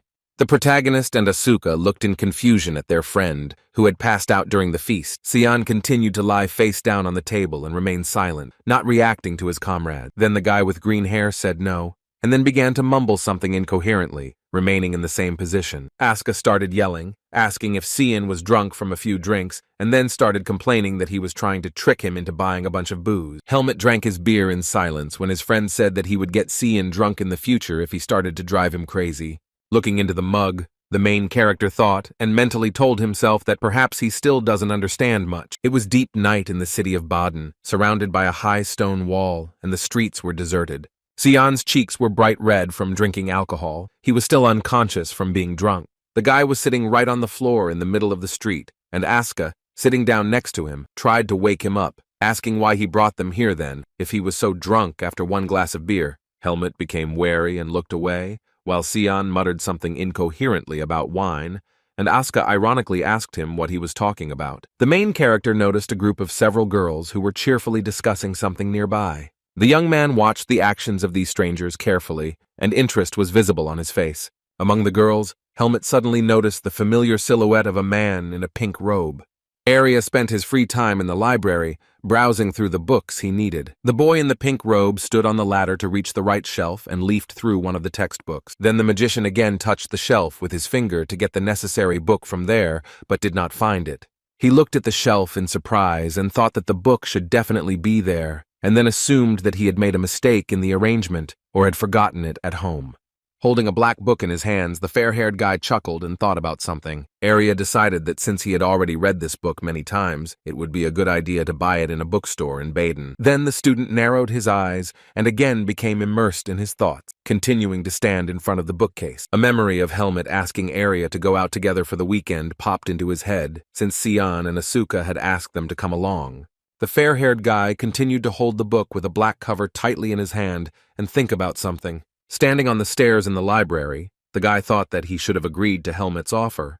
It was already late evening in the city of Baden, and there were not so many people on the streets, and the windows in the buildings were lit up. Pulling his hood over his head, the blonde stood and rubbed the bridge of his nose in irritation. Arya thought he shouldn't have come here when, in the middle of the street, fans immediately attacked him from all sides, offering to buy him a book or go to the store. The guy indifferently answered one of the girls that he didn't need to buy anything, and therefore they should get out of the way, and the young lady replied that she just wanted to have tea with him. Covering his face with his hand, Arya mentally complained that his words weren't reaching her, and he couldn't even scatter them with magic in this situation. The girls in love with Arya continued to pester him while the main character stood nearby. Removing his hand from his face, the blonde looked towards the pub and saw Helmut standing there. The main character also noticed his neighbor in the crowd and raised his palm to greet him. In response, the blonde looked warily at his comrade and did not greet him. The guy looked ahead and decided to run away from his fans, rushing forward. A stunned Helmut watched as his neighbor walked straight towards him. A magician in a pink robe approached the main character and put his hand on his shoulder. Turning to the girls, Arya apologized and said that he had plans with him today, and they were in the way, so they had better leave. The main character, without saying a word, looked at his fair-haired comrade. Arya told Asuka to shut up when he saw the blonde and asked what he was doing here if he didn't agree to come when they called him. The girls were dumbfounded, asking what Arya was doing around the likes of them, since he could ruin his reputation, especially with barbarians like these swordsmen. Sion was still passed out from drinking beer, and Asuka's face darkened after the girl's word. One of the girls turned to her friend Mina and asked if the guy with blue hair was the same madman from the fencing department, and then hiccuped in fear. After these words, the blue-haired guy could control himself no longer. His face was burning with anger. Glaring at the student, he asked her to finish her sentence by calling her a little rat, while a confused Xian in the background said that he was not from the swordsman faculty. Asuka, mad with anger, continued to tell them not to irritate him and to knock him down before he bit the girls. All 4 female students darkened in fear of the blue-haired boy and fell silent. The protagonist and Arya watched the situation from the sidelines and did not interfere in the squabble. Then Helmut turned to the magician and asked him how he ended up here. The young man's question visibly angered the blonde, and he only looked at his friend with a pretentious expression on his face. Enraged, Arya hit Helmut in the torso with his hand, and the hero asked why he was using his hands. Arya loudly regretted meeting his friends because they smelled of booze, so he asked them to stay away, and Asuka called him an asshole because the blonde asked for help at first. Pointing his finger at Helmut, the blonde said that he didn't need Asuka's help, and he only came because he was pissed off at how the hero silently watched the boy suffer. Helmut did not understand why he had to save Arya, given his skills, to which he received the answer that now was not the time, and it would be better for the mage to keep his mouth shut.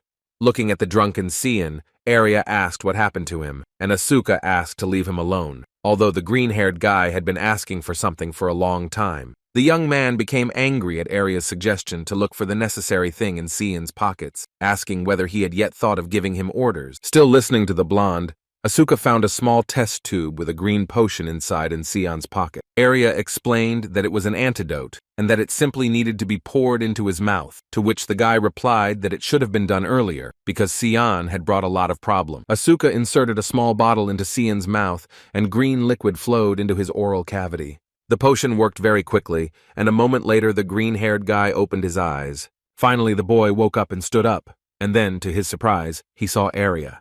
The guy was overjoyed, assuming that Arya didn't want to go, but he was actually worried about the guys, and so he came anyway. Arya covered his face with his hand in shame, and Helmut looked at him sideways while Asuka was still trying to bring Xian to his senses. Removing his hand from his face, the fair-haired mage looked ahead and sighed heavily. The protagonist stood quietly nearby, carefully observing the behavior of his roommate. Then Helmut asked if Arya was free tomorrow and invited him to visit the Kudrow mansion with him. The protagonist's question confused Arya. He opened his mouth and looked at his comrade in surprise. Arya asked irritably if he wanted the guy to go with Xian and Asuka again, to which Helmut replied that he had invited him exclusively. Looking ahead, the protagonist explained that it seemed that Eden Kudrow wanted to meet the blonde man. The best magician of the faculty looked at Helmut with distrust, thinking about his word. The blonde asked why he invited only him, to which the young man replied that if there were other people, he would definitely not agree. Keeping a calm face, the hero continued to avoid eye contact and added that he owed a lot to Arya. Helmut's roommate remained silent in response, looking at the guy. After his words, the magician's cheeks noticeably reddened. Arya accepted Helmut's offer to visit Mr. Eden's mansion and asked him when they would leave. Xian asked why they were talking about him behind his back when Helmut said that it was better to leave early in the morning so as not to meet him. Arya asked Xian to go to the room because midterm exams were coming soon, to which the guy asked if he was his mother, and the magician told the boy not to say such terrible things. Helmut reflected that he still did not understand what relationships between people should be, but he knew that the distance between him and Arya was decreasing. Then doubts arose in the main character's head that he was just imagining things, and they did not become closer. Radiating dark magical energy, Arya addressed Helmut, saying that this was a team fight, and their goal was to emerge victorious by crushing Asuka and Xian. The hero listened attentively to the blonde's words about how he would not only lose, but also had no weak points in his plan. With crazy eyes, the magician warned the hero that it would be his fault if they lost, so he hoped that Helmut would try harder, and the guys would all win. The young man looked at his roommate in confusion and mentally asked himself what was going on. The night passed and the school week began again at Greta Academy, the sun shining brightly over the campus. Students walked in pairs along the corridors of the educational institution, talking to each other about something. The massive wooden door leading to Helmut and Arya's dorm room swung open. Inside stood Arya, who, holding a book in his hand, turned around and asked the protagonist if he had returned. Helmut entered the room. His cheeks flushed and he was taken aback, not expecting to see his neighbor inside. Arya asked why he was looking at him like, to which he replied that Helmut had not expected the mage to be in the room and not in the library as usual. The blonde explained that he had come into the room for a book and would now return to the library, and then asked how Helmut was doing with his midterm exam. The neighbor was unhappy with Helmut's answer that things were going so-so with the exam, and the hero explained that he wasn't worried about the practical one. Arya said he knew Helmut wasn't sure he could handle the theory, to which the boy replied that he had barely passed the entrance exam and that the humanities didn't stick in his memory. The magician asked what classes he attended, and then wasn't surprised that Helmut wasn't interested when he named the history of the continent and understanding of magic. Helmut explained that he could not choose his classes, since for exchange students, the choice is a formality, and Arya replied that the academy was stubborn and did not want to make reform. The magician added that the hero should try to become the best in any case, to which the hero asked if he couldn't just perform better in practical tests. Arya was angered by Helmut's question, and he replied that of course not, and then asked if the guy even found out how grades were given. The boy told the hero to listen carefully as he explained the principle of evaluation, ranks in classes, and progress in fencing. The blonde began to explain that even if Helmut was worthy of 150 points, he would still be given 100, so he needed to get the highest rank. The guy added that the humanities would separate him from people with the same scores, and Helmut replied that he would then start doing this from the 4th grade. Looking at Helmut, Arya asked if he was sure of his words after Asuka was able to defeat him. The blonde magician's words confused the protagonist. He looked at him with wide eyes. Standing in the middle of the dorm room, Arya sorted through his books and continued explaining to Helmut. Arya turned to Helmut again and said that if he wanted, he could grant him one more wish. The main character silently listened to his neighbor's words about how the guy could help him. Helmut paused, then asked the young man if he had said he was just going to the library. The Greta Academy library was crowded, with many students busy reading textbooks. The main character and his neighbor Arya decided to come there. Helmut looked around inside. The fair-haired student walked forward and then called for Helmut to follow him. The hero asked his friend what this place was, to which he replied that these were private reading rooms, and only students on Dean's list had permission to use them. Helmut said that Arya was getting a lot, but he replied that he had now lost even his private room, and added that the hero himself knew what happened when Arya was in a public place. Opening the door, Arya said that he would let Helmut in only this time, but he was interrupted by unknown people who said that the room was already occupied. Entering inside, Helmut and the blonde saw that the room was occupied by their comrades Xian and Asuka, who were studying while sitting at a table. Both heroes were very surprised to see their acquaintances in front of them and looked at them questioningly. The green-haired boy smiled widely when he realized that it was Arya standing in front of him. The young man waved warmly to his friend and said how glad he was to see him. The blonde asked why the boys were here, to which Xian replied that there shouldn't be any problem since Asuka was the top student in fencing and he was second in magic. Arya repeated his question about why they were here together, and Asuka started shouting that they would take up less space that way since they were from different faculties and wouldn't interfere with each other. Xian began to stutter, saying that Asuka was right. It would be inconvenient if a student took up an entire room, to which Helmut and the blonde looked at them with suspicion. Blushing with embarrassment, the boy asked his friends to go into another room, since they were preventing them from concentrating. The behavior and words of Xian surprised the protagonist. He glanced sideways at his comrade, silently opening his mouth. Helmut whispered in Arya's ear that something was fishy here, since Xian usually stuck to them all the time. Clapping his hands, Arya suddenly became good-natured and said that he understood everything and that he did not dare distract the boys from their studies. Sion became cheerful and said that only the blonde understood him like no one else. He smiled falsely, but his mind darkened when Arya said he had a better idea for his studies. Remaining outwardly friendly, Arya suggested that Sion go with him to another room and leave Helmut and Asuka here, and then they would kill two birds with one stone. Sion began to stutter and did not know how to clearly answer his friend when Arya began to ask why they were thinking for so long, because the guy always wanted to study with him. The blonde student's face darkened as he suggested out loud that perhaps the boys were hiding something from them. Asuka and Sion were taken aback by the surprise. The blue-haired guy silently looked down, and the other young man continued to keep a fake smile on his face. The bookshelves in the private reading room for the best students were filled with a variety of books. Arya asked a dejected Asuka if Sin was helping him because he thought Helmut might steal his first place in the faculty. The blonde asked why the guy overestimated Helmut so much, to which Asuka began to be indignant because he and the hero had a difference of only 1 point in the last test. The magician explained that this happened because he helped Helmut a little, to which Asuka got angry and shouted that this was the whole problem. Asuka began to justify himself that he didn't think he would lose to Helmut in theory, but now he has Arya and he lost confidence in himself, so he turned to Sion.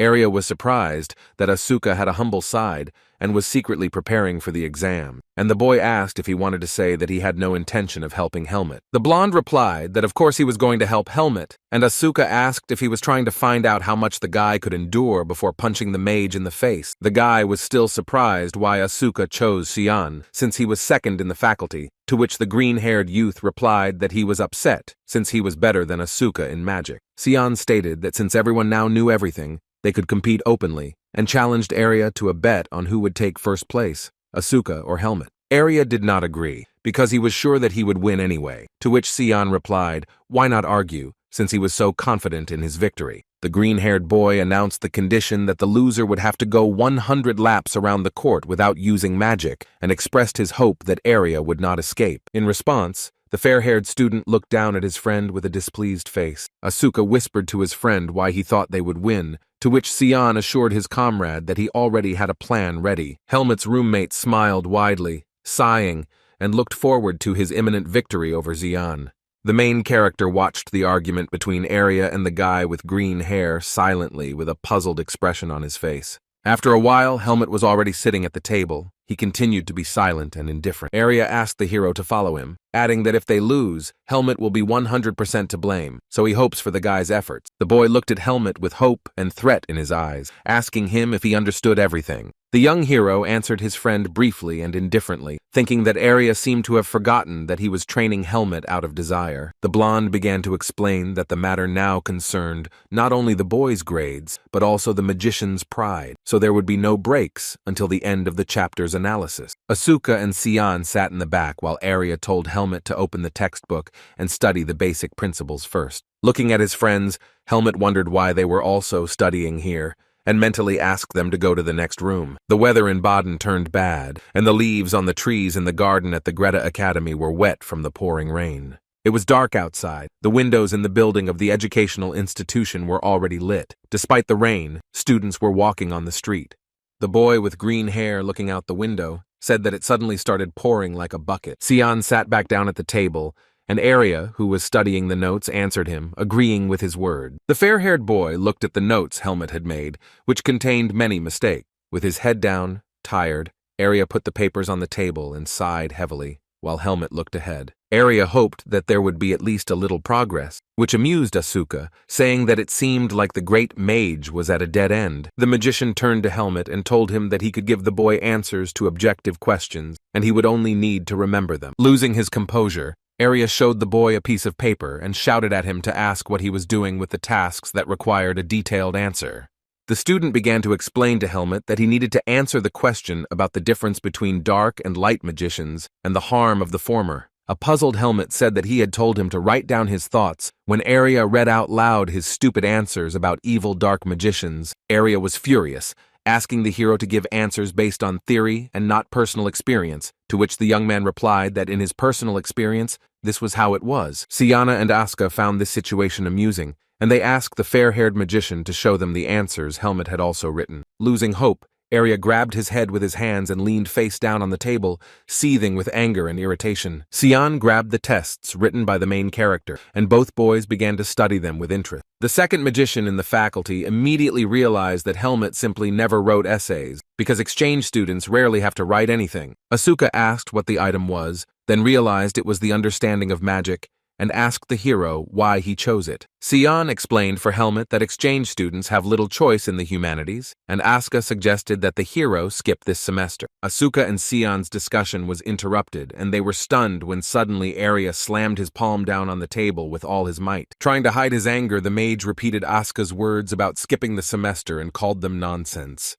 Looking at Asuka with a demonic gaze, the mage said in a dark voice that he would not allow his student to lose to someone like this guy, and Asuka didn't know how to react. Arya angrily shouted that they would learn to write down long answers. Helmut objected that he still needed to train, and the magician replied that he was not going anywhere. Night was already approaching, and the sun hid behind the clouds, painting the entire sky in orange hues.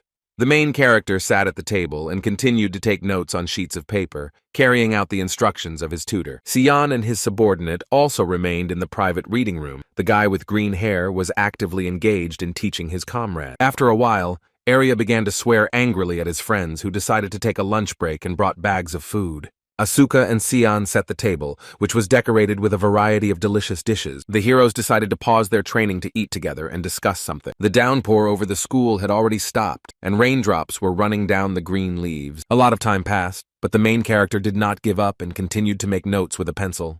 Helmut asked if their comrades would return, to which Arya replied that they had eaten their fill and gone to bed, but would soon pay for their arrogance. The young man turned his head to his friend and said that the blonde was having difficulties because of him. Arya was confused by Helmut's words and looked back at him silently. He suggested that Helmut study harder if he didn't want the magician to run 100 laps around the court as punishment. Then our hero asked his friend if there was a reason why he wanted to be the best so much. The blonde, who had been busy reading his textbook until then, stopped and thought about Helmut's question. The blonde boy slammed the burgundy book shut to answer his roommate. Arya explained that everyone has secrets they don't want to talk about, including him. The hero looked at his friend and thought that he understood him perfectly when he spoke about secrets that he did not want to talk about. Our protagonist looked down, hung his head, and replied that everything was clear to him. Helmut reasoned in his mind that Arya would sooner or later receive the status of an archmage and then learn about the seed of darkness inside the hero, so they would have to part ways before that. The young man looked up from his studies and stared ahead, pondering his secrets. Arya asked the boy if there were any definitions he was stuck on, to which the boy replied that he didn't understand the part about non-standard recipients of magic. The magician came closer to the main character and ordered him to let him see what he didn't understand. The guy sat down next to the main character and tucked his hair behind his ear to help Helmut. The protagonist stared at his friend, looking at him carefully as he sat next to him. The student began to explain that different people absorbed magic in different places, and non-standard recipients meant that the areas where magic was received varied. The guy added that this was only an unproven hypothesis, but Professor Rukin loved debates, so he could ask Helmut about it. Looking at the hero, Arya continued that first Helmut needed to decide for himself whether he agreed with this theory or not. The boys' eyes met and they both fell silent, looking at each other with stunned eyes.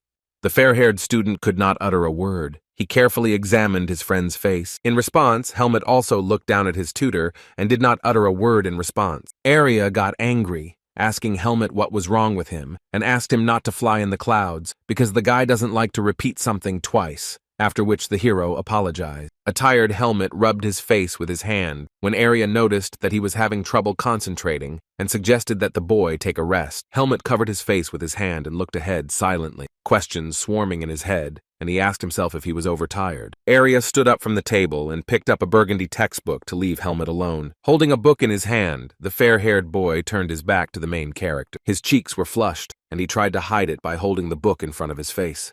The sky over the city of Baden was clear. The sun was shining brightly and was at its zenith. In the training hall, students were practicing with wooden swords, while others were simply chatting with each other. One of the students told Helmut that he heard that the protagonist had started an argument with Asuka. The young man was surprised and could not immediately find words to answer the guy, so he continued to stand silently. The young man then asked if everyone already knew about this, to which the student replied that other classes probably already knew about this battle for first place, especially since Arya was involved. Helmet asked why the young man thought that the victory was his, to which he received the answer that it was a swordsman's premonition, and that the hero exuded more of the energy of the best student. The main character was a little embarrassed after the student's words, and could not say anything in response. Looking at the student, Helmet began to remember the story of how he met Andro when they first met at the entrance exam. Then, before entering the academy, Helmet and Andro tested each other's fighting stance as partners. The protagonist mentally told himself that thanks to this lesson, they were now a little closer. Helmet, crossing his arms over his chest, complained to his friend that the written test was difficult, but he was not going to lose. Smiling widely, Andro said that he wanted Asuka to lose at least once, since he always does whatever he wants. The unsuspecting boy continued to smile when Asuka, who had heard everything he said, crept up on him unnoticed. Coming closer, he asked Andro in a dark voice if it was convenient for him to blame him for his worthlessness, to which the student stuttered and replied that that was not what he meant. Asuka pushed the guy aside and turned to Helmet, asking if he had heard about today's lesson. The protagonist asked Asuka in surprise when he said that today's sparring would be unusual, and with first years. He explained that it was a way to raise the students' spirits before midterm exams, and complained that he had hoped to have a duel with Helmet. Andro intervened in the conversation, and said that there were also first-year students among the first years, to which Asuka angrily asked if he meant to say that he would lose. The blue-haired boy was surprised when he heard from a student that among the first years, there was one female swordswoman who was on a completely different level. Andro added that she was not only talented, but also beautiful, to which Asuka replied that he didn't care, since he wouldn't be able to beat her properly anyway. The protagonist silently listened to his comrade's conversation when Andro asked Asuka if he would mind beating the girl up a bit in that case. Helmet continued to stand in the middle of the training hall and think about Asuka's words about the first years. The unknown girl took out her cold weapon, decorated with gold details. She grabbed the leather-wrapped handle in her hand as she sat on her dorm bed. A first-year student stood alone in her room, holding her blade in front of her. The school day at Greta Academy was in full swing and the weather was fine outside. Numerous students of the educational institution walked along the wooden floor of the academy corridor. The students, including Helmet, headed to the office to begin their practical lesson. The guys in uniform lined up, among them Andro, Asuka, and our main character. The students looked at the first years in front of them and discussed how their high spirits were not surprising, and one of the students added that he himself used to be like that. The main character did not participate in the conversation. He just stood with the others and looked ahead. Andro approached Helmet and quietly told him that the first-year student the boy had told him about was standing there. The students looked at her in shock as the girl with long dark hair walked past the boys. The girl had long eyelashes and a face that was remarkably similar to our main character. The red-haired student told his friend that she was really beautiful, and that her face screamed that she was a girl of nobility. Having taken a closer look at the stranger, the student asked the guy standing next to him if he thought she looked like someone. Both understood who they were talking about, so the students turned their gaze to Helmet, who was standing next to them. The boys said that the two clearly had similar traits, and one of the students asked the hero if he had a hidden family, to which Helmet asked what kind of family they were talking about. The protagonist's eyes widened when he himself noticed the first year's appearance. In front of Helmet stood a girl who really did look like him, both in her hairstyle and her facial features, and he said the word family in his head in a questioning tone. The student, burning with curiosity, continued to question Helmet about whether this was true, to which he received a negative answer. One of the first-year students asked the second one if those guys were commoners, to which he received a request to watch his words, since those students were older than them. The dark-haired first year didn't understand why he had to call commoners his seniors, and added that these guys were the best in the second year. Asuka watched as the first years called their older commoner handsome, and assumed that ranks were determined by appearance. The students standing nearby looked worriedly at the first years and Asuka, who stood nearby with a gloomy face. Closing his eyes, the blue-haired boy bit his lip and sighed, forcing out a soft smile. Then anger appeared on his face, and he began to curse in a demonic tone, declaring that these first years do not know how terrible the world is, and they are knocking on the door leading to hell. Helmet and the other students heard the words of Asuka standing next to them and looked at him, and the hero mentally came to the conclusion that it was now difficult to predict what would happen next. The teacher announced that today there would be sparring between first and second-year students, and now those whose names would be called would come out to duel. Patricia added that first years should learn from their elders, and that elders should not be arrogant and teach their younger ones something, and then began to name names. The first thing the teacher said was Charlotte, the same first-year student the students had been discussing earlier. The second years began to chatter among themselves, asking if her name was Charlotte, and saying that it was interesting from the very beginning. The hero was deep in thought and assumed that the girl could be somehow connected to him, since appearance is determined from birth. When Charlotte stepped out of the line, Helmet looked at the girl again with an expression of interest on his face. The teacher looked at her list and was already ready to name Charlotte's second-year opponent. Asuka was confused when, to his surprise, Patricia announced his name. The boy with blue hair couldn't believe what had happened. He looked at the teacher with disapproval. Charlotte hung her head a little and looked at her opponent from under her brows and was also clearly worried. One of the students started shouting that he didn't expect this to happen and that there would be no girls left in the faculty, but Asuka told him to shut up. Asuka, clenching her fists in anger, loudly asked Patricia if she was sure he was suitable, but the teacher saw no problem in putting the two best students together. The guy tried to prove that it was not worth putting her against him, because the instructor knew what kind of person he was. The other students began to discuss why Asuka was acting crazy and whether he was afraid of simply losing to the girl. Asuka's face darkened and he glanced sideways at the others when he heard the students discussing him. Smiling, the teacher said that if there were no more problems, both of them could stand on the platform. The blue-haired student resigned himself to his fate and looked at his opponent with a resigned expression. Both students, holding wooden balls in their hands, began to walk onto the wooden platform in the middle of the classroom. As Charlotte drew her weapon, she expressed her hope that he wouldn't give in just because she was a girl. An unhappy Asuka called the girl's words nonsense and said that he would not do such a thing, but then asked the student not to cry when he hit her. Then, looking at the list, the woman turned to Helmet and Jeffrey, saying that they were next, so the guys needed to get ready. The main character found his future opponent with his gaze and carefully studied him with his eyes. Jeffrey was tall and handsome, and Helmet understood why first years were called students of decent quality. Continuing to look at the guy, Helmet thought that his aura was comparable to a second-year student, but now only time will tell if this first year is any good. With a gesture of her hand, the woman announced the start of the first fight and ordered the two opponents to begin. Asuka and Charlotte stood in front of each other with swords in their hands, keeping their distance. The first-year girl looked at her opponent with a challenging look as she deftly dodged Asuka's punch. The student kept a blank expression on his face after his failed attempt to attack his opponent. Squinting, the blue-haired boy mentally noted his opponent's posture. Charlotte was visibly surprised when Asuka suddenly asked her why she had entered the fencing department. The girl told her opponent that she had done it to become stronger, and asked if there could be any other reason. The first year added that she had heard a lot about the guy, and would be grateful if he tried his best. After Charlotte asked him to give it his all, Asuka looked at her with a challenge in his eyes. Grabbing the sword with both hands, he immediately pounced on her, shouting that he would do so if that was what she wanted. The second-year student tried to strike the girl in mid-jump, but she, without losing concentration, successfully parried him, holding her sword in front of her. Charlotte held the sword tightly with both hands, trying to defend herself, and Asuka continued to attack her. Not wanting to give in to the girl, the blue-haired boy continued his attack. Asuka swung his training blade, but the girl was able to deftly dodge it. The second year and first year then increased the distance between them after their first sword fight. The rest of the first years watched the fight attentively, their mouths open in surprise. The girl clutched the hilt of the wooden sword in her hand so tightly that her body trembled. Smiling, the girl told her opponent that rumors could not describe the weight of his straight punch. Asuka shouldered his weapon and said that he wasn't even warmed up yet, so Charlotte should be on her guard because he wanted to see how long she could last. The long-haired girl once again gripped the wooden blade with both hands, ready to continue the duel.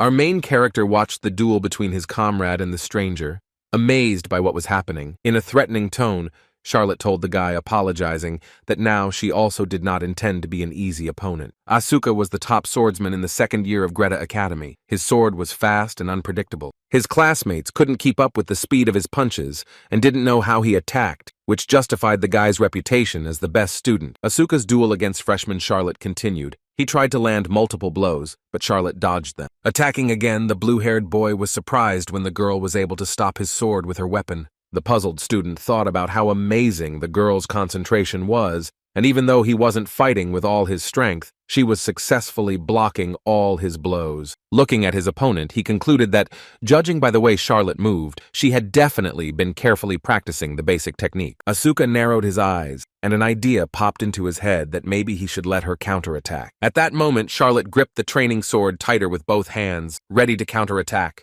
Her eyes widened in surprise as a focused Asuka rushed past her with his sword in hand. The girl's face became wary and her former confidence disappeared when the sword barely missed her body. The girl successfully dodged once again after Asuka swung his sword at her with his right hand. After this skirmish, both opponents again increased the distance between themselves, standing on a wooden platform. Asuka was visibly surprised by the strategy and actions of his first-year sparring opponent. The blue-haired boy and the girl continued to stand opposite each other, both focused on the battle. The top sophomore student wondered if Charlotte wanted to show with these actions that she would not fall for his tricks. He looked at his opponent in front of him, who was watching Asuka's actions closely, holding her blade out in front of her. A moment later, Asuka attacked again, but the girl managed to block the blow with her sword.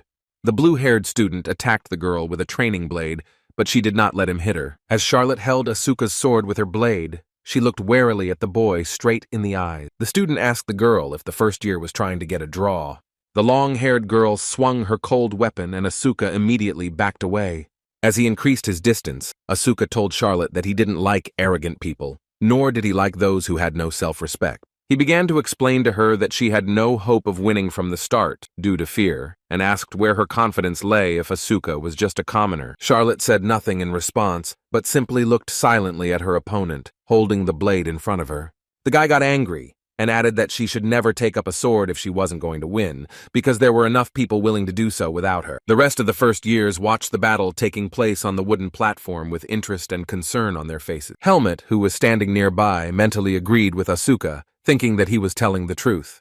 The girl was clearly tense, a drop of sweat was running down her face, and she continued to stand with her lips pursed. In an uncertain voice, she explained to her opponent that she was simply trying to learn something, despite her opponent's status. Smiling softly, she thanked Asuka for making her realize that she had been too reckless and called their duel a good idea. Charlotte then grabbed the sword with one hand and brought it down, holding it to her right. The girl put one leg forward to get into a fighting stance and say something to Asuka. Charlotte held her sword in front of her, lowering it down, and did not take her eyes off her opponent. She turned to the blue-haired boy and asked him to do her the same favor again if he could. Asuka held the sword in front of him, gripping it with both hands, and mentally noted that his opponent's stance had changed, but he didn't think it would make any difference. The student again rushed towards his opponent with great speed, swinging his wooden blade. The guy tried to attack the girl in a jump, but she blocked the blow, holding her sword in front of her. The guy was stunned. His eyes widened and the confidence disappeared from his face when the girl hit him on the head with the weapon. Asuka tried to dodge, glancing at the wooden blade so as not to miss another blow from his opponent. The second-year student swung his training sword again, but the girl deftly returned, increasing the distance between them. The first year, and Asuka continued their duel, trying to attack each other while standing on the wooden platform in the middle of the classroom. The girl's face expressed maximum concentration. She deftly waved her wooden blade, watching the actions of her opponent. Charlotte tried to land a direct hit on the guy, but he dodged to the side and didn't let it happen. Without taking his eyes off his opponent, the guy swung his weapon again, continuing his attack on the girl. The first year also changed her strategy, and instead of blocking the attacks, she decided to attack Asuka. This greatly surprised the blue-haired boy, and he looked at the girl with stunned eyes. Charlotte's eyes were illuminated with a bright purple light. She was focused on the duel as Asuka realized that the girl was hitting.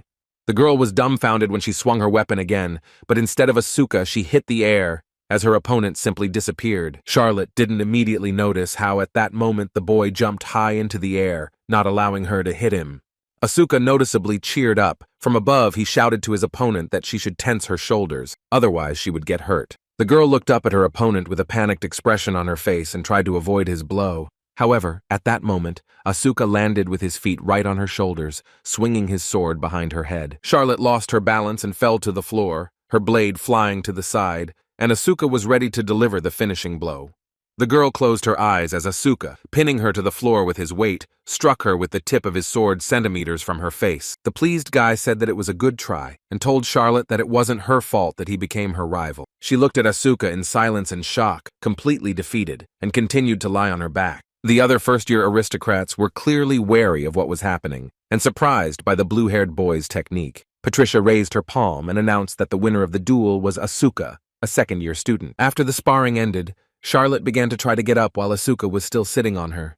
The blue-haired boy looked down at his opponent, pondering the battle that had just taken place. Asuka told her that he was just pretending that it was nothing special, but Charlotte surprised him. The guy added that she almost caught up with his pace when she changed her stance, and that she might not have enough experience yet. but she could master it. Charlotte was confused when Asuka was still sitting on her, and then told him that he was heavy. Asuka fell silent, his mouth slightly open, and felt awkward when he heard the girl's remark.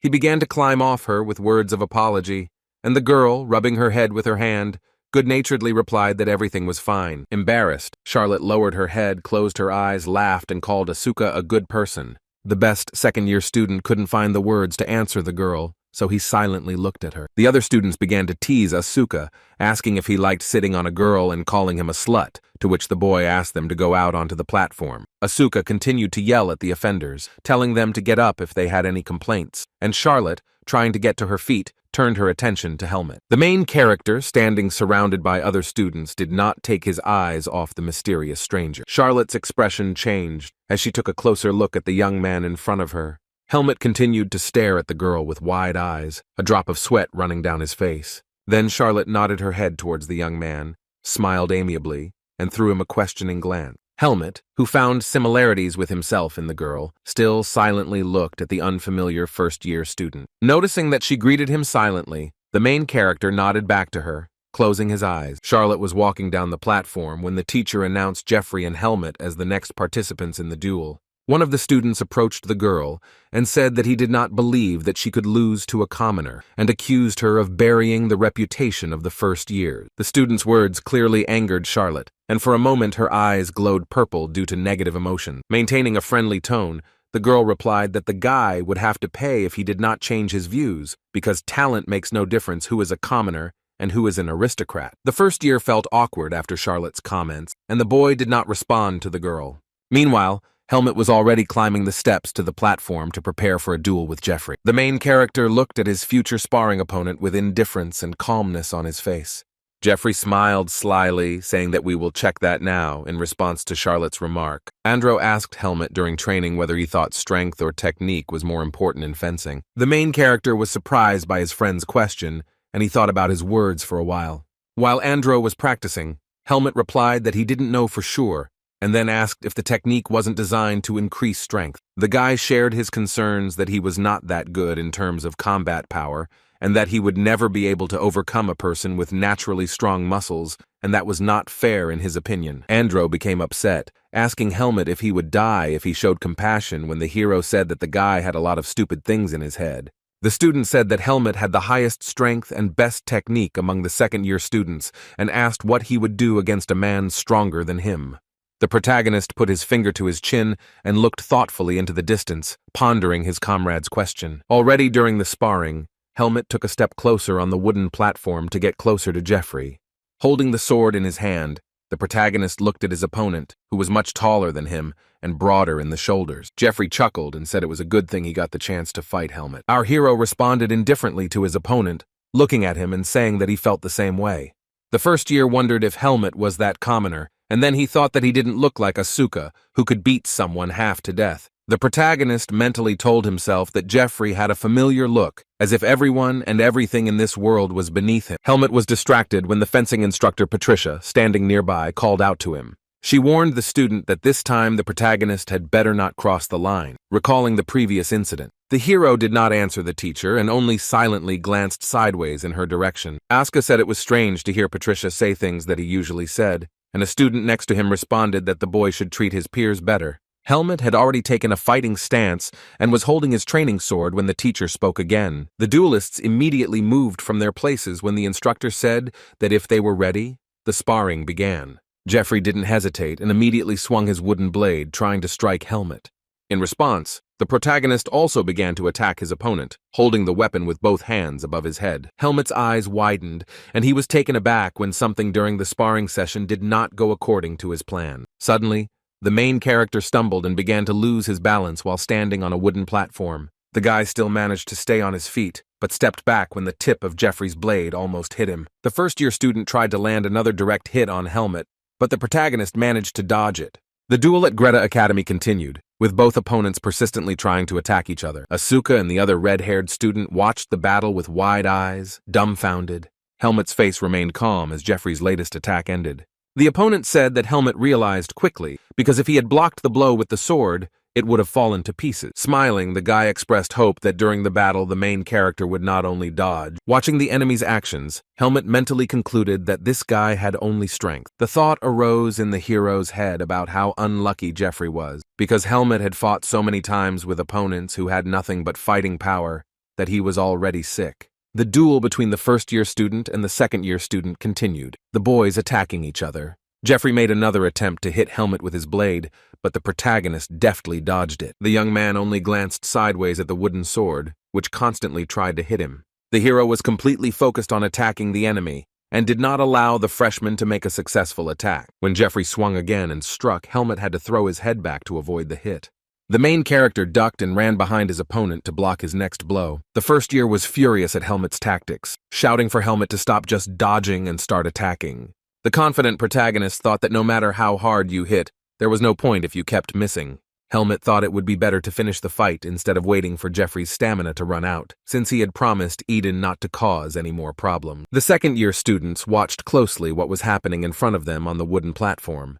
The first years were discussing what Helmet was doing and that it was not interesting to watch, and his friend replied that the hero looked down on the new student. Asuka was also clearly confused by Helmet's actions in the duel, and he mentally asked himself what he was doing. Meanwhile, Jeffrey stopped waving his weapon and increased the distance between himself and Helmet, stopping. He stood opposite and was clearly exhausted, as he was breathing heavily and trying to catch his breath. Sweat was running down the tall, muscular first-year's face, and he sighed heavily again from fatigue. After massaging his neck, Jeffrey told Helmet that he understood what he had in mind, and added that he had not expected to learn much from a commoner. The first year asked Helmet if he knew that depending on a person's origin, his starting point changes. Clenching his hand into a fist, the angry boy explained that there was a huge gap in experience between them, since a commoner could not afford a sword and had no education since childhood.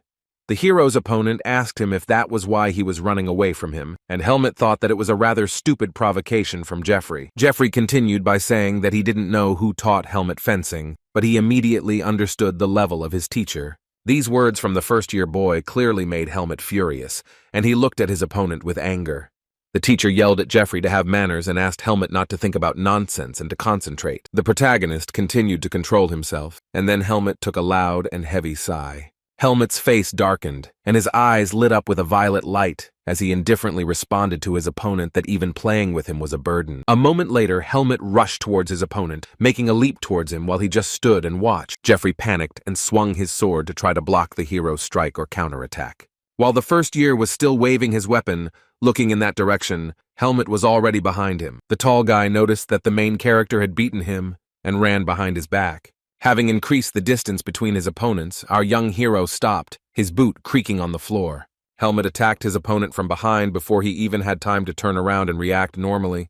The protagonist tried to attack the first year, but he jumped up to parry the blow. As a result of the attack, the young man still managed to cause damage to the freshman, hitting him on the thigh. Jeffrey tried to keep his balance as he ran away from Helmet as he swung his sword. The excited boy shouted and asked Helmet if he was hitting too weakly, since he wouldn't even get a scratch from such blows. Before the first year could finish speaking, his expression instantly changed, and his smile disappeared. The stunned boy sank to the floor, kneeling on one knee as he felt pain. He was breathing heavily and looking at the floor, his face expressing panic, and the student realized that something was wrong with his leg. Helmet explained that no matter how resilient the body is, there are always points that won't withstand even a few blows. Jeffrey's pupils were narrowed, and he glared at his opponent with fury and anger on his face. Meanwhile, Helmet was completely calm, and he mentioned the first year's words about the difference in experience. Holding the sword in his hand, the protagonist added in a gloomy voice that then Jeffrey should add the defeat from a commoner to his experience. The first year panicked and became furious after Helmet's words, and began to scream furiously that this was not the end yet. Helmet also had no intention of ending the duel, and he immediately pounced on Jeffrey, swinging his weapon. The freshman stood up, swinging his sword, but at that moment the protagonist slid across the floor between his legs. The young man placed the wooden blade in such a way that it became an obstacle for Jeffrey and knocked him down. As Helmet had planned, Jeffrey immediately tripped and fell to the ground, landing face down on the floor.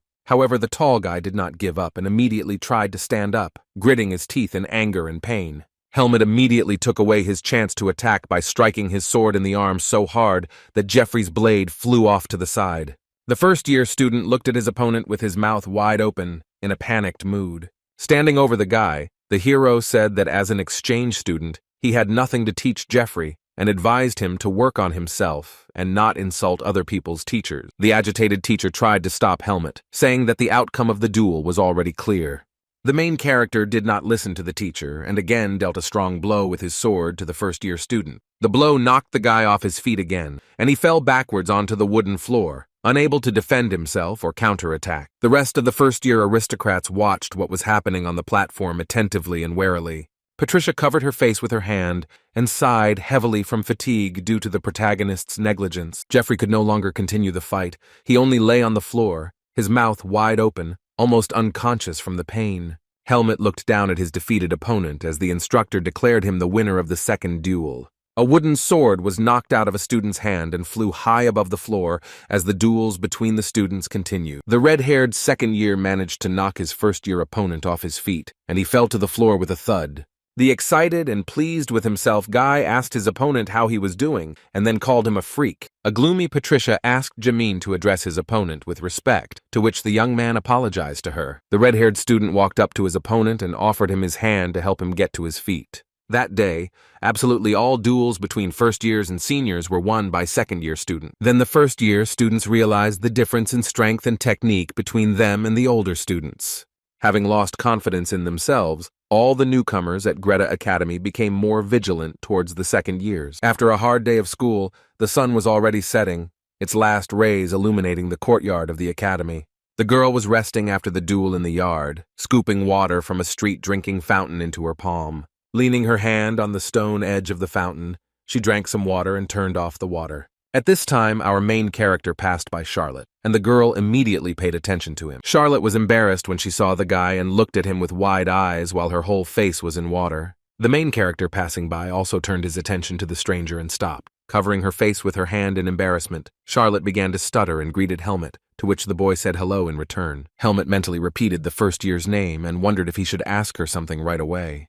The girl smiled sweetly at the stranger and remained silent, not understanding why he was looking at her like that. Helmet, focused, wondered whether he should ask the girl about the name Margaret Irene, written in his locket. The hero looked down, wondering where he should start, and whether he should get down to business right away, but then he realized that nothing good would come of it. Charlotte continued to look at Helmet, smiling, as he made the decision that if anyone found out about his family members, he would be exposed immediately. The hero's face darkened when he realized that an aristocrat like her would be on the side of the temple if she found out that there was a seed of darkness in it. At this time, the girl mentally called Helmet that scary second year who played with Jeffrey during the duel, and asked herself if she had somehow angered him. Charlotte decided to speak and asked Helmet in a hesitant voice if he wanted to tell her something. Our protagonist closed his eyes in response and said that he didn't want to tell her anything. The girl was pleased by Helmet's words that she was good at fighting, to which she said that the guy was also amazing during the duel. The guy was surprised that the girl knew his name, and Charlotte laughed and said that everyone in the swordsmanship department knew him, which Helmet called a bad thing. Placing her hand on her heart, Charlotte asked the young man in a friendly manner if he would like to duel with her one day. The main character fell silent from surprise and could not immediately answer Charlotte's question. She added, embarrassed, that she was not forcing him, and then thanked him when Helmet finally agreed. Having summed it up, the girl told the hero that in that case she was looking forward to the fight with him. Our young hero looked at his new acquaintance in bewilderment and remained silent, his mouth slightly open in amazement. Suddenly, his friend Asuka interrupted the conversation, running up, putting his hand on Helmet's shoulder, and asking him what he was doing there. Seeing Charlotte, the blue-haired boy asked if the two knew each other, to which the girl replied that they had just met by chance. Smiling politely, she nodded goodbye to Helmet and said that she would wait. The girl began to leave, while Helmet was still standing there dumbfounded, and Asuka, in high spirits, was hugging the guy by the shoulder. Asuka asked the guy if he enjoyed talking to the beautiful new girl, and Helmet slapped him on the palm and told him to get off, adding that he had misunderstood everything. The guy called the hero a heartless bastard, suggested that he hit the nail on the head, to which Helmet replied that he was not like Asuka. The school week at Greta Academy continued, and it was clear and sunny outside. The warm sun's rays were shining through one of the windows of the educational institution where Helmet was sitting. The main character was busy preparing for a midterm exam, writing something on a piece of paper with a pencil. Arya was with him, and the boy turned to address the tutor and ask him a question. The fair-haired student responded. He was engrossed in reading some book and did not look at Helmet. The main character fell silent and looked closely at his friend, who was sitting nearby on the windowsill. Helmut forgot what he wanted to ask Arya, so he just looked at him with his mouth slightly open.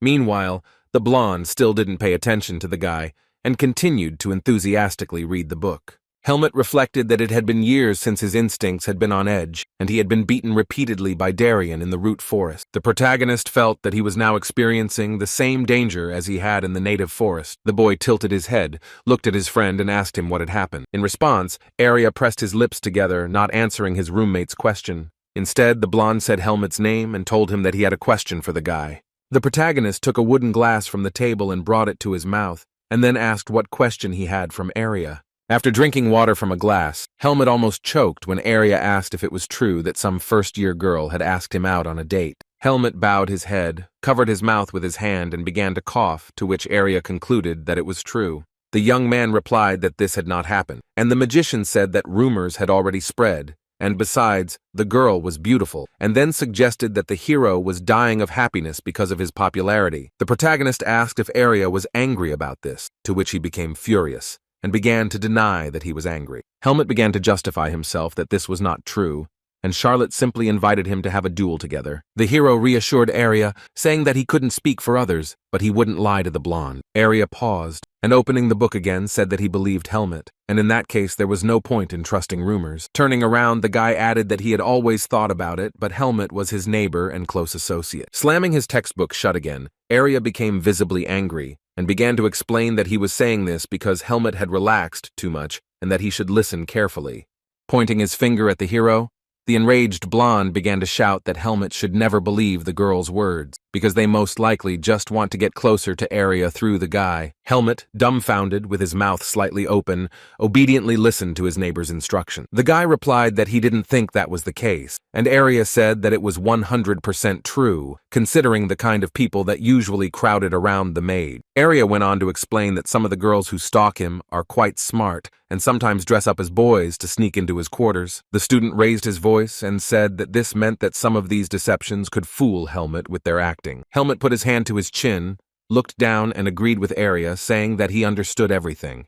The hero asked if Arya wanted him to stay away from Charlotte, to which he became angry and explained that he was simply warning her and that it was up to the hero to decide. Keeping calm, the young man asked the guy not to beat around the bush and to say that Charlotte was too suspicious. Arya glared at the hero when he asked him to admit that he didn't want Helmut to let her get too close. The magician turned away, making it clear that he believed Helmut's words that he, in any case, did not care about Charlotte. The blonde continued his moralizing, explaining that he was saying this out of kindness, since any stranger could stab him in the back because Helmut was a commoner. In response, Helmut only smiled softly and thought that Arya, as always, was impeccable. Sion grabbed his face with his hands and screamed in horror when he saw the terrible picture in front of him. In front of him was a door with a sign on it saying the establishment was closed. The grief-stricken boy fell to his knees and screamed, with Helmut, Asuka, and Arya standing behind him. The blue-haired boy looked at his comrade's behavior in shock, while Helmut silently watched Sion. It was already night outside,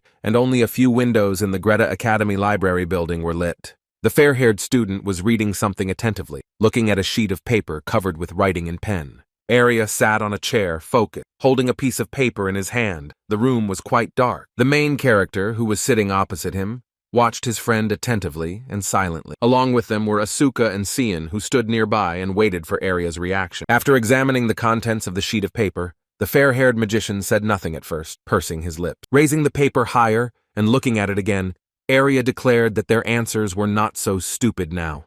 The main character breathed a sigh of relief, and the guys in the background were very happy to hear these words from Arya. Asuka praised Helmut and said that he couldn't believe that he went through hell training with the blonde, to which Arya asked why he was happy if they were rivals. Pointing his finger at the hero, Arya began to angrily explain to him that his answers were not perfect, and he needed to become the best student in the class, so he should not relax. The blue-haired boy asked Arya to let the hero at least have a little joy, and Sion clapped his hands and asked everyone to pay attention to him. The green-haired boy announced that he had prepared something special for everyone, because they had all worked so hard to prepare for the midterms. In an elevated mood, Sion said that it was impossible to study without snack, and invited everyone to a great waffle house he knew. Asuka accused the guy of eating constantly, and Sion said that a person cannot survive without bread, and asked again if everyone would go. The guy started advertising this establishment to his friends, saying that they would have fresh waffles with sweet strawberry cream. Asuka asked if anything else was open that late, and Sion explained that Baden had a good nightlife, especially for students who studied late into the night. The protagonist squinted and thought that it was a bad idea to go to the center of Baden at such a time. So the heroes found themselves in a situation where they came to the entrance of the Waffle House and found out that it was closed. A heartbroken Sion complained that he had been looking forward to this day, and Arya replied that it meant it was not that day and he could come here next time. The green-haired boy began to cry, complaining of loneliness, when Arya suggested that they visit the waffle shop on their own another day. The mage crossed his arms over his chest and asked if they were going back now, or to another cafe, to which a frustrated Sion suggested eating somewhere else. There were still tears in Sion's eyes. He glanced at his friends and asked what about the toasts. The guy didn't have time to finish speaking before Arya started pushing him in the back and ordered him to show him the way, immediately agreeing to the offer. As the friends walked through the city at night, Sion complained in a sad voice about the blonde man, saying that he had no sense of romance. One of the eating establishments in Baden had large windows with forged metal elements. The restaurant was still open despite the late hour, and there were quite a few customers inside. The students of the Greta Academy, who were already sitting inside, began to study the establishment's menu. Seeing the prices of the food, Asuka was taken aback and wondered out loud why the sandwiches were so expensive here. Sion asked why the boy was complaining, since he should have money as an academy student, to which the young man replied that his family only gave him money for his tuition fees. The guy continued to tease Asuka, talking about scholarships for the best students, to which the blue-haired boy suggested that Xian find out for himself why he was the best student. Asuka was already pulling his friend by the hair out of anger. Arya complained about the crowds, and Xian explained that most of the students were aristocrats, so it was clean here and many people came here. An unhappy Arya called Xian too stupid to be a mage, explaining that mages have to pay attention even to specks of dust that can interfere with the experiment. Asuka and Helmet were talking calmly when Xian began to furiously tell Arya that he didn't know how sensitive mages who worked with spirits were. The restaurant was well lit inside, with chandeliers with burning candles hanging from the ceiling. The green-haired boy thanked the employee when he brought him a sandwich on a plate. Xian said that of course the simplest order was brought first, and then asked what the guys took, and Asuka replied that he also took something simple. The boys were shocked when the waiter brought the dish to the table, calling it a special toast for the Academy's swordsman. A dumbfounded Arya and Xian looked at Helmet, who ordered himself a toast with a lot of meat. The main character looked at the huge dish that was brought to him in confusion and felt awkward.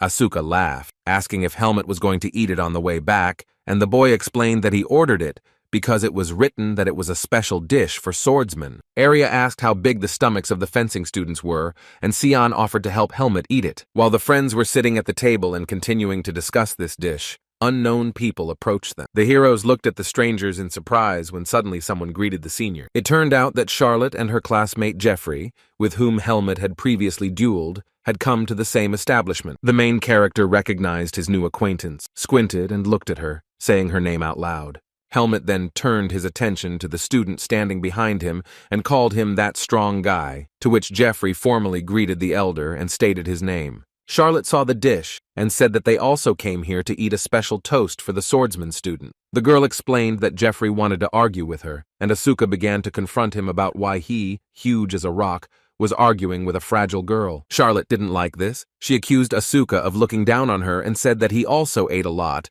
and the guy immediately began to make excuses. She added that she was also a student swordswoman and needed to eat as much as she trained, and then asked Helmet if he thought the same. At this time, the guy with green hair was already licking his lips and holding a knife over the sandwich, anticipating trying it.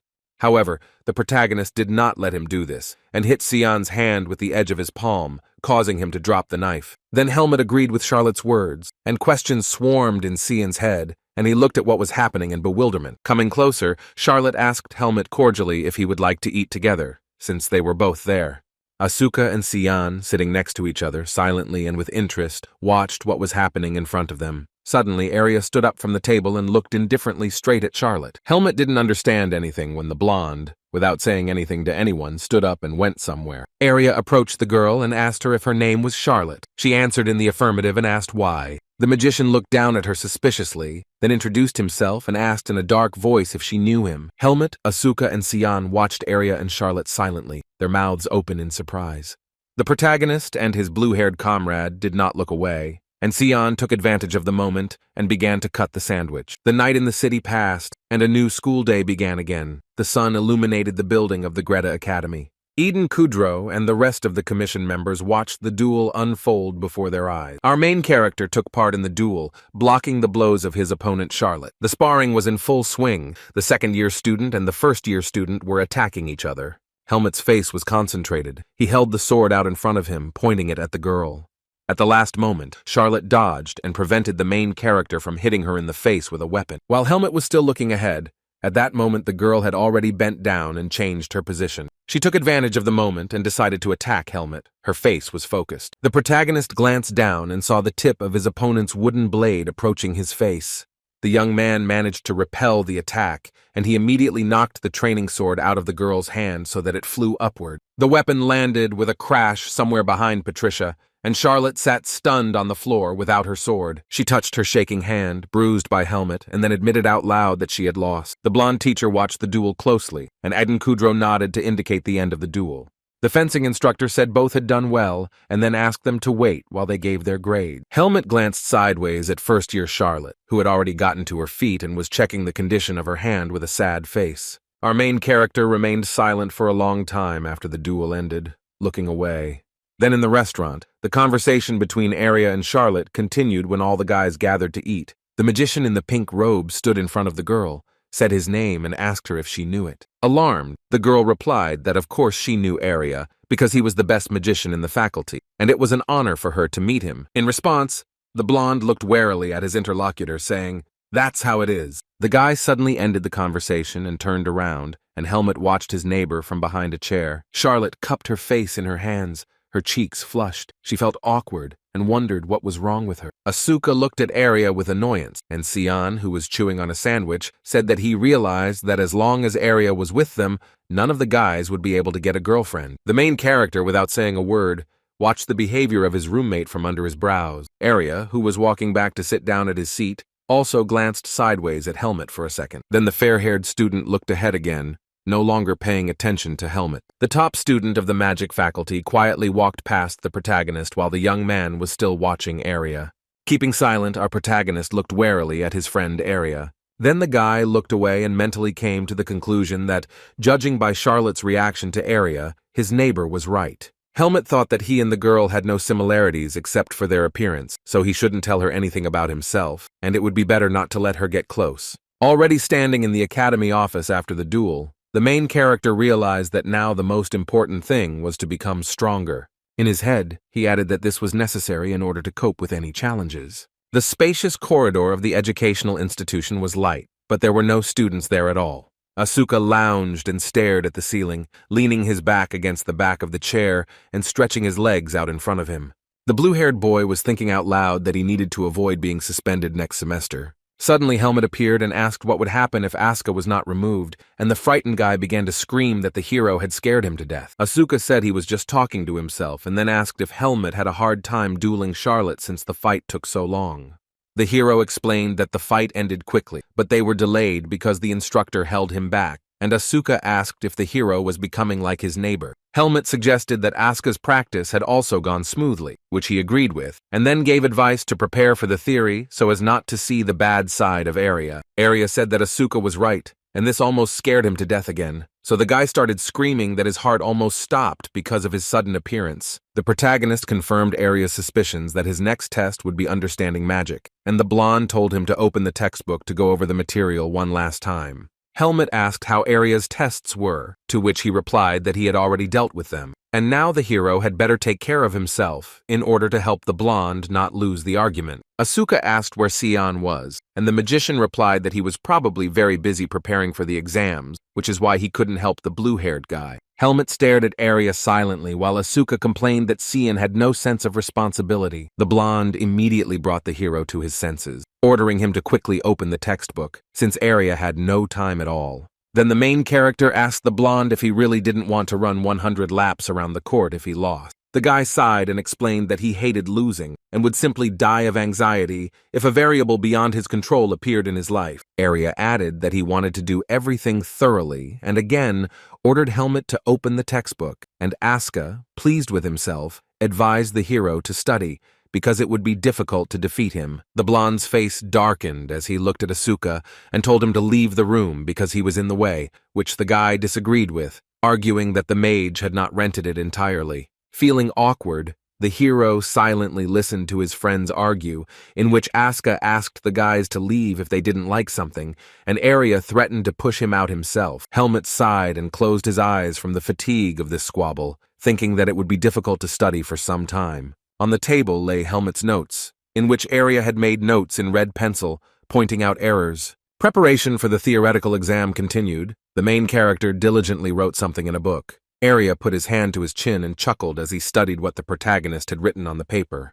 The blonde then looked at his student and nodded as a sign of the correct answer, after which Helmut breathed a sigh of relief. On the wooden table in the reading room lay a book in which Helmut had made many notes in pencil. Without giving up, the young man continued to study with concentration, preparing to pass the theoretical exam. The day when all the students would gather to write the theoretical exam had arrived, and the sun was bright in the sky. The students sat at desks arranged in a semicircle, and the teacher stood opposite them. The examiner clapped his hands to attract attention and announced that the students would have 2 hours to write the paper, and from that moment, they could begin. The main character was also sitting in the audience, looking intently at his papers and writing something. The young man became wary when he read something on the piece of paper with the assignment that made him rack his brain. Helmut began to mentally repeat to himself the words from the task, which said that you accidentally received the forbidden power of darkness. He looked ahead, thinking about the question from the problem. What would he do in a situation where he would die if he lost the power of darkness? The sun was still shining brightly outside. The sky was clear and blue, reflecting in the windows of the Greta Academy. The action took place in a private reading room, where daylight entered through a large window. The wide corridor, decorated with wooden panels and lanterns, was deserted. Arya sat at the table, propping his head up with his hand, reading a book, and then asked Helmut how the exam had gone. The main character was clearly worried. He didn't say anything at first, opening his eyes wide in the direction of his tutor. Looking away in shock, he said that he had done well, and Arya had anticipated most of the questions, but one of them was very strange. The blonde looked up at Helmut and asked what he meant. Remembering that task, Helmut quoted it, saying, "You have received the power of darkness. If you lose it, you will die." Sitting down on a chair opposite Arya, the protagonist finished explaining the task, quoting it, "Write what you would do in such a situation." The magician put his finger to his mouth, chuckled, and looked thoughtfully to the side, thinking about the dark power. The blonde explained that the teacher asked such questions from time to time, and points would not be deducted if Helmut answered thoughtfully. The protagonist pressed his lips together when Arya asked him what he had answered. Helmut's eyes lit up purple, and he replied in a dark voice that he had written that he would accept the power and find a way to use it and continue living. The main character's words were unexpected for the magician. He looked at his student in shock. Then the magician said that it was a good answer, and Mr. Ruxin would not think badly of it, at least. Looking at his friend, the main character asked him what he would write in response to such a question. Arya looked at his interlocutor with wide eyes and thought for a moment. The blonde said that the standard answer would be to find a solution to the problem in the temple, since it was the jurisdiction of the church, and it would be difficult for an aristocrat to answer otherwise. However, the guy then added that he personally would have answered the same as the main character. Lost in thought, Arya continued that in such a situation he would even turn all the saints against himself. The blonde boy's answer clearly surprised Helmut, and he looked at him with his mouth slightly open. The hero asked if Arya would become an enemy of the saints, to which he replied that the church treats darkness mercilessly, and if he came to the temple, he would simply be killed. Helmut paused when Arya said that in that case, the best thing to do would be to find a solution himself. Arya praised the boy for his efforts, and warned him not to say anything like that outside the academy, because he would be reported to the appropriate authorities immediately. The hero did not argue, closed his eyes, and answered his roommate that he understood everything. Opening his eyes again, our young hero added that he himself understood perfectly well what Arya had just said. The day has come when all students will hear their midterm exam results. The students crowded into the central square, where a large board displayed lists of all students with their scores. Scores are made publicly available to fuel students' desire to compete with other reputation-conscious aristocrats. Among the students who came to see their grades, there was our main character. who looked at what was happening with indifference. The guy saw the board with the results of the students of the Faculty of Magic and asked himself mentally where Aria's name was. The protagonist began to carefully examine the list, trying to find his roommate's results. Helmet found the friend's scores at the very top of the list, where it was indicated that Aria had received 100 points and Sion 93. The young man was not at all surprised by such results of his friends, because he thought so. The hero mentally reasoned that Sion studied hard, and this was not the first time that Aria still outpaced him. Helmet turned his head and saw a gloomy guy with green hair, who, with his mouth open, looked at the list of results in horror. The young man watched his friend in the crowd, whose soul seemed to have left his body in disappointment. The green-haired Sion couldn't hold back any longer, and shouted across the entire square as to how this happened. Aria appeared from behind. Sion turned around and shouted at him to swear on his life and tell him how the magician did it. The guy continued to yell that they were just starting to go through understanding spirits this semester, and he might have been inattentive, but he was confident that he was ahead of Aria. The blonde-haired Aria walked up to his friend and slapped his hand on his shoulder, squeezing it. The top student of the magic faculty looked straight into Zion's eyes to convey something.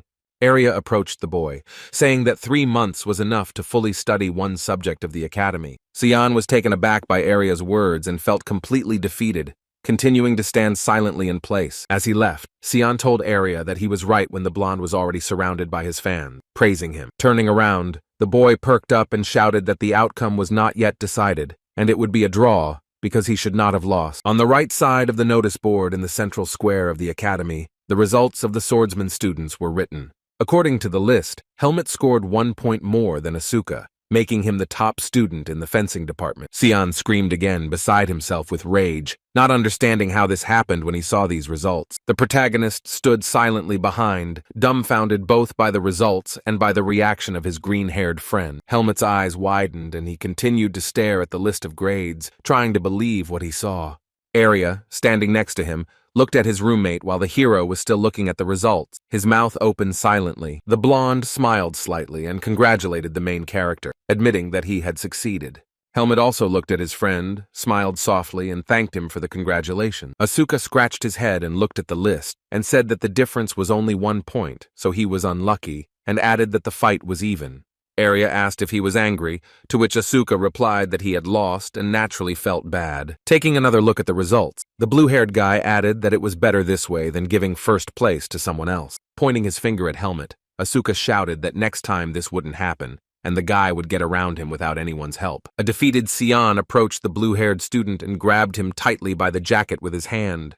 With tears in his eyes, the boy accused Asuka of betrayal and said that he lost on purpose so that Sion would be punished. In response, the guy slapped his friend in the face, insulting him, and shouted at him, asking who he thought he was, adding that he himself had suggested the bet, and that the punishment should now be accepted silently. Crying, Sion began to beg Aria and Helmet to spare him, because 100 laps was too much and he could die after such a run. Helmet explained that 100 circles would not be enough to kill a person, to which the guy with green hair began to shout that not everyone is like that. Sion, bursting into tears, asked Aria to compromise and change the punishment to 50 laps, because he himself has poor endurance and he should understand the boy. Aria, with stunned eyes, silently listened to the words of Sion, who begged him for mercy. Afterwards, the blonde student smirked silently as he realized how to answer his friend. He looked slyly at the upset green-haired boy and said that the difference between their scores was bigger. Sion listened with horror in his eyes to Aria's argument about how he himself had recently complained that Aria's belly would start to stick out after constant nighttime snacking. Realizing the inevitability of a difficult punishment for Sion, the boy fell right to his knees in front of Aria. It was already late evening, it was dark outside, and lights were on in some of the windows of the Greta Academy. Sion was in the process of taking his punishment for losing, running around the court sweating and mentally calling Aria a heartless bastard. It was a new school day, and students were strolling in the green park surrounded by the Greta Academy building. Fencing instructors watched students doing sword exercises while taking notes. The red-haired student turned to the other students, asking if they had heard that they would be camping in the woods next week. Andro, Asuka, and Helmet looked at the guy with wide eyes, surprised by the news they heard. Andro complained that he had never gone into the wilderness alone before, and Park Jaemin called him a rich man's son, mocking the student. The boys felt disgusted when Jaemin started scaring them by saying that they could step on someone's feces in the forest or get their hands dirty with it when they were digging a hole. The red-haired guy continued giving advice on how to avoid being bitten by mosquitoes in the forest, and Asuka asked Helmet if the forest was really that harsh, since he was a mercenary. The hero asked his friend if he knew himself, to which Asuka replied that he lived in a tent, but did not do mountain survival. Helmet reassured his friend, saying that he had nothing to worry about, since mosquitoes could be driven away with incense. The hero added that, as for the feces, they are immediately visible, and Asuka accused him of not helping at all, and now he is even more worried. With a heavy sigh, the blue-haired student asked if they should buy supplies in advance, and asked Helmet if he wanted to buy them on the weekend. The hero thought for a moment, and then hesitantly agreed to Asuka's suggestion to go shopping on the weekend. The sun was shining brightly over Baden. The sky was blue and clear, and birds were flying over the buildings. It was the middle of the day, and the central streets of the town were very busy with people walking and shopping. The streets were completely filled with different people, each of whom came here on their own business. Helmet and Asuka went into the store, and the blue-haired guy complained that he didn't know what to buy first. The hero saw that Sion was also with them, and he said that he always follows the guys like their shadow. The young man assumed that Sion had already recovered after 100 laps, to which the guy began to praise the healing magic, with which 2 days for recovery was quite enough. Helmet knew Sion's secret that on that day the boy called a dark spirit to run instead of himself, who took the form and appearance of a guy with green hair. Asuka clapped his hands and suggested that his friends prepare for the bugs first. The guy suggested taking mosquito candles, to which Helmet advised taking those that don't smell too bad, since bugs most often attack during meals. The hero continued to advise his friend that he would also need a lamp, but not too bright, so as not to attract predators around, but simply to illuminate the path ahead. In response to Helmet's advice, Asuka looked ahead and remained silent, thinking about something. The guy said that Helmet was more meticulous than he thought, to which the hero replied that it was better this way than to endure trouble later. Holding the lamp in his hand, the boy wondered if a fire would start if it fell while they were all asleep. Asuka and Helmet turned around when Sion asked what about him, wanting to show something to his friend. The cheerful boy held a fire-extinguishing scroll in his hand, explaining that it creates a vacuum in a certain place and extinguishes the flame in case of a fire. The blue-haired boy was surprised that such scrolls existed, since they could kill a person, to which a worried Sion asked if he was going to kill someone. Sion showed his friend a thin grill that would be easy to carry. Asuka liked the thing and offered to buy it, and Helmet silently watched the guys from the side. The protagonist thought that at some point it turned into a shopping trip before a picnic. Asuka waved to Helmet, who warned him that he would be back soon and go buy himself some gloves. Thinking about the upcoming camping outside Baden, Helmet realized that he could not enjoy it yet if he had not yet been there. The hero thought that it was unlikely that Black Hawk would attack them if the teachers were nearby, but such a risk was always there, so he had to be on guard. As Helmet wandered around the city, he reflected on how tiresome it was to constantly be prepared for an attack by Black Hawk bandits. The thoughts in his head disappeared when the protagonist saw something in front of him that attracted his attention. It was a shop where a man made pink cotton candy on a stick in a special machine. The salesman loudly advertised the product, urging everyone to try cotton candy, a unique dessert from Baden. The guy watched from the side as people approached the man and bought cotton candy. Helmet wondered if the seller called the cloud-like thing cotton candy and became interested in the dessert. Our young hero looked down and saw someone in front of him carrying a cotton candy on a stick. The stranger asked if it was unusual that they melted sugar and pulled it out, wrapping it around a stick, and that it was even more like magic than magic itself. The young man turned around with interest in his eyes and looked at the stranger who walked past him with cotton candy in her hands. The main character continued to look at the blonde, who was looking at her dessert and smiling.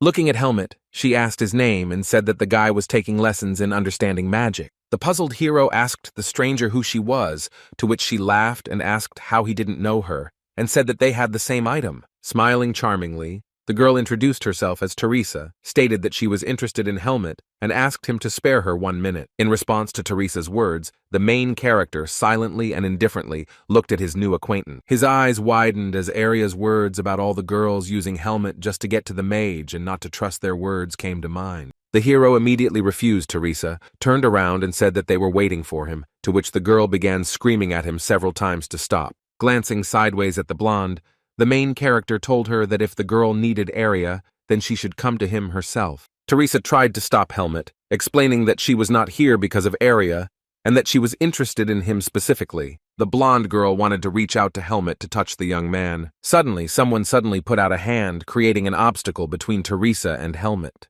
It was Aria who did not let the girl get closer to the guy. and Helmet looked at the unexpected appearance of his friend with stunned eyes. The protagonist was speechless, his mouth slightly open, and looked at his neighbor, who suddenly interrupted the conversation. Arya turned his head irritably, looking at the hero, and asked him what he was doing here. Teresa turned to Arya, calling it a coincidence and adding that she didn't know he was here too. The fair-haired mage with fuchsia eyes looked at the girl with distrust and remained silent.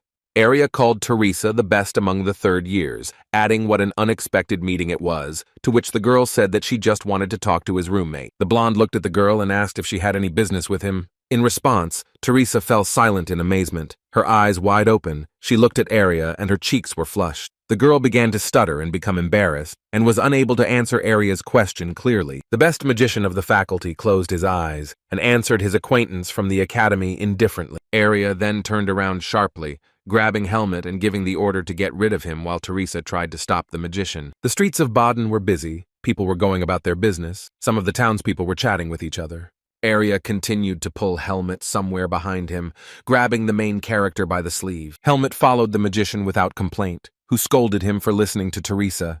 The young man tried to explain that he tried to brush her off, but he couldn't ignore her because it would have been too rude, since she was older than them. An unhappy Arya said that the hero had problems because he was studying ethics too hard, and he should speak up if Helmet didn't like something. The blonde boy was furious when Helmet said that Arya should have been ignored too if he didn't like it. Then Arya took control of himself, sighed heavily, and suggested to Helmet to postpone this conversation for later. The blonde asked where Sion and Asuka were, and Helmet asked how Arya knew they were here, to which the boy replied that the hero wouldn't have come here alone. The student suggested to his neighbor that they stick together since they were there, and asked Helmet to lead him to Sion and Asuka. The protagonist, remaining silent, looked at his friend, who turned his back to him. Then Helmet thought that he didn't understand Arya at all, and asked himself whether the magician needed that nonsense or not. Asuka and Sion were surprised when they saw Arya in front of them. Both of them were covered in purchases and trinkets. The blonde exhaled heavily and covered his face with his hands, seeing how many useless things the students had bought. It was already dark in the city of Baden, and the streets were lit by tall lanterns with candles burning inside. The blue-haired guy was very pleased with the perfect shopping, saying that now there will definitely be no problems with camping.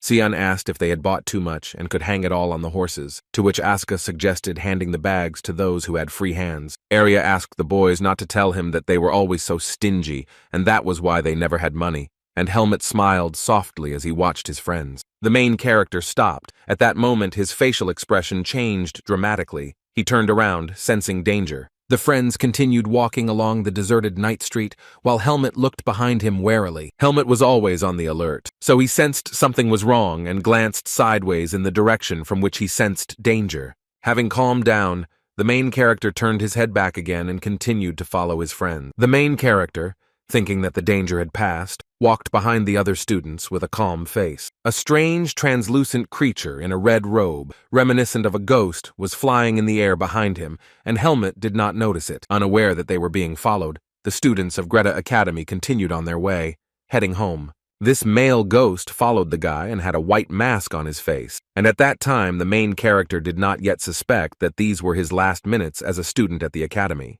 It was deep night outside. The light of the full moon through the window illuminated the dark room. There was a single candle on the wooden table, its weak flame illuminating the space around. Inside the room was an unfamiliar man. He was dressed in a maroon robe, and he was standing on one knee. There was another man behind him, both of them kneeling, sitting opposite the dark entrance to the room. Closing his eyes, Anton thanked the stranger for coming all this way, and then introduced himself. Nothing was visible outside the room, and suddenly a thick fog began to seep into the room. The man with the beard looked ahead questioningly. He was confused. Sweat was running down his face from the tension. A man or monster appeared in Sir Anton's office, his body enveloped in a dark red aura. As this ghost stood behind them, Sir Anton and his assistant's eyes widened in fear. The Black Hawk leader glanced sideways and saw the dark aura of the unknown approaching him. The stranger, without looking Anton in the face, said that he was listening and told him to continue speaking without stopping. Bowing his head, Anton said that he understood everything and mentally called this man one of the strongest representatives of the Black Hawk. Sir Anton mentally pictured his guest, calling him a member of the Hawk's Eye Fascio conversation. The man handed Fascio the papers, saying that they couldn't get rid of one boy, and the documents would contain more information about him. The man took the papers in his hand, which contained all the known information about Helmut, and began to study them carefully. The host began to list that Helmut was a second rank, was studying and was a foot mercenary, and then asked if he had an instructor who was training him. Anton explained that with his skills, Helmut did not need to study at the academy, but the noble aristocrat of Baden, Eden Kudrow, was helping him. The master of ceremonies then asked if Sir Anton had found anything in Helmut's past when he was in the mercenary ranks. The man replied that there was no information other than that Helmut had accidentally encountered mercenaries during one of the missions. Fascio continued to study the papers carefully, reading all the available information about the main character. Having torn the paper with his fingernail, the master of ceremonies listed questions about Helmut that were unknown about him, and added that he was also a student with the second rank of a mercenary. In conclusion, the man said that he had never seen anyone more suspicious than Helmut. Anton asked the master of ceremonies with concern if the Black Hawks had crossed someone they shouldn't have touched. In response, Fascio, the master of ceremonies, pierced the dossier about Helmut with his fingernail, making a hole in the paper. The man asked if the Black Hawks ever dealt with easy targets, adding that the dead don't talk. If their bodies disappear, then they never existed. Sir Anton, down on one knee, looked up at Fascio with hope as he declared that he would eliminate Helmut. Taking his finger out of the hole in the paper, Conferencier added that this hunt would require a lot of effort from him. The sky was cloudy, but the sun was still shining brightly outside, illuminating the Greta Academy building and everything around. Students from the educational institution gathered to go on a joint hike into the forest. The instructor held a bottle of alcohol in his hands and looked at it carefully.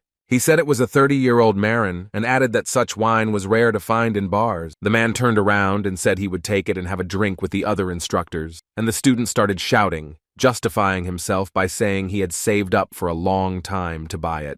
The teacher said sternly that they were not going to a picnic, and everyone warned the students that any extra things would be confiscated. Pointing at Asuka, the student shouted that he was definitely going on a picnic, and the guy, hung with things, began to swear, declaring that he only had the bare necessities. The instructor asked Asuka to repack the bag and leave everything she needed, because the horse wouldn't be able to handle such a load, to which the disgruntled guy said that he really needed all of it. Helmut watched the blue-haired guy, who clicked his tongue and thought about what he should take out of his bag. Afterwards, the main character, remaining silent and indifferent, looked ahead again. On Monday morning, as the sun rose, the students headed outside the academy to conduct a camping lesson. It was still light when the disciples arrived in the forest on their horses, and birds were flying in the sky. Each student rode on his assigned horse, and they all walked in a row along a forest path. Helmut thought about how long it had been since he had left the borders of Baden, and how unusual the air was here. Asuka told the hero that he was being helped by an aristocrat, which is why he got a good horse, and then asked what breed it was. The young man replied that Asuka's horse seemed to be fine too, to which the guy said in bewilderment that the difference in price was immediately visible in these horses. Not having received an answer from Helmut about the breed of the horse, Asuka asked him what the animal's name was. Confused, the hero replied that he didn't know that a horse also needed a name, to which Asuka said that Helmut was heartless for not giving the horse a name. Helmut asked how he was supposed to come up with the horse's name right away when Asuka explained that a swordsman and his horse are linked together forever, which is why everyone names these animals. The protagonist became thoughtful when Asuka advised him to call him by the name that first comes to mind. The young man looked closely at the blue-black mane of his horse and tried to think of a name for it. Helmut narrowed his eyes, continuing to search his head for a suitable name for the pet. Turning to his friend, he said his comrade's name, to which Asuka asked why he had given the horse his name and asked him to come up with another one. Asuka said that since Helmut was so crazy that he was ready to give a horse a human name, let him name it Arya, to which the hero replied that the horse looked more like Asuka, which angered his friend. The horse ride was long, and soon it was late evening, the full moon dimly illuminating the forest. The students rode on their horses to a clearing in the middle of the forest where they would set up their camp for the night. Patricia announced that they had arrived at the camp and asked everyone to rest first, and then she would tell them what to do next. The exhausted blue-haired boy complained that it had taken them a whole day to get here, and asked how far they had gotten.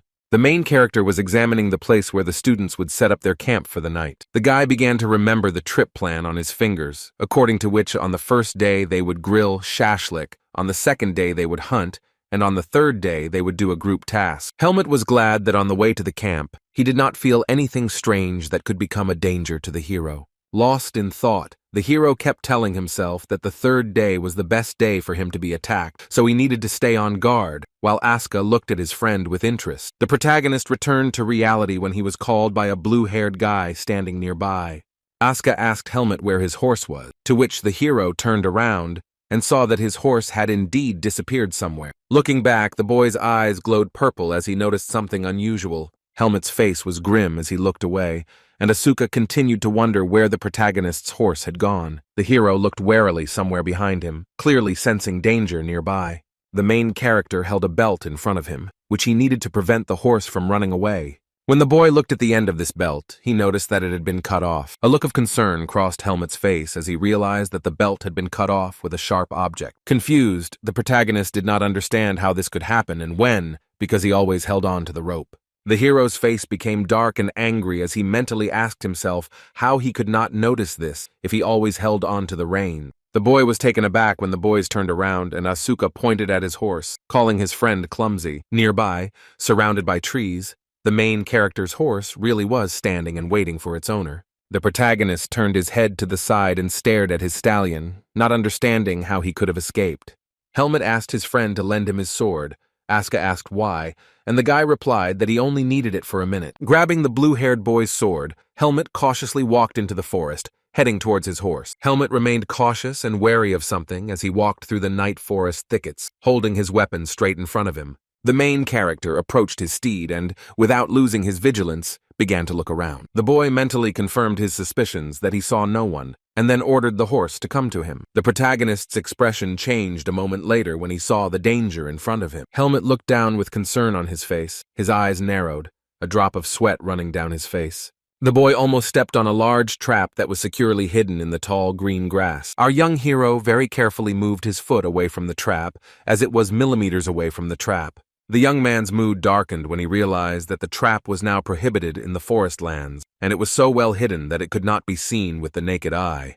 The protagonist realized that this was not just a coincidence, but a real warning addressed specifically to him. Just as Helmet concluded that they had silently made it clear that they were hunting him, a huge entity appeared behind him. He let out a heavy breath through his mouth, and the monster behind the guy's back turned out to be just a figment of his paranoid fantasy. Helmet mentally called the hunt for him curious, and said that if something cannot be avoided, then one should try to enjoy it. Scratching his face, the student came up with a name for the horse, saying that since he was white, he would call him White, and then called the stallion to him. The jumper chewed the grass peacefully, not listening to his master, and Helmet said that he had just given him a name, which is why he did not respond. The guy himself approached the horse and then mentally addressed his offenders, saying that no matter who they were, Helmet would still get rid of all the enemies in his path. The academy student's eyes smirked again and he expressed his hope that they were worthy opponents. The evening continued. All the students lined up in rows to listen to the next instructions from the teachers. The instructor ordered everyone to gather and announced that before dinner he would announce the instructor for each squad. The students, still dressed in their academy uniforms, obediently lined up in front of the man. The teacher explained that all tasks would be completed in groups, and each team leader would be given a ball to communicate with the instructors in case of a problem. The small black mirror ball had magical powers that could connect with another person.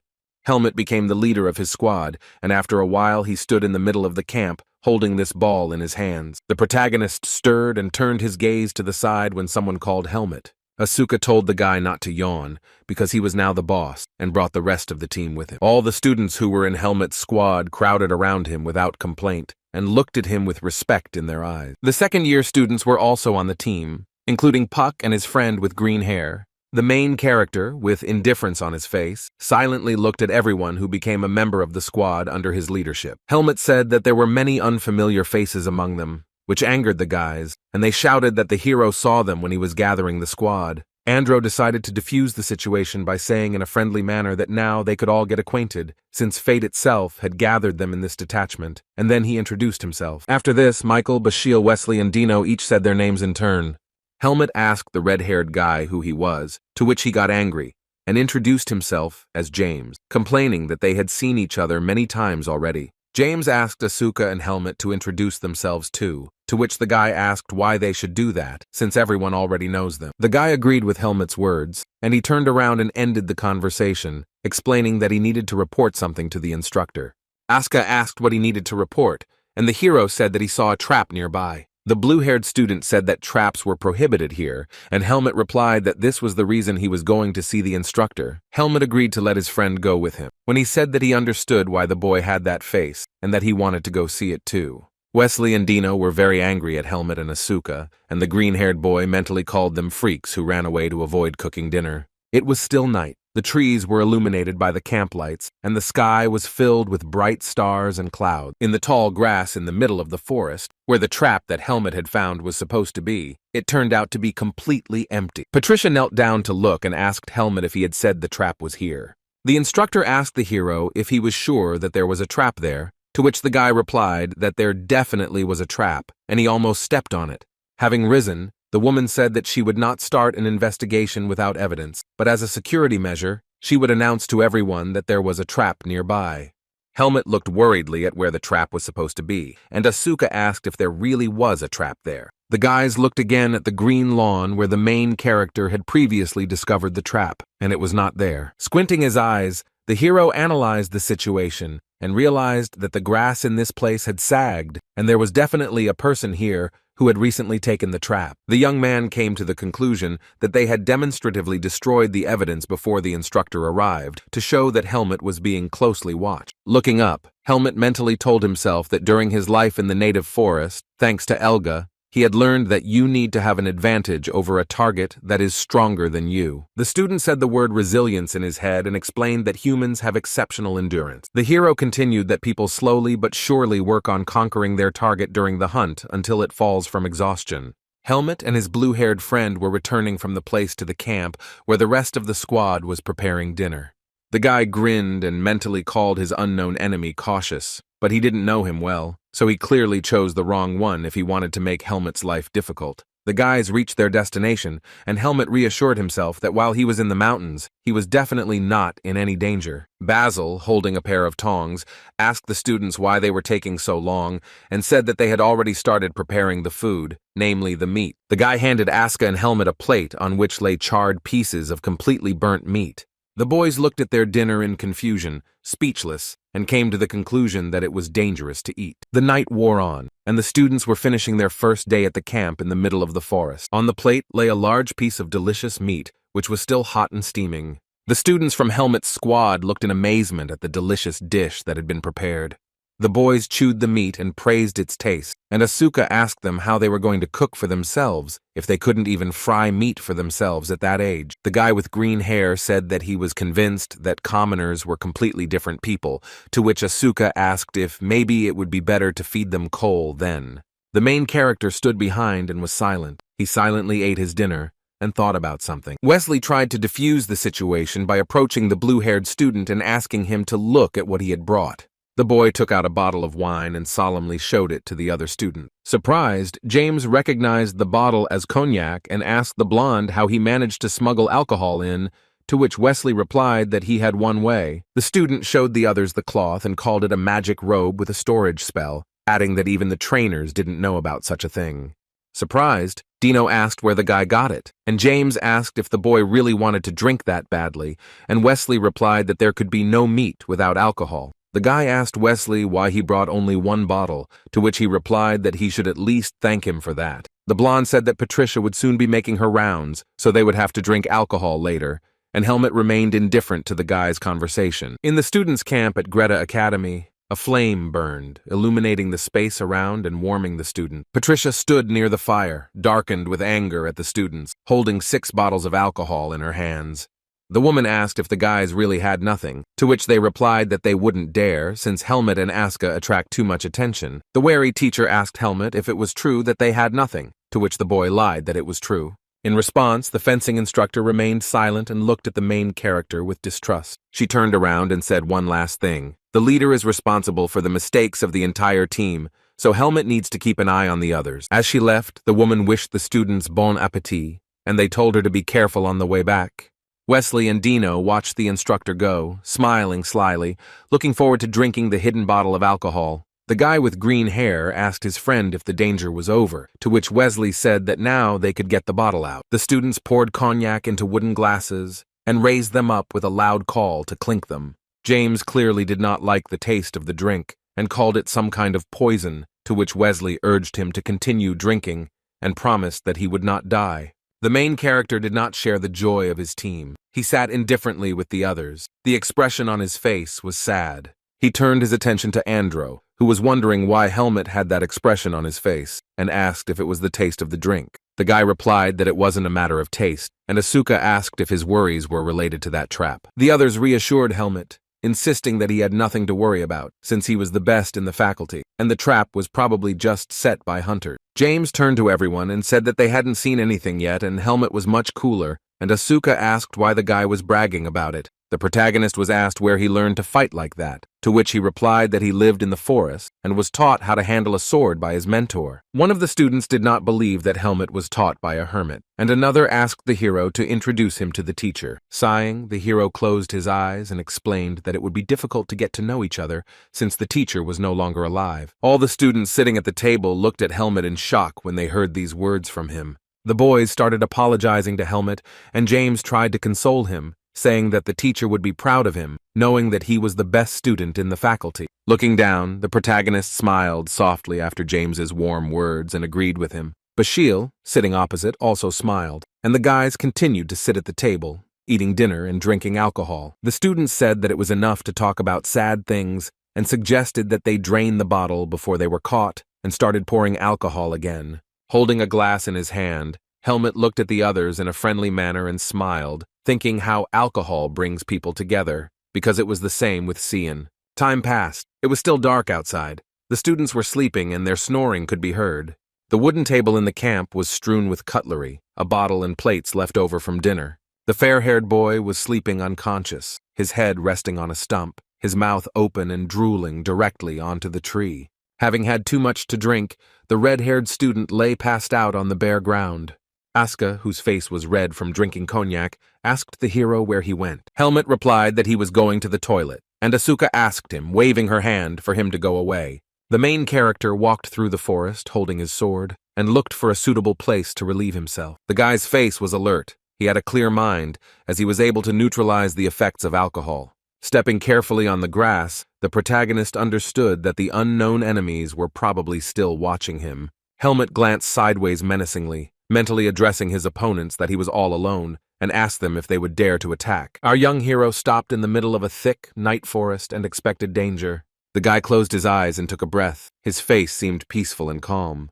He grinned, realizing that his invisible enemies were being cautious now, but it was time for them to come out into the light. Suddenly, Helmet's attention was drawn to something standing in front of him, and he looked away. Ahead of him, he saw a small house surrounded by trees. It was built of logs. Helmet was surprised to see a hut there, and then assumed that the camp caretaker lived there. The main character did not take his eyes off the wooden structure, which had greatly interested him at the time. The house in the forest was small and made entirely of wooden beams and logs. The hut had a door and several windows. Helmet's curiosity got the better of him, and he approached the house, knocking gently on the door with the back of his hand. Then the guy stood in front of the door, waiting to see if someone would open it for him, or if it was empty. Suddenly, a candlelight appeared in the window, which meant that this hut did have an owner after all. The door was opened by an old man, whose eyes were still closed, because his sleep had been interrupted, and he asked who had come so late. The camp warden recognized the boy as a fencing student, and then Helmet greeted him, saying that he had a favor to ask his grandfather. The boy said that he had come across a trap in the forest and asked the elderly man to increase the patrol in the forest so that no one would get hurt. The old man said that the guy was confused because everyone knows that setting traps in the Baedeker forest is punishable by a large fine. Helmet explained that he was a student of the fencing department, he had keen eyes, and he was far from stupid, so he could not have confused something with a trap. The grandfather believed the main character and said that in that case, it was a big problem. Laughing, he agreed to increase the patrol in the morning and said that he had not patrolled in the forest with a cane for a long time, adding that it was difficult to notice a camouflaged trap. The protagonist stuck his foot out when the old man tried to close the door in front of the guy.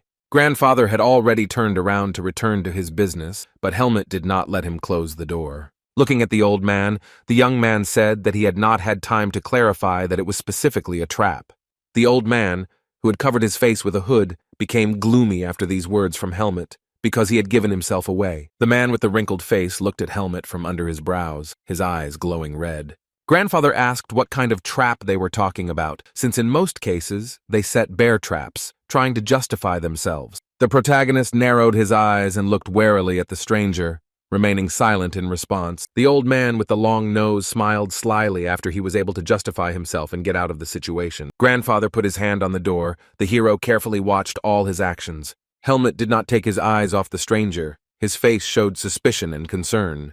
Closing his eyes, the young man acknowledged that his interlocutor was right and explained that he was simply surprised that he had guessed. The student said that it was very difficult to notice the trap and urged the old man to be careful, to which he laughed and asked the boy to leave it to him. The main character did not finish the conversation and once again addressed the stranger standing in the house. He said that, as far as he knew, the fencing department held competitions at this camp every year and asked the girl which ones. The old man explained that the hunt was held north of the camp, and other competitions were held on the 12 hills, and this happened every year. Our young hero nodded and briefly replied to the stranger standing in the hut that he understood everything. Finally, the main character thanked his grandfather, and that was the end of the men's conversation.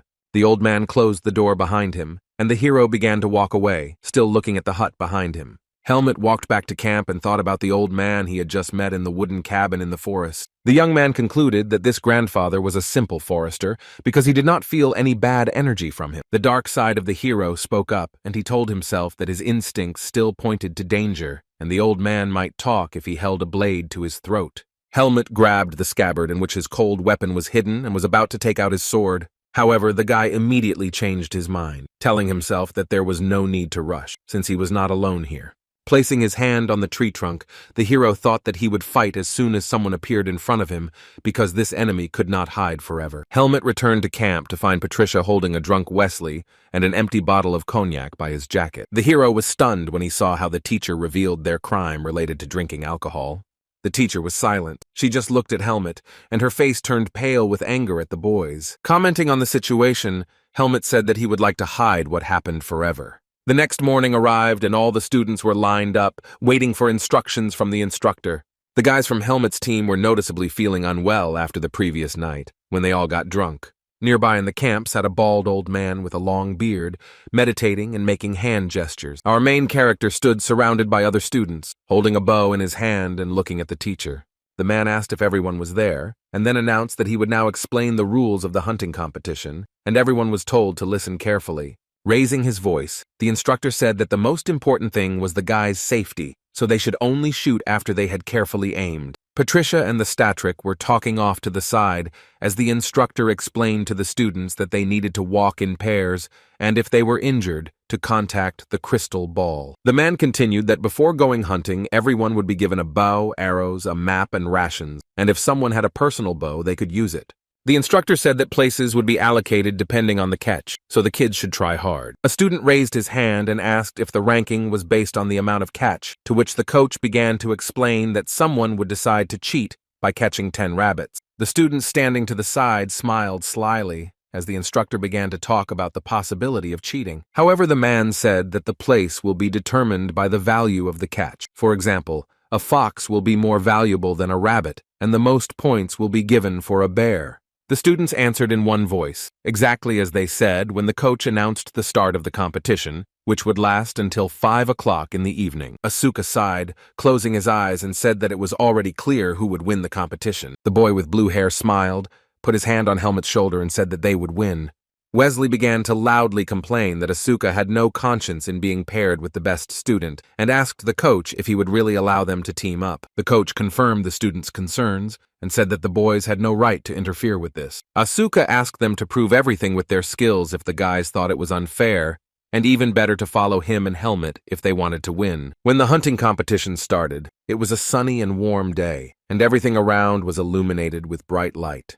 Asuka raised her finger and asked Helmut if he understood that they would be the best in the faculty if they joined forces now. The inspired guy suggested that the hero find out who would take first place, but Helmut was thinking about something else, trying to decide how to slip away from his friend in order to engage in battle with the enemies. The guy with blue hair asked if his friend knew of any good hunting spots, to which Helmut asked who would share something like that. The protagonist looked ahead, and after Asuka's question, an epiphany came into his head. Helmut realized that if he let Asuka catch more prey, he would withdraw from the competition, and the hero would be able to be alone sooner. The young man told Asuka to follow him, and the boy replied that it was a different matter entirely and asked his friend to lead him faster. In the forest of Berika there was a mountain river, the water in which was transparent and shimmered with shades of blue. Nearby there was a high cliff with a waterfall, the water from which formed the river below. The protagonist and his academy comrade stood behind the bushes and carefully examined the area in front of them. The boy began to explain to Asuka that animals always come to water to drink, so it is easiest to kill prey near the river. Asuka was unhappy that he would have to sit and wait for the animal, and suggested finding the prey himself, but Helmut replied that the animal would escape there. The hero explained that the key to hunting was patience, to which Asuka clicked his tongue and said that he was very patient. Helmut looked away and said that along the way he noticed claw marks on the trees, which could indicate the presence of a predator nearby. At that moment, the boys noticed that a large brown bear was walking along the bank of a mountain river. The predator was dining on fish caught in the pond and was looking around warily. Helmut was already taking out an arrow for his bow, and a jubilant guy nearby suggested shooting this big beast at the same time. The heroes had already prepared their bows and drawn their arrows, and they were both aiming at the bear standing nearby. Asuka started counting down to fire at the same time and said the number 1. Helmut mentally stopped himself, wondering if killing an animal might affect the seed of darkness within him. Holding the feather on the other end of the arrow, the boy mentally told himself that he didn't have time to check for himself now. On the count of 3, Helmut and his blue-haired comrade simultaneously released their arrows, aiming at the bear. One arrow hit the predator, but the other missed, and at that moment the bear growled, baring its teeth. Having received damage, the beast began to roar loudly, opening its mouth, but the arrow did not kill it. Asuka started shouting that the predator was running away and asked Helmut not to stand there, because he could hit again and definitely catch the bear. Taking another arrow out of the tube, the blue-haired guy said that he definitely wouldn't miss the bear. Taking aim with his bow, Asuka rushed towards the bear, trying to catch up with it and still hit it. The blue-haired boy's bow glowed with blue light energy as he focused his full attention on killing his prey. This time the student managed to hit the target, and the arrow, illuminated by light, hit the predator right in the chest. This arrow was fatal for the bear, so he immediately lost consciousness and fell backwards onto the ground. Asuka clenched his fist and rejoiced in victory, shouting that he had caught his prey and looking at the dead bear with a smile. The boy didn't rejoice for long, and suddenly became dumbfounded, his eyes wide open when something alerted him. The guy looked somewhere in bewilderment and remained silent, his mouth slightly open. Helmut had also already come up from behind. Both boys were greatly surprised, and a puzzled Asuka asked Helmut if the sound was still coming from the bear. The boys looked into the thicket of the forest. They heard a strange sound coming from there, frightening them. The main character opened his eyes wide and opened his mouth slightly. The unknown sound made him noticeably wary. Asuka tried to stop his friend when he said that these were definitely not the sounds of an animal, ordered him to deal with the prey and rush towards the forest. The protagonist's pupils glowed purple. His expression became serious as he asked himself if this was really what he thought it was. Tree branches flew into pieces as the main character moved through the forest, jumping and pushing off of them. Helmut covered a great distance trying to find the source of the strange sound. The guy moved so quickly, flying between the tree branches, that he was invisible to the human eye. Our young hero turned his gaze downwards when he noticed something in the surrounding trees that caught his attention. He saw 2 students standing below, and one of them lying on the floor, his leg caught in a bear trap. Helmut looked down at what was happening below and realized what had happened while he was still in the air. The student, shaking with panic, tried to use the crystal ball to contact the instructor, but did not understand how to do this. The boy screamed in surprise when the main character landed on the ground behind him. Wesley asked Helmut how he got there while the wounded boy lay on the ground shaking in pain. The student gritted his teeth in pain and remained silent, holding his leg, which was all bloody from the teeth of the trap. Helmut looked down and saw that the student's leg was trapped, his shin pinned on both sides by the trap that had been triggered. A look of concern appeared on the protagonist's face as he mentally told himself that this was a trap. Wesley asked to help him get the guy out of this thing, but the hero refused, because that would make the student lose even more blood, and told the young man to wait for him here. Helmut went into the thicket of the forest, pushing aside the branches of green bushes with his hands in order to move further. The guy saw the plant he needed growing nearby and pulled it out of the ground along with its roots. The young hero brought the plant to his mouth and quickly bit off one of the leaves. He began to chew it to see if it was really the herb he needed. The plant turned out to be not the one he needed, so he soon found and pulled out another one. After biting off and tasting another leaf, Helmut realized that this plant was right for him. Then the main character found several small stones in the forest that he needed to save the guy and took them in his hand. The young man immediately returned to the scene, holding the plant and stones in his hands, and Wesley asked what they were. Helmet didn't answer. He immediately took out a flask of water to wash the dirt and dust off the stones. Our protagonist was in a hurry, so he then handed the flask to Wesley and told him to hold it. The boy placed the leaf on one of the stones and then took another rock to crush the plant. The fair-haired young man, his mouth slightly open in amazement, watched attentively what Helmet was doing. Squatting, the hero asked the guy if he and Basil were friends, to which Wesley answered in the affirmative. Wesley hadn't yet had time to understand anything when the main character grabbed the guy's black robe and tore off a piece of it. The fair-haired boy looked at his ruined clothes in shock, his mouth wide open. The protagonist crouched down in front of the student's wounded leg and bandaged the shin with a piece of black cloth. Helmet's next step was to remove one of the bow arrows from its tube to loosen the trap. Helmet warned Basil that he would have to be patient for a while, because now the hero would loosen the trap and disassemble it. Grabbing the arrow almost at the very base, she was immediately illuminated by Helmet's purple energy. The protagonist threw the bow arrow with all his might straight into the trap, and purple sparks flew around. Helmet's eyes widened in surprise, and he looked questioningly at the picture in front of him. The young man took the trap that had fallen off the boy's leg and examined it carefully. Basil was shaking and groaning in pain, and Wesley tried to comfort him by placing his hand on his torso. The protagonist then threw the broken bear trap, and it flew into the grass behind him. With 2 fingers, Helmet scooped up some gruel made from a medicinal plant from the stone. The student continued to lie on the ground and howl in pain as the protagonist applied the plant medicine to the wound. A worried Wesley looked closely at Helmet and waited for his explanation of what he was doing. The protagonist explained that this herb helps stop the bleeding, and it had previously helped him save himself. The guy added that they needed to immediately report what had happened to Professor Duane.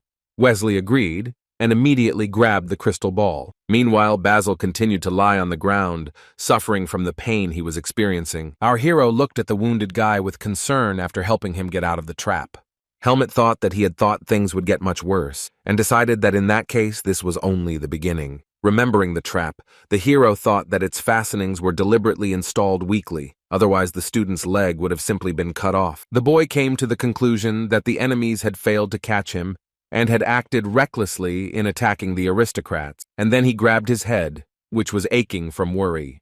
Helmet was alarmed and turned around when he remembered that he had left Asuka completely alone. At the same moment, someone put their hand on the trunk of a tree standing near the scene of the incident. The hero turned around and saw that it was an exhausted Asuka, who stood with his head down and held the beam in his hand. The guy started getting angry and shouting that Helmet had forgotten that they were supposed to be in a couple, and asked where he had run off to so quickly without explaining anything.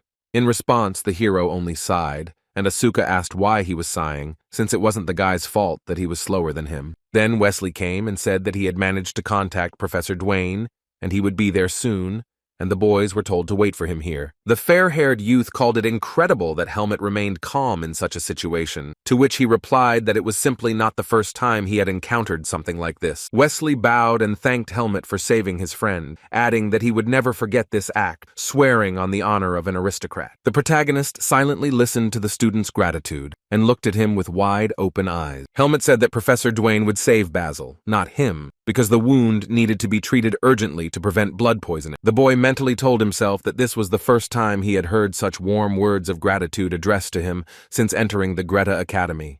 The second day of the students' stay in the camp in the middle of the forest continued. The sun was still shining over the mountain. The man held his hands over the student's wound, casting healing magic that emitted a green light. Professor Duane praised the boys for providing him with good first aid, and now Basil should not have any complications. Instructor Patricia looked at Helmet and with a smile on her face praised the main character. She said that he was right about the traps, and most likely it was the work of poachers, and the woman would tell the forester about it. The blonde asked Wesley if he saw Basil step on the trap, to which the guy was not immediately able to give a clear answer. The student began to explain that his friend said he saw something and ran, and then stepped into a trap, screamed and fell. The teacher announced that Basil was unable to continue the competition and needed to be carried to camp, and then asked Wesley to come with them as well. The instructor allowed Helmet and Asuka to continue hunting, but to be careful, to which the blue-haired guy said that he was also going to the camp, since he had caught good prey. Patricia said that she didn't expect that from Asuka, to which he asked why she was so surprised. Asuka asked Helmet if the bear was his since he had shot it, to which the hero reassured him and assured him that he would not take his prey. In response to Helmet's words that he was going to hunt, Asuka asked if it was a good idea, but the hero assured him that he would not fall into a trap. The hero's friend was taken aback when the boy asked him if he should hang around here now while his loot lay there alone because it could be stolen.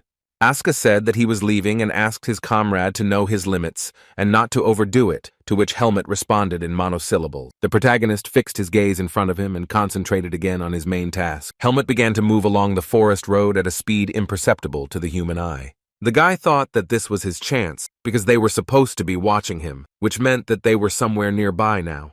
The young man ordered himself to concentrate and find the hiding place of his enemies, and decided to use his power to increase his sensitivity. At that moment, the protagonist's body was surrounded by an aura of purple light, and the power was transferred to the bow he held in his hand. The boy's eyes widened as he noticed or felt something that caught his attention. He increased his speed even more, heading towards where he sensed danger. Helmet moved through the forest in long jumps, covering large distances in a short time, but suddenly ran into an obstacle right in the air. Suddenly, the main character stopped and landed on the ground, raising a cloud of dust and earth underneath him. The boy looked up and saw an invisible obstacle between two trees that was preventing him from going any further. The hero looked at what was in front of him with concern on his face, and at that moment, he realized what kind of trap it was. The tree pole was damaged by a thin thread of white light that was part of a larger trap. The protagonist looked at this invisible obstacle and came closer to study it more closely. When Helmet looked up, he noticed something that made him uneasy. A ray of sunlight hit a thin thread, so it sparkled, and the main character noticed it. The guy came closer and took the rope in his hand to study it and understand what it was. Helmet immediately guessed that it was a metal wire and thought that Basil was lucky that he had not fallen into this trap, because there would have been serious blood loss. Looking around, the young man thought that the second trap must definitely be somewhere nearby. Our main character turned his gaze to the side and noticed something that caught the guy's attention. The guy noticed strange sounds coming from behind the tall trees. It was a deer that had been trapped, its legs and body tied with ropes. The student came closer and concluded that it looked like bait, similar to the one that had lured Basil into the trap. The protagonist decided that in this case the deer should be taken with him and reached for the arrow. He stood directly in front of the deer and drew his arrow, aiming at the tied animal. After the hunt, all the students gathered in the camp and laid out the prey they had caught in rows. The slain animals lay on pieces of green cloth. Among them were foxes and rabbits, and at the bottom was a signature indicating the name of the hunter. The largest catch was a dead bear, whose lifeless body also lay with the others. The students looked at the predator with surprise on their faces and asked Asuka if he had caught the bear. Asuka smiled, pleased with himself, leaning on his catch as the others called it incredible, asking if there were even bears in this forest. James angered the guy by suggesting that Helmet had done the work for him, and the guy started shouting that it was nonsense and that the hero was busy catching his prey. At this time, the main character stood with his hands folded behind his back, next to the deer he had killed. The instructor approached Helmet and asked if he had any deer, and then said that venison was very tasty. The coach asked for the attention of all the students and praised them for their efforts, and then said that he would first announce the prizes before announcing the winners.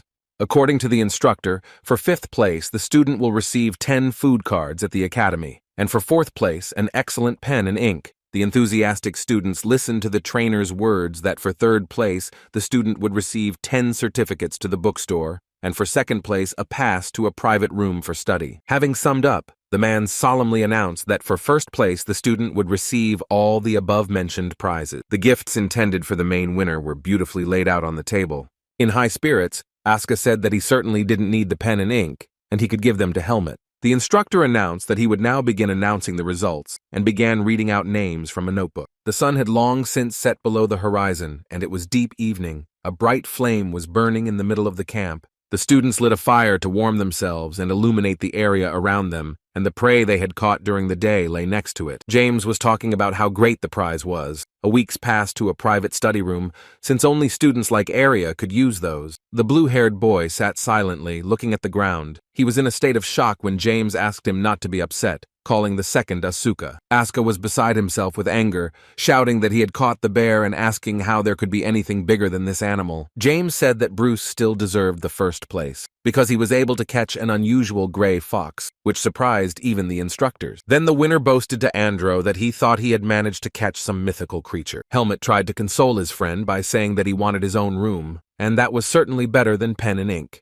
Asuka asked if his friend had received anything, to which he replied that he had won 10 food cards, which the boy called a useful prize. The main character said that at least they would be able to try his bear meat, but his friend replied that he had only cooked enough for 2, and the rest could be cut up by others. James, Andro, and Helmet were resting after today, sitting by the fire and silently looking at the flames. Then one of the students looked up and began to talk about something, addressing his comrades. Andro noted how quiet it became without 3 people, and the guys continued to silently warm themselves by the fire. The students' faces showed peace as they stared in fascination at the flames in front of them. The leader of the squad, Helmet, was also resting with them, carefully examining the fire in front of him. There were 3 less guys, because when Wesley and Basil were returning to camp, the stone bridge collapsed under them. Michelle also had to return to the academy, having fallen into a trap in another part of the forest and suffered a serious fracture. After the events of the previous day, only 5 people remained in Helmet's squad. One of the guys asked why only their team was so lucky, and Andro said that Patricia was suggesting to reorganize the squad. Helmet realized that this was not just a coincidence, and the invisible enemy was hunting not for him, but for those around him. The hero pursed his lips as he considered whether or not to tell his comrades honestly about the situation they were in.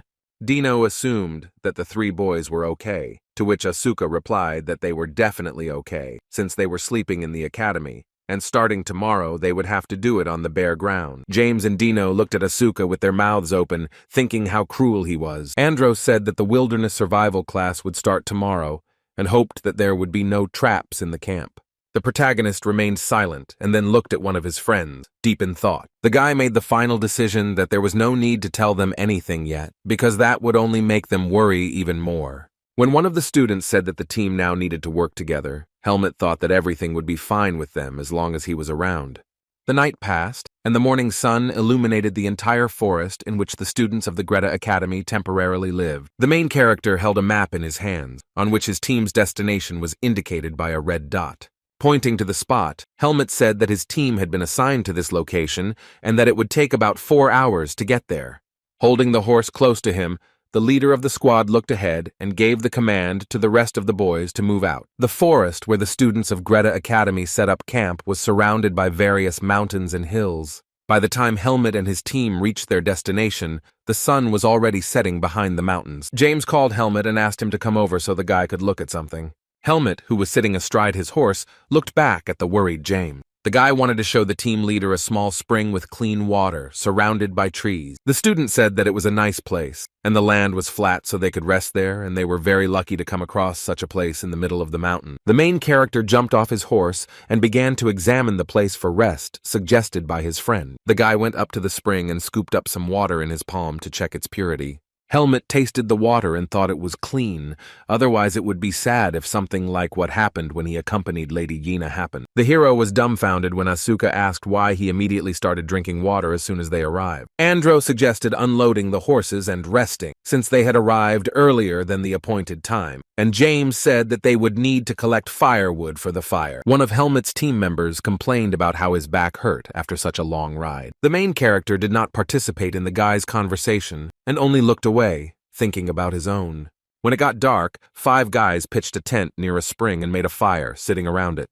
A tired Asuka looked at the flames in fascination, while Andro, smiling softly, looked at the guys around him. James and Dino were also sitting quietly, warming themselves by the fire, and kept silent, taking advantage of the free time. The team leader Helmet watched all this silently, asking about the condition of the guys in his squad. The guy mentally pretended that everyone was exhausted and assumed that they were worried about the 3 of them returning to the academy due to injuries. Helmet stood up, and when asked where he was going, he replied that they had run out of brushwood and he wanted to collect some more. Asuka said that he would go with him, since the guys were draining the last of his strength, which made Helmet think that he was getting on his nerves to follow him. In the dense forest where the boys spent the night, it was completely dark, but some rustling sounds could be heard. Helmet and his friend wandered through the thicket of the forest, collecting dry sticks from the ground for a fire. The blue-haired boy picked up some brushwood in his hand and asked the hero if these sticks would do. Helmet praised the boy, but said that these branches were too wet and that the brushwood would not catch fire because of them.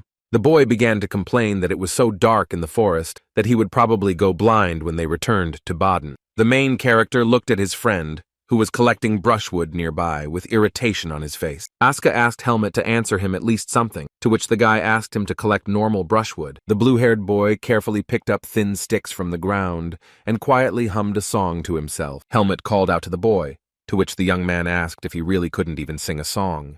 Asuka was surprised when the main character unexpectedly handed him the brushwood he had collected. Our young hero told his comrade to take some brushwood and return to camp without him. Helmet's friend asked him what he was up to which he received the answer that the hero had an important matter. Asuka waved his hand and turned around, asking Helmet to bury it so it wouldn't stink, otherwise it would be like walking through a minefield with the guys. The main character, when he was left alone, looked ahead with a worried look. It was deep night and nothing could be seen in the dense forest. Only the full moon gave a faint light. Helmet wandered surrounded by trees, walking through a very dark and dense forest covered with grass and trees. An unknown man using a sharp blade sharpens a wooden block, making characteristic sound. The main character, who was walking towards the source of this sound, finally stopped. Helmet looked ahead and in an indifferent voice asked the stranger in front of him if he was well prepared. The guy was standing a few meters away from Fascio the entertainer, who was sitting in the middle of a forest path, sharpening a tree. Fascio said that thanks to Helmet he even enjoyed preparing,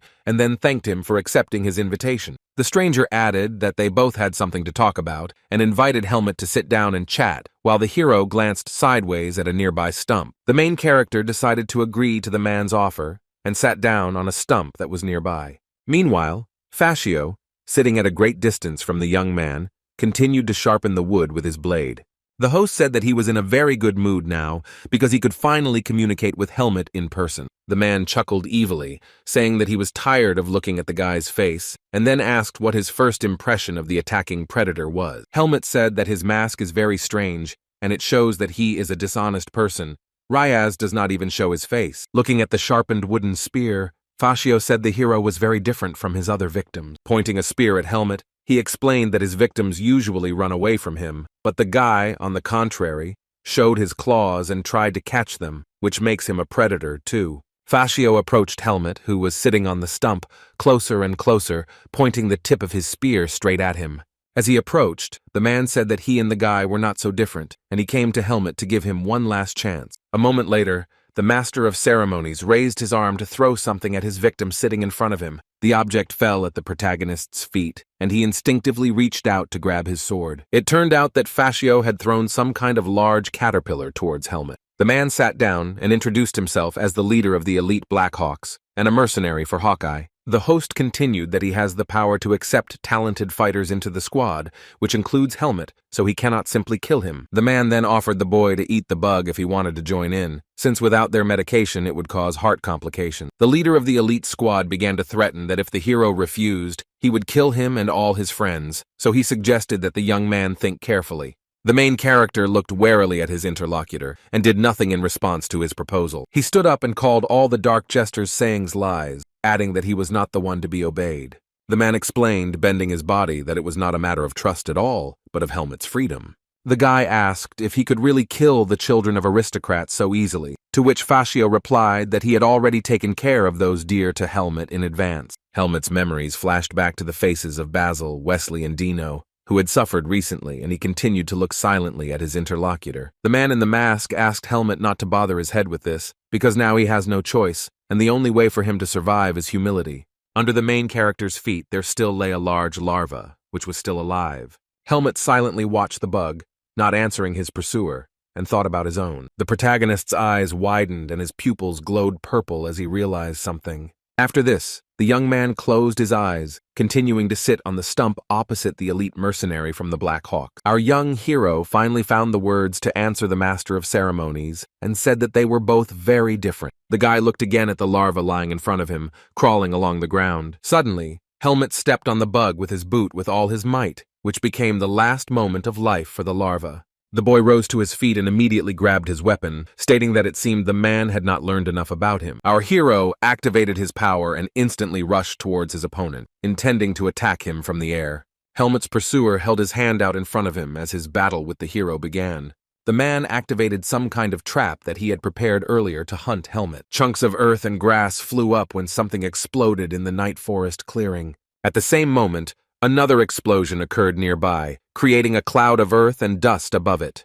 The protagonist, holding the sword behind his head, looked in amazement at the web of red stripes of light in front of him. Helmet moved deftly through space, using his strength to avoid his opponent's traps. The young man then flew into the air once more and pointed his weapon straight at his enemy to attack him from above.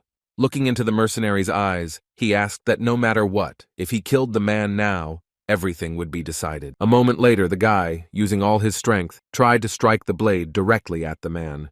Helmet was shocked when the dark jester suddenly dissolved right in front of him and rushed somewhere behind him in the form of a red stream of energy. The leader of the elite mercenary squad managed to dodge the boy's attack, and then he appeared behind him again. Holding a knife in his hand, the master of ceremonies told the protagonist that he had missed his chance and would never leave the forest again. With a deft movement of his sharp blade, the masked man cut the thin white thread, activating the trap. A stunned Helmet sat on the ground, and at that moment sharp blades began to fly at him from all sides. The protagonist looked up and saw the danger he was now in. On a wooden table in the middle of the camp set up by the boys stood empty metal dishes. Unexpectedly for everyone, the cup, plate, and all the objects around shook after the loud sound. James looked at the glass warily. There was a guy with blue hair standing next to him. The student called it creepy and asked what the sound could be, suggesting it was a landslide, to which Asuka told him not to make things up. Andro asked if Helmet had gone that far, to which Asuka asked if the boys thought something had happened to him. Meanwhile, another guy from Helmet's team was outside the camp, walking through the tall forest grass. It was Dino, looking around worriedly, holding hay in his hands and returning to camp. The boys asked Dino why he brought hay here, since it was for the horses, to which he replied that there were no horses at the pond. James, in response to the guy's question about whether they tied the horses somewhere else, said that they did not touch them. The broken rope with which the horses were tied near the pond lay near the tree. The students approached the place where their pets were supposed to stand and found it completely empty. The red-haired guy asked if they were sure that they hadn't moved the horses anywhere, and Asuka said that no one could have done that silently. All 4 members of Helmet's team froze in fear and surprise when they heard some suspicious sound. James and Asuka started looking around, not understanding what was happening, and the sound did not stop. Suddenly, a black silhouette of a stranger appeared in front of the students, heading straight towards them. The boys couldn't move from horror and only silently looked at the stranger, their eyes wide open.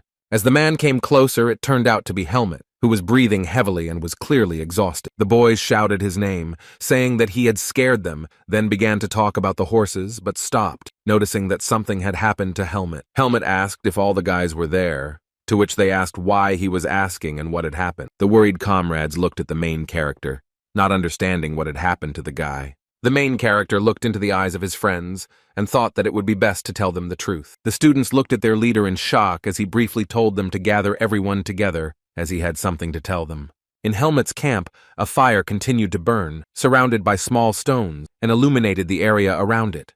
Andro and Asuka stared at the flames in silence, stunned by what Helmet had told them. Dino looked clearly worried, and James looked ahead, his finger pressed to his chin, thinking about something. The guy repeated Helmet's words, convinced that the Black Hawk mercenary really did want to kill them all now. The main character confirmed his friend's guess, nodded, and briefly replied that everything was correct. The information he received made James's entire body tremble in fear, and Andro remembered the 3 who were injured earlier. The red-haired guy shouted in bewilderment why the mercenary was hunting them, because they had done nothing to the Black Hawks, but now they wanted to kill them because of Helmet. Asuka was angered by the guy's behavior, and he hit him on the head, ordering him to shut up, because no one said that James would definitely die. The guy with blue hair asked if Sabat was still plotting against them, to which Helmet replied that it was not his doing. Helmet told the truth that he was a mercenary before joining and killed several people from the Blackhawks, so they were followed from the very beginning. A memory of how he had previously killed several bandits in a dark forest surfaced in the protagonist's head. Hearing these words from the guy, James and Andro looked at their comrade in shock. James began to ask how he managed to do this, since they were adults and experienced, to which the hero, sighing, explained that they were all at about level 3 of mastery. Helmet sighed again and mentally regretted telling the guys that he had killed Black Hawk. The main character's entire squad was speechless after his story about killing the mercenaries, and they silently looked at him with wide eyes. Asuka said that Helmet was much more experienced than he thought, and the other guy understood why the hero was much better than them because he gained experience in real fights. The main character remembered that all the guys were swordsmen, so he stopped being surprised by their reaction to his story. Helmet said that the guys were right and no one could get hurt because of him, so the hero would take responsibility and somehow resolve this situation. The guys began to dissuade Helmet, suggesting that he first inform the coaches about the situation, and James asked Asuka to get the crystal ball. In response to the boy's request to get the crystal ball to contact the coach, Asuka reached into his pants pocket. His eyes widened in surprise when he discovered that both of his pants pockets were empty. Smiling, the blue-haired boy turned to everyone and said that he didn't have it. Dino and James were furious and yelled at Asuka, to which he began to justify himself by saying that a mercenary could have stolen the crystal ball. Adro suggested that Helmet leave here, but the hero replied that most likely there were traps everywhere, and it would be stupid to move out at night when nothing could be seen. Then the protagonist looked away and put his hand to his chin, trying to find a way out of the situation. The young man suggested that the others leave at dawn, and then they would be able to reach the first coaches without horses in 12 hours. He continued that the mercenary would not let them go just like that, but he did not want to fight the guy directly, since he clearly understood that he had no chance. Helmet added that he would not be able to attack if the guy was covering the others, but if he did decide to do so, the hero would get rid of him. Asuka and the red-haired student listened silently to what their team leader was explaining to them. Standing up, Helmet concluded that now they all needed to rest, because descending from the mountains was not as easy as it might seem. One of them asked how much food the boys had left, to which he received the answer that there was not much food, and they needed to save it. The fire, which stood not far from the tent of Helmet and the other guys, continued to smolder quietly. All the guys were inside the tent and resting, while the main character was still sitting outside. Suddenly, one of the members of Helmet's squad came out into the street, holding the curtain with his hand. It was Dino and James who were surprised to see Helmet sitting outside. They looked at the boy who was awake and holding the sword, and he looked back at them. When asked why they weren't sleeping, the boys said that they had decided to take turns keeping watch in pairs. The hero advised his friends not to waste their time and take a rest, to which he received the answer that they were also swordsmen and could not trust their lives to another person. The student said that Helmet himself could use some sleep, to which the guy replied that he could go without sleep for 3 days, for which he was nicknamed a monster. In an elated mood, James said that the man was afraid of Helmet because he had been inactive for several hours. The protagonist replied that he still couldn't let his guard down because he wasn't the kind of person who would give up his prey so easily. James looked at the protagonist and suddenly fell silent and froze when he received such a signal from Helmet. Our hero looked away warily, sensing something was wrong, and held his finger to his mouth to keep the others quiet. Helmet looked towards the forest with a serious expression on his face, continuing to signal the boys not to say anything. In the depths of the forest, there were some rustling sounds that greatly alarmed the main character and attracted his attention. All 3 swordsmen immediately reached for their weapons, and Helmet stood up, continuing to look towards the forest. On alert, the boys began to carefully step towards the forest, holding their weapons in front of them. It turned out that the strange sounds were made by a horse standing nearby, which had previously escaped from the camp. The young men came closer and made sure that the source of the sounds was a horse peacefully chewing grass in the depths of the forest. James was as surprised as the rest of the boys when he realized that standing in front of him was his previously escaped horse. Helmet's mind turned upside down when he realized that the danger lay far beyond the horse. Turning to the boys, he began shouting at James and Dino to get away from the forest immediately. Looking up, the main character noticed the same man in the mask hanging head down above the guys. Dino froze in fear as he watched the mercenary approach him with his long-nailed hands. Shocked by what was happening, Helmet and James watched as the man tried to attack their friend. Dino screamed as a Black Hawk thug grabbed him by the jacket and dragged him along as strange, round black objects began to fall from above. These were smoke bombs that began to explode and raise clouds of smoke into the air, falling to the ground. A shocked James and Helmet screamed Dino's name as Fascio was able to grab it and steal it. The entire space around was quickly filled with thick smoke, which appeared because of the Compere's smoke bomb. Andro and Asuka came out of the tent, asking what all the noise was about and why there was so much smoke around. The red-haired boy's hands began to tremble in fear and horror as he found himself in the midst of a skirmish with a mercenary. The student grabbed his hair with his hands and began to scream again and again, panic taking over his mind. Helmet tried to calm his comrade down, saying that it was just a smoke bomb, and asking him to be on guard, as they didn't know when the mercenary would attack again. The guy shouted that he had taken Dino, to which Helmet calmed him down, saying that Dino was still conscious, and the man would have killed him right away if he had wanted to. The main character told James that he would not give his life to another person, so he needed to pull himself together, after which the guy came to his senses. After Helmet's instructions, the red-haired guy managed to calm down and looked thoughtfully ahead. Asuka and Andro were already running towards them, shouting, asking what was going on and what had happened to Dino. The young man thought that things were bad, and he knew how to put pressure on people's psychology, and he clearly had more experience in such matters. Asuka asked where that bastard went, to which James replied in a quiet voice that he didn't know and he might be nearby. James asked what they should do since they can't abandon Dino, and Andro asked how they could get their friend back. Helmet looked at the boys silently, and the red-haired youth asked Andro if he wanted to say that they just needed to run away. The red-haired student turned to Helmet to make sure he had no intention of giving Dino away. The protagonist was confused. He said that the mercenary would get what he wanted if they went together, but if Helmet went alone, the rest would be left without protection. The four students stood together, and James, confused, leaned his hands on the ground and asked why this had happened to them. Suddenly, the red-haired guy got angry and grabbed Helmet by the shirt, which surprised the hero. James began yelling at the boy in rage, claiming that it was all his fault and that he would not let him leave Dino. Andro put his hands on the boy's shoulders and tried to calm him down, saying that there was no point in blaming Helmet, and asked him to cool his ardor. Our hero explained that he didn't want to leave Dino, but he also didn't want to put the others at risk to save one person. He continued, looking at his angry comrade, that he could only take responsibility for bringing back as many people as possible. The student called Helmet a freak and said it was the same as leaving without Dino, and Andro continued to try to cool James's ardor. The protagonist tried to maintain an outward calm as James asked Andro to let him go, and Andro continued to tell him to pull himself together.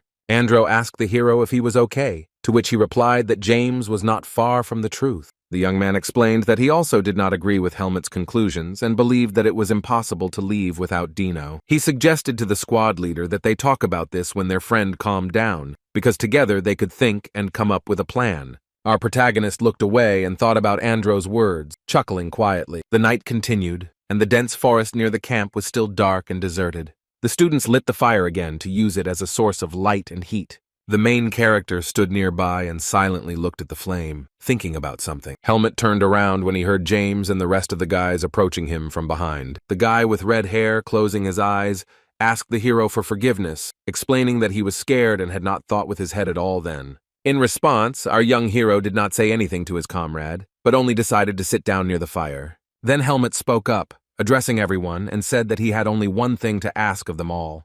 The young hero explained that they didn't know where Dino was now, and if they all fought together, the boy couldn't guarantee that everyone would survive. Adding, Helmet asked the young men if they still thought they couldn't leave without Dino. The red-haired boy put his hand on his chest and said that he had known Dino since childhood, so he couldn't just leave. Andro agreed, saying that abandoning a comrade was a great shame, and Asuka added that he didn't like the idea of leaving either, even though he wasn't loyal to the guy. Sitting by the fire, the main character silently listened to the position of his squad members, trying to understand them. Helmet closed his eyes and nodded, and said that they wanted the same thing, meaning that they were in the same position.